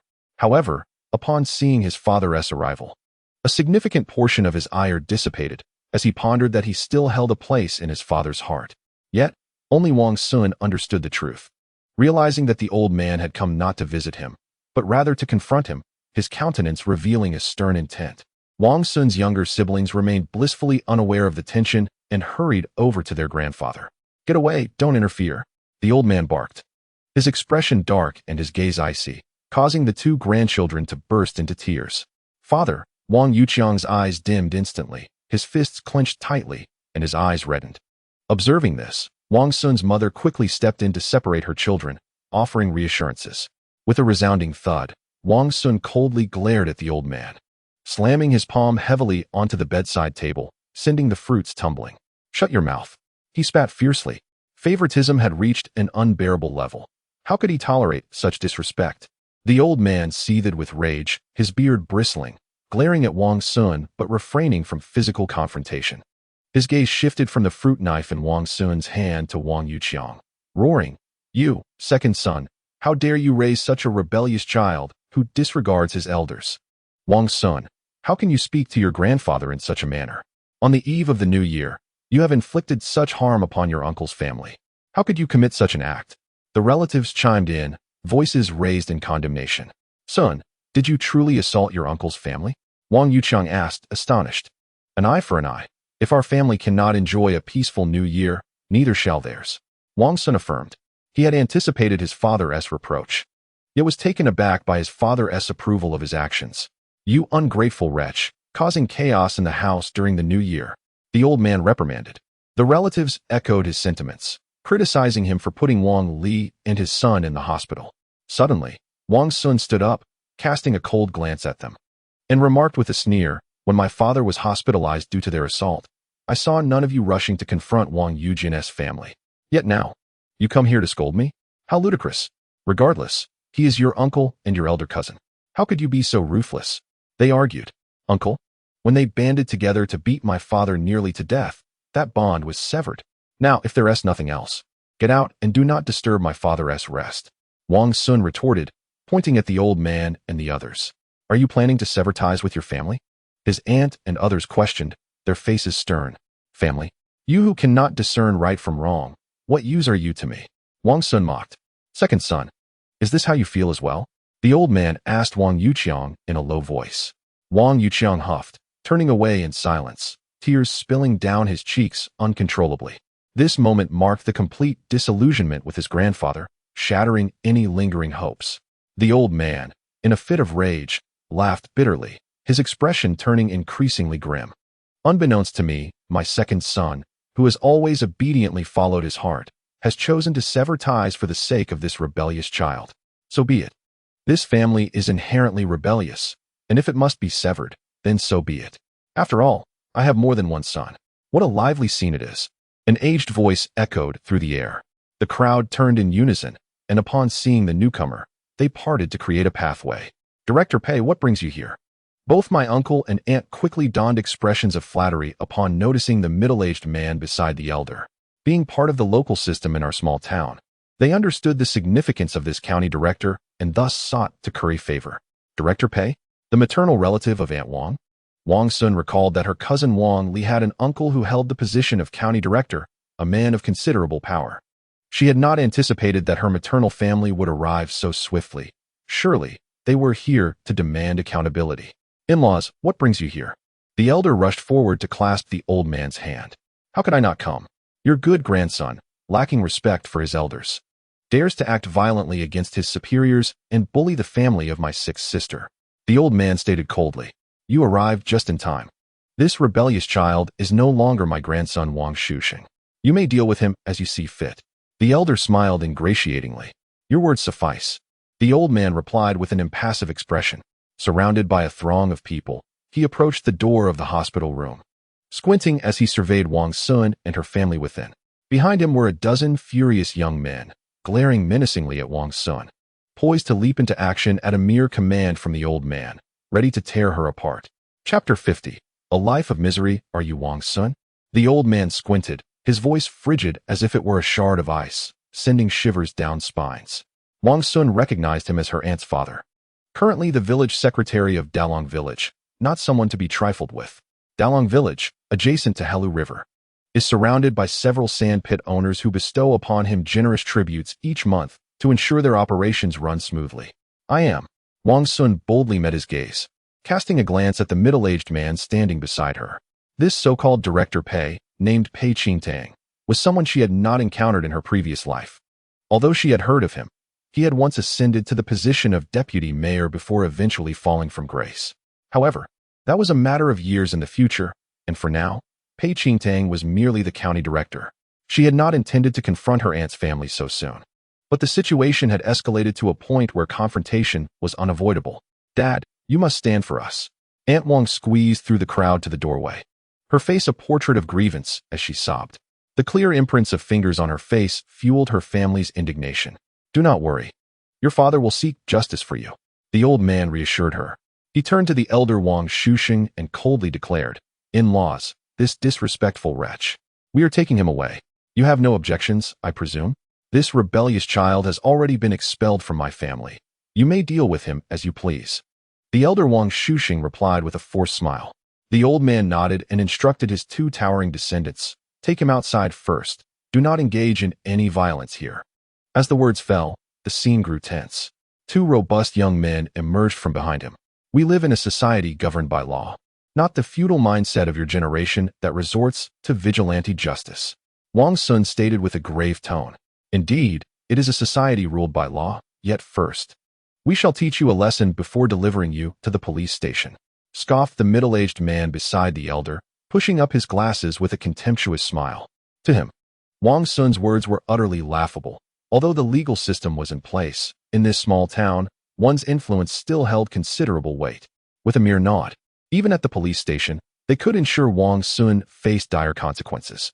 If you dare to act recklessly, we will immediately call the police.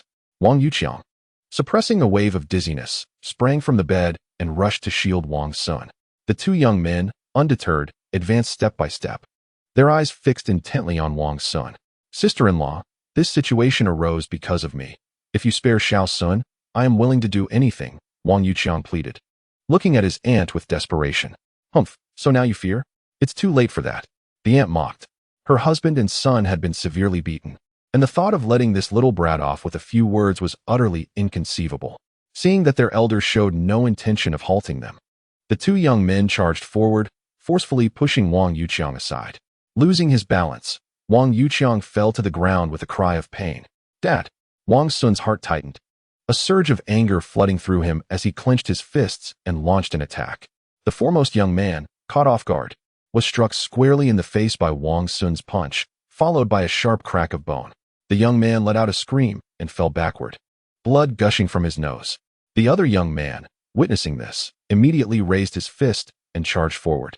Wang Xun crossed his arms to block the blow, adopting a defensive stance with his left arm shielding him while his right fist prepared to strike.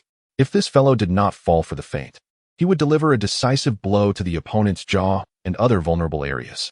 The young man hastily raised his arm to protect his face, fearing he might lose his ability to fight. Seeing this, a cold smile crept across Wang Xun's lips as he retracted his arm and swiftly bent down to deliver a heavy punch to the young man's abdomen. The force of the blow made the young man double over in agony, his face contorted in pain. Wang Xun did not allow him a moment to breathe. He leapt up and struck his knee hard against the young man's jaw. With a thud, the young man flew to the side, his head lolling as he lost consciousness. The other young man on the ground, having just regained his bearings, was met with an additional kick from Wang Xun, rendering him unconscious once more. Outside, the elder and his companions were momentarily taken aback, astonished by Wang Xun's ferocity and ability to inflict such grave injuries. You dare to lay a hand on him? The elder's face darkened, his anger intensifying. Behind him, the male members of the Pei family could no longer tolerate the sight of their kin being assaulted, rolling up their sleeves and rushing into the hospital room to engage in a collective attack. Upon witnessing the scene, Wang Xun seized a sharp fruit knife from the bedside table, clutching it tightly in his hand. Who dares to approach me? He bellowed, his face radiating ferocity. Who are you trying to intimidate with that knife? Scoffed a brash young man from the Pei family, charging forward without hesitation. Wang Xun's eyes glinted with cold fury as he swung the fruit knife, carving a deep gash across the assailant's arm. Seizing the moment of his adversary's pain and shock, Wang Xun delivered a swift kick to his abdomen, sending him howling back into the crowd, colliding with two others. I have but one life to lose, far less precious than yours. So come at me if you dare. I shall take a few of you down with me, he declared menacingly, brandishing the knife at the 7 or 8 young men from the Pei clan. They were momentarily paralyzed by his fierce presence, none daring to advance. With an intimidating gaze, Wang Xun pressed forward, gradually forcing the crowd out of the hospital room. Quite the bravado, aren't we? Pei Qingtang squinted, then retrieved his phone to make a call. Speaking in a commanding tone, a loud bang echoed as Wang Xun, ignoring him, swiftly shut the door and locked it, allowing himself a quiet sigh of relief. That was close. Luckily, I was ruthless enough to deter them just now. Otherwise, I might not have survived, or worse, become a cripple. He took a deep breath, pulled out his phone, and called Pang Zhe and Pei Yuan, whom he had provided with phones for business purposes after establishing his company. After ending the call, he pondered for a moment before deciding to reach out to Ni Yang in the city center. In a short while, the urgent wail of police sirens pierced through the air. The previously raucous sounds in the corridor fell silent. Open the door. We are the police. Came the commanding knocks from outside. Wang Xun knew that the Pei family had summoned the authorities, yet he felt no fear as he opened the door. However, upon seeing the visitors, a frown creased his brow. 3 uniformed officers entered, the very same who had come to apprehend him at the Wang family's old estate. Without uttering a word, they promptly placed handcuffs on him. What is the meaning of this? Wang Xun asked in a low voice. What do you think it means? Are you unaware of your own offenses? The lead officer replied coldly. Unaware. Wang Xun shot back, his voice steady. Intentional injury, provoking trouble, and engaging in mob fights. Mob fights? What about them? Wang Xun retorted, gesturing towards the Pei family members with a scornful smile. No more nonsense. Behave yourself. The middle-aged officer snapped. At a signal, 2 officers seized Wang Xun's arms and began escorting him outside. As Wang Xun was led away in handcuffs, many of his relatives began to revel in his misfortune. The corridor from the hospital room to the staircase became a gauntlet of strikes from the Pei family members, each blow landing with palpable force, yet he remained silent. Enduring the assault, the officers did nothing to intervene. Rather, they tacitly approved of the misconduct. Upon reaching the ground floor of the hospital, a group of young thugs surrounded him, led by Pang Zhe and Pei Yuan. You arrived just in time, thought Wang Xun, amused, eager to see how they would orchestrate his departure. Chapter 51. We have our own allies Wang Gu. Wang Gu, Peng Zhe, and Pei Yuan, accompanied by a group of around 20 individuals, swiftly approached the scene. Having heard over the phone that Wang Xun was cornered in the inpatient building of the health center, they hurried to his aid. Upon seeing Wang Xun in handcuffs, astonishment flickered in their eyes. "You've come," Wang Xun exclaimed. "Wang Gu, what is happening?" Peng Zhe inquired, casting a concerned glance at Wang Xun. "I've been trapped in the ward with my family, and they accuse me of inciting a riot," Wang Xun lamented, raising his cuffed hands with a sigh. At this revelation, Peng Zhe and the others erupted in outrage, glaring at the two officers escorting Wang Xun and surrounding them. Many in the group were former schoolmates of Wang Xun, known for their rebellious nature. Having returned home for the new year, they had gathered to bolster Wang Xun's spirits after learning of his predicament from Peng Zhe and Pei Yuan. Faced with the furious crowd, the two policemen were drenched in cold sweat, their admonitions falling on deaf ears. "Those who just attacked me cannot be allowed to escape." Wang Xun pointed towards the staircase behind him and instructed Peng Zhe and Pei Yuan. "The Pei family has blocked my family at the ward door. They should experience the same treatment." Understanding the gravity of the situation, Peng Zhe and Pei Yuan led the group toward the staircase. The deputy director, Lin, after flattering the Pei family, descended the stairs alongside them.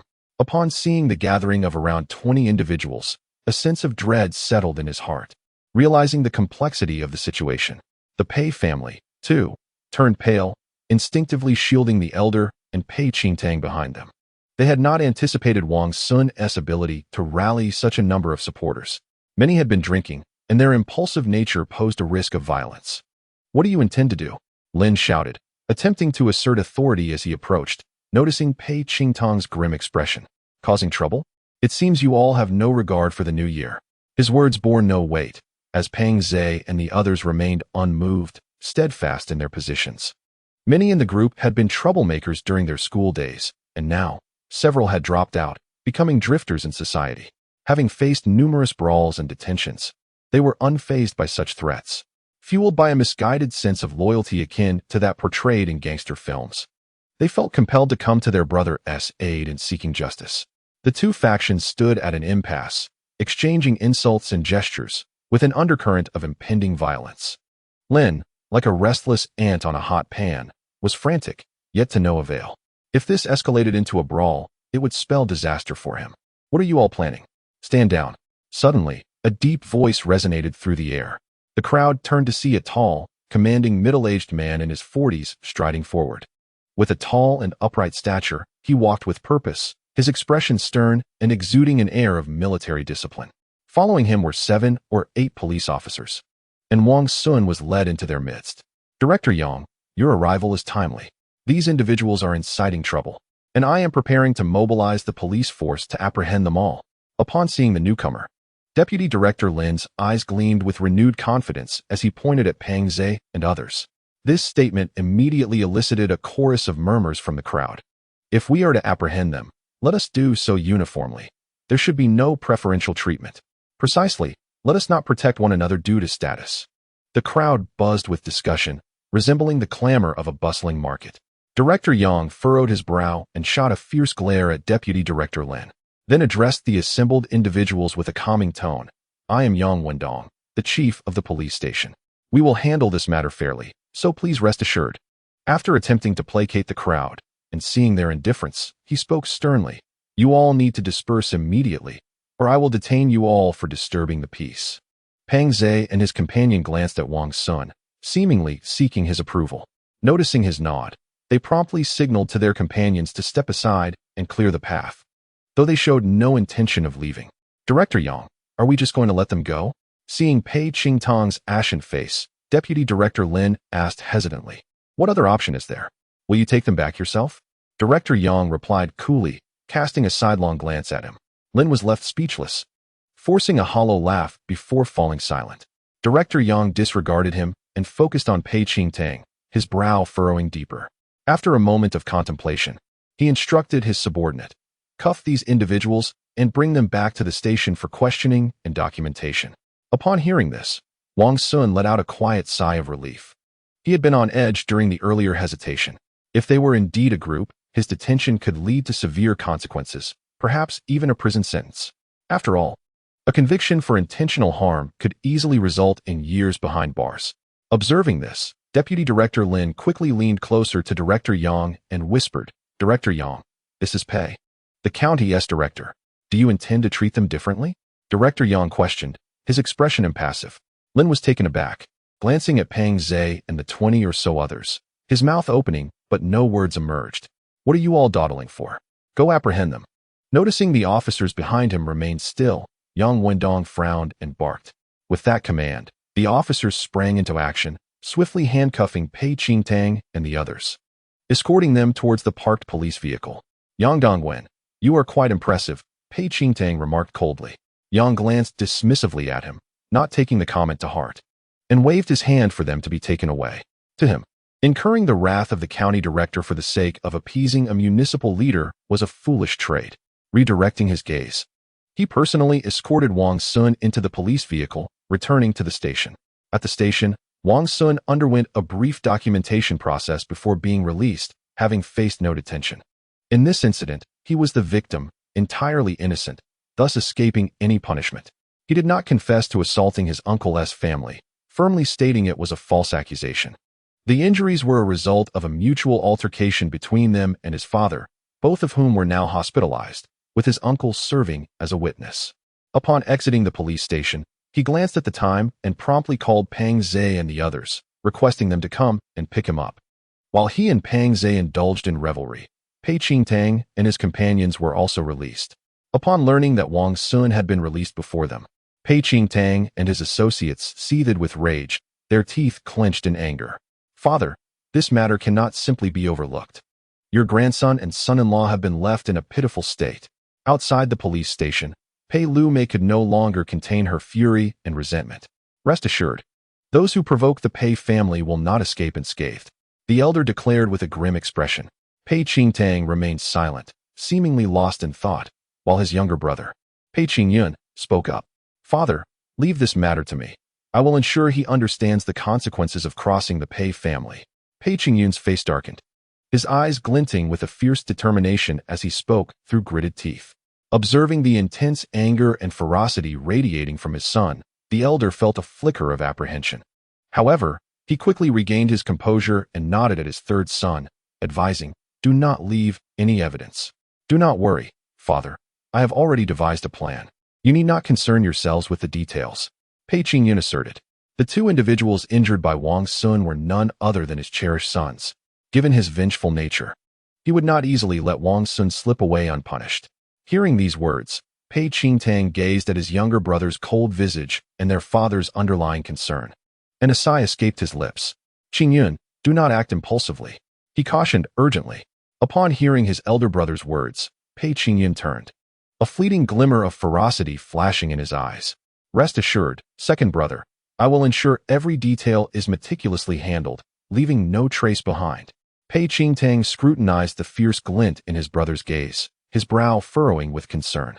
This simple-minded brute, fixated on violence, seemed oblivious to the potential repercussions of his actions.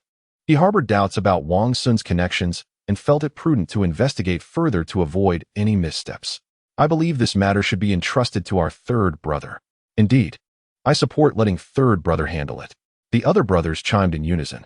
"Second brother, your position renders you unfit to interfere. This matter will be handled by the third," the elder decisively concluded. Chapter 52. A frightening awakening. On the first day of the new year, families rose early to honor the deities and ancestors, seeking blessings for a prosperous year ahead. This is a custom in the southern regions, where some even stay awake all night, timing the firing of firecrackers to the stroke of midnight, eagerly entering the ancestral hall to offer incense and tea and prayer. Last night, after leaving the police station, Wang Xun had been drinking with Peng Zhe and the others in town until around 3 or 4 in the morning before returning to the hospital ward. After the New Year's Eve festivities had passed, the sounds of fireworks and firecrackers filled the air in the small town, which felt foreign to him. Wang Xun's family was wide awake, engaging in trivial conversations to pass the time. They endured until dawn and after breakfast. He returned with his mother to the old residence to collect some change of clothes, then rode his motorcycle to the station to drop them off. On the first day of the Lunar New Year, the station remained operational with an increased frequency of services. as many migrant workers returned to their small town for the holiday, leading to a surge of visitors heading to the county and city for leisure. After bidding farewell to his father and the others as they boarded the train, Wang Xun did not linger. He mounted his motorcycle and sped towards the city center. Once he hit the main road, he accelerated, swiftly leaving the town behind. After traveling a short distance, he noticed through the rearview mirror a dilapidated van trailing him. Initially, he paid it little mind. The roads were bustling, and they were not his private domain, so why should he obstruct others? However, Wang Xun gradually sensed something amiss. The van maintained a consistent distance behind him, neither accelerating to overtake nor slowing down. Naturally cautious by nature, he began to keep a vigilant eye, twisting the throttle to increase his speed. As he suspected, the van mirrored his actions, stubbornly adhering to his tail like a piece of stubborn chewing gum. Venturing onto a secluded stretch of road, flanked by crops and devoid of pedestrians, the frequency of passing vehicles diminished significantly. Occasionally, a bus would blare its horn as it sped past. While navigating the road, Wang Xun discreetly observed the van through the rearview mirror. Eager to accelerate and shake off his pursuer, yet fear held him back, compelling him to maintain a speed of 60 to 70 miles per hour. In his previous life, he had driven recklessly and nearly met his demise, spending a full month in the hospital, which left him with a psychological scar. Now, he hesitated to risk his life just to lose the van. What if he lost everything here? The van, in stark contrast, showed no urgency, keeping pace at a steady 60 to 70 miles per hour. As they continued down the road, Wang Xun sensed a shift. The old van was inexplicably drawing nearer, gradually closing the gap between them. Alarmed, he abruptly twisted the throttle to accelerate, but just as he prepared to speed away, he felt a jolt at the rear of his motorcycle, as if the van had collided with him. Fortunately, he maintained a firm grip on the handlebars, preventing a catastrophic crash. In the rearview mirror, he could see the front of the van ominously aligned with the back of his motorcycle. A chill ran down his spine. Was this an attempted murder? Wang Xun's heart raced as he hastily twisted the throttle, attempting to increase the distance between them. The van, however, slowed down momentarily, breaking the relentless pursuit, allowing him to widen the gap. Was this merely a coincidence? He pondered whether he was being overly paranoid. If the van had truly intended to ram him, he would have been toppled already. How could he possibly remain unscathed? Just then, the battered van surged forward once more, its speed indicating that the driver had pressed the accelerator to the floor. Wang Xun's heart raced, and beads of sweat began to form on his brow. If that vehicle collided with him at such velocity, he would either meet his death or be left severely incapacitated. With that thought, he glanced ahead at the upcoming fork in the road and devised a plan. As the van drew closer, he would suddenly switch lanes, thereby evading this persistent threat. However, just then, the van's door swung open with a clatter, and a menacing face protruded, followed by a long gun barrel aimed directly at his back. Good heavens! Was that a firearm? Wang Xun was taken aback, momentarily disregarding everything as he executed a swift drift with his motorcycle. The tires screeched against the pavement, producing a jarring, high-pitched sound while a foul smell of burnt rubber filled the air. Suddenly, a gun barrel protruded from the van, releasing a puff of white smoke, and countless steel pellets erupted forth like a torrential flood, propelled by gunpowder. Wang Xun evaded the critical areas but felt a searing pain on his left arm, as if it had been scorched by flames. Fortunately, although this makeshift firearm possessed considerable power and a broad capacity for harm, it had its drawbacks. Its lethality diminished with distance, and it could only fire a single shot at a time. Damn it! Wang Xun cursed under his breath. His right knee grazed from the drift, blood seeping through his pant leg and staining the white fabric, a sight both alarming and distressing. He paid no heed to the wound, riding his motorcycle and accelerating fiercely, propelling the bike forward like a swift arrow. The van's driver slammed on the brakes and desperately veered, yet was unable to keep pace, left only to watch him vanish from sight. A gust of cold wind whistled past his ears. Glancing in the rearview mirror, Wang Xun noticed that the dilapidated van could not catch up, leading him to inexplicably breathe a sigh of relief. Images of the shabby vehicle and its occupants flooded his mind. They seemed somewhat familiar, yet he could not quite place them. Although he had merely glimpsed them, their features were etched in his memory, particularly the driver, whose face bore a striking resemblance to that of a donkey, marked by a mole at the corner of his mouth. The man wielding the makeshift firearm had a fierce countenance, with sharp eyebrows and scars adorning his forehead. Their visages were unforgettable. Wang Xun surmised that this was retaliation from the Pei family, yet he had not anticipated such swift action. It was, after all, the first day of the Lunar New Year. Shedding blood on such an occasion was considered highly inauspicious. Were they truly so reckless as to abandon all taboos during the festivities? He vowed to remember this grudge, promising himself that he would repay it 100-fold in due time. Upon reaching the outskirts of the city, he parked the motorcycle and steadied himself to assess his injuries. Removing his jacket, he discovered numerous small holes and, upon touching his left shoulder, found it sticky and matted with dried blood. He sought out a clinic in a nearby town, paying double the usual fee to expedite treatment for his wounds. After a flurry of activity, the doctor managed to extract approximately 8 steel pellets lodged within his flesh. Thanks to his timely evasive maneuvers and the thick layers of clothing he wore, he had only sustained an injury to his left arm. Otherwise, he might have been riddled with holes.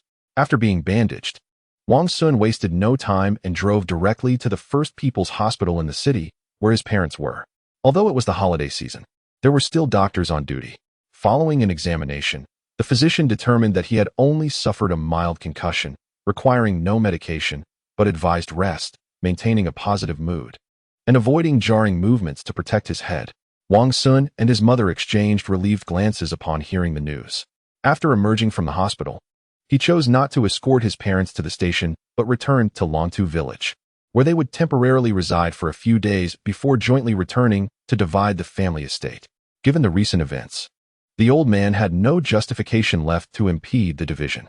Upon arriving at Longtu village and noticing the courtyard gate firmly shut, Wang Xun found no one that Dongwen had arranged to show the house. After inspecting both courtyards and confirming that no theft had occurred, he sighed in relief.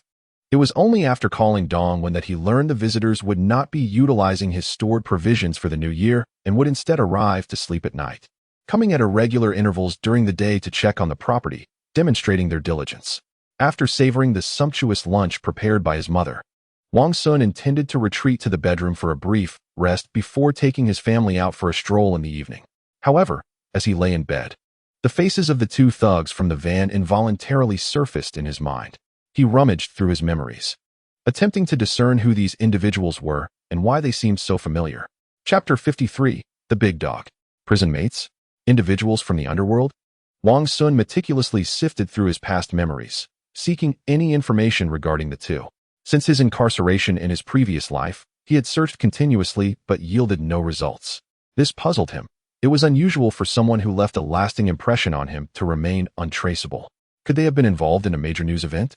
Otherwise, how could they evoke such familiarity? Shifting his approach, he delved once more into his mind, searching for any significant news related to the 2. Soon, he recalled the news report regarding Pei Qingtang's downfall more than a decade later. Once on a promising career path, Pei Qingtang was ensnared by a local criminal faction, which led to his exposure for accepting bribes and ultimately his disgrace. It turned out that he had raised a formidable dog, which explained the sense of recognition Wang Xun felt.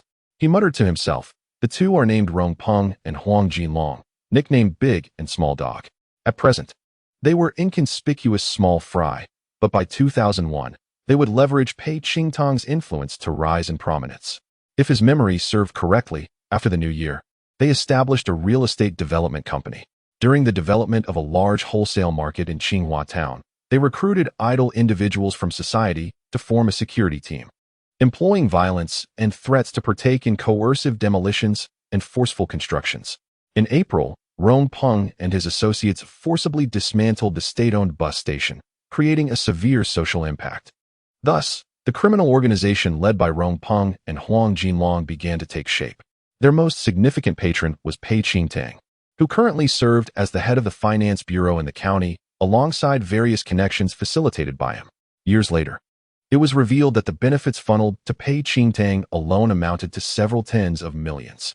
From this, it was evident that Wang Li had been scapegoated, a maneuver achieved through Pei Qingtang's extensive connections to effectuate the substitution of guilt. Wang Xun had initially recognized that too many individuals were entangled in this affair, making any attempt at exposure fraught with considerable opposition and the risk of unbearable retaliation. Thus, after weighing the pros and cons, he resolved to accumulate sufficient strength and resources before proceeding with a cautious strategy. In a past life, He had incurred the wrath of a troublesome group, and as a consequence of his displeasure with the treacherous behavior of his uncle's family, he had endured a severe punishment that nearly left him disabled. Now, he had not squandered a decade of youth, and they had not ascended to a level beyond his reach. He was determined to uproot them entirely. Like grasshoppers in autumn, I shall allow you to leap for a few more days. Wang Xun's gaze sharpened. The gunfire he encountered on his way back to the city. If the Pei family were to discover that he emerged unscathed, they would certainly not let the matter rest. After much contemplation, he resolved to divulge the information that he had sustained grave injuries and was hospitalized, in order to gauge the Pei family's reaction. Who would be the bearer of such news? Naturally, it would be his uncle, who had an insatiable appetite for gossip. This astute individual, upon learning of the news, would undoubtedly disseminate it swiftly. Under Wang Xun's instruction, his father, Wang Yuqiang, utilized his mobile phone to contact his uncle. Initially, his father was reluctant, deeming it inauspicious to speak of such matters during the new year, but after persuasion, he ultimately acquiesced.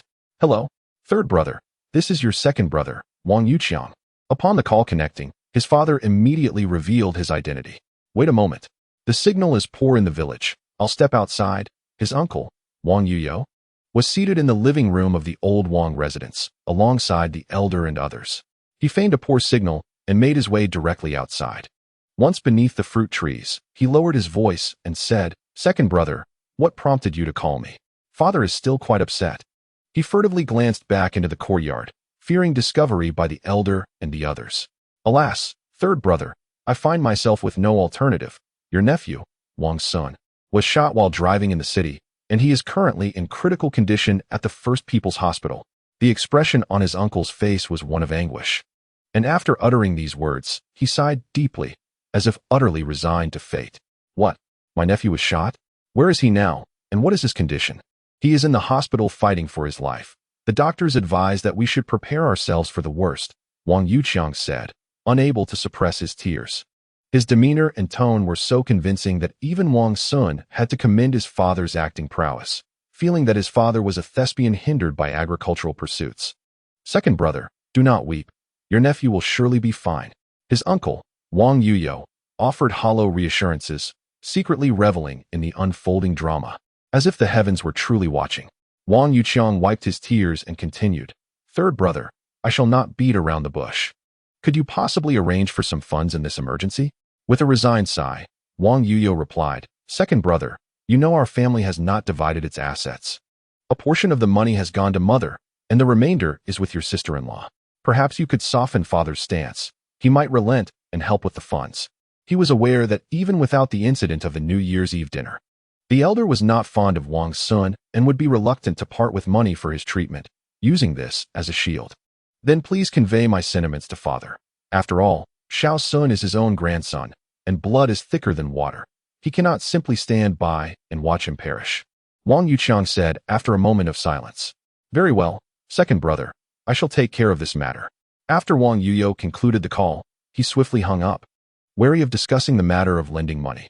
It was a jest. He held leverage over his nephew Wang Xun, and any borrowed funds were likely to be lost. He deemed it unwise to squander his resources, preferring to indulge in life's pleasures. Today marked the first day of the Lunar New Year. Who would be calling at this hour? His third aunt appeared at the entrance, seemingly oblivious. Judging by her expression, she harbored suspicions of his fidelity. The woman relentlessly interrogated him, and Wang Yuyo, exasperated, made his way to the living room. His wife's family was not any less formidable than his elder brothers, wielding considerable influence in the locality, making them quite formidable. Otherwise, he would have long since laid bare the truth and pursued a life with the widow in the city. This was also a significant reason behind his acquiescence to Wang Xun's threats. His third aunt, relentless in her inquiries, trailed closely behind him, her complaints echoing through the air. "Dad, my second brother just called," he announced upon returning to the living room, casting a glare at his wife. He recounted the details of the call from his second brother, Wang Yuqiang. The old man and his elder brother's family, upon hearing this news, wore grim expressions. Currently, the second household was a taboo within the Wang family. Any mention of them would surely invite a rebuke from the patriarch, especially concerning Wang Xun. Yet, when news of Wang Xun being attacked on his way back to the city surfaced, they all exhibited a rather gleeful demeanor. "Third son, Pay him no mind. Such a rebellious character deserves to perish outside, the old man declared with malice. Witnessing the suffering of his eldest son and beloved grandson brought him further anguish. His deep-seated resentment towards Wang Xun for the gloom he cast over the Wang family overshadowed any concern for his well-being. Dad. Understood. Wang Yuyo nodded in acknowledgement. His elder aunt exited the courtyard without a word. She was well aware of her third brother's involvement in this matter and headed straight to the village's small store to relay the news to her family. Chapter 54. Ruthlessness. After his father hung up on his uncle, Wang Xun retrieved his phone, engaged in casual conversation for a moment, and then set out in his car. His first stop was the internet CAF he owned, to assess the customer flow on the first day of the Lunar New Year. If patronage was low, he might consider having one of the managers on duty while allowing the other to enjoy the holiday. Upon arriving at the CAF, he found it was not at full capacity, with only 2/3 of the machines occupied. The online gaming industry was still in its infancy, with even the nationwide sensation Legend not launching until September. Moreover, considering it was the Chinese New Year, a 2/3 occupancy rate was already commendable for revenue. Boss, Happy New Year. The managers and Dong Wen's brothers greeted him as he approached the cash register. Happy New Year. Wang Xun responded with a smile, retrieving the red envelopes he had prepared from his pocket and handing them out. Thank you, boss. The two managers exclaimed gratefully as they accepted the envelopes. Dong Wen and his brothers, who were engrossed in their games, were momentarily taken aback but quickly accepted the envelopes, expressing their thanks profusely. They had become quite familiar with Wang Xun and felt little hesitation in accepting his generous gifts. Dong, aside from you, have the other brothers returned home for the New Year? Wang Xun inquired tentatively. Not yet. 2 or 3 of them got drunk last night and should be sleeping in the dormitory, Dong remarked with a smile. I see. I would like you to accompany me for a brief errand. Wang contemplated as he spoke. What is it? Please command us. We assure you it will be accomplished. The two replied in unison. Upon their arrival in the city, Dong Wen had specifically instructed them to heed Wang's requests without hesitation whenever he called upon them. Moreover, having recently accepted their red envelope, there was no reason to decline. Wang nodded and led the two to a rental apartment in the city. He roused their 3 companions, who were still fast asleep, and the group proceeded to the First People's Hospital. During the Spring Festival, the hospital appeared rather desolate, with few visitors. Due to its remote location, there were even fewer pedestrians and vehicles on the main road outside. The shops surrounding the hospital, reliant on its traffic, were all closed, adding to the somber atmosphere. Under the shade of a tree not far from the hospital entrance, Wang assigned one person to watch the inpatient building, ensuring no one inquired about his hospitalization. The remaining members were instructed to disperse, avoiding congregating too closely so as not to draw attention. Brother Wang, what are we doing at the hospital? Dong could no longer contain his curiosity. Initially, he had thought they were there to engage in a fight, only to find themselves at the hospital entrance. Brother Wang, are we lying in wait here for your enemies to emerge? Another youth named Liuzi suggested. Wang nodded but then shook his head, sensing the latter part of the statement was incorrect. We are indeed lying in wait, but not for our foes to exit the hospital. Rather, we are anticipating their arrival here. He was uncertain if they would come to the hospital, and it was a gamble, a matter of chance. This action left Dong and Liuzi somewhat perplexed, unable to grasp Wang's intentions. Seeing their confusion, Wang felt compelled to clarify.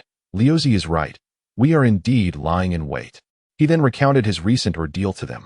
Upon hearing of his attack, their indignation rose, and they vowed to avenge him.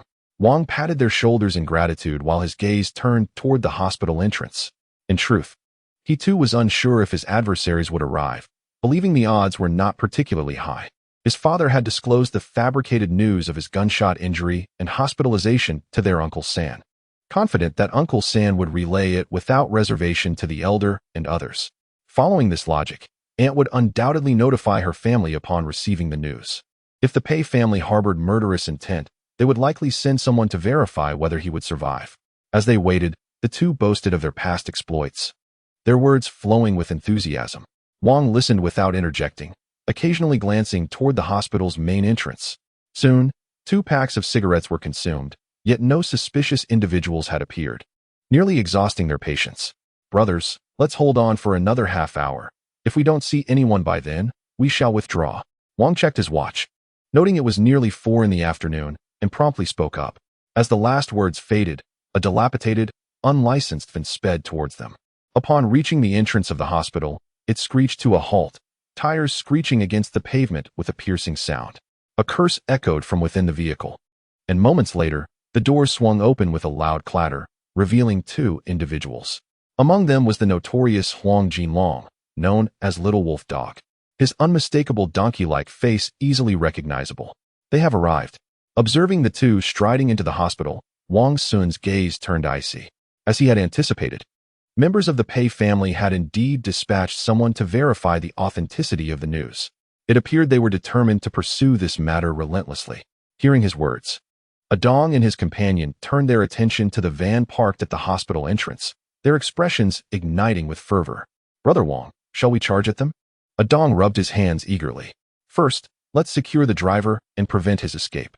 There may be firearms inside the vehicle, so everyone be cautious." Wang Xun cautioned. After a brief discussion among the three, Adong cautiously approached the van. Inside the driver's seat, Rong Peng, known as Big Wolf Dog, was leisurely exhaling smoke rings. Upon noticing Adong's approach in the rearview mirror, he quickly became wary, retracting his arm from the window. "What are you looking at?" Adong shot a glance into the van, noticing it was only Rong Peng inside, and decided to instigate trouble, demanding in a harsh tone. Rong Peng's expression darkened, yet he refrained from retorting, merely fixing a cold stare upon him. "Look at your miserable state. You'll end up crashing the car and meeting your demise." Adong spat contemptuously, haughtily striding towards the hospital. Faced with such provocation, how could Rong Peng, alone, maintain his composure? The car door swung open, and he leaped out, brandishing a steel pipe, charging at Adong with a swift motion. However, Adong had anticipated this, lowering himself to evade the lethal blow. Witnessing Adong under attack, the other three, previously dispersed, surged forward, swiftly subduing Rong Peng. It was then that Rong Peng realized he had fallen into a trap. He attempted to shout a warning to his companions, but received a solid punch, forcing the words back down his throat. Wang Xun approached the vehicle, discovering not only a firearm, but also various tools of crime within. Clearly, they had come well prepared and were quite experienced. After a brief wait, Little Wolf Dog Wang Xun and another individual emerged from the hospital, cursing as they walked. Following them were Wang Xun's arranged men, who seized the opportunity during their conversation to launch a surprise attack, taking one down immediately. By the time Wang Xun realized what was happening, he was already surrounded. After a flurry of punches and kicks, he lay on the ground like a dead dog, ultimately being forced into the van. The vehicle departed from the hospital, heading towards the southern suburbs. Upon reaching a river, the van came to a halt, and all firearms and related items were discarded into the water. "Brother Wang, how should we handle these three?" Adong inquired. "First, break the legs of these two lackeys." Wang Xun pointed at the Little and Big Wolf Dogs. Their pleas for mercy fell on deaf ears, and soon the air was filled with screams akin to those of a slaughtered pig. Wang contemplated that they would at least become formidable figures in the underworld, exhibiting a semblance of bravado. However, he was taken aback by their pitiful, tearful prostration, akin to a flail of garlic. "So, you too harbor fear? What happened to that brazen audacity when you assaulted me with your car and brandished firearms?" He scoffed. "Damn it, Wang Gu is inquiring about your situation." Adong and the others swiftly delivered resounding slaps to each of the three, the ferocity of which knocked out several teeth and left their faces swollen like pig heads. "Spare us. We are merely following orders," they pleaded. Indeed, it was Pei Qingyan who commanded us. The trio hastily revealed their puppet master in a desperate bid to preserve their lives. "I shall spare your lives, but you must convey a message to the Pei family," Wang declared coldly after a moment's reflection. They were merely pawns in Pei's financial schemes. Their absence would not disrupt the cycle, and it would be more prudent to allow history to take its course, ultimately leading to the Pei family's downfall. "You tell them, this is neither Healy County nor Qinghua Town. If they continue to employ such despicable tactics against me, I will ensure that every member of the Pei family vanishes." Wang articulated each word with precision. "Your word shall be delivered, we promise." They responded earnestly. "Excellent." Wang nodded in satisfaction and gestured to Adong and the others. The vehicle's door swung open with a crash, and the three were unceremoniously ejected, tumbling several times, their fates uncertain. Chapter 55. Strengthening the position Wang Gu. "Letting them go like this is too lenient," Adong remarked. Wang understood his sentiment. Such vicious individuals often bore grudges. They should be detained and subjected to prolonged torment, not released without consequence, lest they become a lingering threat. At the very least, he thought, they should be extorted for some wealth or incarcerated for a few years. The ease with which he allowed the trio to escape was indeed perplexing to them. I plan to fish for bigger prey, Wang replied, shaking his head. He was aware that these underlings were not harmless, yet he did not intend to end their lives. He preferred to keep them around for a while. With Pei Qingtang as their protector, they would navigate local networks, becoming the tyrants of Qinghua Town in due course. Once public discontent reached its peak, he would ensure that they, along with Pei Qingtang, were dealt with in one fell swoop. Wang chose not to dwell on this topic further. Instead, he expressed his gratitude to the brothers for their hard work, stating, "Tonight, I shall host a celebration. Let us indulge at the Tianfu Hotel until we are thoroughly inebriated." His words sparked a chorus of joyous laughter among the group. Wang and his family remained in Longtu Village until the 8th day of the Lunar New Year, when his parents returned to Dashi Village in Qinghua Town with his younger siblings. The purpose of this return was clear: to divide the family estate and lead their separate lives. Prior to this, Wang Yuqiang had contacted his third uncle, Wang Yuyo, and after some deliberation, they settled on this very day for their arrangement. Wang Xun, concerned that his parents might be overly soft-hearted and suffer losses during the division of the family estate, contemplated accompanying them back to the ancestral home. However, his father flatly refused, asserting that he could manage these matters independently. He understood that his parents were apprehensive about potential retaliation from the Pei family, who, now that he was returning to Qinghua Town, might resort to underhanded tactics against him. Having previously attempted an assassination that failed, the Pei family, known for their vindictive nature, would undoubtedly seek revenge. In Qinghua Town, the Pei family wielded considerable influence, and it was plausible they might enlist other connections to confront him. Thus, his parents deemed it safest for him to remain in the city, far removed from the Pei family's sphere of influence. Nonetheless, Wang Xun intended to return to assert his presence and intimidate the elder relatives, showing he was unafraid of the maternal relatives of his aunt. After seeing his parents off at the bus station and watching the vehicle depart, Wang Xun followed in his car. Upon returning to Qinghua Town, he called Peng Zhe and his companion to inquire about their whereabouts. With the company on holiday until the 8th of the lunar month, they should be preparing to return to the city. This trip to Qinghua Town would also serve as an opportunity to accompany them back. The duo informed him they were at home and would be out shortly. After waiting for a short while, they arrived from the village, each carrying a black plastic bag filled with change of clothes. Once the three were reunited, Wang Xun drove them back to Dashi Village.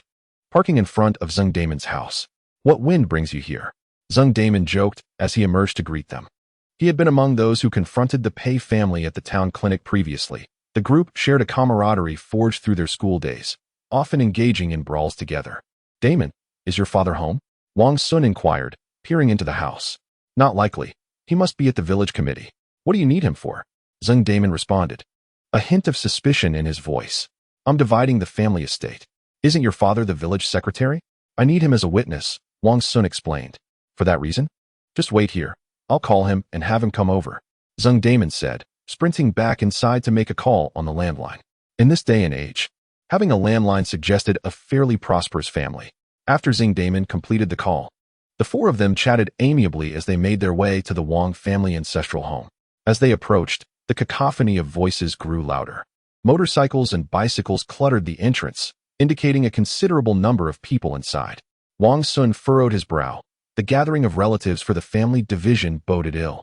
On New Year's Eve at the town clinic, he had already offended many of them. A sense of foreboding enveloped him, prompting him to quicken his pace. "DeChong, you've truly lost your conscience. Are you planning to disown your entire family?" Various relatives scolded. Inside the living room, Wang Xuxing and his three sons sat at the table, the atmosphere palpably tense. Wang Yuqiang remained silent, his head bowed, as he faced the relentless accusations of his meddlesome relatives. He had never anticipated that upon returning to discuss the division of the family estate, his father would summon these intrusive relatives.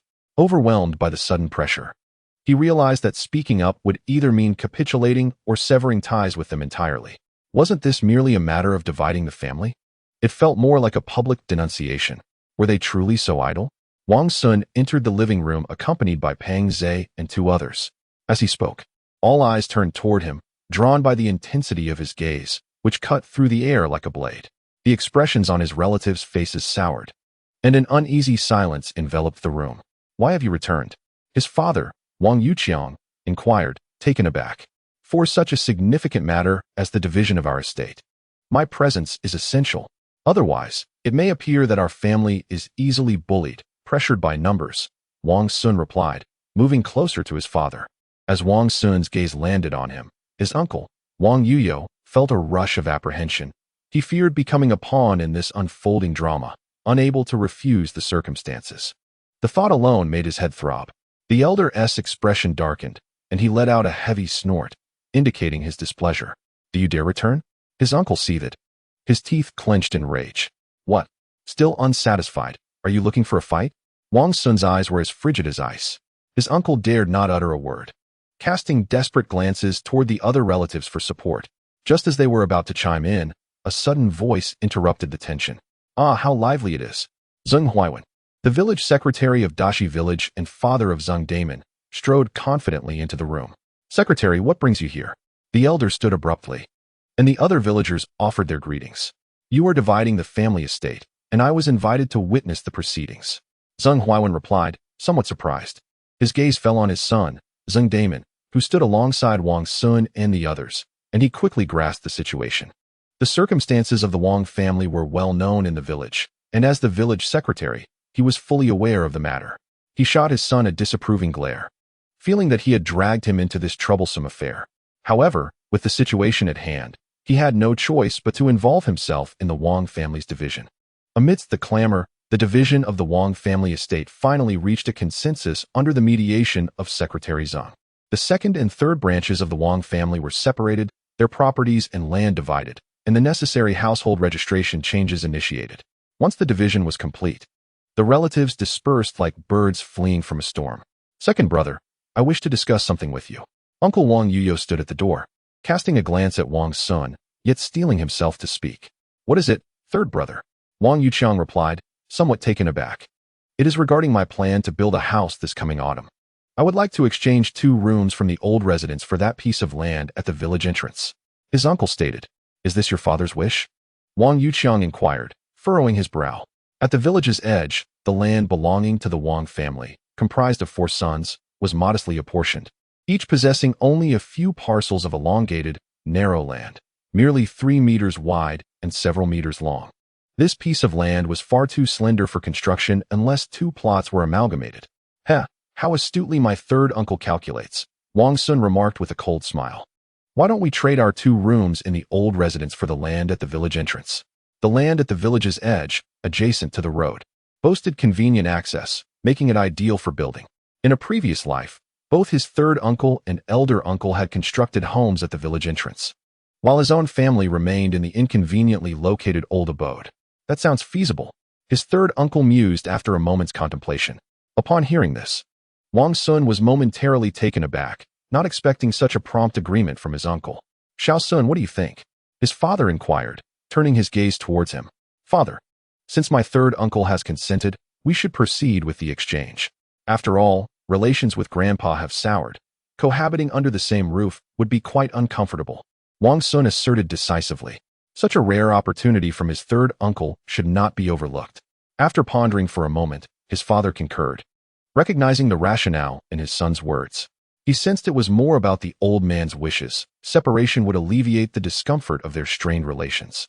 Thus, he agreed to the proposal of trading the house for land, planning to construct a new home at the village entrance and vacate the old Wang residence. After resolving the division of property, Wang Xun lingered at home for a while before driving with Pang Zhe and another companion towards Nanshi. As they exited the village, they noticed a roadblock set up by 3 individuals clad in traffic police uniforms, seemingly conducting vehicle inspections. Chapter 56. They arrived quite swiftly, noticing the traffic police stationed outside the village. Wang Xun furrowed his brow and halted the vehicle, refraining from proceeding further. The presence of a roadblock on a rural path during daylight hours was suspicious, clearly indicating ulterior motives. If it were at an intersection or a main road, it would be less concerning, but on such a narrow lane, it seemed overtly targeted. "Brother Wang, why have we stopped?" Pang Zhe asked suspiciously. "There are traffic police ahead conducting inspections," Wang Xun replied, narrowing his eyes. His gaze fell upon a burly traffic officer with a weary expression, whom he recognized as Pei Yuanshan, his aunt's nephew, currently serving in the traffic police brigade of Shatian Town. Qinghua Town lacked its own traffic department and fell under the jurisdiction of the Shatian Town Traffic Police. Thus, officers from Shatian were typically the ones dispatched to inspect vehicles in Qinghua. Wang Xun speculated that his aunt, Pei Shi, must have tipped them off about his return to Qinghua, prompting this blockade. What is there to fear? We haven't been drinking or driving without a license.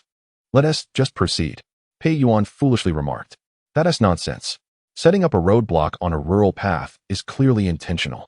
Pang Zhe retorted indignantly. This is directed at you, Brother Wang. Wang Xun's expression darkened. Had it not been for Yang Dongwen's lack of affiliation with them, the Pei family would have likely concocted 100 ways to detain him, locking him away for 10 days or more. The prowess of the Pei family was evident, as demonstrated by their fierce dogs, Rong Peng and Huang Jinlong, who later went on to dominate both Qinghua and neighboring Shadian, amassing considerable wealth. According to subsequent reports following Pei Qingtang's downfall, it was revealed that half of the administrative team in Qinghua Town comprised his associates. Pei Yuanshan's presence here, ostensibly to conduct vehicle checks, was likely a pretext to fabricate a charge against himself. After all, with his position, he could easily create difficulties for himself and manipulate the truth. Brother Wang, what should we do now? Should we confront him? Pei Yuan inquired. Absolutely, let's head over there. Wang Xun replied with a smile. Wait a moment, let me find a suitable weapon first, Pei Yuan said, hopping out of the vehicle. He broke 2 thriving young saplings with a swift kick, snapping off a trunk about the thickness of 3 fingers. Wang Xun and Pang Zhe exchanged glances, realizing that he was indeed serious. Brother Wang has a steel pipe hidden under the car. Without proper tools, we would be at a disadvantage. Old Pang, you can use this for now. Pei Yuan earnestly handed a small tree branch to Pang Zhe to ensure ease of use. He had even stripped the tender leaves from it. Cough, cough. Old Pei, Wang Ge was just joking, Pang Zhe said awkwardly. There's nothing wrong with him enjoying his position here. If we impulsively engage in a brawl, it would merely provide them with justification to detain us all, Pang Zhe continued. Old Pang, what are you afraid of? Pei Yuan retorted, pointing to his own trousers in frustration. Who is afraid? I'm not one to shy away from confrontation. Pang Zhe shot back, his face flushed with indignation. Wang Xun, feeling a twinge of embarrassment, recalled how the two had previously clashed with Liao Wen outside the Jeddah factory in the southern suburbs, leaving the latter unrecognizable. Had Liao Wen not opted against calling the police and instead sought help from some individuals in the West to mediate, they might have faced criminal detention and even financial repercussions. This individual often acted impulsively. During business dealings in the city, he had nearly resorted to violence once again. All right, Old Pei, you and I are just joking around. We are respectable individuals and should refrain from illegal activities, Wang Xun stated. Upon uttering these words, he felt somewhat guilty, recalling the numerous questionable actions he had undertaken. However, he rationalized that those incidents were merely acts of personal vengeance, not heinous crimes.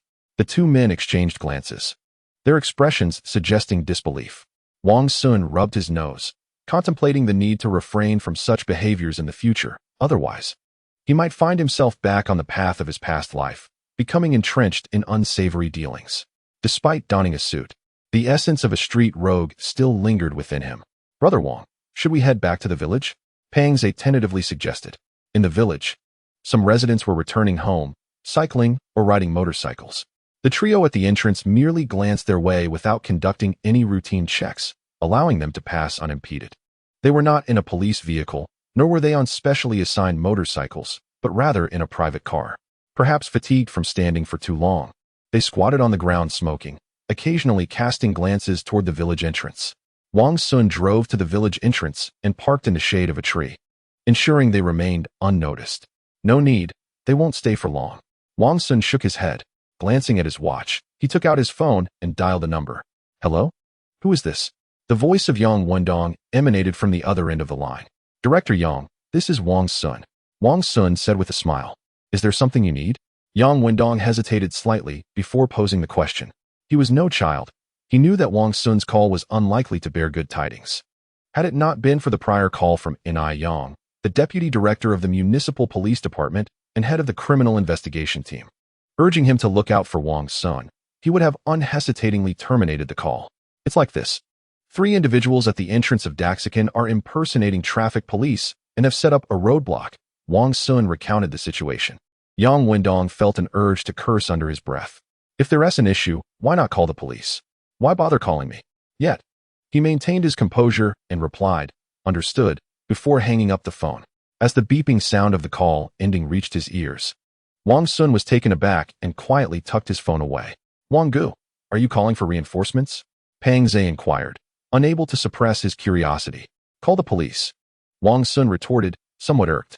Pang Zhe and the others exchanged glances of surprise. Was it really in Wang Ji's character to seek the assistance of law enforcement? After waiting for a considerable time, they finally spotted a police car racing towards them with sirens blaring. Soon, the police vehicle arrived at the roadblock set up by Pei Yuanshan and his companions, coming to a halt. 4 officers clad in dark blue uniforms disembarked and swiftly surrounded Pei Yuanshan and the others. As they began to verify the identities of Pei Yuanshan and his companions, Wang Xun seized the opportunity, revved his engine, and sped towards them. "Stop and turn off the engine."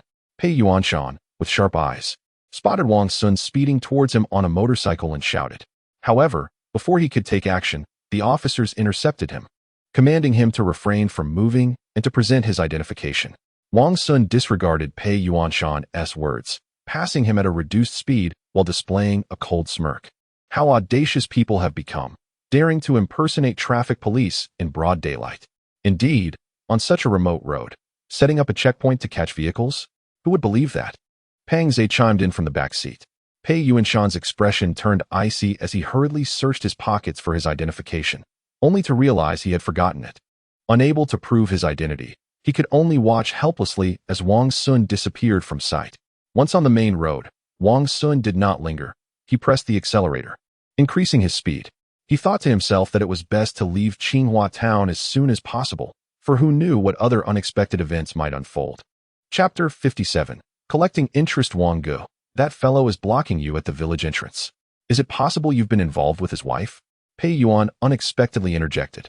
Is that something your neighbor Wang Gu would do? Wang Xun scoffed, recalling the misadventures of Pei Yuan in a past life. He was tempted to inform him that it was actually Pei Yuan who had a penchant for married women. In his previous life, shortly after being released from prison, Pei Yuan had flirted with someone else's wife and had been chased down the street with a butcher's knife. Unable to swallow his indignation, he had sought out Pang Zhe, and the 3 of them, under the cover of night, had ambushed the man in an alley, leaving him unrecognizable. This matter has yet to transpire in this lifetime.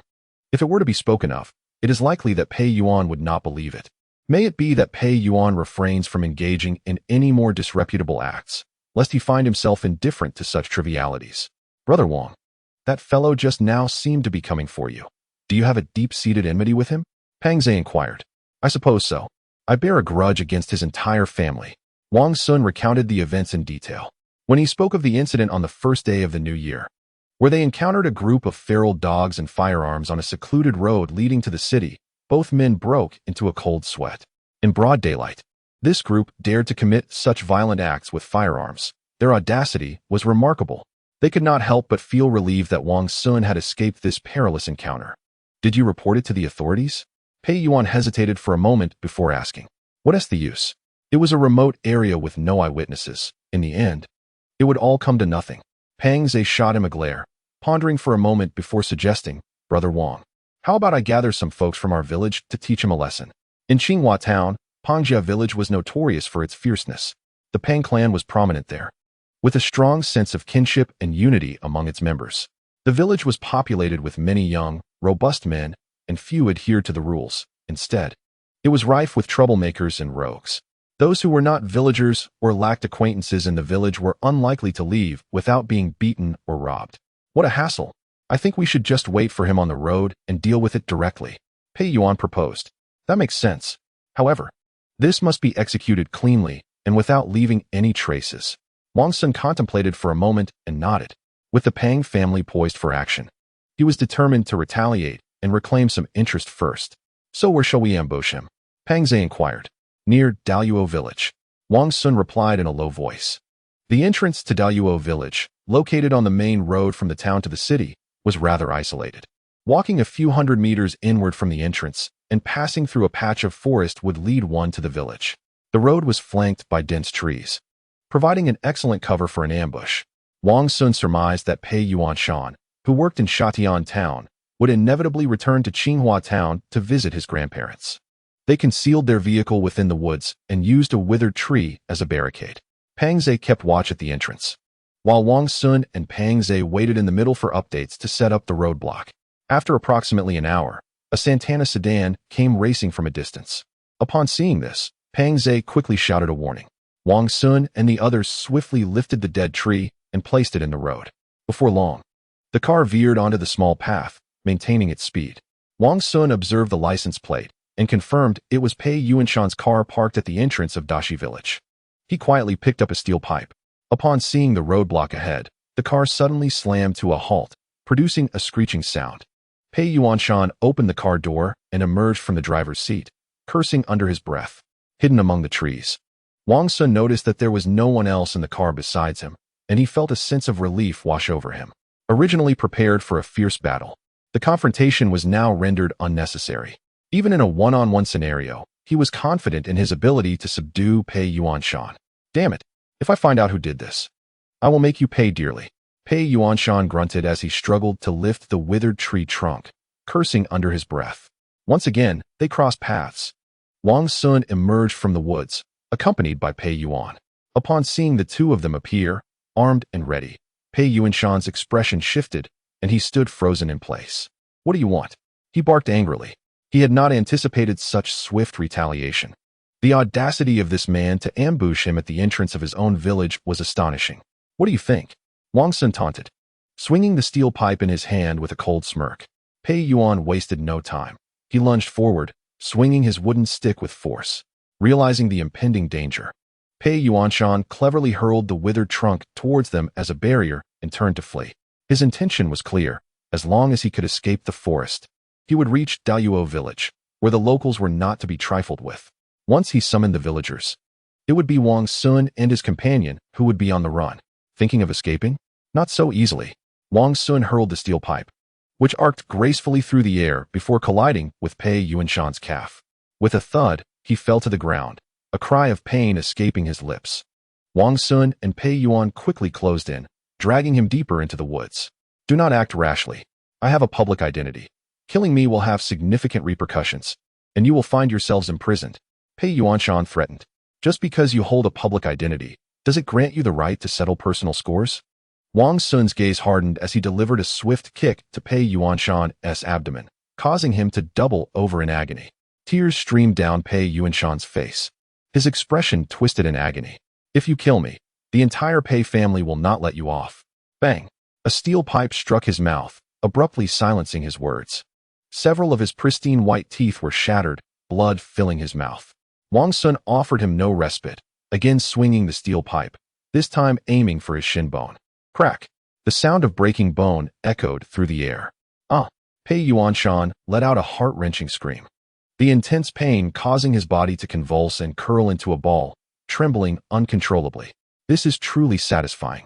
Observing Pei Yuanshan in his pitiful state, Wang Xun finally ceased his assault, exhaling deeply.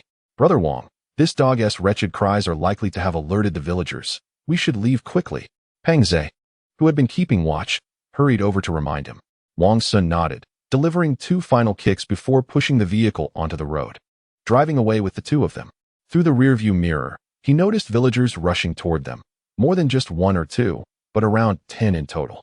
It seemed Pei Yuanshan's anguished cries had indeed drawn the villagers' attention. Fortunately, they had left in time. Otherwise, facing such an aggressive group would have left them with no choice but to abandon the vehicle and flee. The villagers of Dawang village are as formidable as those of Pangjia village, displaying an equally fierce demeanor. Once, a group of youths from a neighboring village rode their motorcycles to Dawang village, intending to take the local girls out for a leisurely outing. Not only were their motorcycles vandalized, but the assailants also found themselves in the hospital, receiving emergency care, illustrating the villagers' formidable nature. Upon leaving the intersection and turning onto the main road, Wang Xun tightened the throttle, accelerating the motorcycle and swiftly distancing himself from the area. Noticing that no vehicles pursued him, Wang Xun's tense nerves relaxed, and he decelerated. After a swift ride, he arrived at the outskirts of the city, far from the influence of the Pei family, with little left to concern him. This incident served as a warning to the Pei family, disrupting Pei Yuanshan's henchmen. As for any potential retribution from the Pei family, he would confront it with the same fervor, believing in the principle of an eye for an eye. Wang Xun was not one to shy away from conflict and intended to retaliate in kind. Upon returning to Longtu village, he spent the evening reveling at a roadside eatery with Pang Zhe and Dongwen, returning home inebriated. Chapter 58. Crafting Ambitions the following day. The 9th day of the Lunar New Year, under Wei Xiongwen's suggestion, Wang Xun convened a simple opening ceremony for their venture. Hongjia Advertising Company, modest in scale, currently comprised the 3 shareholders and approximately 15 individuals. Generously, Wang Xun distributed red envelopes containing 100 yuan to each employee. After offering a few words of encouragement, he sent the staff back to their posts and retreated to his quarters for rest. Unfortunately, after a night of excessive drinking, he found it a stroke of luck to simply rise from his bed. Not long after lying down, he received a phone call. Upon recognizing it was from the company, frustration surged within him. Living just next door, they could easily call out if there was an issue. Why resort to telephoning?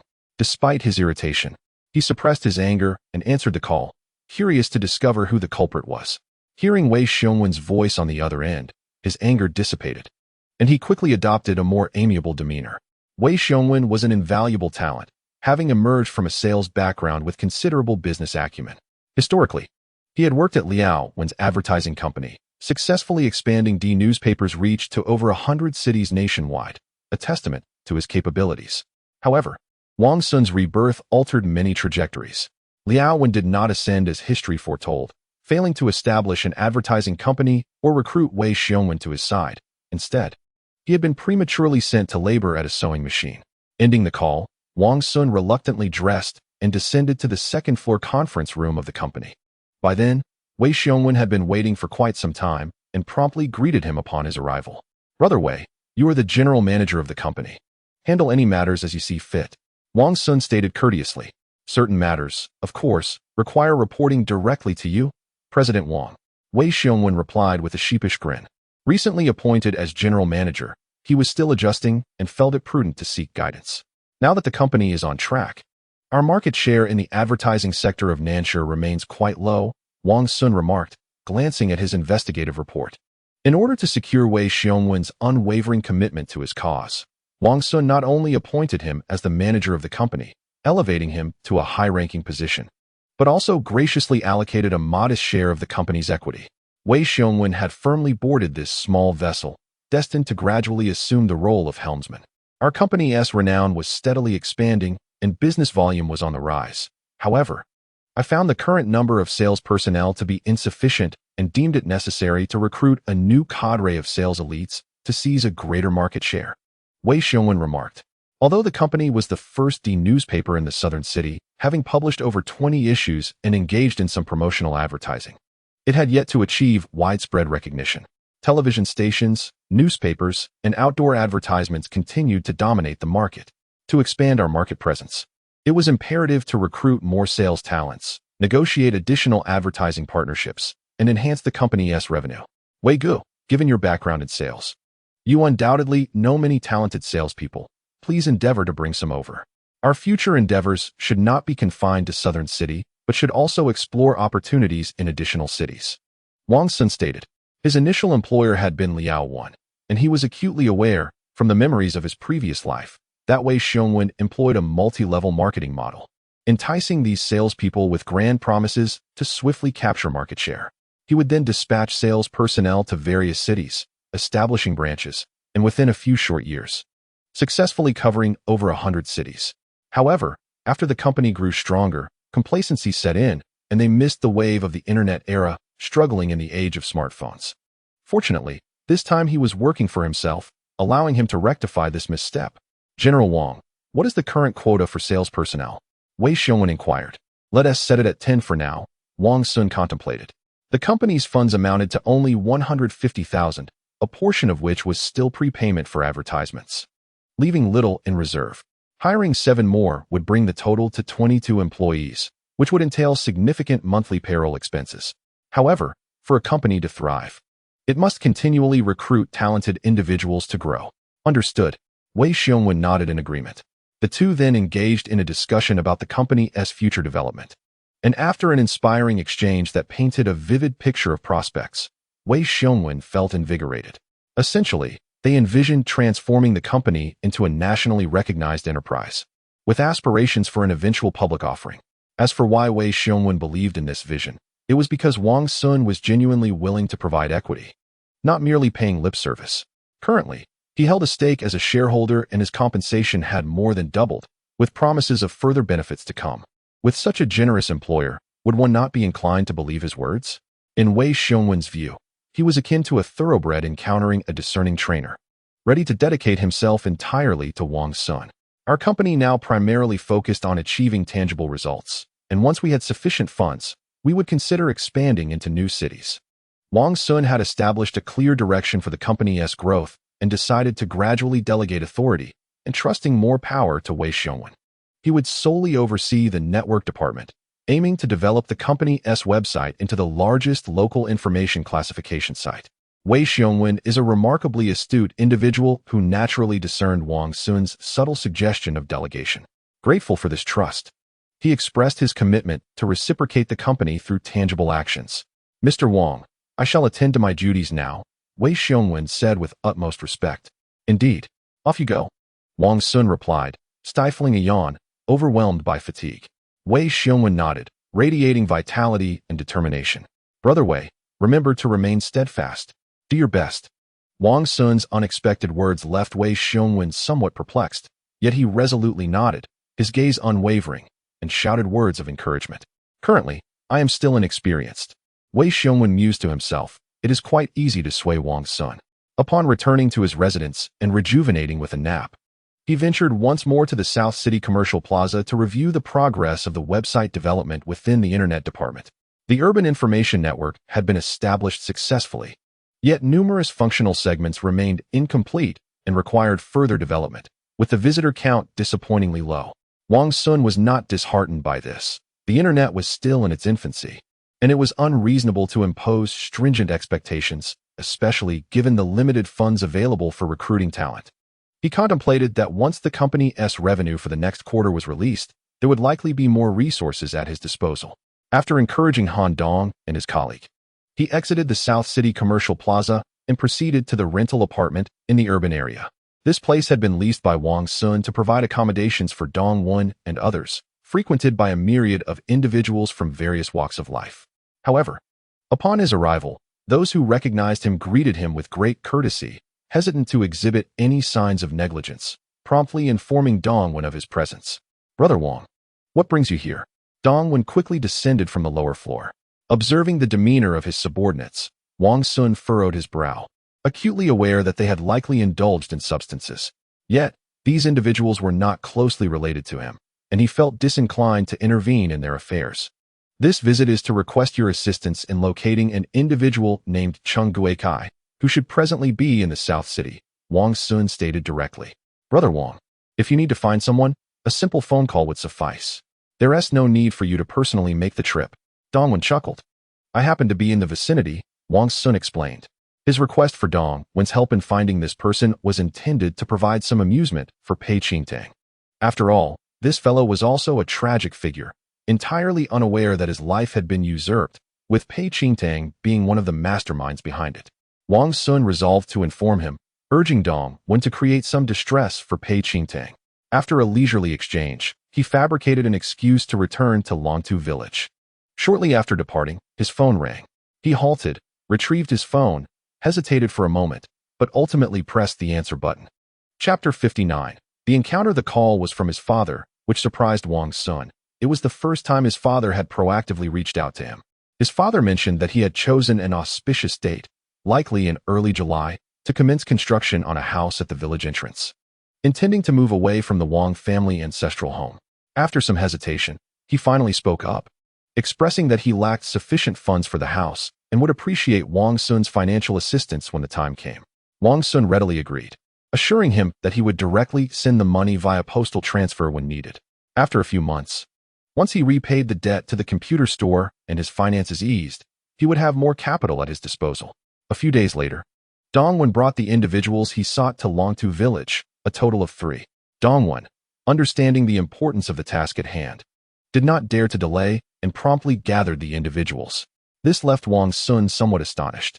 Brother Wang, all 3 of them are named Chung Guikai. I wasn't sure which one you were looking for, so I brought them all, Dongwon explained. Wang Xun nodded, his gaze assessing the 3 men before him. Which of you is from Shajiao Town? He inquired. I am from Shajiao Town, declared a man in his 30s, standing tall and speaking in a deep voice. Did you serve in the military? Wang Xun continued. Yes, I was discharged in 95, the middle-aged man replied. Then it must be you, Wang Xun stated, handing each of the other 2 men 200 yuan before instructing Dong when to see them out. As he watched the other 2 leave with their money, Chung Guikai felt a twinge of anxiety, uncertain about why he had been summoned. Previously, he had been pedaling a rickshaw outside when Dongwon approached him, and not wanting to provoke trouble due to the numbers against him, he had followed along. The young man before him, though seemingly youthful, exuded a palpable aura of streetwise confidence, indicating he was not to be trifled with. Brother, I'm uncertain how I may have offended you. I kindly ask for clarification. He ventured to inquire. Do not be anxious. Please, take a seat. I have not come to trouble you, but rather to assist you, Wang Xun replied with a smile. Assist me? Chung Guikai was bewildered, struggling to comprehend the statement. Indeed, I have admired soldiers since childhood. Had I not been disqualified during the medical examination, I would have enlisted, Wang Xun fabricated. He poured a cup of tea for Chung Guikai, gesturing for him to sit and converse further. Though Chung Guikai harbored skepticism, he nonetheless lifted the teacup and took a sip, feeling a mixture of apprehension and uncertainty. He was unaware of Wang Xun's true intentions, but given the young man's demeanor and amiable appearance, he presumed there was no animosity between them. After finishing the tea, he stood again, apprehensive about being summoned by a group he perceived as rough. Please, remain seated. Allow me to explain slowly. Wang Xun waved his hand. Chung Guikai reluctantly resumed his seat, sensing that this young man did not seem inclined to engage in casual conversation.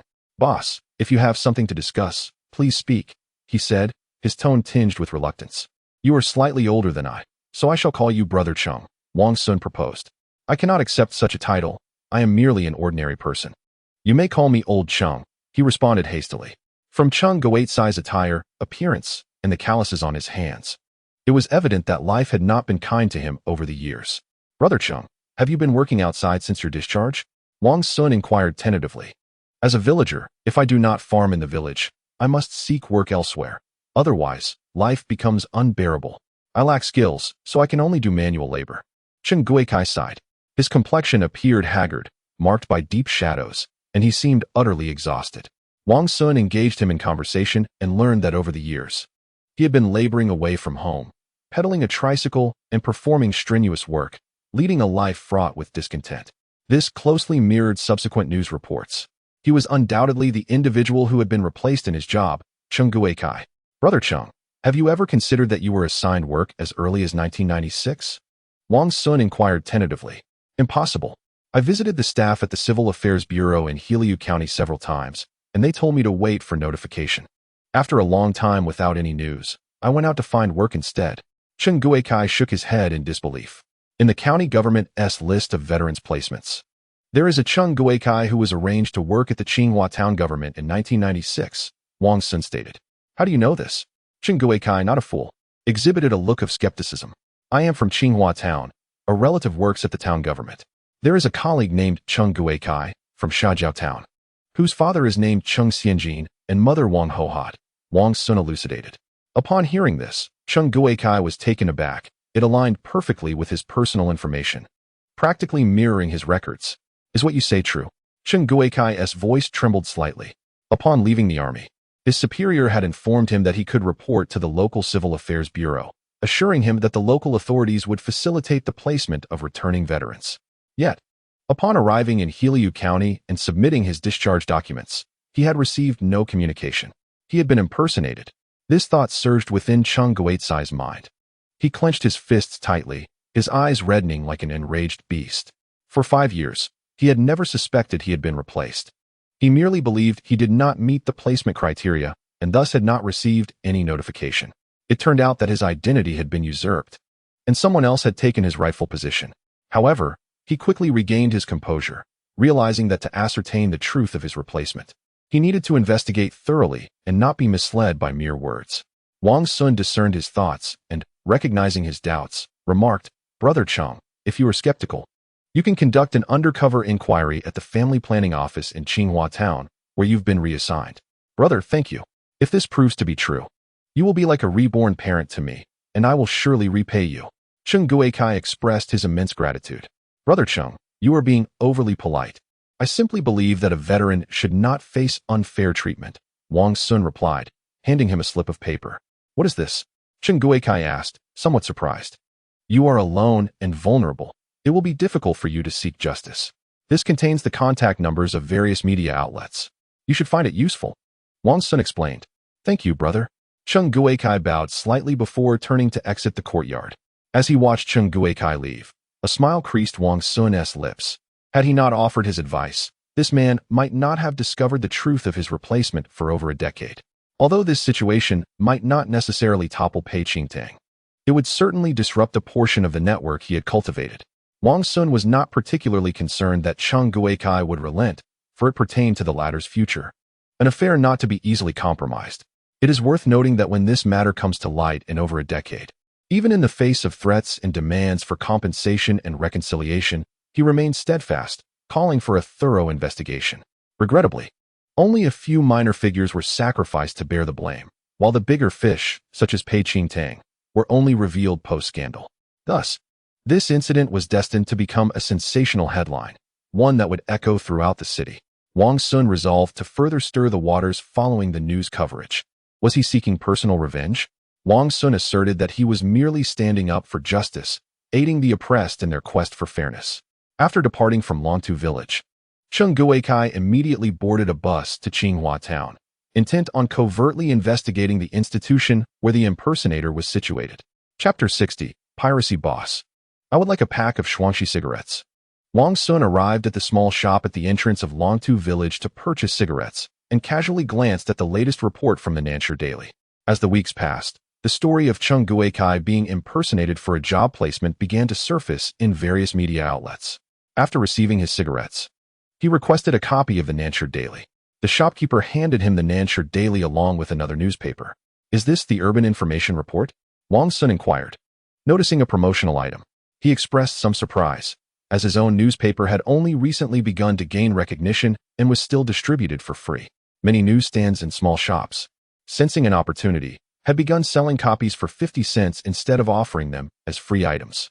Those seeking employment were willing to pay 50 cents to peruse the listings. "No, this is the newly released Urban Express, a complimentary newspaper," the shopkeeper clarified. Upon hearing this, Wang Xun opened the paper, his brow furrowing in concern. "Is there no Urban Information Report?" "There is. 50 cents a copy," the shopkeeper replied, producing the latest edition of the Urban Information Report. After completing his purchase, Wang Xun compared the two newspapers and was astonished to find their content vastly divergent. The so-called Urban Express was nothing but a counterfeit. The size, weight, and even the content of the newspaper were almost identical to its legitimate counterpart. Wang Xun's expression shifted. He had not anticipated encountering such a counterfeit. Had it not been for Cheng Guikai's situation, he would have remained oblivious to the presence of pirated materials in circulation. What astonished him further was the promotional strategy employed by the counterfeiters, which mimicked their own newspaper's approach, initially offering it for free to build awareness and establish a certain reputation. As for why the shopkeeper charged for the Urban Information Report while the pirated Urban Express was given away, it was likely because the former's recognition had begun to rise, gaining some influence.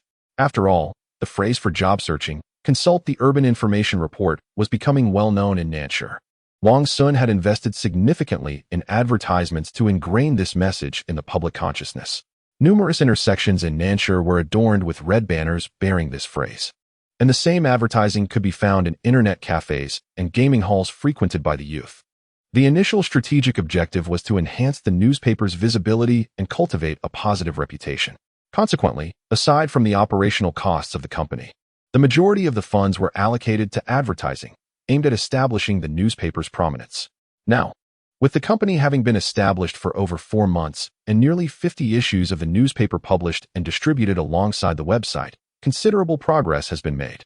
Daily, The advertising inquiry phone lines are inundated with calls seeking advertising opportunities.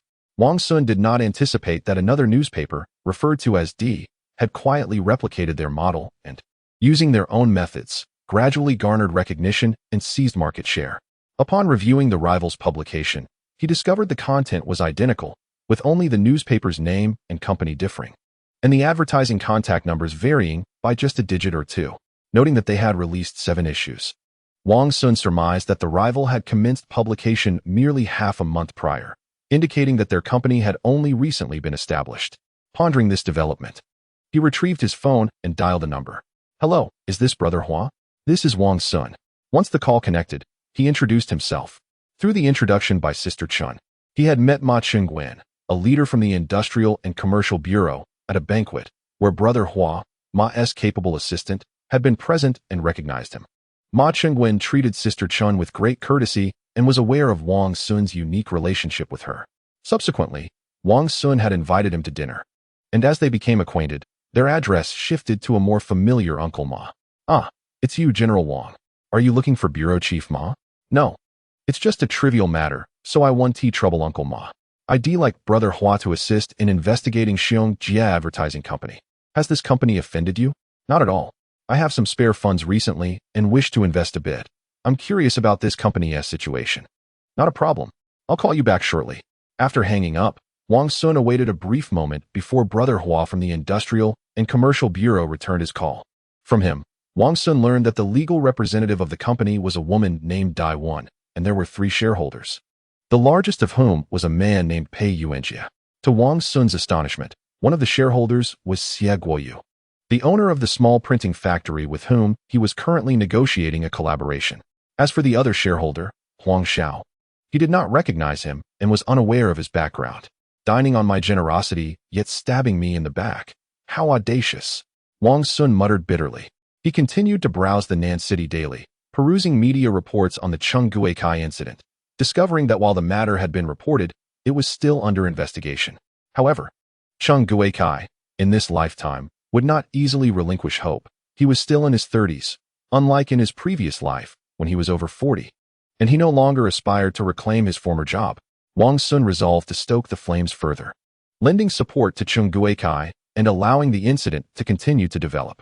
Thus, he went to his internet CAF and sent an email to various media outlets. In the email, he meticulously detailed the Chung Guikai incident, including the shadowy figures behind it, outlining their operations with great specificity.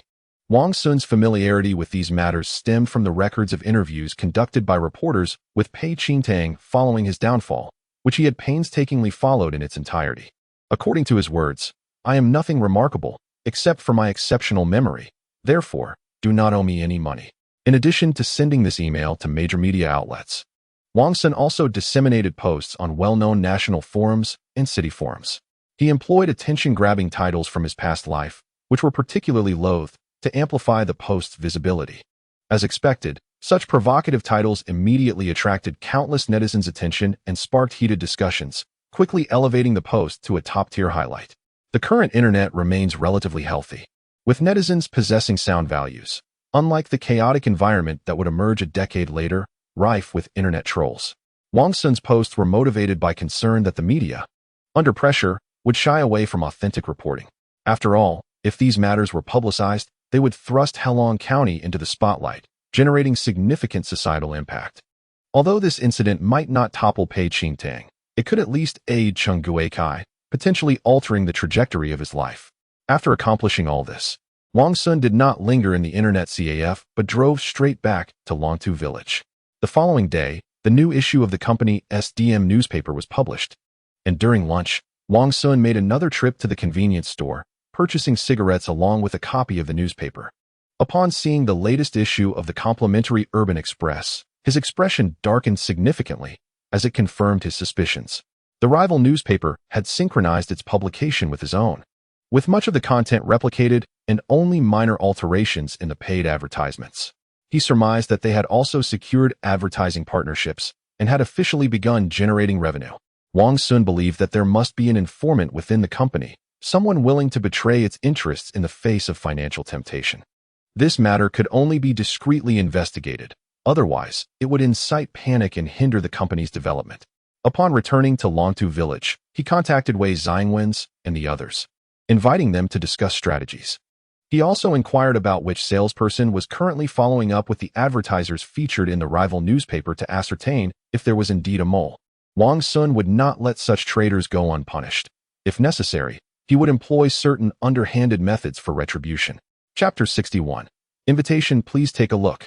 Wang Xun announced as the others arrived, placing 2 newspapers on the coffee table and tapping the surface with his hand. The 3 men appeared puzzled, their gazes shifting to the newspapers on the table. Initially, they assumed these were 2 urban information papers, but upon closer inspection, they realized the titles were entirely different. Is this a counterfeit of Li Kuei? Pang Zhe exclaimed. Can this even be pirated? Pei Yuan remarked in astonishment.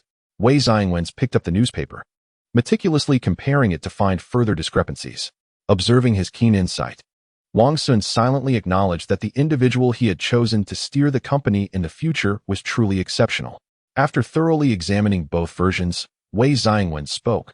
President Wang, this is a replica of the D newspaper.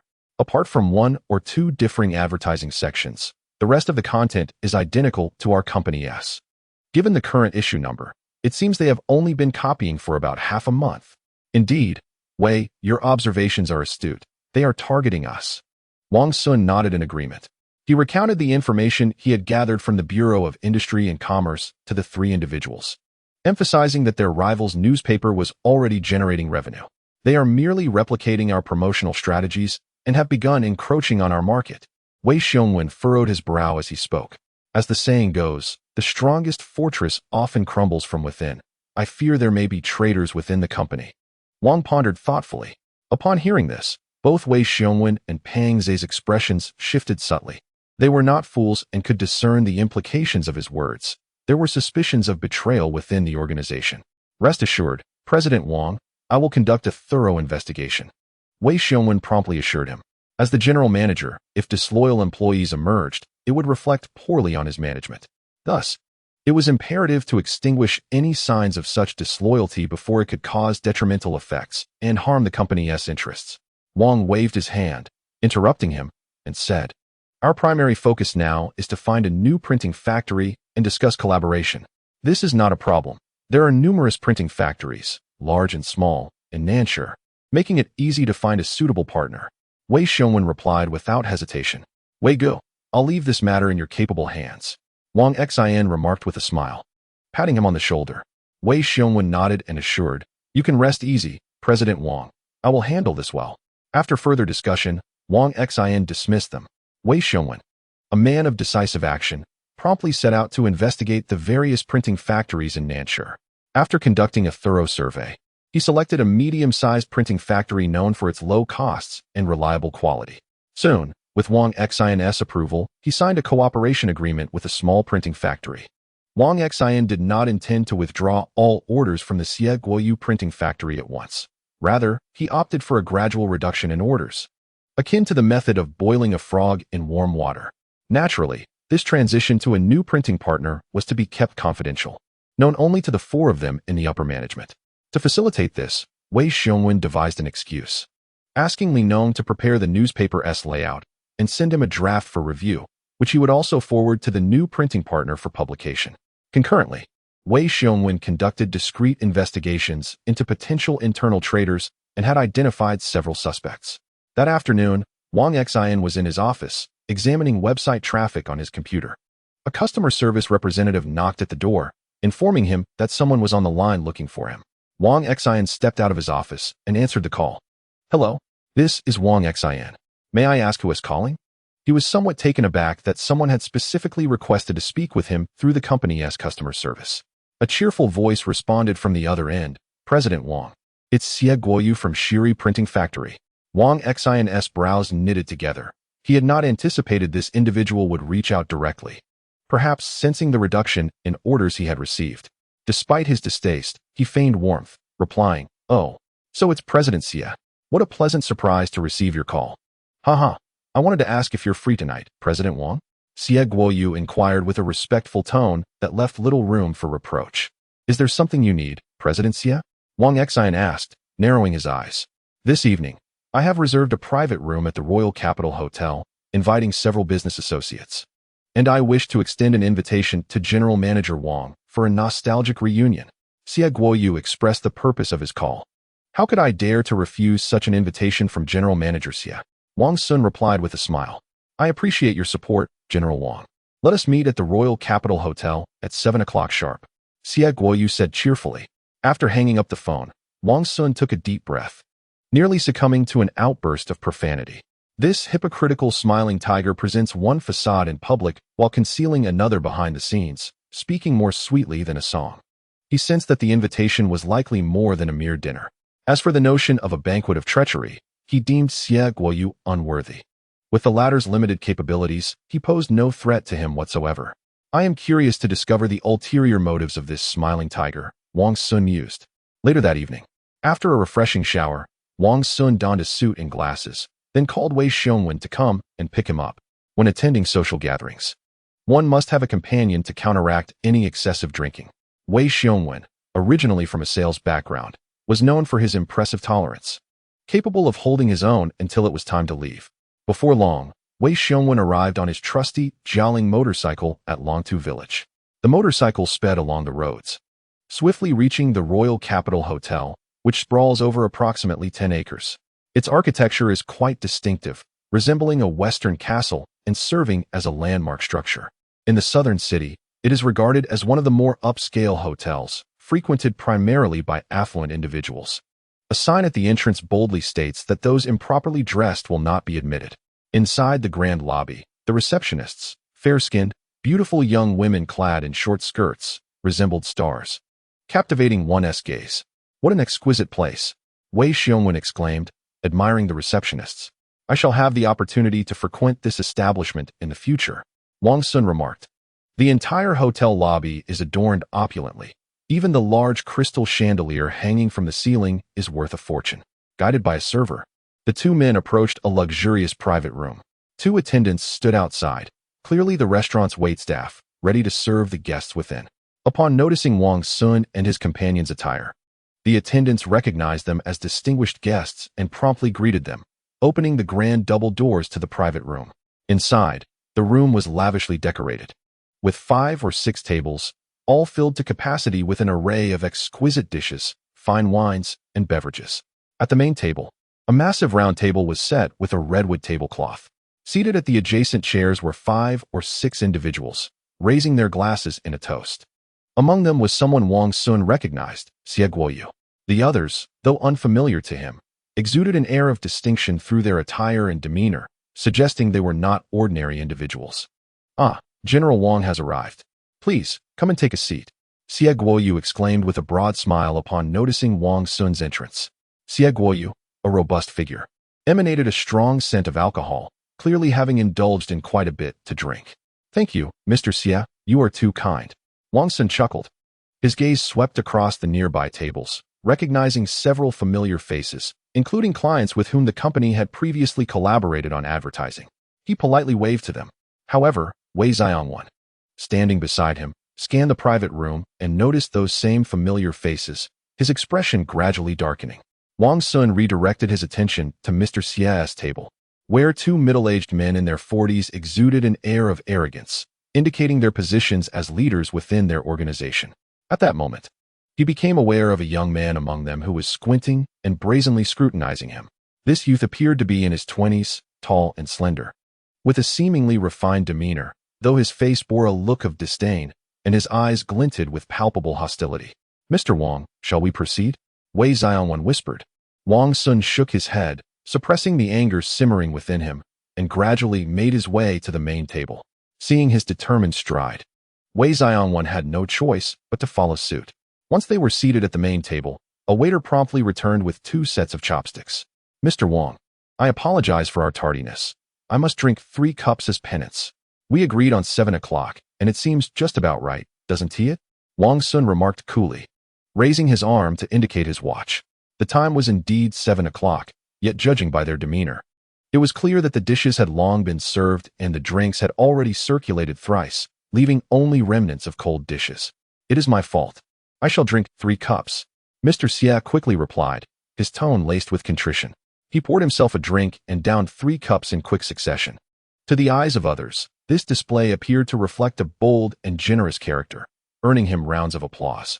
However, to Wang Xun, it came across as somewhat contrived. Mr. Xie, your hospitality is quite unique, inviting us at 7 only to serve us leftovers? Wang Xun's voice was deliberately raised, ensuring that many in attendance could hear him clearly. The attendees were not oblivious and could discern the underlying implications of his words. My sincerest apologies. I will immediately have the waiter bring out some fresh dishes. Mr. Xie's complexion shifted slightly, and he hastily forced a smile. He beckoned the waiter to arrange for new dishes, then self-imposed another 3 cups of wine. Today, he had intentionally arranged for Wang Xun and his companion to arrive late, hoping they would embarrass themselves, but he had not anticipated being publicly challenged. Among the guests were several prominent figures, and he could not afford to lose face. Thus, he was compelled to apologize. At that moment, a young man from a neighboring table stood up and walked to the small stage at the front of the private room. Seizing the microphone and proclaiming, "Today marks the grand opening of our Xiong advertising company. We extend our heartfelt gratitude to all of you for your support. Now, I would like to invite Mr. Xie to deliver a speech." As he said this, he gestured invitingly toward Mr. Xie at the main table. This announcement instantly captured the attention of everyone present, with many applauding and cheering. In truth, it was merely the company's effort to create an atmosphere, triggering a ripple effect of enthusiasm. Furthermore, those who had been invited, being somewhat beholden to the hosts, could not help but respond with scattered applause. Xie Guoyu, brimming with confidence, rose swiftly and ascended the small stage. Under the gaze of the audience, he grasped the microphone, bowed slightly, and proclaimed loudly, "I am immensely grateful to all of you for taking time out of your busy schedules to attend the grand opening banquet of our illustrious advertising company." Observing Xie Guoyu's eloquent speech, Wei Xiongwen furrowed his brow and murmured softly, as a rival, "It is quite evident that inviting us to this opening banquet is a deliberate provocation." "What a buffoon," Wang Xun remarked, savoring the newly served dishes, taking a sip of wine and smacking his lips. This Maotai liquor did not sit well with him. He preferred the robust flavor of locally brewed rice wine. "Should we just flip the table and leave?" Wei Xiongwen suggested, pressing his hands on the table in inquiry. Wang Xun was momentarily taken aback. He had not anticipated Wei Xiongwen's inclination towards such a course of action. He shook his head, stating, "We are here to dine, not to brawl or seek trouble. While flipping the table may provide momentary satisfaction, it would render us the subject of ridicule. Everyone here is a business owner. If word spreads, our reputations could be tarnished. Furthermore, I am no ruffian from a gangster film, prone to violence over trivial disagreements." Seeing his resolute stance, Wei Xiongwen refrained from further comment and, emulating him, began to partake in the food and drink. Wang Xun nodded, raising his glass, but his peripheral vision caught a young man across the table staring intently at him. Curiosity piqued, he queried, "Why are you staring at me like that?" "I'm not a woman." "Wang, it seems he has a penchant for men," Wei Xiongwen interjected, his mouth full of food. Wang Xun rolled his eyes, unwilling to engage with him. The young man's expression darkened, and with a fierce glare directed at Wei Xiongwen, he huffed and introduced himself. "Allow me to introduce myself. My name is Pei Yuanjia. Are you from the Pei family of Qinghua Town?" Wang Xun inquired, lighting a cigarette and exhaling a puff of smoke. His actions elicited annoyed glances from the 2 women at the table, who fanned themselves to dissipate the drifting second-hand smoke. "Pei Qingtang is my father." Pei Yuanjia did not deny it, his eyes reflecting heightened hostility. "You bear no resemblance to your father. Were you perhaps adopted?" Wang Xun jested, realizing that this individual was Pei Qingtang's son and thus a cousin of his older brother, Wang Li, a true scion of privilege. "You were the mastermind behind the Cheng Guikai incident, weren't you?" Pei Yuanjia said, a flicker of anger crossing his features as he shifted the topic. "Huh, a child of privilege.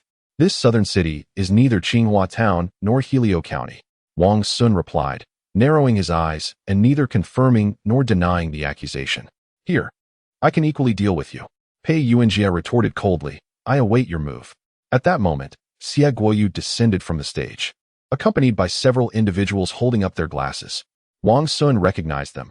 Chen Jinwen, who worked in customer service at their company, Li Nong, responsible for newspaper design and layout, and 4 sales representatives. Upon seeing these traders, Wei Xiongwen's expression darkened, ready to erupt, but was restrained by Wang Xun's hand on his shoulder. Why are you all standing there? Quickly raise your glasses to Mr. Wang and express gratitude for his past support. Xie Guoyu cheerfully urged. No need. Mr. Xie's underhanded tactics have left a profound impression on me. Since we are to be competitors from this point forward, let us see whose skills prevail. Wang Xun remarked coldly. Huh, Mr. Wang, do mind your words. What do you mean by digging at the wall? As the ancient saying goes, a wise bird chooses the tree in which to perch. Xie Guoyu replied with a smile that did not reach his eyes. Let us depart. Wang Xun disregarded him. Turning to Wei Xiongwen as he rose from the table and made his way towards the exit of the private room. Mr. Wang, do not be in such a hurry to leave. Our General Pei has two acquaintances he wishes to introduce to you. Xie Guoyu swiftly stepped forward, blocking their path. I have shown you courtesy. Wang Xun scoffed, raising his hand to deliver a stinging slap. No longer willing to endure Xie Guoyu's aggression, he struck him with enough force to send him reeling. Upon witnessing Xie Guoyu's humiliation, a group of 7 or 8 young men surrounded them. What? Do you intend to bully the few with your numbers? Wang Xun coldly glared at them and spoke in a low voice. Enough. Guests should not be treated this way. Pei Yuanjie admonished, rising from his seat and stepping forward alongside a colleague. A red mark appeared on Xie Guoyu's face, the alcohol having mostly worn off, revealing a fierce expression, yet he refrained from retaliating. Suddenly, the door to the private room swung open, and 2 street thugs sauntered in, approaching Pei Yuanshan with an air of utmost respect. Brother Huang, Brother Pei. Just in time, let me introduce you to a familiar face, Mr. Wang from Hongjie Advertising. Pei Yuanjie gestured towards Wang Xun, a smirk playing on his lips. Seeing the 2 thugs, Wang Xun's mind was transported back to his arrival in the city, recalling the first customer he encountered while peddling a rickshaw to Nantu village. Why, it's you. The thugs, momentarily taken aback, quickly shifted to a dark demeanor, gritting their teeth. They had suffered greatly at Wang Xun's hands back then, requiring 3 months to recover fully. Now, upon encountering their enemy, their eyes burned with rage, prompting them to move forward. This is the Huangdu Hotel. Do not create a disturbance here. Pei Yuanjie's reprimand carried a deeper implication. The 2 thugs acknowledged, casting a venomous glare at Wang Xun before exiting the room. At Pei Yuanjie's signal, those surrounding Wang Xun parted to create a pathway. Wang Xun frowned slightly, surprised by the extent of their influence. Realizing he had underestimated them, they must have thoroughly investigated his background. Once outside the private room with Wei Xiongwen, he promptly dialed Dong Wen's number. Chapter 63, Blockade. After dialing Dong Wen, a voice informed him that the phone was turned off. He tried 3 times, but Dong Wen's phone remained unreachable. Wang Xun was perplexed. Glancing at his watch, he noted the time was around 8 o'clock. Dong Wen's phone should not be off at this hour. Upon entering the hotel lobby, he looked outside and saw 5 or 6 street thugs congregated there. Among them were the 2 from Nantu village, smoking and keeping a watchful eye. The atmosphere was tense, as if a blockade had formed at the entrance. Stepping out of the hotel might result in an immediate onslaught. Mr. Wang, are those street thugs targeting us? Wei Xiongwen followed his gaze and spotted the rowdy individuals. Indeed, they are coming for me. Wang Xun averted his gaze and attempted to dial Dong Wen's number once more. Unfortunately, after several beeps, a recorded message informed him that the number was switched off. After a moment's contemplation, he decided to call his internet CAF. The attendant quickly answered and transferred the call to Dong Wen's associate, a Dong. Upon learning that Dong Wen's phone was off, a Dong suggested contacting the brothers who were with Dong Wen before ending the call. Mr. Wang, if this continues, we should consider reporting this to the police. Wei Xiongwen proposed. That would be futile. These thugs are street urchins. They'll be released in a few days and will still cause us trouble. Wang Xun shook his head resolutely. Since these individuals are of the street, we ought to seek assistance from those within the underworld. As they conversed, 4 more individuals arrived outside, gathering together, making their numbers swell to nearly 10. The most alarming aspect was that these newcomers were carrying heavy sacks, presumably filled with weapons. Wang Xun furrowed his brow. Such young individuals were often reckless in fights, and one wrong move could lead to serious injury or worse. Faced with such a crowd, he felt uncertain about escaping unscathed, especially with Wei Xiongwen by his side. For now, they could only wait to contact Dong Wen and devise a plan. Brother Wei, the 3rd floor of the Huangdu Hotel houses a tea restaurant. Since we cannot leave for the moment, why not go up and sit for a while? Wang suggested thoughtfully. That sounds good. I wasn't quite full earlier, Wei Xiongwen responded with an awkward smile. Earlier, while in the private room, the waiter had served several dishes. But due to the tumult caused by Li Nong and others, he had little appetite, merely tasting each dish. The two ascended to the third-floor tea restaurant and found a window-side seat, affording them a view of the street across from the hotel. The street thugs congregated opposite the hotel, flaunting their weapons, smoking, and engaging in boisterous banter, showing no signs of leaving. Their demeanor suggested they were confident in their intimidation of the two men. These ruffians are utterly lawless, Wei Xiongwen exclaimed indignantly. Wang Xun remained silent. Aware that with the downfall of the Western faction and the weakening of the Eastern faction, the dark forces in the southern city resembled a scattered mass, with numerous petty factions unwilling to yield to one another. However, these individuals were unlikely to amount to anything significant. Ultimately, they were merely engaging in trivial skirmishes. After a brief interval, half of the street thugs outside departed for reasons unknown, yet those remaining showed no intention of leaving. Wang Xun understood that they would not dare to cause trouble within the confines of the Huangdu Hotel. The hotel's owner was no ordinary person. It was rumored that he had connections in the capital. The previous Western faction had met its downfall after violently attacking entertainment venues owned by rivals. As long as they remained within the hotel, even the most ferocious of thugs could do nothing to them. After waiting a while longer without a call from Adong, a call from Pang Zhe came through. "Hello? What's going on, old Pang?" Hearing the cacophony on the other end of the phone, Wang Xun's heart tightened, prompting him to inquire, "Brother Wang, a group of 4 or 5 people has arrived outside, and Lao Pei is arguing with them," said Pang Zhe. Arguing? Wang Xun could hear the exchange of insults and the loud clanging of something striking the iron gate of the courtyard through the phone. It was evident that trouble had come knocking. "Are you all right?" he asked. "We're fine. Lao Pei and I can handle it," Pang Zhe replied. "Call the police." "I'll return immediately," Wang Xun urged hastily. Given the numerical superiority and potential weaponry of the assailants, he knew that the two of them stood no chance.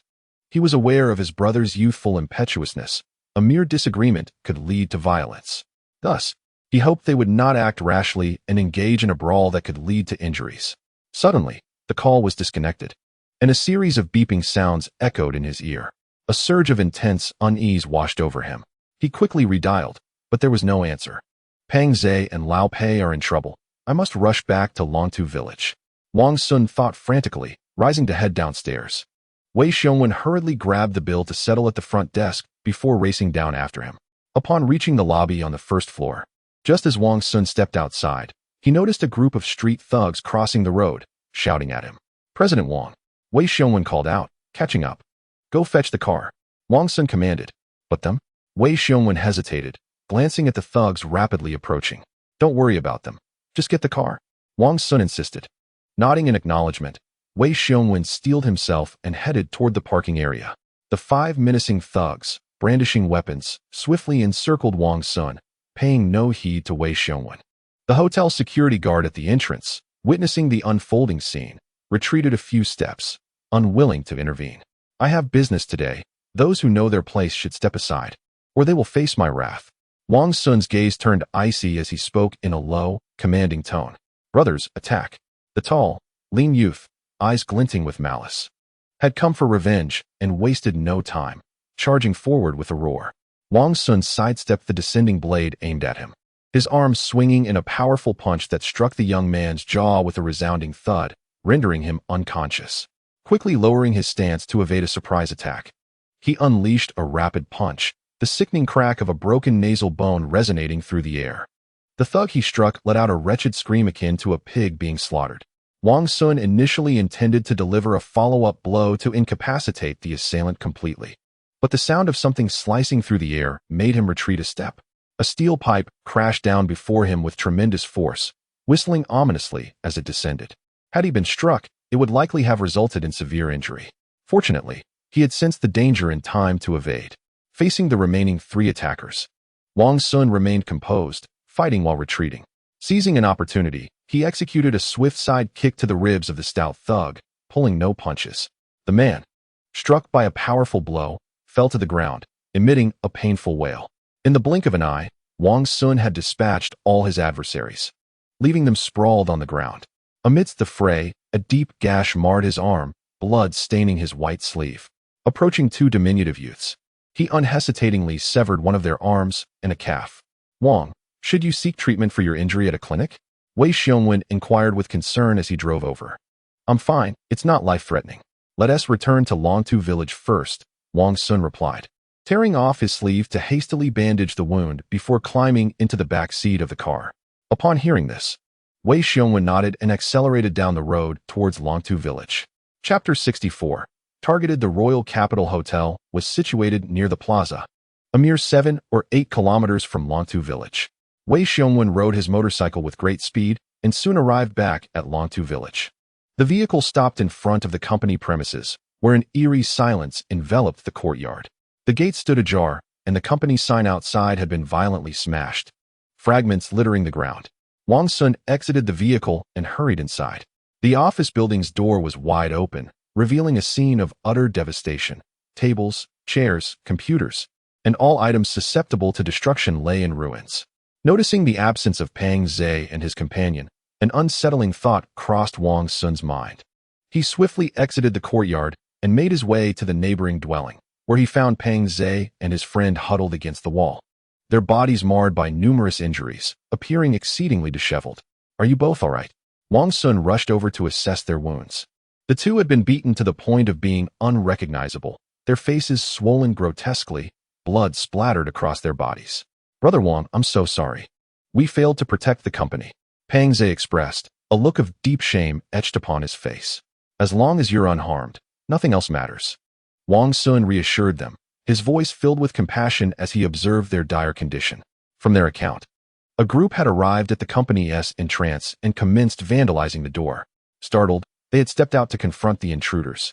Initially, the 3 or 4 assailants seemed insignificant to the two, who, relying on their imposing stature and wielding sticks, underestimated them. However, unbeknownst to them, reinforcements arrived, bringing the total to 8 or 9 adversaries.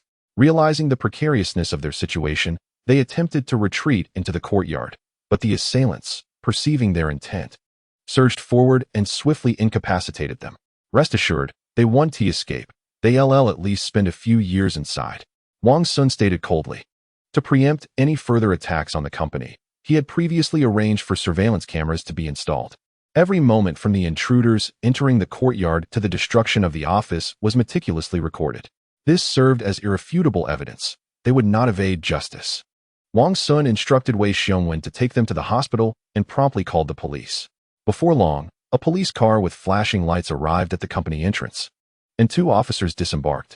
After surveying the scene and retrieving the surveillance footage, they presented him with a receipt. After bidding farewell to 2 police officers, Wang Xun mounted his motorcycle, intending to rush to the hospital when his phone rang. Upon seeing it was Dongwen calling, he unhesitatingly pressed the answer button. He felt a surge of frustration at Dongwen's failure to reach him at such a critical moment, prompting his voice to grow somewhat frosty. Wang Gu, you were looking for me? Came Dongwen's voice from the other end. Where are you? Wang Xun inquired in a low tone. In the hospital. Dongwen hesitated before responding. What has happened? Wang Xun asked. The venue was raided, and many brothers were injured. Dongwen did not conceal the truth. With the West Side Gang dismantled and the East Side Gang severely weakened, a vast expanse of territory was now vacant in the South City. With Wang Xun's financial backing, Dongwen had recruited numerous idle individuals from the area around the internet CAF, thereby expanding his influence. Once he had established a following, he began providing security for others while dabbling in some gray industries. When disturbances erupted at the venues he was protecting, he promptly rushed over with his men. After a fierce clash, many from his side were injured, and he himself sustained significant wounds. Having just emerged from the police station, he visited the hospital to see his injured brothers, and upon receiving a call from Jie Dao, he immediately contacted Wang Xun. After hanging up, Wang Xun fell into contemplation. It seemed that Pei Yuanjie had thoroughly investigated his background and was deliberately targeting him. From the moment Xie Guoyu extended an invitation for a banquet, it appeared a trap had been laid.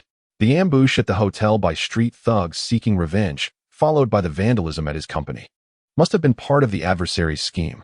As for Dong when encountering trouble at the venue, it was likely orchestrated by the same party. This was a clear message to Wang Xun, indicating that even outside of Heliu County and Qinghua Town, they still possessed the capability to deal with him. If Wang Xun's suspicions were accurate, there were movements afoot in both the underworld and legitimate spheres. If he had truly called the police for help at the hotel, he would have likely been met with silence. Even if they eventually arrived, it would only be to clean up the aftermath. It appeared that the incident involving Chung Guikai had genuinely provoked the Pei family, prompting Pei Yuanjie to come to South City to confront him. However, what they did not realize was that Wang Xun had been reborn and was aware of many future events. Pei Yuanjie was indeed a despicable individual, a second-generation official with the audacity to act recklessly, leveraging his father's influence to engage in numerous unethical acts. After Pei Qingtang's downfall, devoid of protection, all of his misdeeds were exposed, ultimately leading to his imprisonment. Among the most notorious incidents was the high school suicide case from 2 years ago at Hiliu County No. 1 high school. It was said that a female student from the school, having caught the eye of Pei Yuanjie, was abducted and forced to sleep with him. The victim, possessing a fierce spirit, publicly recounted Pei Yuanjie's crimes upon returning to school, before tragically taking her own life from the school building. However, this incident was soon suppressed by Pei Qingtang using his connections, ensuring that the news did not escape Hiliu County. Although public discourse on the matter was stifled, the victim's family persisted in their appeals. After enduring some inhumane torment, the victim's family, fearing for their lives, had no choice but to flee from Hiliu County and conceal themselves. Pei Yuanjie, since you wish to play, I shall send you in and let you tread the sewing machine well, Wang Xun said coldly. After some contemplation, he decided it was prudent to investigate whom Pei Yuanjie had associated with in Nanshur and what influence they wielded. Wang Xun was acutely aware that Pei Yuanjie typically only dared to dominate Hiliu County and had little connection in Nanshur. With his limited abilities, it was implausible for him to mobilize the forces of both the underworld and legitimate society in Nanshur. There must be others involved. Checking his watch, he noted it was just past 9 in the evening, still early enough, and dialed a number. After assigning the task, he hung up and drove towards the city hospital. Simultaneously, in a clinic within the city, those street thugs who had suffered at Wang Xun's hands were tending to their wounds, while a crowd of about a dozen gathered outside. These were individuals accustomed to the streets, and even injured in a brawl, they would never resort to calling the police. They deemed such action shameful and unbecoming in their world. Damn it, 5 against 1, how pathetic you all are. If I were there, I would have surely taken him down. The group was loud and boisterous, smoking cigarettes and blowing smoke rings. Under the dim lights, the air was thick with smoke, stinging their eyes. They were deliberating on how to exact revenge on Wang Xun for their injured comrade. Suddenly, several police cars sped onto the scene, their sirens blaring brightly. The doors swung open, and a dozen officers jumped out, surrounding them. Chapter 65. The counterattack begins the next day, following the vandalism of the office. Wang Xun summoned Wei Xiongwen to convene a meeting with the staff, to bolster morale and grant them a day off to recuperate.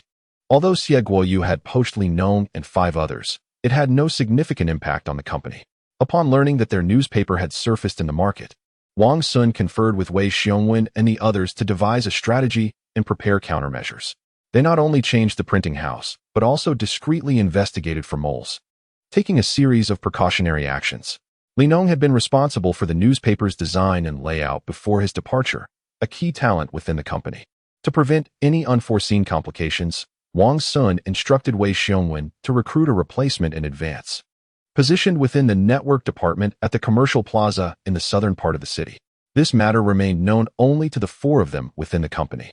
If Li Nong posed no issues, the new hire would serve as a reserve talent for expansion. Conversely, they could replace Li Nong to ensure the newspaper continued its publication without interruption. The group that vandalized the company the previous night had acted with intent. In addition to the destruction, they had stolen the computer's hard drive. This hard drive contained a wealth of information, including all the client data of the company. Fortunately, adhering to the principle of leaving no stone unturned, Wang Xun had implemented preventative measures. All critical data had been backed up and stored on the network department's computer. Thus, the upcoming issue of the newspaper remains unaffected and will be published as scheduled. Seizing the opportunity while the employees are on leave, Wang Xun contacted the widow of his uncle's mistress, arranging for a shipment of new desks and chairs, and enlisted the help of individuals from the computer market to install office computers. In the afternoon, a piece of news arrived, corroborating his earlier suspicions.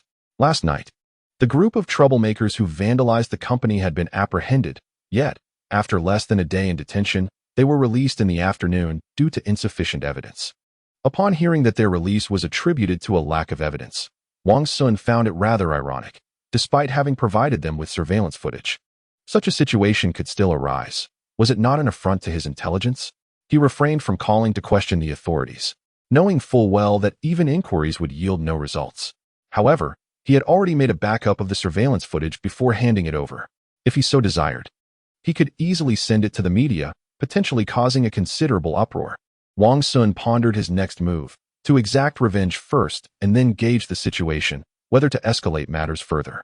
There is an ancient saying, "The people do not contend with merchants, nor do merchants contend with officials." This has been a societal norm for millennia. Otherwise, one risks dire consequences. He was not a reckless individual, seeking momentary satisfaction while placing himself in jeopardy.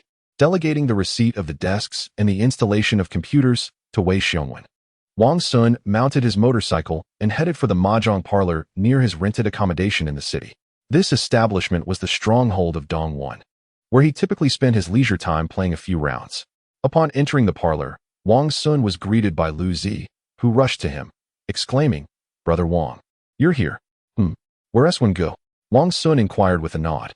"He is on the second floor," Lu Zi replied, promptly leading the way.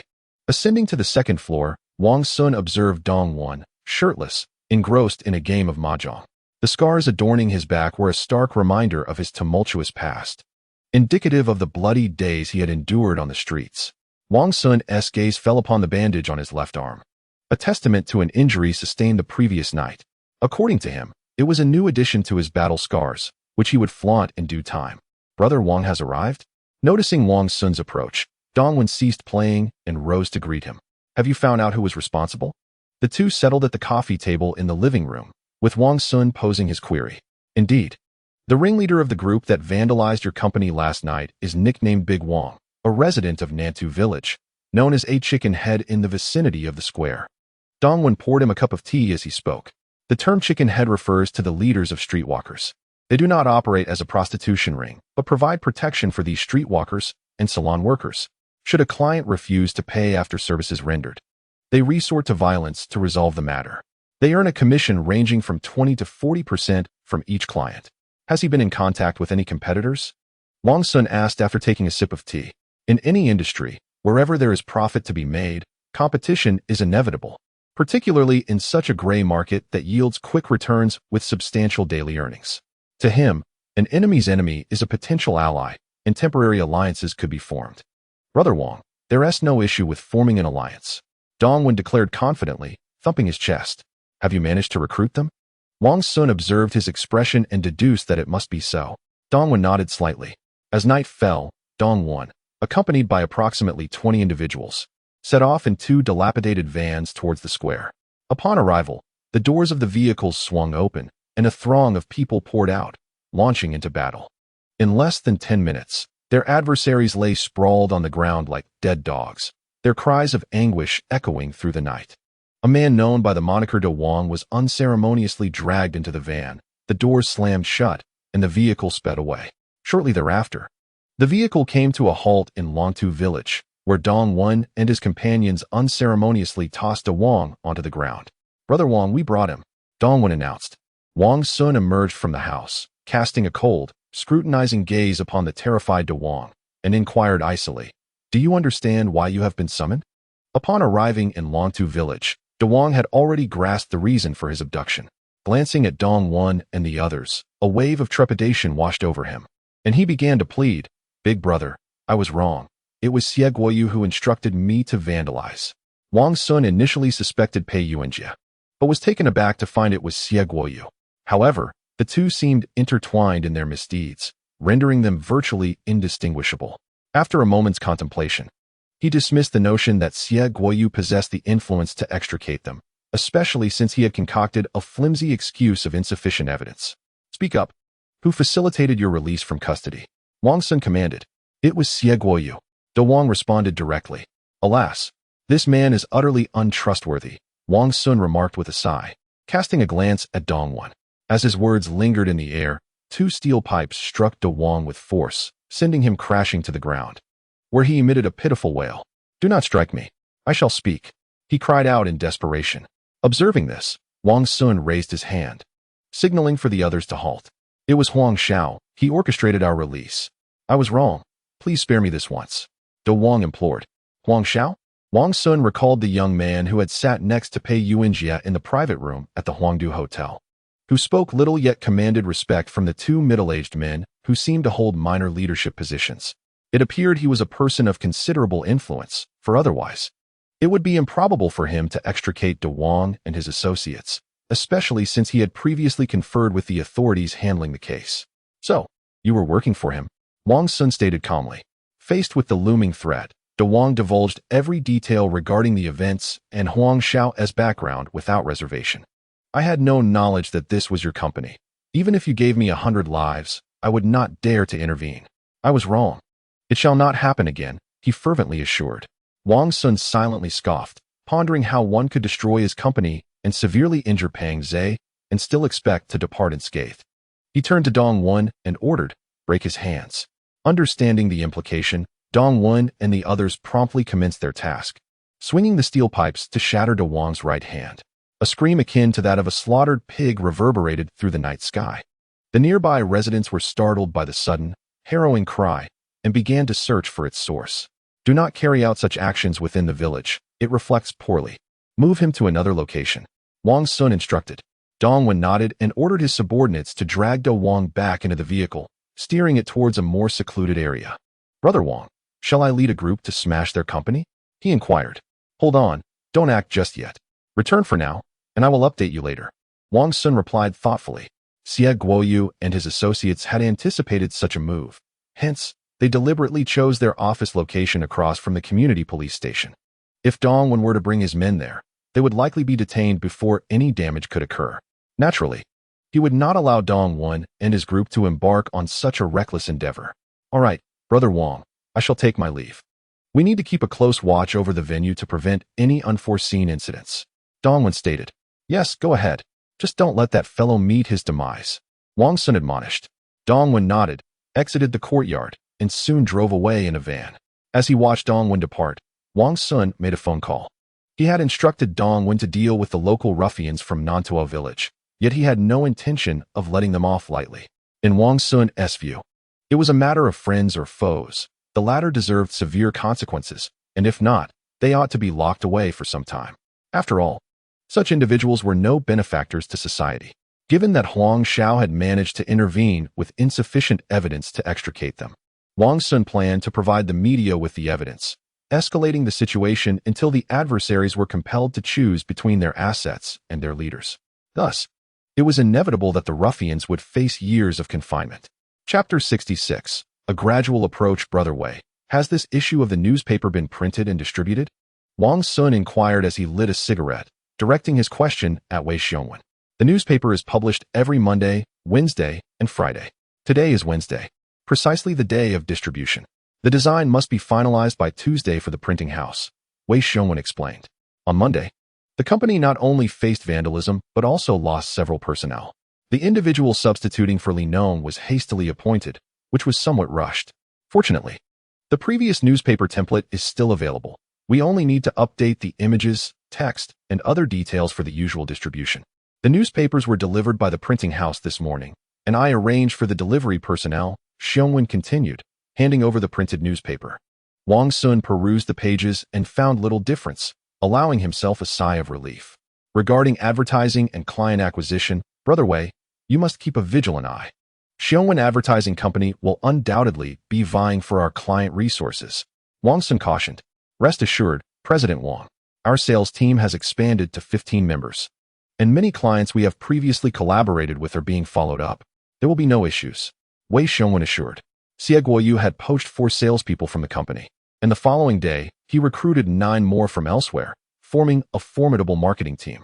These individuals were industry elites, each seasoned and adept in their dealings. Wang Xun was confident that even if Xie Guoyu obtained the client information list, it would be of little consequence. The true measure lay in the abilities of the sales team. However, he remained cautious, recognizing the clear intent of the opposition to usurp their company. as they were significantly stronger in both business connections and financial resources. Wang Xun pondered deeply.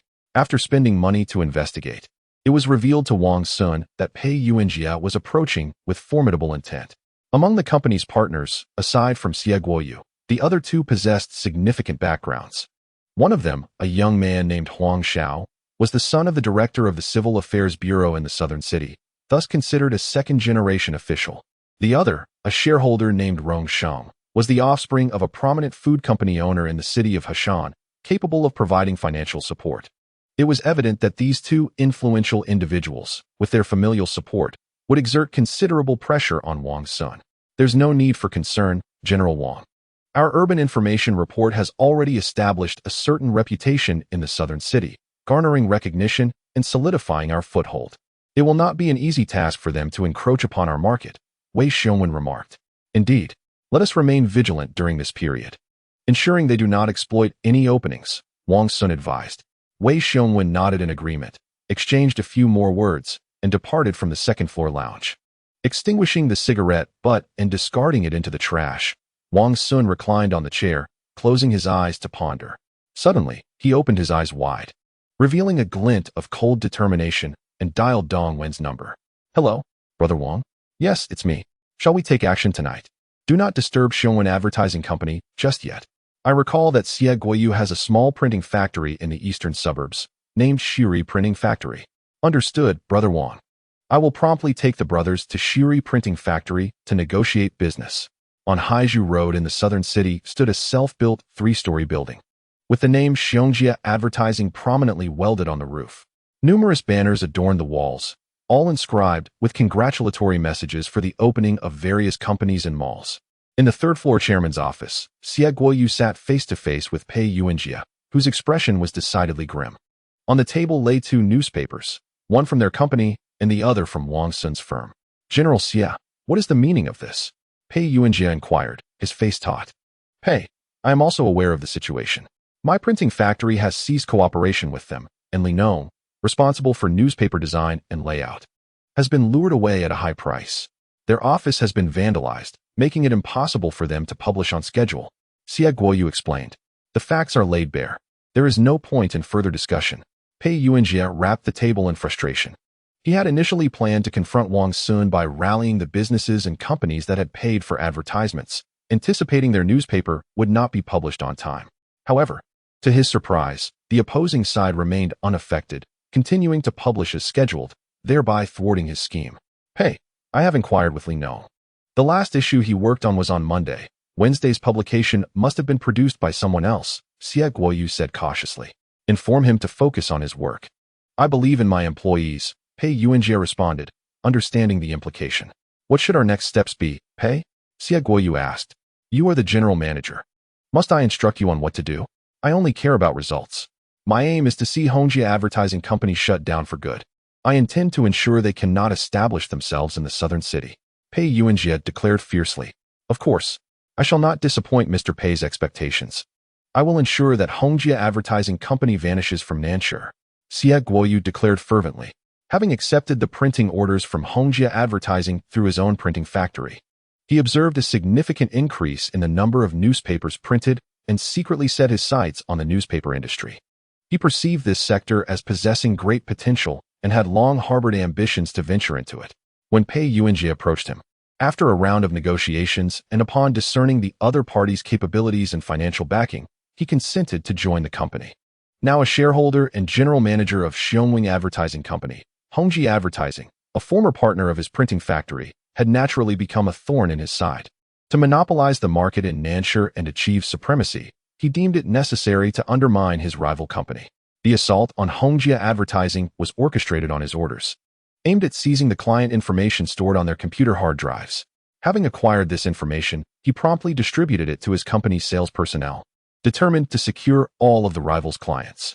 Mr. Pei, there have been some street ruffians loitering outside the company, causing quite a stir among the employees. How should we address this? Xia Guoyu inquired cautiously after a moment's thought. These individuals are under my arrangement to prevent anyone from causing trouble at the company. Tell them not to worry and to focus on their work. Now off you go, Pei Yuanjia replied, waving his hand dismissively. Yes, Yes, Xie Guoyu responded repeatedly, exiting the chairman's office. Once outside, he concealed his obsequious expression, replacing it with a countenance of gravity. Upon returning to the general manager's office on the second floor, the landline phone began to ring. Xie Guoyu answered the call, his expression instantly darkening. The printing factory had been attacked. The retaliation had come swiftly. After hanging up, his eyes turned crimson, akin to a ferocious beast, and he let out a roar, smashing the ashtray onto the floor. At that moment, there was a knock at the door. "Come in." Xie Guoyu barked in anger. "Mr. Xie, someone is looking for you." The front desk attendant stammered as she pushed the door open, startled by his fierce demeanor. "Take them to the reception room on the second floor. I will join shortly," Xie Guoyu instructed. "I'm afraid that won't do," the timid customer service representative replied. "I said to bring them to the reception room on the second floor. Are your ears deaf? Did you not understand?" Xie Guoyu's expression darkened as he roared. Just as his words fell, two police officers stepped into the doorway. "Xie Guoyu, you are involved in a case of public disturbance. Here is the summons. Please accompany us." One officer displayed the summons while the other strode forward and handcuffed the bewildered Xie Guoyu. Realizing the gravity of the situation, Xie Guoyu hastily protested, "Officers, you must be mistaken. I am a law-abiding citizen." However, the officers paid him no heed and escorted him downstairs to the police car. Chapter 67. Who suffers more? 3 days later, Xie Guoyu was released. As for the ruffians who had vandalized Hongjie Advertising Company, they were far less fortunate, remaining in custody. These unfortunate souls faced charges of intentional property destruction and public disturbance, awaiting their fate behind bars, where they would find themselves laboring on sewing machines. Wang Xun was well aware that his opponent's strategy was akin to sacrificing a pawn to protect the king. However, at this juncture, the matter seemed to have reached a resolution. Naturally, Dongwen had instructed his underlings to vandalize the opposing printing factory, and a few individuals were apprehended in the process. Yet, after a brief detention, they were released unscathed. As a result of the attack on Xie Guoyu's printing establishment, it was anticipated that Xiongji Advertising Company's newspaper would, without a doubt, cease publication for several issues. Seizing this opportunity, Wang Xun orchestrated a campaign to disseminate rumors that the company was a fraud, having accepted advertising fees without delivering any newspapers, and might soon abscond. Consequently, several merchants and companies that had recently partnered with Xiongji Advertising began to mobilize, gathering at the company's entrance to demand explanations. This minor stratagem was merely an appetizer, intended to cause some inconvenience to Pei Yuanjia. Greater schemes were yet to unfold. In Wang Xun's words, it was inconceivable that anyone would dare provoke him without facing dire consequences. Wang Xun sat in the lounge on the second floor of the company, sipping tea and contemplating his next move. At that moment, Wei Xiongwen ascended to the second floor, his brow furrowed, and his expression gravely somber. "Brother Wei, what troubles you? Did you have a quarrel with your wife?" Wang Xun set down his cup, perplexed. "President Wang, please do not jest. Our company is currently facing a significant crisis." Wei Xiongwen sighed deeply. "What has transpired?" Wang Xun asked, instantly suppressing his teasing demeanor to inquire earnestly. "That scoundrel Xie Guoyu, in an attempt to undermine us, is not only pouring substantial funds into advertising for his company to elevate the visibility of their newspaper, but has also drastically reduced their advertising costs. As a result, our sales representatives are finding it increasingly challenging to negotiate advertising partnerships," Wei Xiongwen explained. As the general manager, he remained vigilant regarding the dynamics of competing firms, crafting appropriate counter-strategies. Among the sales personnel who had shifted allegiance, one had been specifically placed in Xiongji Advertising Company as a spy to monitor their movements. As for whether their own company harbored any infiltrators, that was undoubtedly the case, as such occurrences are inevitable. "What do you intend to do as the general manager?" Wang Xun inquired. "President Wang, I propose that we also consider lowering our advertising rates and engage in a price war with them," Wei Xiongwen cautiously suggested. "There is no need for that. Our company currently enjoys a stable client base, with the majority having signed cooperation agreements, and our newspaper's reputation is well established." Wang Xun reflected for a moment before responding. Since the company's inception, after several months of diligent efforts, the newspaper had successfully published dozens of issues and had firmly established its footing. The job recruitment section had remained free, and the phrase, "for job opportunities, consult the urban information newspaper," had become widely recognized. Furthermore, significant efforts had been invested in the development of the information website, with traffic steadily increasing. The advertisements they facilitated extended beyond mere newspaper placements, encompassing online promotions as well. Such advantages were not possessed by competing companies, rendering a price war unnecessary. Wang Xun elucidated these strengths to Wei Xiongwen, dispelling any notions of reducing advertising fees to lure clients away. Boss Wang, this evening I will organize the team for training on sales scripts and also explore advertising recruitment strategies, Wei Xiongwen remarked. Indeed. Additionally, we should consider raising the base salary and commissions for our sales personnel to enhance their earnings. After all, one cannot expect a horse to run without providing it with fodder. Wang Xun replied, I understand. At the training session tonight, I will announce this to them. It will serve as a much-needed boost, Wei Xiongwen said, his brow relaxing as he smiled. Excellent. Also, make sure to inform them that if they encounter rival companies trying to poach clients, they should not hesitate to confront them. If they cannot handle it alone, they can call for backup. The company will cover any consequences. Wang Xun added thoughtfully. In his view, if one cannot secure clients through business tactics, then one must resort to more unconventional methods. High-stakes commercial warfare often requires the simplest of strategies. In a previous life, Wei Xiongwen had managed a newspaper, leveraging connections with Liao Wen and the Western faction, employing aggressive tactics to suppress competitors and dominate the market in Nanshur. This enabled him to generate annual revenues in the millions, amassing sufficient capital to expand his operations. Wang Xun had contemplated employing similar tactics. However, Dongwen had not yet reached a level of dominance in Nanshur. Moreover, Pei Yuanjie and others were not without their own connections, possessing networks that rivaled his own. For now, he decided to let the sales personnel take the lead and engage in friendly competition before formulating further plans. After Wei Xiongwen departed to attend to his duties, Wang Xun chose not to linger at the company. He planned to ride his motorcycle out of Longtu village for some fresh air. Upon descending the stairs, he was greeted by the sound of a customer service representative expressing her frustrations vocally. Qingmei, what has ignited such a fire? Wang Xun inquired curiously. This was the earliest hired customer service representative, Lu Qingmei, whose voice was soft and pleasant, complemented by her kind disposition. However, she had drawn the attention of Pang Zhe and Pei Yuan, who incessantly fawned over her. Boss, I don't know what is happening today. I've been receiving numerous calls inquiring about various nonsensical matters, she said, her cheeks flushing slightly. Hearing her words, Wang Xun couldn't help but think of the garish advertisements plastered on street corners and the crude notices affixed to public restroom doors. They were nothing but distasteful solicitations, typically involving firearms, narcotics, and other illicit services. He could easily deduce that these base tactics were the handiwork of Xie Guoyu and his associates, likely retaliating against him by spreading rumors. Wang Xun instructed her to hang up immediately on such calls and then procured paper and a pen, jotting down a message before heading to the mahjong parlor where Dongwen was situated. Brother Wang, you've arrived. Dongwen yawned, appearing as though he had just awakened, his eyes shadowed by dark circles. I need to ask you for a favor, Wengu, Wang Xun began. We are brothers. Just a word is sufficient. You didn't have to come all this way in this heat, Dongwen replied, handing him a chilled bottle of cola. Not a problem. I came to check on you as well. Wang Xun accepted the cola, took a sip, and then produced the paper. Please print this out and post it on every telephone pole and the doors of public restrooms across Nanshur. Dongwen curiously gazed at the prominently displayed title on the paper, a hefty reward for parenthood.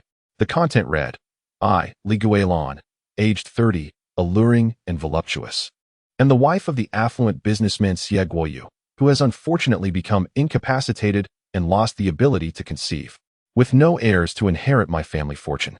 I am seeking a healthy gentleman to fulfill my dream of motherhood. If our conversation is satisfactory, a deposit of 10,000 yuan will be promptly transferred, and we may spend a delightful evening together. Additional rewards will be provided for a successful pregnancy. At the bottom were the landline number of Xiong Advertising Company and Xie Guoyu's mobile number. A discerning person would immediately recognize the gravity of the situation. Brother Wang, is this for real? Dongwen's younger brother, Lu Zi, timidly inquired, licking his lips. Wang Xun was momentarily taken aback, staring at him in surprise before breaking into a grin. Why not give them a call? He suggested. Brother Wang, I assure you, I will handle this discreetly and efficiently, Dongwen declared, playfully tapping his younger brother on the head. Indeed, I trust your judgment, Wang Xun replied. After exchanging a few more pleasantries, He exited the mahjong parlor and rode his motorcycle to visit the esteemed Chinjia. Chapter 68. The plan the following morning, an employee of Xiong Advertising Company, as per her routine, departed her home precisely at 8 o'clock, arriving at the office by 8:30 for the morning meeting. Driving past a street vendor selling breakfast, she requested a serving of the local delicacy, rice rolls, and savored it before heading to work. While seated on a small chair beside the stall, eagerly awaiting her freshly made dish, her gaze was drawn to a small advertisement affixed to a nearby utility pole. Captivated by the headline, she found herself reciting it aloud. A hefty reward for parenthood. I, Li Guilin, age 30, alluring and voluptuous, wife of Xie Guoyu. Under Dong Wen's initiative, 1,000 copies of the advertisement had been printed, flooding the streets overnight, even reaching public restrooms. Before long, Li Guilin and Xie Guoyu became local celebrities, with the townsfolk well aware of Xie Guoyu's shortcomings. Tempted by the allure of easy riches, some individuals discreetly noted the phone number from the advertisement, contemplating a call for further inquiry. Those engaged in unconventional professions felt particularly qualified to meet the requirements and eagerly considered reaching out to apply. At 9 o'clock, as usual, Xie Guoyu arrived at the company on his motorcycle. He felt particularly elated these past few days, having leveraged the connections of the two major shareholders to secure a wave of advertising collaborations, resulting in fruitful outcomes for his team. Although the company's advertising revenue paled in comparison to that of Hongji Advertising Company, it nonetheless signified that the company was on the right track and beginning to turn a profit. He felt that if he continued on this path, not only would his position as general manager be solidified, but he could also potentially undermine Hongji Advertising Company, which thrilled him immensely. As he stepped through the company's entrance, he noticed all eyes were upon him, relishing the attention. However, he was not oblivious. He quickly sensed the peculiar looks from his employees, dismissing them as mere jealousy, and strode confidently up to the second floor. Upon his arrival upstairs, the chatter below erupted, resembling the clamor of a bustling marketplace.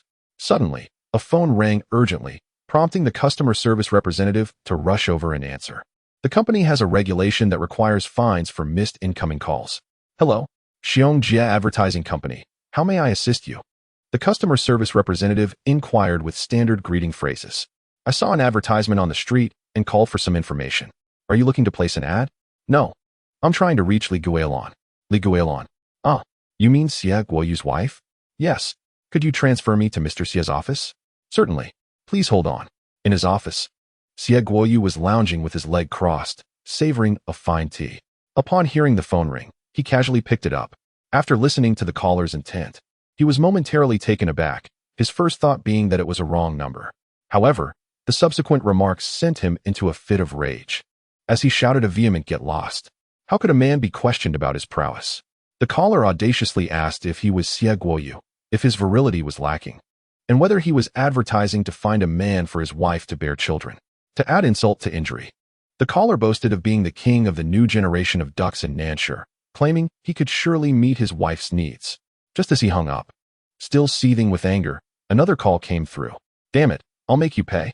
After answering, he was again confronted with inquiries about the exorbitant price for children, infuriating him to the point of slamming down the phone and storming toward the front desk.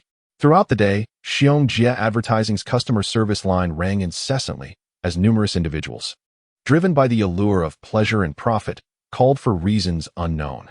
Some, unable to reach the office line, resorted to dialing Xie Guoyu's mobile number. The ceaseless barrage of nuisance calls caused his blood pressure to soar, and he could vaguely envision his great-grandmother waving at him. At Longtu Village, Hongji Advertising, Wei Xiongwen had just concluded an inspiring morning meeting with his employees and swiftly made his way to the adjacent courtyard, ascending to the second-floor living room. The company operated from 9 to 5, unlike Xie Guoyu's team, which had to start at 8 and often worked overtime. As Wang Xun would put it, we don't need to overexert ourselves. We simply need to perform our tasks well. Here's the Nanshire Daily you requested, President Wang. Wei Xiongwen handed over the newspaper, which contained a clipping of the lucrative advertisement for children, a broad smile adorning his face. Why did you tear this off? Wang Xun asked in astonishment. This was a small advertisement he had paid Dong Wen to have posted overnight. It was truly a wasteful act. You didn't orchestrate this, did you, President Wang? Wei Xiongwen, not Navi, quickly deduced the truth from Wang's expression. Wang Xun nodded and recounted the circumstances surrounding the matter. How about we pay the newspaper to write an article smearing Xiong advertising? Wei Xiongwen suggested, feeling indignant that the other party had initiated trouble. We shouldn't waste our money on this. The other party's shareholders have connections and will soon suppress this. Wang Xun shook his head, then inquired, how much capital do we currently have in the company? About 800,000. Wei Xiongwen asked, are we going to invest in advertising? No advertising. Find a few trustworthy salespeople under your command and inquire if any are willing to venture out to expand our territory, Wang Xun remarked, handing him a cigarette. Are you planning to expand, President Wang? Wei Xiongwen asked, somewhat astonished. His gratitude was palpable. Wang Xun's request for assistance underscored the trust he bestowed upon him. This also paved the way for his own advancement, as the branch leaders he selected would remember his support, facilitating future control. Indeed, we cannot confine ourselves to the southern city. We must embark on a vigorous expansion plan. Thus, the initiative to broaden our reach must be prioritized, Wang Xun affirmed. His ambition was to establish branches in various cities, thereby increasing revenue and securing additional financial backing, with the ultimate goal of addressing the challenges posed by Xiongji Advertising Company. Moreover, it was only the year 2001, and many cities had yet to embrace such ventures, so seizing the opportunity was essential. Which cities are we considering for expansion? President Wang? Wei Xiongwen inquired. Currently, 2 cities are on our radar, a coastal city in a neighboring province and another city within our own province, Wang Xun replied. We should first conduct an investigation to ascertain whether there are existing newspapers in those areas. Otherwise, establishing our business will be exceedingly difficult, Wei Xiongwen suggested. Yes, I will visit with Pang Zhe and others in a few days for an assessment. In the meantime, speak with the salespeople and gauge their interest, Wang Xun instructed. Understood. Wei Xiongwen nodded in agreement. By the way, there is a new real estate project about to launch called Bayan Shanshui City. It is a significant development. And I have scheduled a meeting at 10 o'clock in the morning for discussions regarding advertising partnerships. I am not comfortable sending anyone else, Wang Xun stated. This opportunity arose from his visit to Sister Chen the previous day, as the developer was a distant relative of hers, which facilitated the introduction. With over a decade of sales experience, Wei Xiongwen's capabilities were unquestionable. He was more than capable of securing the deal. Rest assured, President Wang, I will succeed. Wei Xiongwen declared confidently. I look forward to your good news. Wang Xun replied with satisfaction. As he watched Wei Xiongwen descend the stairs, he opened the Southern City Daily. The tumultuous Chengguikai incident had reached its conclusion, and as he had anticipated, a few minor players were dismissed while the more significant culprits received merely superficial reprimands, intended to quell public outcry and suppress dissenting opinions. This time, Chengguikai did not receive the perfunctory treatment of his previous life. Instead, he was reassigned to a small town's government office in another city, which could be considered a favorable outcome for him. Suddenly, a resounding ringtone interrupted his thoughts. Wang Xun glanced at his phone, noting it was from the investigation company, and promptly answered the call. Boss Wang, we have located the individuals you requested. Excellent. As soon as you confirm their identities, I will ensure the remaining payment is processed immediately. After ending the call, he mounted his motorcycle and headed straight toward the city center. Chapter 69. Action Manager Xia, what is the current revenue from advertisements? Pei Yuanjie asked, seated in his office. Gazing across at Xia Guoyu. To elevate the newspaper's visibility, considerable funds had recently been allocated for advertising campaigns, whether it be outdoor advertisements, buses, or television stations. Expenditures flow like water. If there is no tangible outcome, it becomes a challenging predicament to address. Our revenue is steadily increasing. However, Xia Guoyu felt a sense of unease. Beads of perspiration adorning his forehead. Steadily increasing? Pei Yuanjie furrowed his brow, a sardonic smirk tugging at his lips, intuitively grasping the situation from the other's demeanor. Knowing Xia Guoyu's character, if he truly surpassed Hongjia, he would have certainly boasted about it by now. As the saying goes, a ringing phone is worth a fortune. The company's customer service line has been inundated today, Pei Yuanjie remarked. Upon hearing this, Xia Guoyu's expression soured considerably, prompting him to hastily provide an explanation. These were tabloid-like distractions concocted by Wang, and the customer service line had been overwhelmed that morning. Even his personal phone rang incessantly. Inundated with inquiries from various individuals seeking effortless gains regarding lucrative childbearing opportunities, nearly driving him to the brink of fury, resulting in his phone being smashed to pieces. As for the customer service line, they refrained from disconnecting it, fearing that genuine inquiries about advertising might come through. After listening attentively, Pei Yuanjie fell into a contemplative silence, lit a cigarette, and exhaled a thick cloud of smoke, inquiring, "How many copies are currently printed in the newspapers?" "We have 20,000 copies."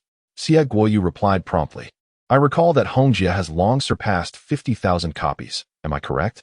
Pei Yuanjie continued his questioning. "Indeed. They started earlier than us, and, without competitors, their circulation has consistently grown." Xie Guoyu nodded in affirmation. Their own printing house had once been a partner of Hongjie Advertising Company. Thus they were well aware of their advertising print quantities. To meet production demands, workers toiled day and night under immense pressure. Eventually, they had no choice but to delegate a portion of their orders to rival firms for assistance. Advertising has been ongoing for some time now, and we must achieve results. Otherwise, you know the consequences. Pei Yuanjie fixed his gaze upon him. Our sales team has expanded, and our advertising costs are more favorable than Hongjie's. We have recently secured numerous advertising partnerships. This month's revenue will surely surpass Hongjie. Xie Guoyu declared with unwavering confidence. What I desire is not merely to surpass, but for them to collapse. Pei Yuanjie retorted coldly. Rest assured, he is my sworn enemy. I will ensure he suffers. Xie Guoyu gritted his teeth, expressing his animosity.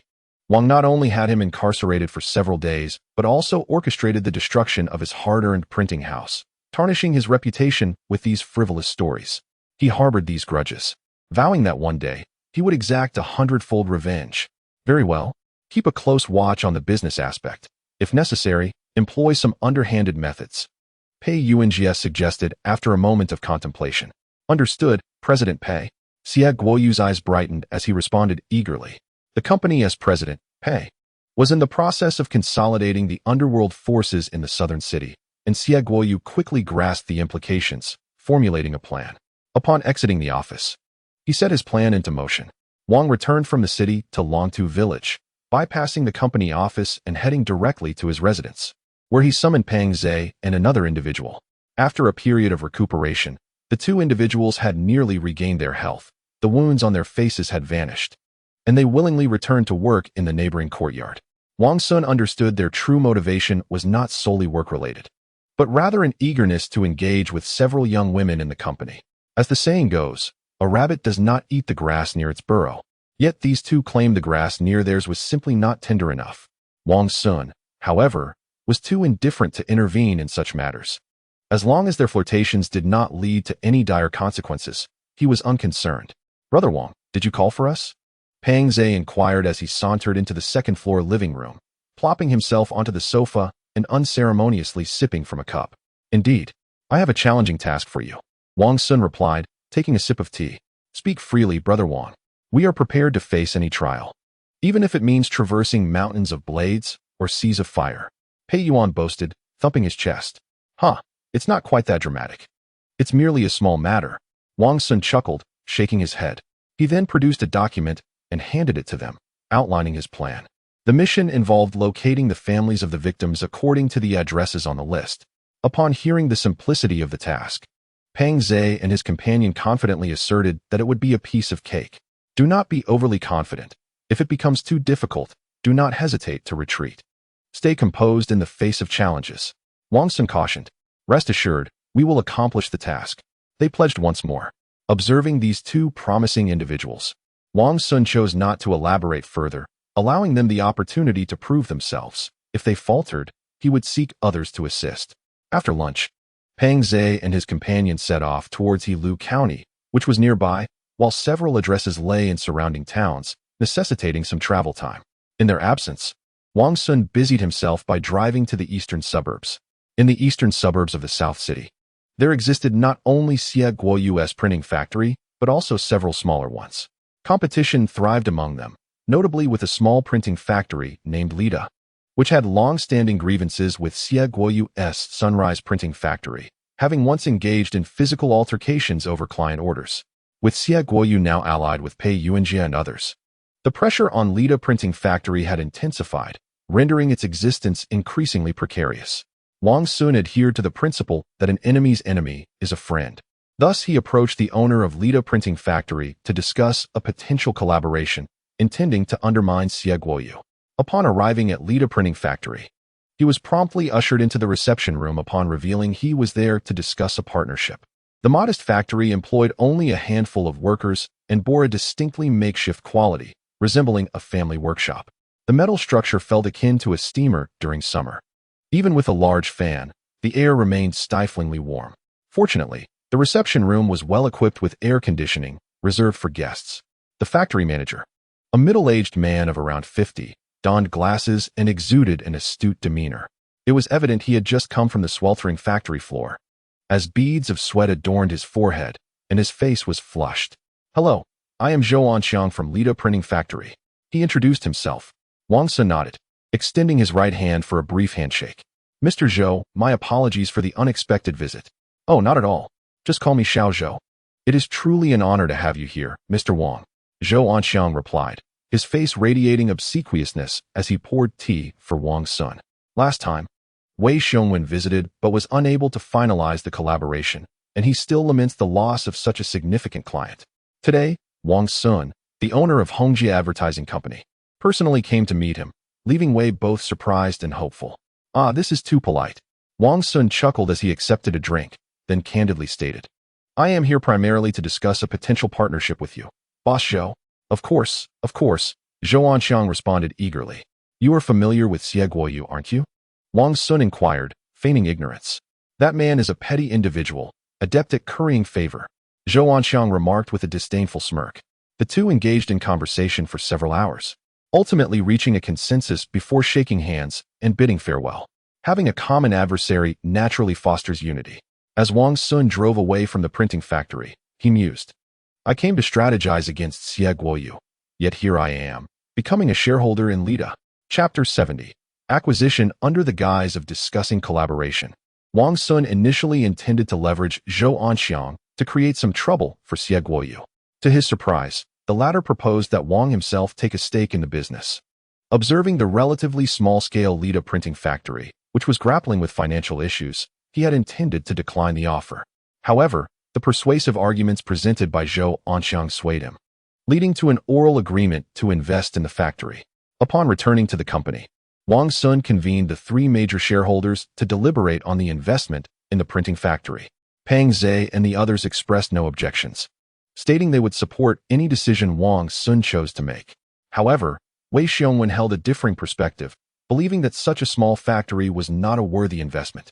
He began to articulate his analysis, explaining that numerous small printing firms existed, and Lida's current financial struggles indicated that its sales team lacked the capability to attract orders, casting doubt on the factory's survival. Thus, investing might result in a futile expenditure. Wang Xun, considering Wei's rationale, reflected on the precarious state of Zhou Anxiang's printing factory, realizing it likely viewed him as a last resort for salvation. "Wei, you will be responsible for negotiating with Zhou Anxiang. If feasible, let us proceed with the acquisition of the printing factory. It shouldn't require a substantial investment," he declared. "Acquisition?" Wei Xiongwen exclaimed in astonishment. His previous analysis had been aimed at dissuading Wang Xun from investing, yet it inadvertently sparked thoughts of acquisition. Indeed, acquisition. This would significantly reduce printing costs.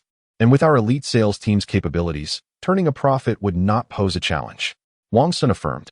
"However, President Wang, our current newspaper printing business is entirely contracted to Runpin Printing Factory with a one-year agreement."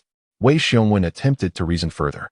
"We can allocate some orders to Lida initially, and once the current contract expires, we will transition all business to Lida," Wang Xun contemplated. "You will handle the negotiations." Wei Xiongwen nodded, realizing that once Wang Xun made a decision, it was immutable. The following day, he promptly set off for Lida Printing Factory to engage in discussions with Zhou Anxiang. After 2 days of negotiations, Zhou Anxiang agreed to sell the printing factory to Wang Xun, albeit with 2 stipulations. The first was to retain a 10% stake, and the second was to continue serving as the factory director, solely overseeing the printing operations without involvement in other business matters. Wang Xun found these conditions acceptable, considering the position to be largely nominal, with the real decision-making power resting in his hands. The following day, Zhou Anxiang traveled to Longtu village to sign the transfer agreement and receive the financial remittance, officially selling the factory to Hongjie Advertising Company.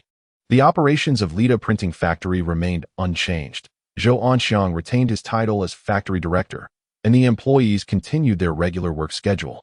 Upon gaining control of Lida Printing Factory, Wang Xun, after discussions with Wei Xiongwen and others, initiated the establishment of a finance department, a human resources department, and a business department. As they had yet to recruit new personnel, the existing finance and human resources staff would handle both roles temporarily.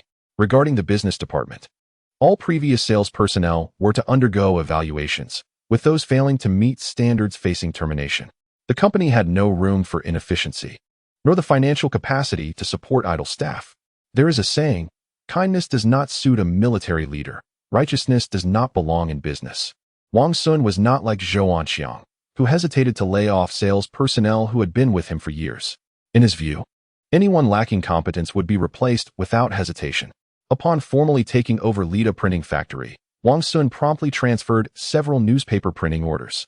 He assigned Zhou Anxiang, in his nominal role as director, the task of poaching capable salespeople from Scapegoat's team. Securing these individuals would provide valuable resources and facilitate the acquisition of printing contracts. Wang Xun acknowledged that this carried an element of retribution, given that Scapegoat had previously covertly recruited from under his nose. However, his primary goal was to turn the factory's fortunes around and avert impending bankruptcy. Relying solely on the printing orders from his own advertising company could only sustain the business. To achieve profitability, he needed to attract talented personnel. The orders necessary for the factory's survival would naturally come from the sales team actively pursuing clients. A printing factory's ability to grow and thrive hinges significantly on having a robust sales force. Following the acquisition of Lida Printing Factory, Wang Xun remained industrious, beginning to sift through the company's client resources, allowing the sales staff at Hongjie Advertising to promote the services as well, earning commissions in the process. After all, Hongjie Advertising was his own, and he intended to maximize his resources. In the afternoon, while Wang Xun was networking to secure printing business, Wei Xiongwen rushed into the reception area on the second floor. President Wang, we received word that Hongjie Advertising is scheming. He exclaimed urgently. Scheming? What do you mean? Wang Xun inquired, intrigued. Xie Guoyu and Pei Yuanjia are in cahoots. They will undoubtedly resort to underhanded tactics to seize market share, Wei Xiongwen replied, his expression revealing his concern. He was not surprised by this revelation, but was curious about the specific schemes they might employ. After taking a hearty sip of tea from a cup on the coffee table, he relayed all the information he had gathered. It was revealed that Xie Guoyu and his associates sought to enhance their advertising partnerships by employing street thugs for protection, resorting to intimidation to coerce various businesses and companies into collaboration. Upon hearing this, Wang Xun scoffed. It was a tactic he had previously employed. No, this must be the familiar method of Wei Xiongwen from his past life, using violent threats to engage in coercive trade and illicit gain. Had they entirely replicated it? If so, it could certainly be an opportunity to create some trouble for them. Brother Wei, were those clients of ours in the past? Wang Xun inquired. Indeed, some were our clients, and we had previous advertising collaborations. Wei Xiongwen replied without hesitation. Then, procure a phone card and report to the police about the violent threats from Hongjie Advertising Company as sales personnel, Wang Xun suggested after a moment of contemplation. With current phone cards not requiring real name registration, even if they investigated, they would find nothing. Is that feasible? Wei Xiongwen asked in surprise. Don't worry, and additionally, spend some money to have a newspaper publish a scathing article. Wang Xun continued. Isn't that a bit too ruthless, Boss Wang? Wei Xiongwen exclaimed, his eyes wide. Ruthless? They are employing underhanded methods to seize the market. Why should we be courteous? Wang Xun retorted. To show mercy to one's enemies is to be cruel to oneself. When the opportunity arises to eliminate them, one should not hesitate to strike decisively. This is a smoke-free business war, yet it is a cruel battle. It is either you perish or I do. Understood, I will take action immediately, Wei Xiongwen quickly affirmed, sensing the change in Wang Xun's tone, and hurriedly descended the stairs. Watching his receding figure, Wang Xun shook his head, pondering whether he was not as ruthless and resolute as he should be as the proprietor compared to Liao Wen. Just then, his phone rang. Seeing Wei Xiongwen's number, he was taken aback. Hadn't he just left? Hesitating briefly, he answered the call. Hello, is this Boss Wang? There has been a significant incident. Our company's sales personnel has been attacked, and he is severely injured. Wei Xiongwen's voice was filled with anger and urgency. Attacked? Are we rallying people? Wang Xun asked, taken aback, his anger flaring. I'm not sure. Shaoli just called me in tears, saying Lin Fuxing was assaulted at the New Century department store. Wei Xiongwen rushed to explain. Understood. I'll head over immediately. Wang Xun declared before hanging up and dialing Dongwen. This time, the call connected promptly without any busy signal or being switched off. After explaining the situation, Dongwen quickly dispatched personnel to the scene. Wang Xun gathered Pang Zhe and the others, and they sped towards the New Century department store on their motorcycles. Longtu Village is merely 3 kilometers from the New Century department store. Taking the main thoroughfare, they arrived at their destination in no time. Upon reaching the mall, they immediately noticed a large crowd gathered in the northeast corner, almost completely blocking the area. Wang Xun instructed Pang Zhe to park the car, then rushed into the crowd, shouting for people to make way as he pushed his way through. Upon penetrating the throng, he spotted 5 sales representatives from his company confronting 3 individuals backed against a wall. One of them was clad in a suit, while the other 2 were unmistakably ruffians. The latter brandished iron rods, their faces contorted with menace, hurling vile curses. Nearby, a man dressed in a white shirt and trousers crouched down, shielding his head, his face smeared with blood that dripped steadily from his fingers onto the ground, a truly harrowing sight. Beside him, a similarly attired woman appeared flustered, tears streaming down her cheeks. Have you called for an ambulance? Wang Xun approached to assess the injuries of the sales representative, Lin Fuxing. At the sound of his voice, the gaze of those present converged upon him. President Wang. Upon his arrival, Shaoli cried out as if he had seen a lifeline. The other 5 echoed his call. Wang Xun acknowledged them with a slight nod. At that moment, Wei Xiongwen and Pang Zhe squeezed through the crowd to join Wang Xun's side, their anger palpable at the scene before them. Damn it, that was brutal. They intend to take a life. Pang Zhe exclaimed indignantly. Pang Zhe, call for an ambulance. Pei Yuan, alert the police. Wang Xun commanded in a low voice. Hearing this, both men nodded and promptly retrieved their phones to make the necessary calls. Don't let them escape, Wang Xun said coldly. The 5 sales representatives immediately resumed their standoff with the 3 assailants to prevent their flight. Within minutes, an ambulance, blaring its urgent sirens, arrived at the mall's entrance. The onlookers hastily cleared a path, allowing the vehicle to enter. The doors swung open, and medical personnel rushed forward with a stretcher. Wei Gu, follow the ambulance, pay whatever is necessary, and bring the receipt back for reimbursement, Wang Xun instructed. Understood, President Wang.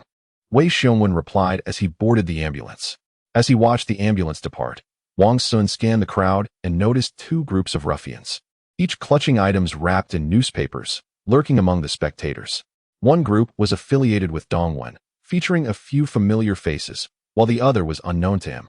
Both groups remained restrained, showing no inclination to engage, seemingly awaiting something. Wang Xun disregarded them and, accompanied by Pang Zhe, made a beeline toward the encircled trio, who struck and injured him. He demanded, casting a cold gaze over the 3. When they remained silent, Pei Yuan couldn't help but mock. You commit the act, but lack the courage to admit it. How pitiful. Among the trio, the young man in professional attire cowered at the back, his eyes darting past Wang Xun and the others, anxiously scanning the crowd for allies, resembling a frantic ant on a hot pan. Meanwhile, the 2 ruffians had already spotted their companions in the throng, their tense expressions transforming into a calm demeanor. I was the one who hit him. What can you do about it? Sneered the long-haired youth. Wang Xun smiled and remarked, to be so arrogant after resorting to violence is quite perilous. The long-haired youth, taken aback by his words, soon erupted into laughter. Wang Xun raised an eyebrow, remaining silent as he regarded him. The youth continued to laugh heartily, declaring, I rule this territory. A mere shout from me can keep you from escaping. Such bravado. Where are your men? Call them out for me to see. Wang Xun retorted with a cold smirk. The long-haired youth nodded, saying, very well, let me show you. He then turned his gaze to the crowd and began to summon his associates. Before long, 3 or 4 menacing-looking ruffians emerged from the throng, wielding long objects wrapped in newspaper. Those in Wang Xun's company, upon witnessing the scene, felt a twinge of fear and turned their eyes toward him, silently seeking his guidance. How about it, sensible ones? Step aside at once, or you shall face the consequences. The long-haired youth boasted with pride. I see you are a bit reckless for a thug, Wang Xun replied, shaking his head. As soon as the words left his lips, Dong Wen and a few of his subordinates stepped forward to confront the ruffians. We are men, why fear these two? Let us strike first and discuss later. Wang Xun urged his colleagues. Emboldened by his words, they glared at the three thugs and began to take action. Who dares challenge us? Step forward and see what happens. The two ruffians brandished their iron rods, shouting defiantly. Wang Xun scoffed, bluster without substance. You want to weep until you see the grave. Without hesitation, Pang Zhe and his companion seized plastic chairs from the nearby table and charged at the ruffians, with two leading the charge. The other employees found their courage and joined the fray. A cacophony of fists and feet clashing, accompanied by the anguished cries akin to that of a slaughtered pig, ensued. Wang Xun casually retrieved a cigarette from his pocket, lit it, and took a leisurely drag, exhaling smoke rings.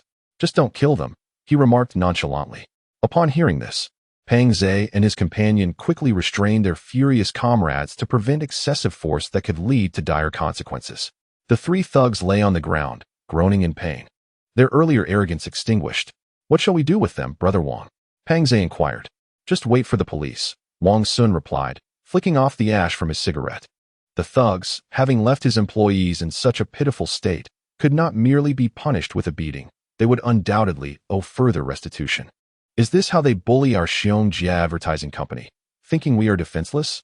A chilling voice interjected. Wang Xun turned to see Xie Guoyu and Pei Yuanjie striding toward him, flanked by a dozen others, all bearing weapons, exuding an intimidating presence.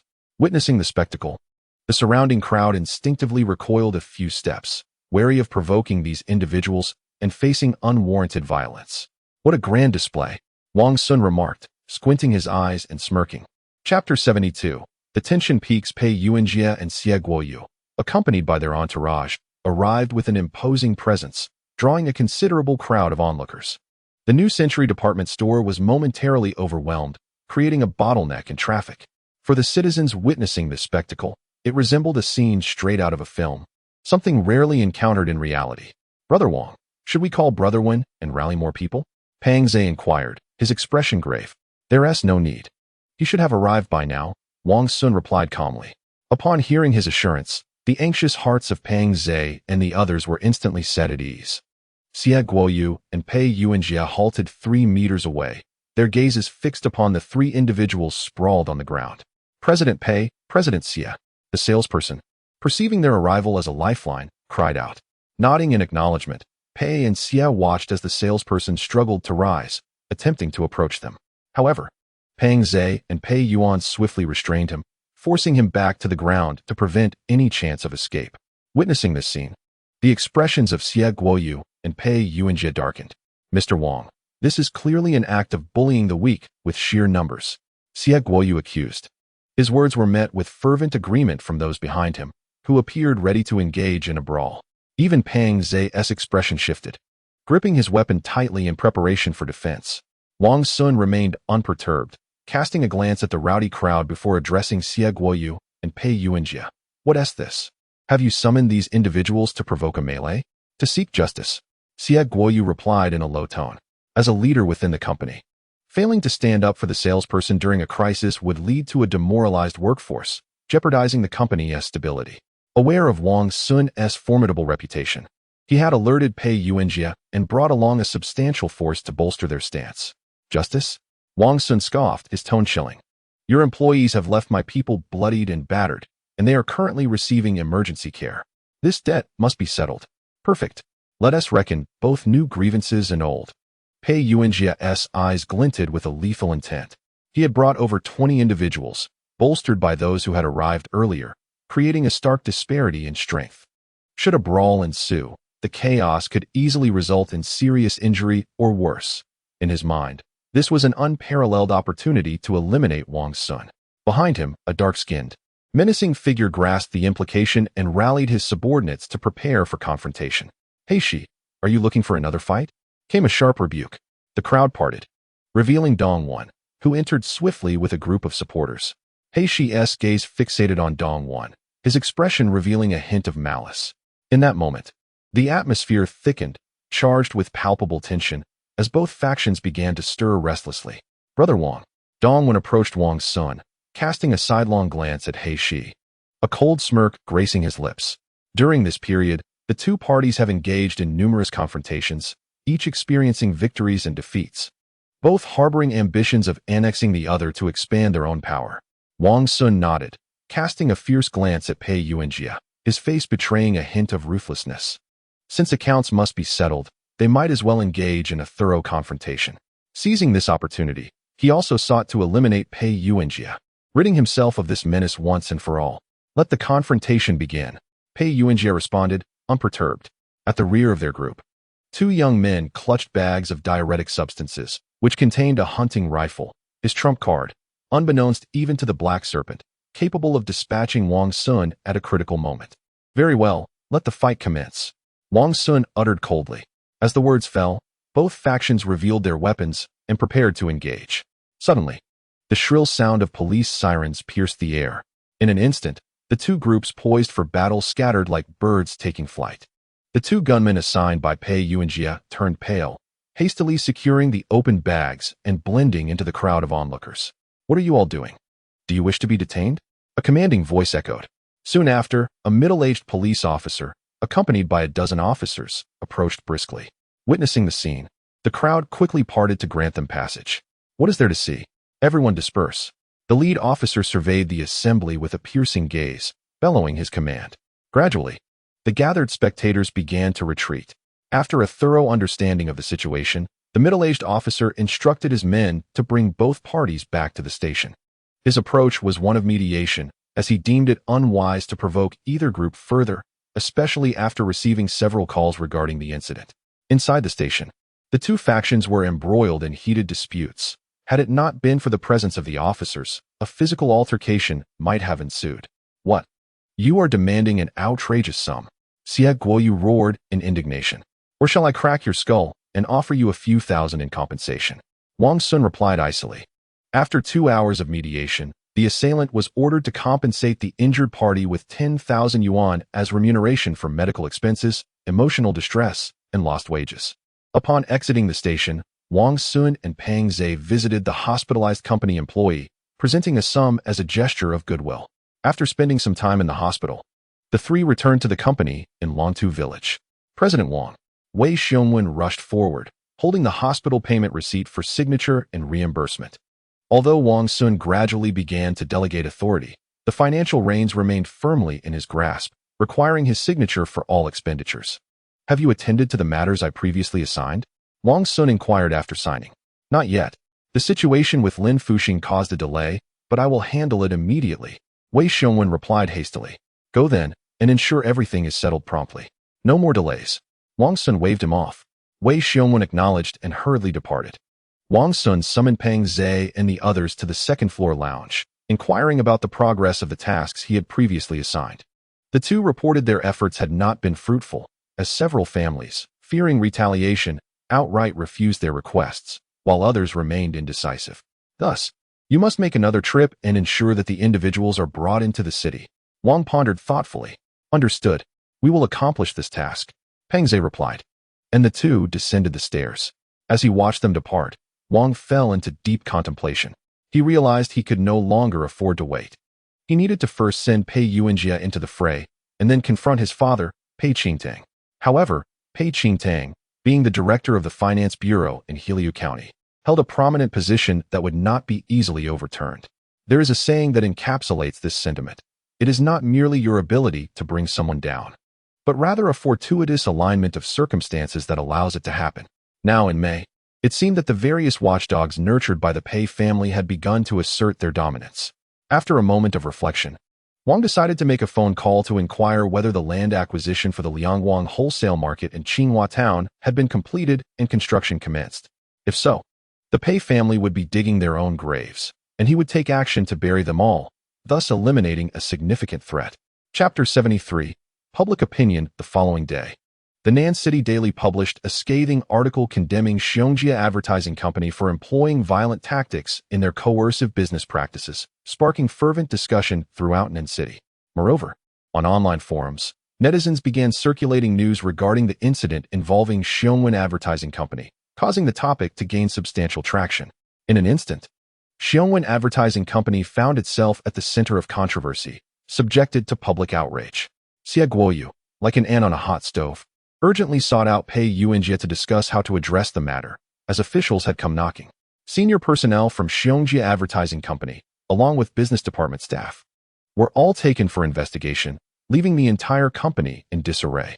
Upon hearing this news, Wang did not display any overt joy. He was acutely aware that, owing to Huang Xiao's connections, they would likely be released within half an hour. His primary target remained Pei Yuanjie, and he had not invested effort into this incident. Following the New Century department store affair yesterday, Wei Xiongwen had discreetly advised Wang to maintain distance from Dongwen and his associates to avoid entanglement should issues arise. Wang was well aware of Dongwen's character. Even if trouble did occur, it would unlikely implicate him. Nevertheless, he acknowledged Wei's counsel and resolved to take a step back on certain matters, allowing Dongwen to act as his intermediary. After all, some unsavory tasks still required someone to undertake them. Have the individuals been brought in? Wang inquired of Pang Zhe. All have been invited. They are currently settled in a rental in the city. Pang Zhe replied with a smile. You did not resort to violent threats, did you? Wang asked, his brow furrowed.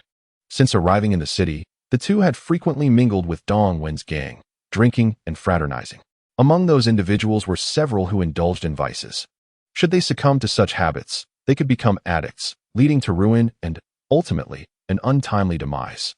For this reason, he had repeatedly cautioned them against getting too close to avoid acquiring such detrimental habits. Brother Wang, we swear we absolutely did not. Pang Zhe and Pei Yuan echoed in unison. They felt great sympathy for the victims and were determined to lend their modest support in their quest for justice. Without resorting to any peculiar tactics, it is indeed quite challenging to summon individuals. This matter must remain concealed from Wang Xun, otherwise, he would undoubtedly unleash a torrent of reprimands. Observing that the two men did not appear to be deceiving, Wang Xun chose not to pursue the topic further and proceeded as planned, initiating arrangements for Wei Xiongwen to invite several media reporters. For the out-of-town journalists, he spared no expense, offering accommodation and reimbursement for travel costs, along with additional incentives. When significant news breaks, those reporters will not hesitate to seize the opportunity, diligently gathering first-hand information to ensure extensive coverage upon their return. Meanwhile, he contacted Ni Yang, relaying the entire situation. On the other end of the line, Ni Yang fell silent, seemingly weighing the pros and cons. This hesitation was understandable, as the circumstances were complex and fraught with considerable resistance. Should this endeavor succeed, it would undoubtedly drop a bombshell in Heilongjiang County, stirring immense waves of consequence. Hence, he had to deliberate carefully before reaching a conclusion. Wang Xun, perceptive as he was, discerned the thoughts swirling in Ni Yang's mind and directly stated, Uncle Ni, once these victims undergo media interviews, a tempest of public opinion will inevitably ensue. You cannot afford to hesitate. Upon hearing this, the previously silent Ni Yang finally responded, I understand, and promptly ended the call. After hanging up, a glint of brilliance sparkled in Wang Xun's eyes. With Ni Yang's remarkable background aiding him, the situation was halfway to resolution. The remaining half would depend on the magnitude of the ensuing public uproar. Less than half an hour later, Pei Yuanjie and his companions were released unscathed. He was well aware that this was orchestrated by Wang Xun. The moment he stepped out, he swiftly contacted the two armed youths, issuing them orders to eliminate a target. These two individuals were desperate men, to whom he owed a debt of gratitude for saving his life. And he had promised them a sum of money and a means of escape upon completion of the task. Upon receiving Pei Yuanjie's command, they promptly commenced their actions. Pei Yuanjie, you are implicated in multiple cases. Please accompany us. A few police officers approached, brandishing an arrest warrant. Pei Yuanjie exhibited no signs of panic, willingly allowing them to cuff him as he boarded the police vehicle. In his view, with the connections stemming from Huang Xiaojia, he would likely be released shortly after arriving at the station. However, unbeknownst to Pei Yuanjie, his fortunate days were numbered. Once the public outcry erupted, even the most powerful figures would be unable to save him from his impending doom. 3 days later, the media unleashed a torrent of coverage regarding Pei Yuanjie's criminal activities. Numerous posts discussing his offenses flooded forums and message boards, all being pinned and highlighted, becoming the most fervently debated topic. This was the handiwork of Wang Xun, along with Han Dong and Guobin, who, as hackers, effectively leveraged their skills to maintain the momentum of public interest. Observing the litany of Pei Yuanjia's crimes, murder with a firearm, kidnapping, rape, and causing grievous bodily harm, the outcry from both online and offline communities was overwhelmingly condemnatory, demanding severe punishment for this individual. Of course, gradually, a segment of the populace began to harbor doubts, contemplating the possibility of a frame-up. To consider that Pei Yuanjia has committed numerous offenses, deserving of punitive measures that would surely lead to his downfall, yet remains unscathed, is a notion that defies belief. Observing the burgeoning polarization of public opinion, Wang Xun swiftly orchestrated the revelation that Pei Yuanjia's father serves as the head of the Finance Bureau in Helen County, while his grandfather holds the position of village chief in Daoyuan Village, Qinghua Town. He left no stone unturned in exposing the unsavory truths surrounding these two figures. Reigniting fervent discussions, Wang Xun made a call to confirm that the notorious duo, the Big and Small Wolf Dogs, were under the influence of Pei Qingtang. Having secured the development rights to the wholesale market in the Tuguang region through coercive means, and construction had already commenced. Among the victims of this violent land appropriation were classmates of his and Peng Zhe, prompting him to encourage Peng Zhe to return to Qinghua Town to persuade all affected parties to discreetly file complaints. The audacious Big and Small Wolf Dogs had amassed a considerable following of disaffected individuals, and with a single command, they resorted to brute force to dismantle the state-run bus station in Qinghua Town. In response, Yang Dongwen, the local police chief, apprehended him along with a dozen of his associates. The duo believed that their ties to Pei Qingtang would shield them and that they would soon be released. However, they remained oblivious to the imminent consequences. Under mounting public scrutiny, authorities dispatched investigators, leading to Pei Qingtang's suspension for inquiry, with assurances that actions would be taken in accordance with the findings. Meanwhile, Pei Yuanjia, already under investigation and detention, awaited his father's intervention to extricate him from his predicament. Unaware that his father was himself ensnared, soon to be incarcerated alongside him. The atmosphere in Helen County was thick with foreboding, as those closely associated with Pei Qingtang hastily sought to distance themselves from him. In the company's second-floor reception area, Wang Xun and his companions sat together, sipping tea. "Brother Wang, two individuals have been tailing us these past few days. Could they be from the Black Snake gang?" Peng Zhe inquired. Recently, skirmishes between the Black Snake and Dongwen factions had escalated, prompting him to inform Wang Xun, hoping for a resolution. "Let us go capture them and ask some questions," Wang Xun declared, rising and heading toward the courtyard. Not far from the courtyard, two oddly dressed youths lounged, clad in shorts and flip-flops, their long hair obscuring half their faces as they leaned against the wall, exhaling smoke rings while occasionally casting glances toward the sign of Hongjie Advertising Company, Limited. At their feet lay a loosely tied bag of diuretics. "Brother Sun, when do we strike?" one youth asked, flipping his hair to reveal a red birthmark on his forehead. "Old Gao, there's no rush. We'll wait for the right opportunity," the youth named Sun replied, flicking away his cigarette but in a comforting manner. They had staked out the location several times, becoming familiar with the terrain and Wang Xun's routine. Recently, Wang Xun had remained at the company, providing no chance for them to act. Otherwise, they would have already made their move. "I believe we can strike this evening." Old Gao's eyes glinted with a fierce determination. At 5 o'clock in the afternoon, the employees of Hongjie Advertising Company had all left for the day. Only Wang Xun and his two companions remained, surrounded by an eerie silence, and he perceived this as an opportune moment to take action. "All right, once we finish this, we shall depart from Nanshur." Sun Gu mused for a moment before nodding in agreement. With the recent intensification of scrutiny, it was imperative to conclude their business swiftly, secure the funds, and make a hasty exit. "What business?" A sudden voice pierced the stillness. The two men jumped in surprise, turning abruptly to find two figures looming behind them, none other than Peng Zhe and Pei Yuan. They had stealthily emerged from a small gate at the back of the courtyard, encircling them to prevent any escape. The young men remained composed, retrieving a bag of diuretics from the ground, their expressions turning steely. The bag concealed a firearm, and they were resolute in their fearlessness. "Still daring to glare at me? Do you believe I won't make you lie flat on the ground?"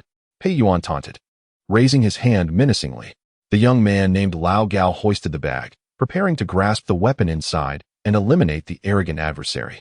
However, His companion Lao Sun, noticing the potential escalation, placed a hand on his shoulder and signaled him to refrain from acting rashly. Any commotion would surely alert their targets, making their mission significantly more challenging, not to mention the risk of attracting police attention. Failure would render them as hunted as a rat in the street. Unbeknownst to Pei Yuan, who had unwittingly wandered close to danger, he raised an eyebrow and coldly inquired, "What? Do you still wish to engage?" With 3 against 2, they held a numerical advantage that promised overwhelming victory. Yet, the lack of any plea for mercy from their opponents, who instead wore indifferent expressions, irked him greatly, igniting a desire to unleash a flurry of punches. "Are you from the Black Snake?" Wang Xun approached the two from behind, scrutinizing them closely, his gaze involuntarily drawn to the bag of diuretics. The 2 young men exchanged glances, momentarily taken aback upon recognizing him as their intended target, their eyes narrowing with a sudden glint of menace. The one clutching the bag immediately reached inside. Recognizing the imminent threat, Wang Xun sprang forward in a heartbeat, landing a punch that sent the assailant crashing to the ground. A gunshot rang out, shattering the wall at an angle. As the fallen youth lay sprawled, the bag revealed the butt of a gun, smoke wafting from the newly formed hole. The entire exchange unfolded in a mere instant, leaving Peng Zhe and his companion in a state of shock. The other young man, witnessing his partner's downfall, lunged forward. Wang Xun discerned his intention to buy time for his comrade, sidestepping the attack and swiftly stamping down on the firearm to deny the adversary any chance to seize it. With the weapon rendered useless, the young man, acting quickly, abandoned his plan and drew a spring knife, aiming for Wang Xun's femoral artery. Wang Xun retreated a step, his foot sinking into the mud, and with a forceful kick, sent a spray of dirt towards his opponent. The young man, momentarily distracted by the debris, instinctively raised his hands to shield himself. Seizing this opportunity, Wang Xun executed a high kick that connected solidly with the assailant's head. A powerful force rendered the individual unconscious with a single kick. At that moment, another young man was subdued by Peng Zhe and his companion, bound with a belt, and brought forward. "Are you injured?" Wang Xun inquired. "No, just received a few accidental blows," Peng Zhe replied. Wang Xun nodded, reflecting on the earlier scene with a sense of trepidation. Fortunately, his recent physical training had prepared him. Otherwise, had his reflexes been even slightly slower, the consequences would have been dire. He bent down to retrieve a firearm, discovering it to be a 5-shot hunting rifle, its barrel notably short, likely sawed off for ease of transport. He muttered to himself, "A gunman. Who sent you?" Wang Xun directed a cold gaze at the young man. The youth merely scoffed, pressing his lips into a tight line, embodying a demeanor of resolute silence. "I'm speaking to you. Are you mute?" Pei Yuan interjected, mercilessly cracking the belt against the young man's back, producing a sharp sound. The individual winced, but remained silent. "Will you speak?" Pei Yuan pressed on, intensifying his blows against the youth's back. The young man continued to hold his tongue, though his complexion grew increasingly pale and his body trembled. Observing this, Pei Yuan let out a chilling laugh as he delivered a few more strikes before ceasing. "Let me handle this," Peng Zhe declared. He stepped forward, delivering a kick that sent the young man tumbling, pressing a knife against his groin, a wicked smile curling at the corners of his mouth. This display left Wang Xun and Pei Yuan momentarily speechless. "You're quite tough, aren't you? Still unwilling to speak? I could render you a eunuch. And when the police arrive, we'll just say it was an accidental injury during a scuffle." "Heh," Peng Zhe taunted, slowly pushing the knife down. The blade tore through the fabric, inching toward a critical area. The youth's face drained of color, feeling the sharp sting of the knife. Realizing the gravity of the situation, trembling lips finally uttered, "I'll talk. I'll talk." It was Pei Yuanjia. "Nonsense. Pei Yuanjia was incarcerated days ago. Do you even follow the news?" Wang Xun responded coldly. "What? He.S. in jail?" The young man looked bewildered, realizing that with his employer imprisoned, the promised payment was in jeopardy. Of course, with the unscrupulous deeds he committed, he.s. facing a life sentence. Wang Xun retorted disdainfully, assuming the youth was lying. Peng Zhe pressed the knife forward slightly. The young man, drenched in cold sweat from the pain, quickly confessed, "What I said is true. 3 days ago, he called us to carry out a task." He recounted the details without daring to conceal anything. Upon hearing this, Wang Xun immediately called Ni Yang to relay the situation and request assistance in taking the young man back. After hanging up, he glanced at the fallen youth and said, "Bind him as well, so he doesn't escape." Pei Yuan complied, approaching with the belt and securing the youth's hands behind his back before returning. "Brother Wang, should we keep this gun?" he tentatively asked. "Do not entertain any thoughts of using that firearm. Hand it over to the police and inform them it was used in a robbery. That will only add to their charges, ensuring they serve their full sentence," Wang Xun declared vehemently as he discarded the weapon, his tone rife with warning. Pei Yuan, hearing this, chuckled nervously. "I'll heed your advice, Brother Wang. We won't touch that thing. Indeed, this matter is entrusted to you. Shortly, accompany the police to make a statement and, in the process, have them investigate the backgrounds of the two individuals." Wang Xun patted his shoulder and turned towards the company courtyard. From what he gleaned from Nai Yang's words, Wang Xun was aware that there were obstacles in the case. Individuals were incessantly calling to plead for leniency, while others were discreetly inquiring about the situation. He sensed that the fervor of public opinion was waning and felt compelled to have Han Dong and the others reignite the buzz online, particularly regarding Pei Qingtang's post. Additionally, he intended to spend money to engage a television reporter for an exclusive interview with the victim, ensuring that Pei Qingtang would find it impossible to recover from this predicament. Chapter 75. The adversary Pei Yuanjia had been criminally detained, and the case was under investigation and evidence collection. Pei Qingtang faced a similar fate. With no news publicly disclosed as of yet, the outcry against this father and son duo showed no signs of abating, whether online or in the community. The mastermind behind this was none other than Wang Xun. Information from Nai Yang indicated that the two gunmen who had been apprehended, in a bid to reduce their sentences, had voluntarily divulged all pertinent details. As for the other cases involving Pei Yuanjia, the investigation was nearing completion, leaving him with little hope of redemption. Regarding the investigation into his father, Pei Qingtang, some evidence had already been gathered, and the directive from above was to conduct a thorough inquiry. Showing no mercy regardless of who was implicated, Pei Qingtang had exploited his position for personal gain, embezzling funds and engaging in corrupt practices, which was sufficient to ensure he would languish in prison for a long time. Upon receiving this insider information, the burden that had weighed heavily on Wang Xun's heart was finally lifted, leaving him with an overwhelming sense of relief. With some leisure time at hand, Wang Xun inquired about the financial status of Lida Printing Factory. Upon learning that there were merely a few hundred yuan in the account, his face turned pale. It seemed a substantial sum had been squandered on equipment, labor, and a batch of ineffective sales personnel. He could hardly fathom how Zhou Anxiang managed the operations, failing to expand or strengthen the business, and now teetering on the brink of bankruptcy. Had it not been for Wei Xiongwen's presence, Wang Xun's original investment ideas would likely have gone to waste. Suppressing his rising anger, Wang Xun called Zhou Anxiang to inquire about the progress of the tasks assigned to him. The paramount task for Lida Printing Factory at present was to swiftly recruit elite sales personnel. Wang Xun held no hope for the original sales team under Zhou Anxiang. Perhaps a few outstanding individuals could be retained, but he intended to dismiss the rest as soon as the evaluation period concluded this month. Rest assured, Mr. Wang, we offer very competitive salaries. Many of the candidates I have approached are quite interested. Just give me a little more time, and I will certainly bring them on board, Zhou Anxiang explained over the phone. He had always been a fierce rival of Xie Guoyu and was more than willing to poach talent from the competition. Indeed, aside from Xie Guoyu's associates, we can also attract other talented sales personnel from different printing companies. We fear no one. As long as you execute this task well, you will not be shortchanged. Wang Xun painted an enticing picture. Thank you, Mr. Wang. I will not let you down, Zhou Anxiang responded eagerly. After hanging up, Wang Xun promptly summoned Wei Xiongwen to inquire about the company's recent revenue situation. Pei Yuanjia encountered a mishap, prompting Huang Xiao to hastily withdraw from Xiongji Advertising Company. From the shareholder changes, it was evident that Rongsheng had become the largest stakeholder, thus wielding considerable influence over the company's affairs. The public discourse in newspapers and online platforms had significantly impacted Xiongji Advertising Company, leading to a calamitous downturn in its operations, which presented a prime opportunity for his own company to seize market share. How is the recent advertising recruitment going? Wang Xun inquired upon meeting Wei Xiongwen. It's quite challenging, Wei Xiongwen replied after a moment of hesitation, his voice subdued. Brother Wei, are you jesting?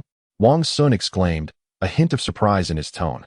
Pei Yuanjia is detained and unlikely to be released, and Huang Xiao, frightened, has divested his shares. Without the two of them, Xiongji Advertising has lost its backing from both the underworld and the upper echelons, and they can hardly make waves now. Our company will reclaim the market we lost and once again dominate the newspaper sector in Nan City. Mr. Wang, I assure you, I am not joking. Xiongja Advertising is no longer under the helm of Xie Guoyu. It is now Wang Xun at the helm, who immediately announced a strategy to offer free advertising to rebuild the company's reputation. Wei Xiongwen sighed. Who would be foolish enough to spend money when there are free advertisements available? Is Xiongja still pouring money into advertising to enhance their newspaper's visibility? Wang Xun pondered aloud. Indeed, their advertising has not ceased, and in due time, their reputation may surpass ours, Wei Xiongwen remarked. This reckless endeavor, I doubt he can sustain it for long. The intent is to undermine us. Wang Xun discerned the other's motives. Prolonged absence of revenue would inevitably deplete the company's funds, leading to its inevitable demise. The battle of burning cash would determine who could endure the longest to monopolize the newspaper market in Nan City. Insider information suggests that Xiongja Advertising is financially robust and indifferent to expenditures, Wei Xiongwen divulged. He, an insider within Xiongja, was naturally inclined to relay the information he gathered. Please attempt to arrange a meeting with Wang Xun, simply stating that I wish to invite him for dinner at the Huangdu Hotel tonight. Wang Xun contemplated for a moment before speaking. He had never met Wang Xun, nor did he harbor any past grievances, so it was worth attempting a dialogue. After all, they were both merely trying to make a living. There was no need for a deadly rivalry that would lead to mutual destruction. Understood, Mr. Wang. Wei Xiongwen replied and headed downstairs.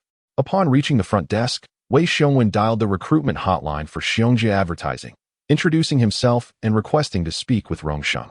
Shortly thereafter, he returned, his expression grim, indicating that Wang Xun had been dismissive. What followed nearly compelled Wang Xun to slam his hand on the table in outrage. Mr. Wang, Wang Xun said you are a country bumpkin with no education and low character, claiming you merely stumbled upon some luck and earned a little money. Hence you are unworthy to dine with him. Wei Xiongwen recounted the words. Such disdain? Wang Xun arched an eyebrow, his demeanor darkening. He had initially hoped for a cordial meal without animosity, only to be met with such condescension. Indeed, the wealthy heir arrogantly proclaimed that he possessed ample funds, suggesting that our company would falter within mere months, unable to even pay the rent. Wei Xiongwen expressed his indignation. Indeed, the assertion regarding rent was valid.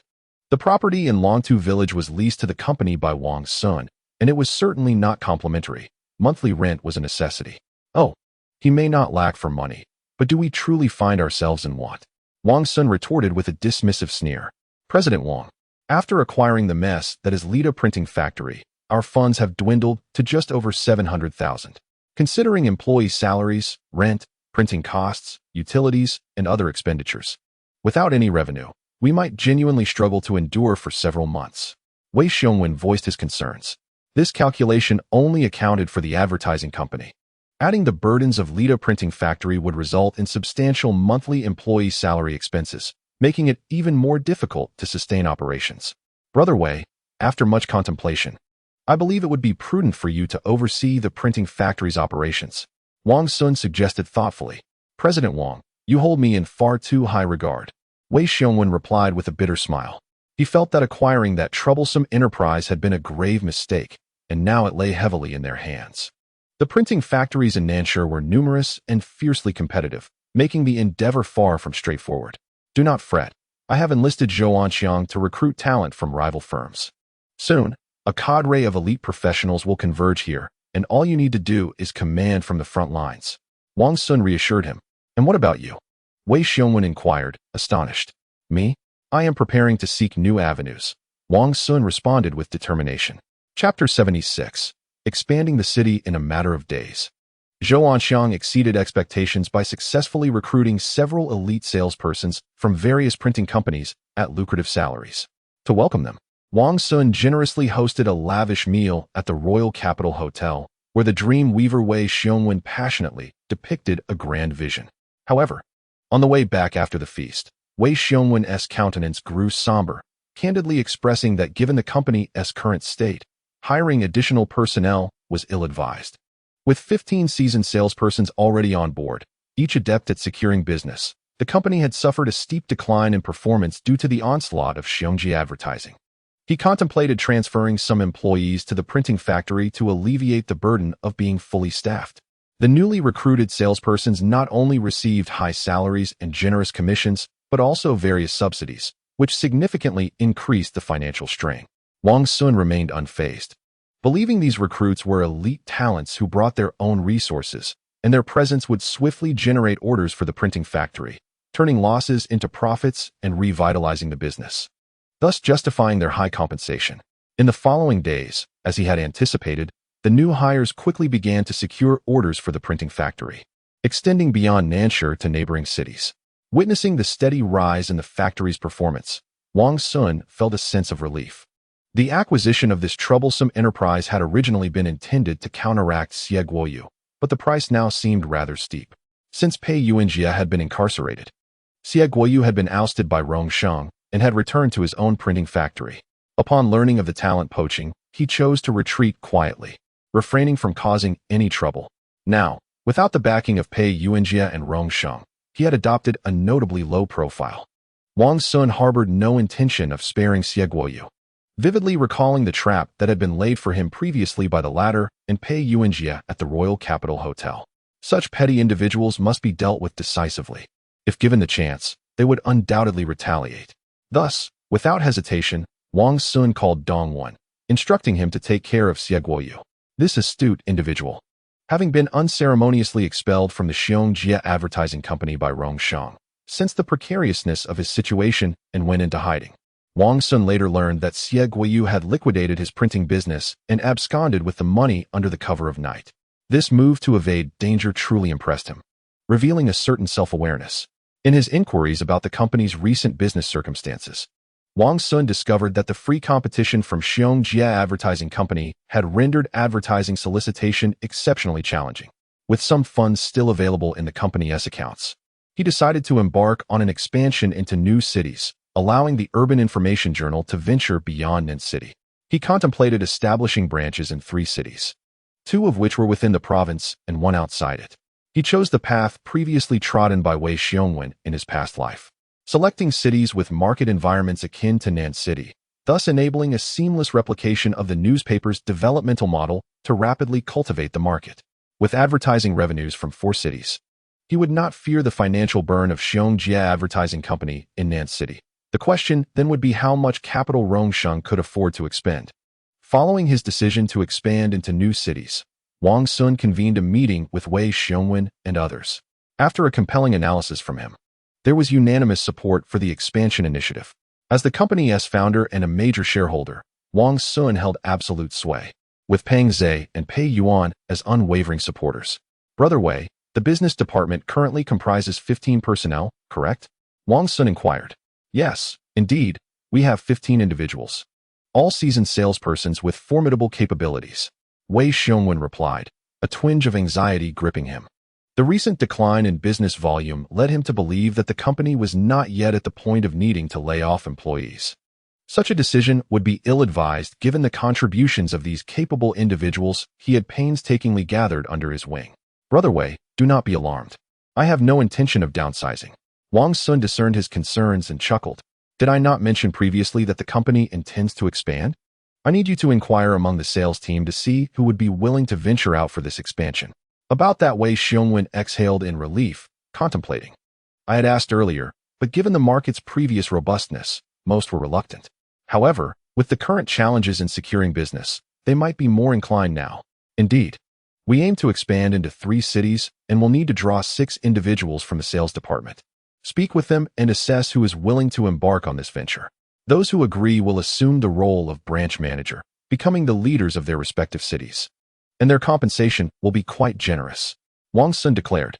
These seasoned salespersons possessed strong interpersonal skills, making them well-suited to manage the business in a new city. Furthermore, should such alluring conditions fail to entice anyone, he would have no choice but to recruit from outside for the expansion initiatives.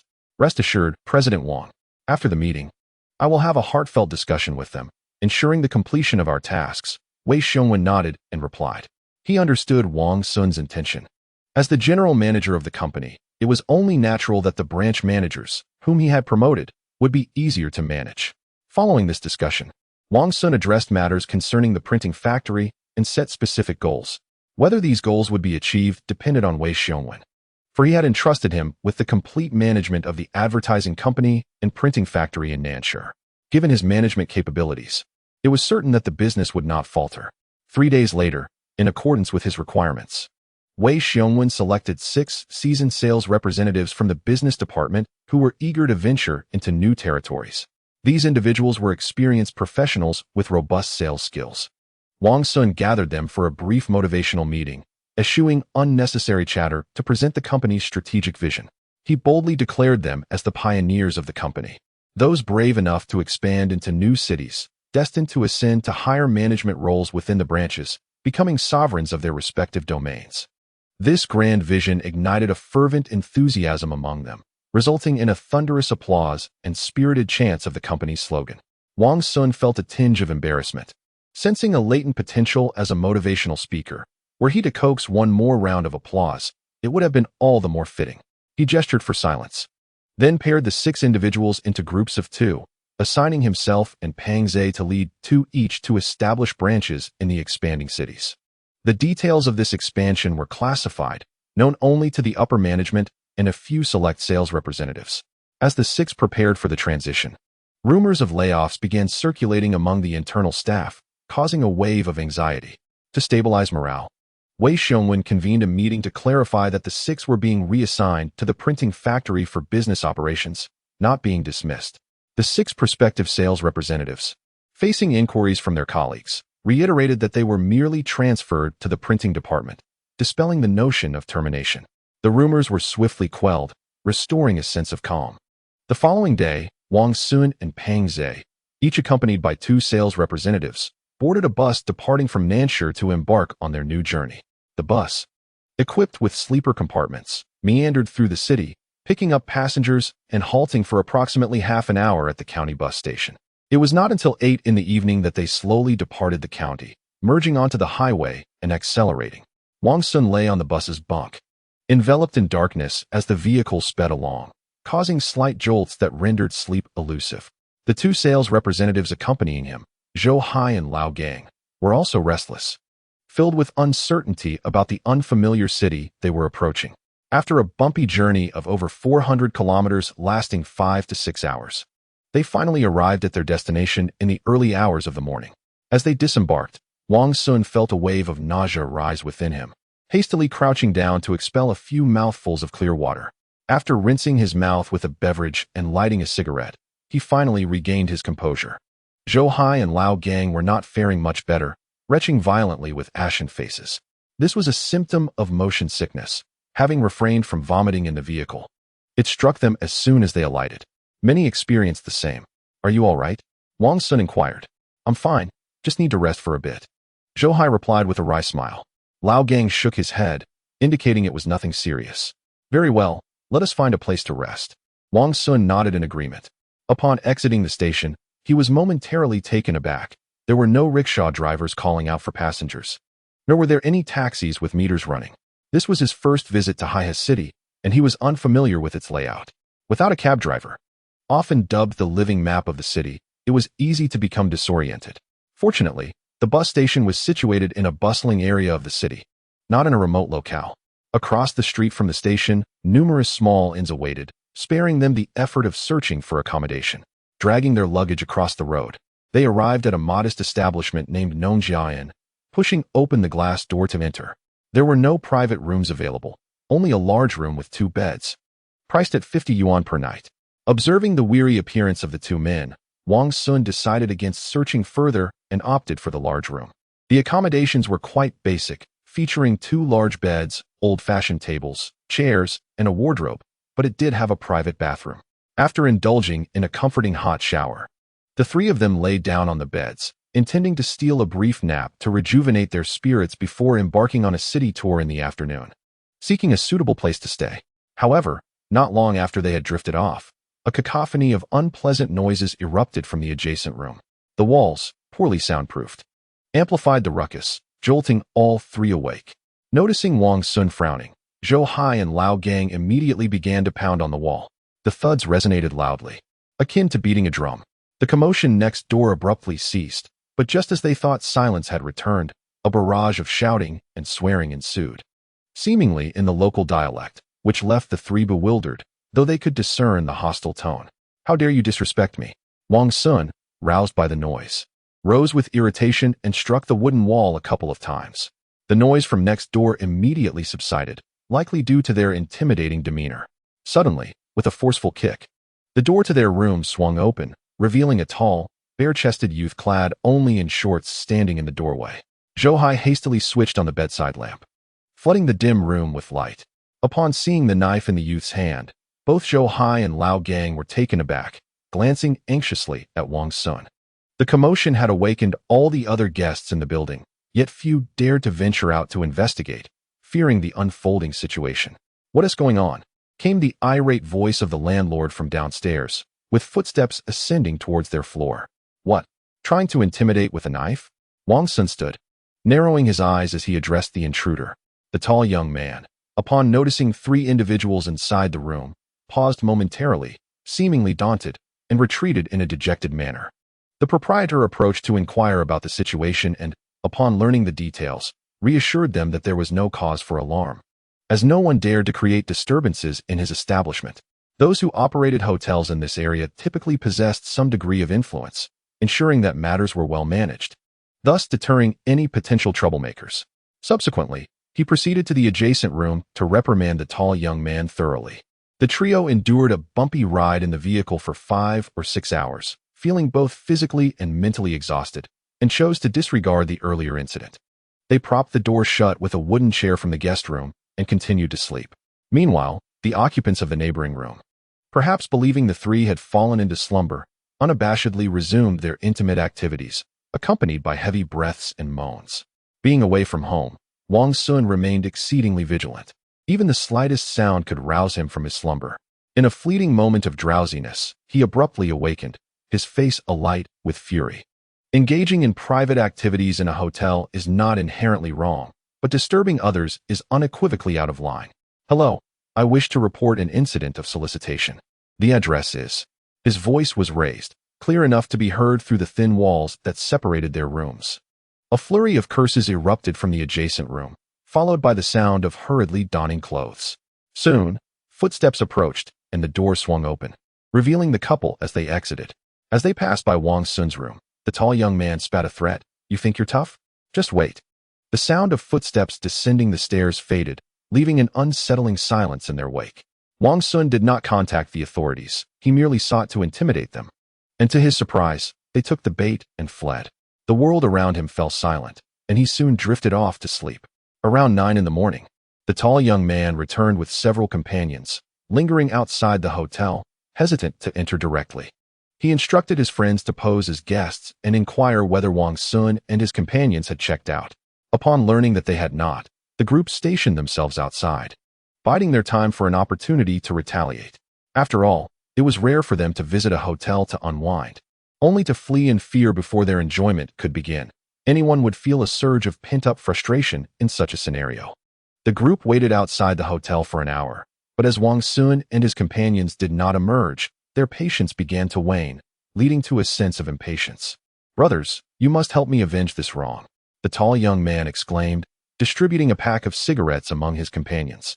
"Don't worry. Those who dare disrupt our brotherhood will pay dearly," proclaimed a dark-skinned youth, thumping his chest. "Why wait? Let's charge in and unleash our fury. The owner doesn't know us anyway," another suggested. "No, there are cameras in the lobby that will capture us. This place is under protection. Outside, no one cares. But inside, it's a different story," countered a youth with a mole at the corner of his mouth, exhibiting a modicum of prudence.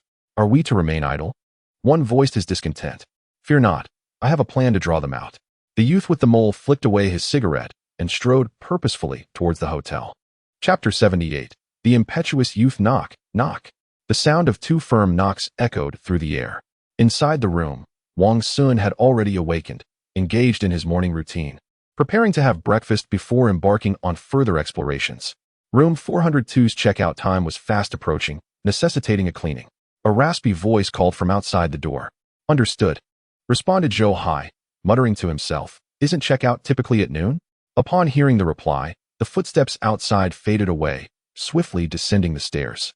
Once Wang Xun finished his grooming, he donned a fresh set of clothes, placing his sweat-soaked garments into a plastic bag, intending to wash them later at the rented accommodation. After the trio tidied up and ensured nothing was left behind, they gathered their luggage and headed downstairs. They completed the checkout formalities, reclaimed their deposit, and exited the hotel, making their way directly to the nearby bus station. The station offered luggage storage services, available until approximately 5 in the afternoon, with reasonable fees. Wang Xun found it quite inconvenient to traverse with his baggage, opting instead to store it at the station and retrieve it after concluding their errands.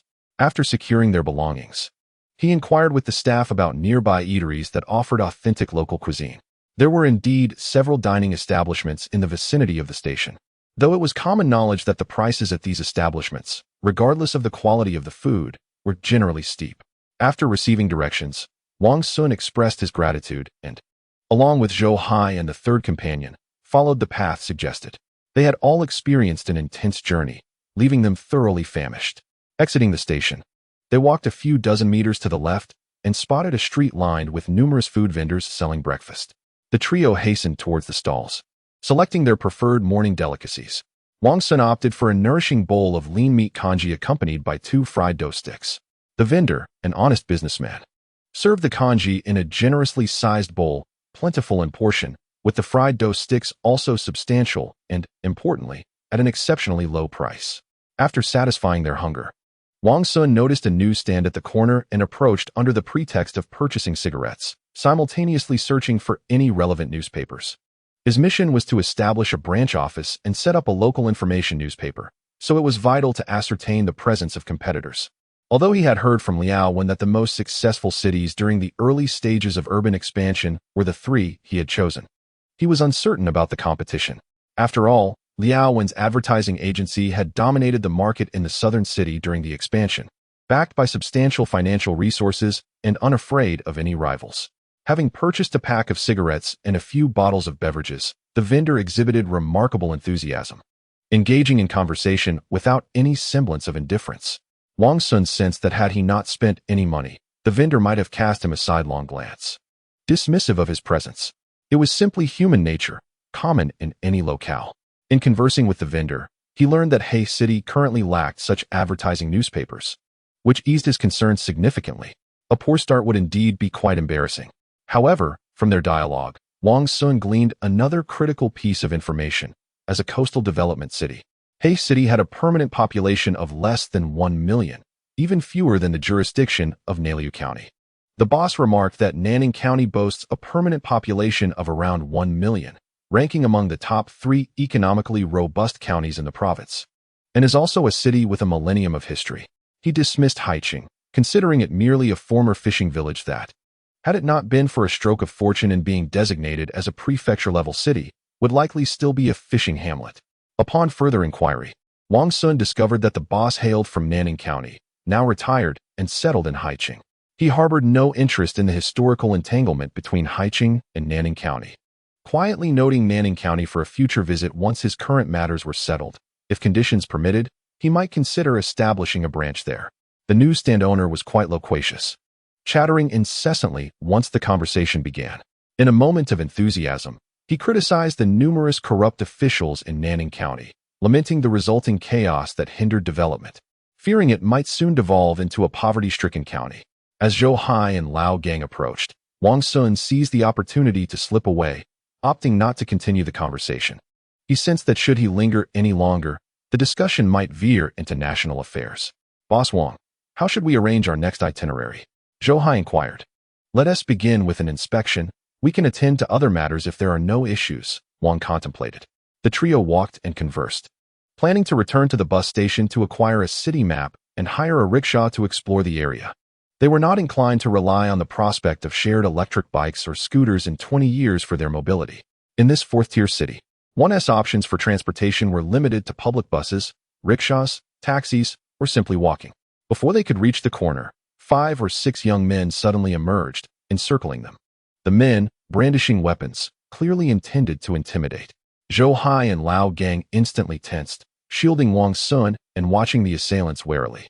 Observing the hostile demeanor of the group, Wang Xun remained unfazed, his expression betraying no fear. He appraised the young men, noting their youthfulness. They appeared to be recent school dropouts, the impulsive type. Such hotheads often acted recklessly, lacking discernment in their actions. Friends, it seems we have not wronged you in any way, have we? He spoke in a low tone. Damn it, you nearly scared my brother into impotence, and you say there is no offense? Replied a youth with slanted eyes, his voice cold. Following his gaze, Wang Xun spotted a tall young man kicking open a door at the hotel, piecing together the situation. It seemed this tall youth resided next door and had been startled during his business dealings, almost leading to an embarrassing outcome, though exaggerated. It served as a pretext for retaliation. Let us hear what you have to say, Wang Xun remarked, nonchalantly lighting a cigarette.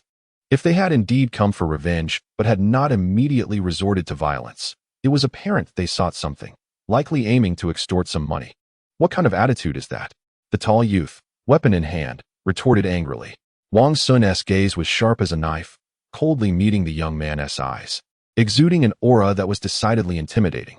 Standing nearby was a youth with a prominent mole at the corner of his mouth, who pressed his hand firmly on the shoulder of a taller young man and stepped forward to speak. Friends, we do not wish to make things difficult for you. My brother has finally managed to entice a girl into a hotel room, but was frightened away before he could enjoy himself. We have come to seek an explanation.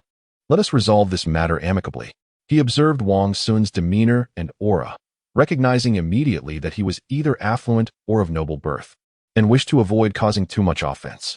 Wealthy individuals possess myriad cunning, and their connections are complex. It would be but a word to ruin them. How do you propose we resolve this? Wang Xun inquired, taking a keen interest in the youth with the mole. The young man exuded an air of maturity beyond his years, adept at reading the room, and his smooth manner of speaking and acting suggested he was well suited for life and society. How about you compensate my brother a few hundred yuan as a form of emotional restitution? The mole-faced youth suggested. Unacceptable. It must be at least 1,000. The taller young man interjected. 1,000? Why not just rob us? Zhou could no longer contain his anger. Indeed, do you think money falls from the sky? Lao Gang added indignantly. Faced with such outrageous demands, the two were incensed, feeling as though they were being robbed. What? You refuse to pay? Do you believe you can walk away from this intersection? The taller young man sneered. His companion brandished a weapon, echoing his threats to intimidate Wang Xun and his companions into submission. Chapter 79. A lesson upon hearing the demand for 1,000 yuan. Wang Xun couldn't help but chuckle inwardly. Did they truly consider him and his companions to be gullible fools? They had apparently miscalculated, thinking that as outsiders, they would shy away from trouble, hence their brazen extortion. If that was their assumption, they were gravely mistaken. Wang Xun had never been one to shy away from confrontation. It must be at least 1,000 yuan, or you shall not leave, the taller young man shouted. The youth with the mole furrowed his brow, choosing to remain silent. He sensed that his companions were behaving inappropriately, clearly attempting to extort money. Yet, he could not voice his dissent, lest he be branded a traitor and face the same fate. Indeed, 1,000 yuan is necessary. Wang Xun nodded, then shifted his tone. However, you have disturbed my peace twice at the latest. Unless you hand over 1,000 yuan, you will not be able to leave this intersection. At this proclamation, the crowd fell momentarily silent, many wondering if they had misheard. Even Zhou and Lao Gang exchanged incredulous glances, questioning whether Wang Xun had misjudged the situation. They were the ones being accosted, not the other way around. Upon realizing the twist, the group of taller youths erupted into laughter, finding the situation absurd. Here stood a young man who appeared to be of similar age and affluent attire, yet seemed to lack common sense, daring to turn the tables and demand money from them. Are you deaf? What I mean is that you need to give us 1,000 yuan, or you will not leave this intersection. The amusement faded from the taller young man's face, replaced by a menacing glare. Refusing to pay? Then do not expect to leave this intersection. Wang Xun flicked the ash from his cigarette, resolute. Did you all hear what he said? The tall young man inquired with a chuckle, seeking confirmation from his companions. Upon receiving their affirmative responses, he laughed so heartily that tears streamed down his face. They had come to extort money, and it was utterly unexpected for the other party to dare question them about payment. It seemed they were living on borrowed time. They were 6 in number, while their adversaries were merely 3. A confrontation would undoubtedly lead to a dominant victory for them. Have you had your fill of laughter? Will you pay up, or won't you? Wang Xun narrowed his eyes and spoke. I will give you a taste of your mother's hospitality. The tall young man's expression shifted to one of ferocity as he swung a steel rod violently towards Wang Xun's head. Unfazed, Wang Xun flicked away the cigarette but in his hand, striking the young man's face perfectly. As the tall youth instinctively shielded himself, Wang Xun delivered a resounding slap across his face. While the young man was momentarily stunned, Wang Xun swiftly kicked him in the chest, sending him flying backward. In an instant, the tall youth crashed to the ground, letting out a wailing cry akin to a dying pig, writhing in agony. The other young men were taken aback. Their companion had been dispatched with ease, demonstrating their utter lack of defense. As they regained their composure, fury consumed them, and they shouted as they brandished their weapons and charged forward. Seeing their aggression, Wang Xun wasted no time. With his agile movements, he employed both fists and feet, swiftly bringing down another assailant. The remaining four were engaged by Zhou Hai and Lao Gang, who managed to restrain two, while Wang Xun faced the other two without any pressure. These were merely young men fresh to society, not seasoned fighters. They relied solely on their reckless bravado, leaving them full of openings and vulnerabilities. Wang Xun seized the moment, dispatching the two who had attempted to surround him with ease, rendering them incapable of retaliating. Before long, the group of young men lay sprawled on the ground, groaning in pain. "Are you all right?" Wang Xun asked Zhou Hai and Lao Gang with genuine concern. "We're fine, boss," they replied in unison. Both were robustly built and could hold their own in a fight, yet they lacked the ferocity often required, perhaps due to their marital commitments. They hesitated to strike hard, fearing they might cause serious harm. Wang Xun nodded, glancing at the group of defeated individuals, his gaze landing on the young man with the mole. Earlier, when addressing this individual, he had refrained from using excessive force. Fully aware that the young man was feigning unconsciousness in an attempt to escape responsibility, he approached and said, "Stop pretending, get up, and don't make me resort to further action." Realizing his ruse had been uncovered, the young man with the mole rolled over and sat up, adopting an expression that suggested he was indifferent to the consequences. "What is your name?" Wang Xun inquired, fixing his gaze upon him. The young man glanced at his moaning companions, gritted his teeth, and replied defiantly, "I am Hu. I am in need of manpower at the moment. If you wish to earn a substantial income, feel free to call me and come work for me," Wang Xun stated, producing a business card along with several hundred yuan. Placing them before him, after turning away, he beckoned Zhou Hai and Lao Gang as they made their way towards the exit, heading for the bus station. Seizing the afternoon, they decided to take a tour of the city before seeking a real estate agent to rent a place as their temporary residence. "Mr. Wang, why don't we report those audacious individuals and have them criminally detained?" Zhou Hai inquired, unable to contain his curiosity. The youth often lack understanding. "Let us grant them a chance for redemption," Wang Xun replied with a smile. Upon hearing this, the two felt a sense of incredulity, sensing that Wang Xun was putting on airs. Having been employed at Xiongji Advertising Company for about 6 months, they were somewhat familiar with their boss's reputation. It would not be an exaggeration to say he harbored a desire for retribution. Those who crossed him rarely met with favorable outcomes. His nature was such that he would be fiercely loyal to friends, yet seek to crush enemies with relentless determination. The thought of him easily letting these individuals off seemed implausible. Surely, there was a deeper strategy at play. However, they dared not press further, for what their leader decreed was absolute, especially considering his formidable reputation. As they watched Wang Xun and his companions fade from view, Hu bent down to pick up the business cards and cash scattered on the ground. Counting the money, he was taken aback to find 5 crisp bills. Astonished by the generosity of the other party. "Is this for medical expenses?" Hu mused to himself. Holding the card, he glanced down and noted its simplicity, bearing the name Hongjie Group, Chairman Wang Xun, with contact numbers listed and the company's emblem on the reverse, resembling a seal, exuding an air of sophistication. Unbeknownst to him, Wang Xun had altered the designation from limited to group for the sake of impressiveness. Gripping the card, Hu gasped. He had not anticipated that the young man was a chairman. Such affluent individuals were far beyond the reach of someone like him. Reflecting on Wang Xun's parting words, a surge of excitement coursed through him, igniting a new idea. Chapter 80. The frantic plan. Over the course of a month, Hongjie Advertising Company successfully established a branch in Haya City. As the inaugural newspaper of the area, it replicated the promotional strategies of the Nanshire headquarters, drawing advertising revenue that rivaled the peak period of the main office. During this time, Good news flowed in as the branches in 2 other cities also reported impressive earnings. The initial investment was projected to not only be recouped by the following month, but also yield a surplus. Wang Xun could finally ease his anxious heart and turned his focus to Nanlu County, under the jurisdiction of Haya City. This ancient city, with a permanent population exceeding that of Haya City, was truly a significant county. If all went well, it might even be elevated to city status in a few years. Before returning to Nansha, he resolved to establish another branch in Nanlu County. If I recall correctly, you hail from Nanlu County, don't you? Wang Xun inquired with a smile.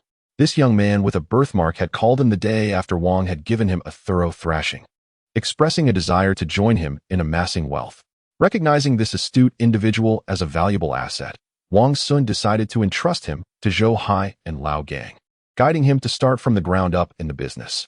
He did not disappoint expectations. With his sharp intellect, he learned rapidly, earning the approval of both individuals, and gradually became the top salesperson in the branch. Brother Wang, I am indeed from Nanlu County, though I reside in a nearby town rather than the county seat.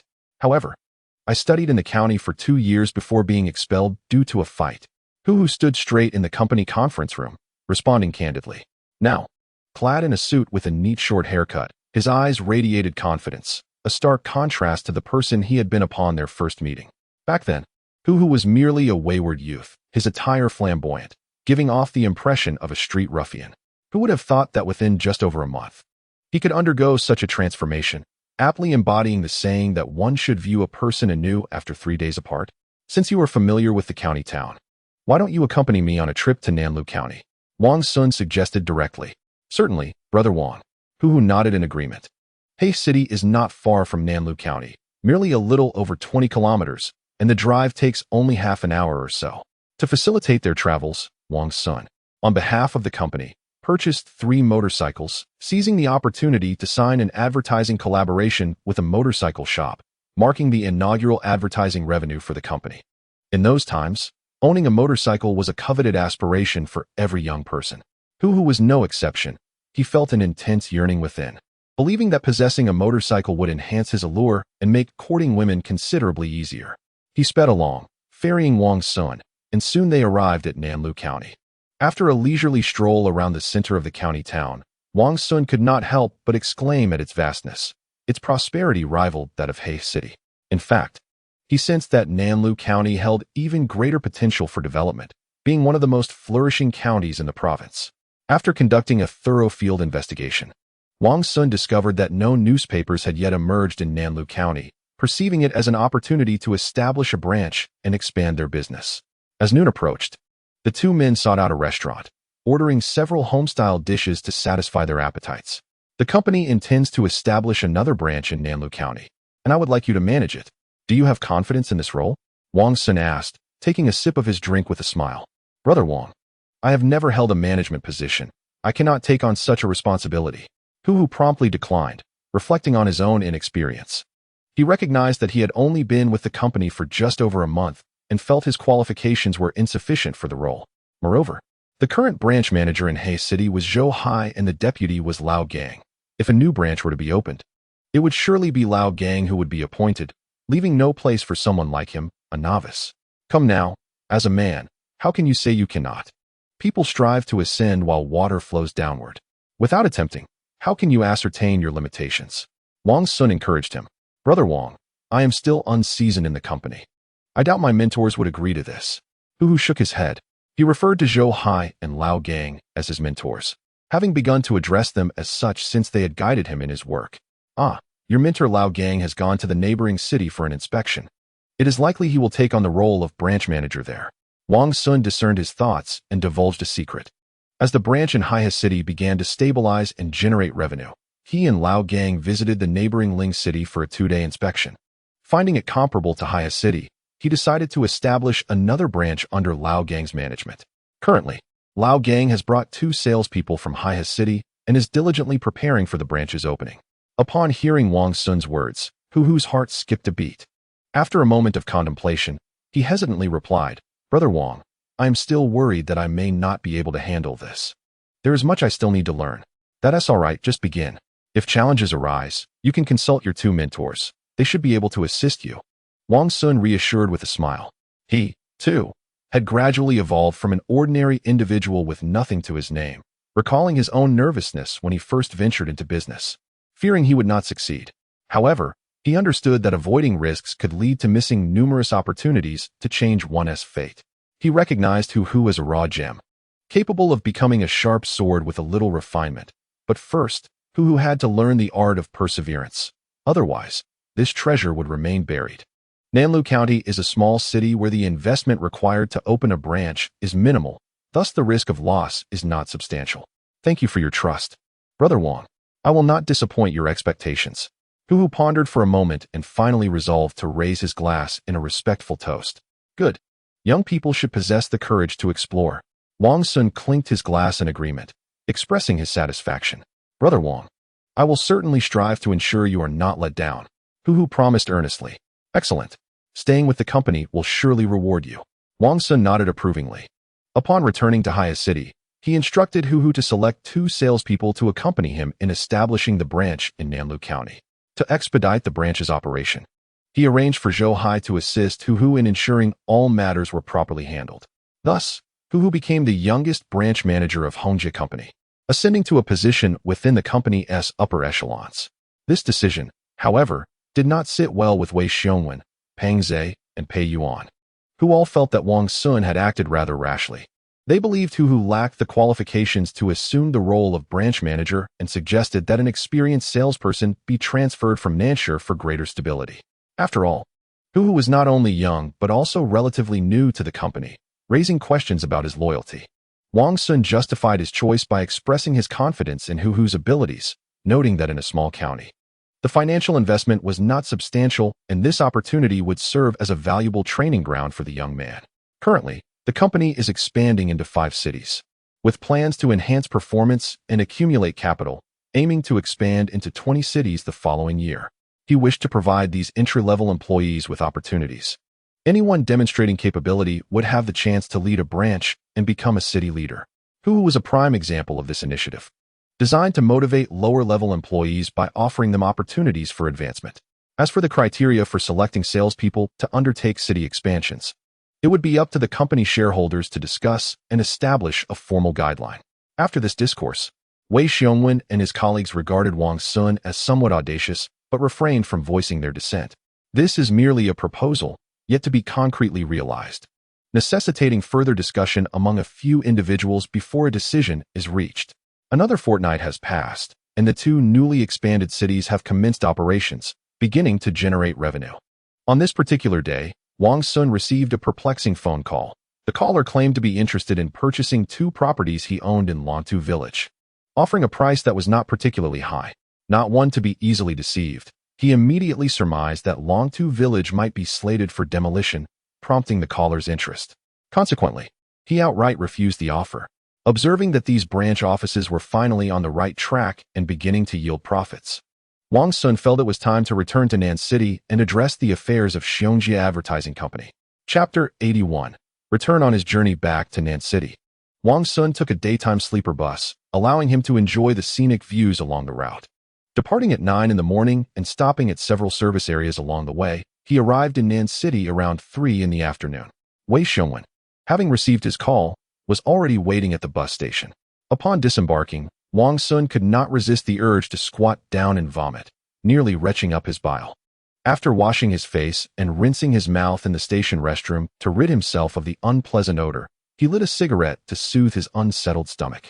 Taking a moment to collect himself, as he emerged from the station, Wang Xun felt a surge of confidence, akin to a star surrounded by admirers.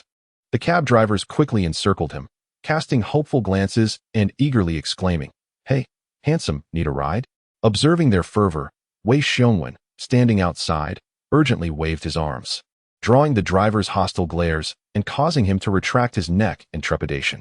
Had it not been for the downfall of the West Side Gang, such behavior could easily have led to him being mistaken for a motorcycle rider encroaching on territory to poach business, inviting trouble from local ruffians.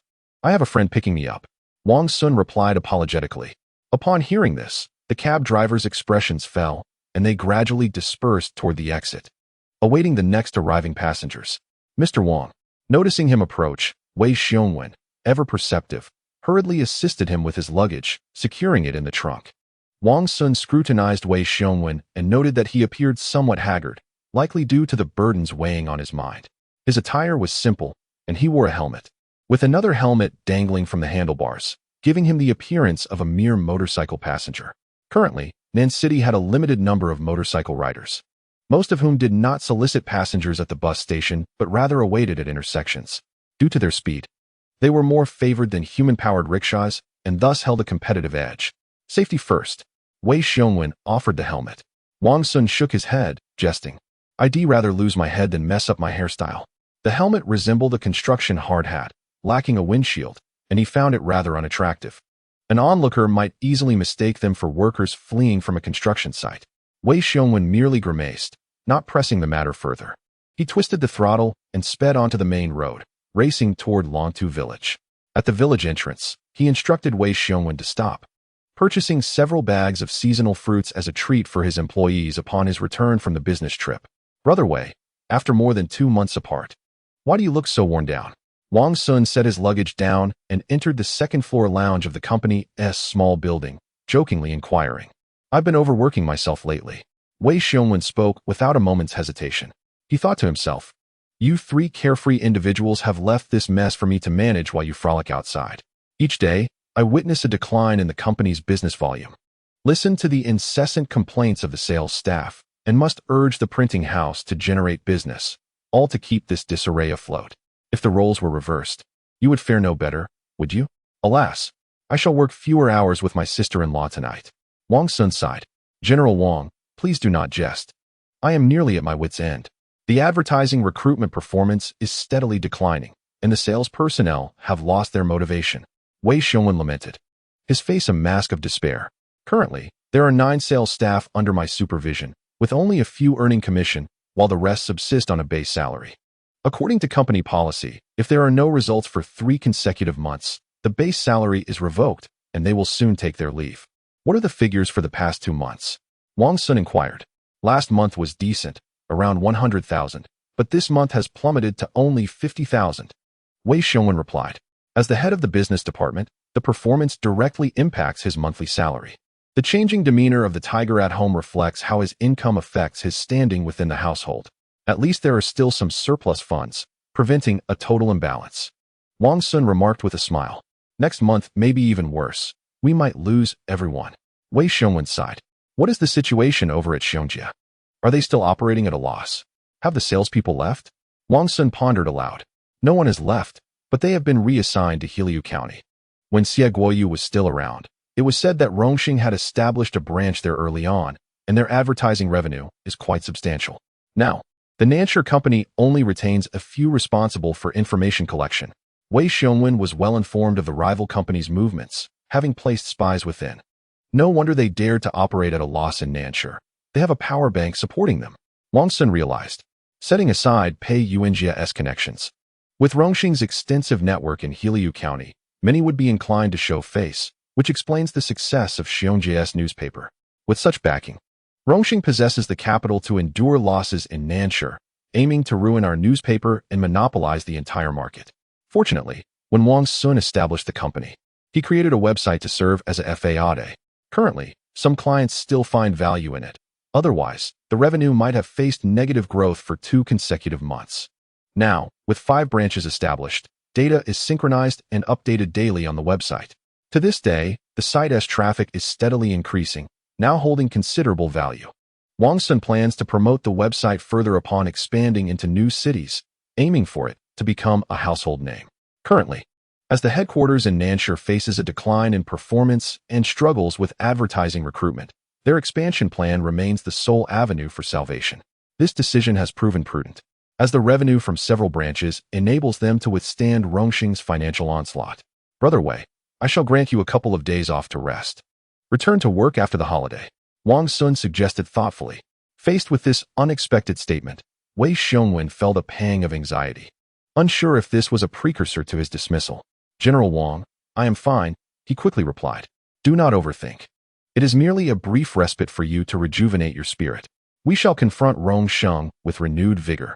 Wang Xun discerned his thoughts and offered soothing reassurances. President Wang, How shall we break the deadlock? Wei Xiongwen inquired. In 2 days, you shall lead a team to establish a branch office in Hello County. We shall repay them in kind. Wang Xun replied with a sardonic smile. Isn't Xiongxia Advertising Company conducting free advertising in Nanshur while actively seeking advertisers in Hello County?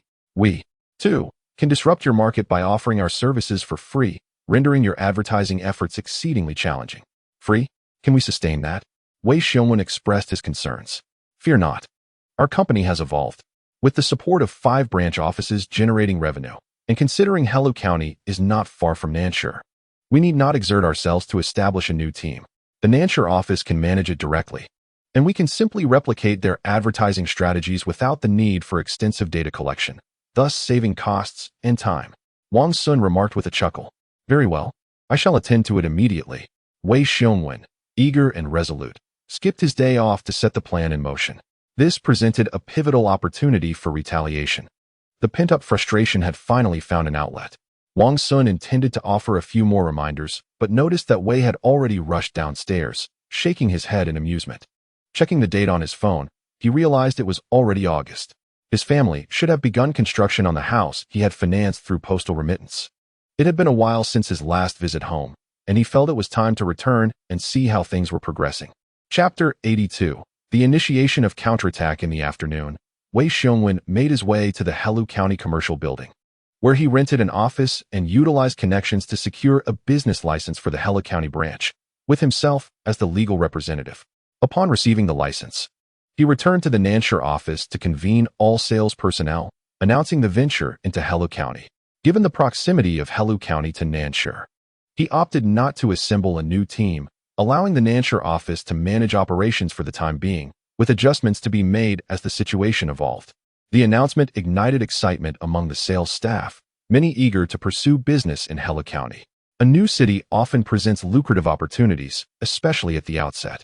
However, they were unaware that the rival company had been operating for several months, firmly establishing their presence in the market, making it challenging for their own sales team to compete effectively. Observing their eagerness, Wei Xiongwen felt compelled to temper their enthusiasm with a dose of reality, outlining the circumstances surrounding the competition. Nevertheless, those sales personnel who had not achieved results in 2 months expressed their desire to pursue business in Hello County, unwilling to remain in Nanshur languishing in inactivity. Experienced in sales, they believed in their capabilities to deliver results. Wei Xiongwen appreciated their courage to take risks and promptly announced Wang Xun's strategy. Free advertising? The sales team was momentarily taken aback. The company's policy of offering free advertising as a means to counter Xiongxia Advertising Company meant they would essentially act as mere information collectors, resulting in no performance and, consequently, no commission. Wei Xiongwen discerned their intentions and promptly elaborated on the complimentary advertising package plan. The initial 12 issues of the newspaper advertisements would be provided free of charge, contingent upon the signing of a cooperation agreement and the payment of an advertising deposit, which could later be refunded. Once the cooperation agreement and deposit were received, they would count towards the sales representative's performance, ensuring the regular distribution of commissions. Additionally, there were extra incentives. For instance, the sales representative who secured the most agreements would receive a reward of 3,000 yuan. Furthermore, any representative who traveled to Hello County to negotiate advertising collaborations and secured a cooperation agreement along with the deposit would be granted a reward of 200 yuan. Though modest, these incentives were not without merit. Wei Xiongwen's strategy undoubtedly sparked enthusiasm among the sales representatives. This is a benefit from President Wang, so make sure to seize this opportunity, he said with a smile. Rest assured, we will certainly give our best effort. The representatives responded in unison, their faces alight with excitement. Recently, they had been struggling to secure business in Nanshur, facing significant challenges, declining performance, and consequently diminished income, making their lives quite arduous. Thus, the prospect of benefits from President Wang naturally thrilled them. To facilitate their efforts, Wei Xiongwen immediately contacted the company's affiliated Lida printing factory to provide all sales representatives with new business cards. The backs of the new cards displayed the city and landline number of the company branch, along with the company's classified information website. This served as a potent tool for boasting about the company's strength, highlighting the numerous branches, thus assuring potential partners of optimal advertising effectiveness. 2 days later, The Hellu County edition of the Urban Information newspaper was launched, beginning its distribution throughout the entire county. In no time, at bustling intersections in Hellu County, individuals began distributing newspapers for free, and newsstands and convenience stores prominently featured the Urban Information newspaper. With the inaugural issue of the newspaper in circulation, the sales representatives from Wang Xun's company eagerly took the newspaper samples and began their business pursuits in Hellu County. Leveraging the free advertising model, they swiftly siphoned clients from rival companies. Meanwhile, Wang Xun felt increasingly uneasy, sensing that something was amiss. His mood soured, and his temper grew irritable. In the office, an atmosphere of anxiety pervaded, with everyone fearing reprimand from Wang Xun, potential demotion, or even dismissal. With a loud crash, a cup toppled from his desk, shattering on the floor and scattering glass shards everywhere. Wang Xun glared at his secretary with bloodshot eyes, an expression that sent shivers down spines. "I'm sorry. I'll clean it up right away," the secretary stammered, her face pale as she hurried to collect the fragments. Her fingers trembled, her heart raced, and beads of sweat formed on her forehead. "Get out," Wang Xun said coldly. The secretary complied, hastily exiting. She was bewildered, unable to comprehend where she had gone wrong. Everything had seemed fine just yesterday, yet today, Wang Xun's temper had inexplicably flared, as if he had consumed gunpowder. Wang Xun sat back down in his chair, closed his eyes for a brief moment of respite, and then reopened them. From the drawer, he retrieved a pack of cigarettes, igniting one and inhaling deeply, allowing the delicate aroma of smoke to permeate the vast room. Exhaling a series of dense plumes, his emotions began to stabilize slightly as he savored the taste, slowly releasing the smoke into the air. "Mr. Wang, Mr. Li wishes to see you," the secretary announced, cautiously knocking and entering the room. Wang Xun furrowed his brows, glancing at the cigarette in his hand, and irritably inquired, "Let him come in." The secretary nodded and promptly exited. Before long, a middle-aged man hurriedly entered.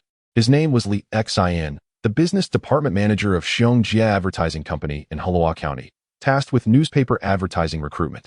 "Mr. Wang, we have a serious problem. Hongjia's Urban Information newspaper has established itself in Hellu County," Li Xin exclaimed. Wang Xun lifted his gaze, his expression darkening. "What?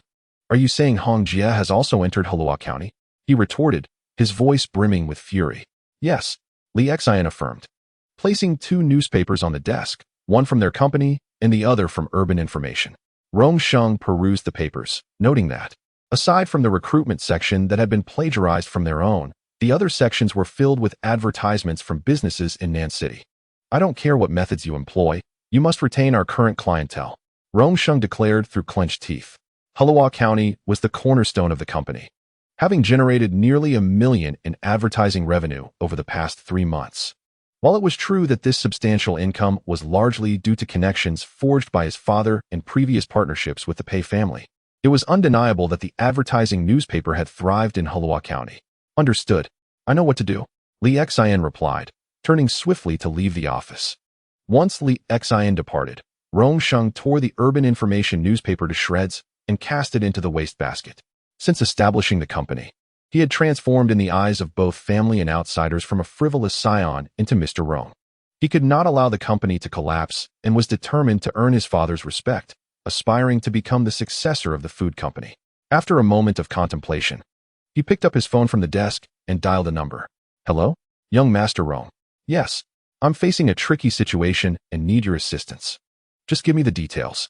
If this is handled well, you will not go unrewarded. Rest assured, young Master Wang, I will ensure it is done beautifully." Chapter 83. The contest. The Urban Information newspaper swiftly invaded Hellu County, signing advertising cooperation agreements with numerous local businesses. They offered a month of free advertising with minimal deposits, clearly stating that refunds were available. Faced with such enticing terms, only a fool would refuse.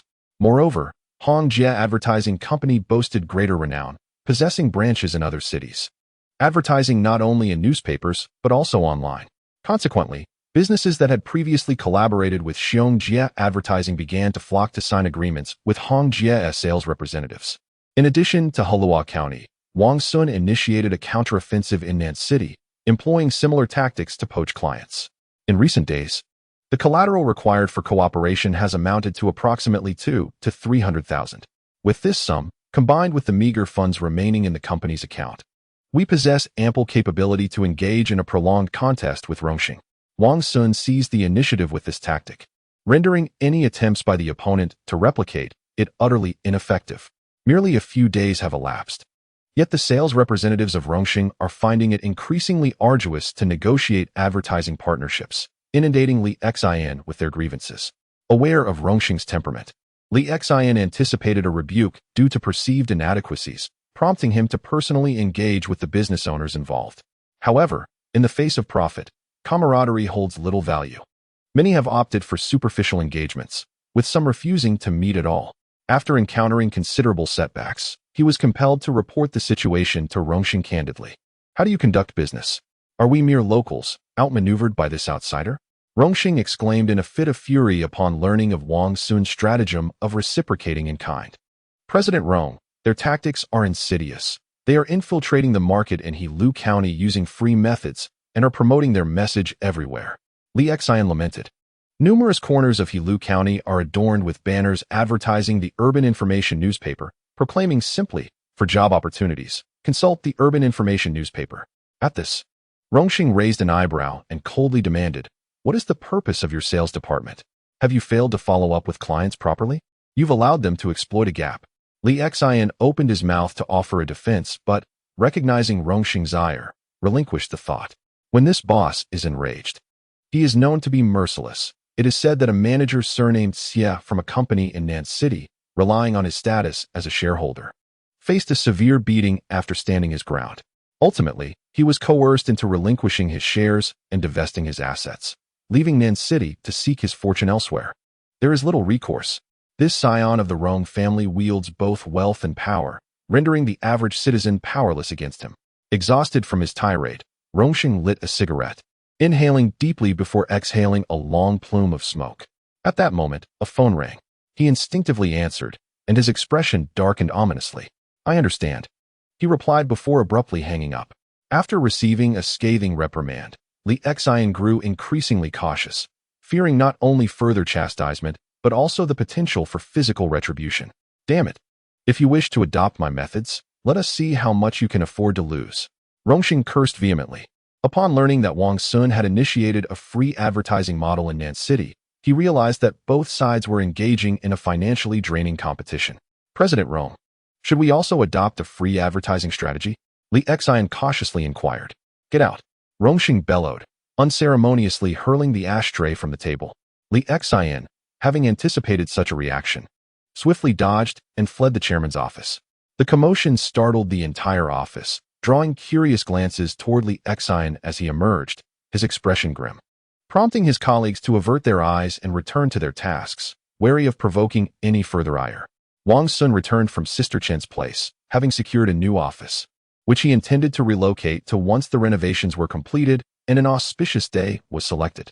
The new office is situated in the commercial building housing the network department, spanning an impressive area of approximately 500 square meters. It boasts independent conference and reception rooms, as well as offices for the chairman and the general manager. As the headquarters of the company, it undoubtedly exudes an air of sophistication and prestige befitting its status. How goes the situation? Upon returning to the company, Wang Xun inquired upon seeing Wei Xiongwen. According to plan, everything is progressing smoothly. This time, it's Xiong Jie who is in discomfort. They cannot sustain their support for much longer. Wei Xiongwen replied with a mischievous grin, his spirits high, relishing a sense of vengeance fulfilled. Do not celebrate too early. Rongxing has been operating in Heilongjiang County for several months, with ample funds and connections. He will not concede easily. Wang Xun cautioned. President Wang, you worry too much. This person spends money like water. Having made a profit for a few months, he has likely depleted his resources. Wei Xiongwen chuckled in response. That is good. Wang Xun nodded, adding, furthermore, ensure someone monitors Xiong Jie's company. Report any developments to me promptly. Rest assured, President Wang, Wei Xiongwen promised, patting his chest. He had been closely observing Xiong Jie's company over the past few days, ready to implement countermeasures. They had printed a considerable number of newspapers in Nanshi and Heilongjiang County and were spending lavishly on advertisements to enhance their visibility. However, with the urban information newspaper entering Heilongjiang County, it effectively severed their economic lifeline. Without foreign investment, it would not be long before they faltered. Suddenly, a phone rang. Wang Xun took out his phone to find it was Zhou Anqi calling. Filled with curiosity, he pressed the answer button. Hello, President Wang, we have a major issue. A group just arrived. Zhou Anqi spoke anxiously. Are they causing trouble? Wang Xun raised an eyebrow and inquired. No, they are here for a fire safety inspection. They claim our printing factory has failed the fire safety check and have issued a rectification notice, requiring us to cease production immediately. Zhou Anqi explained. Understood. Wang Xun replied before ending the call and dialing another number for further inquiries. It soon became clear that this incident was orchestrated by Wang Xun, intended to force the printing factory to rectify issues, thereby halting the normal publication of newspapers. However, Wang Xun was unperturbed. As the printing of newspapers was only partially dependent on Lida Printing Factory, the majority of orders were handled by other printing establishments. Thus, even if Lida Printing Factory were incapacitated, it would not disrupt the regular distribution of newspapers. Nonetheless, since Wang Xun had initiated this maneuver, Wang Xun felt compelled to retaliate, lest he be perceived as someone who shies away from confrontation. After sifting through his contacts, he dialed a number directly. 2 hours later, the office premises of Nanshi Xiong Jia Advertising Company fell victim to a joint enforcement action by various governmental departments, resulting in the company's immediate closure. Meanwhile, Wang Xun, situated in Heilong County, upon hearing this news, remained unfazed and promptly sought to leverage his connections to resolve the situation. At the same time, at various intersections in the bustling town of Health County, the presence of street thugs became evident. They forcibly expelled the newspaper distributors who were offering their publications free of charge. Some of the more hot-tempered ruffians resorted to violence, assaulting individuals and scattering newspapers across the ground. With harsh threats against anyone attempting to advertise or distribute papers in the area, they departed with an air of impunity.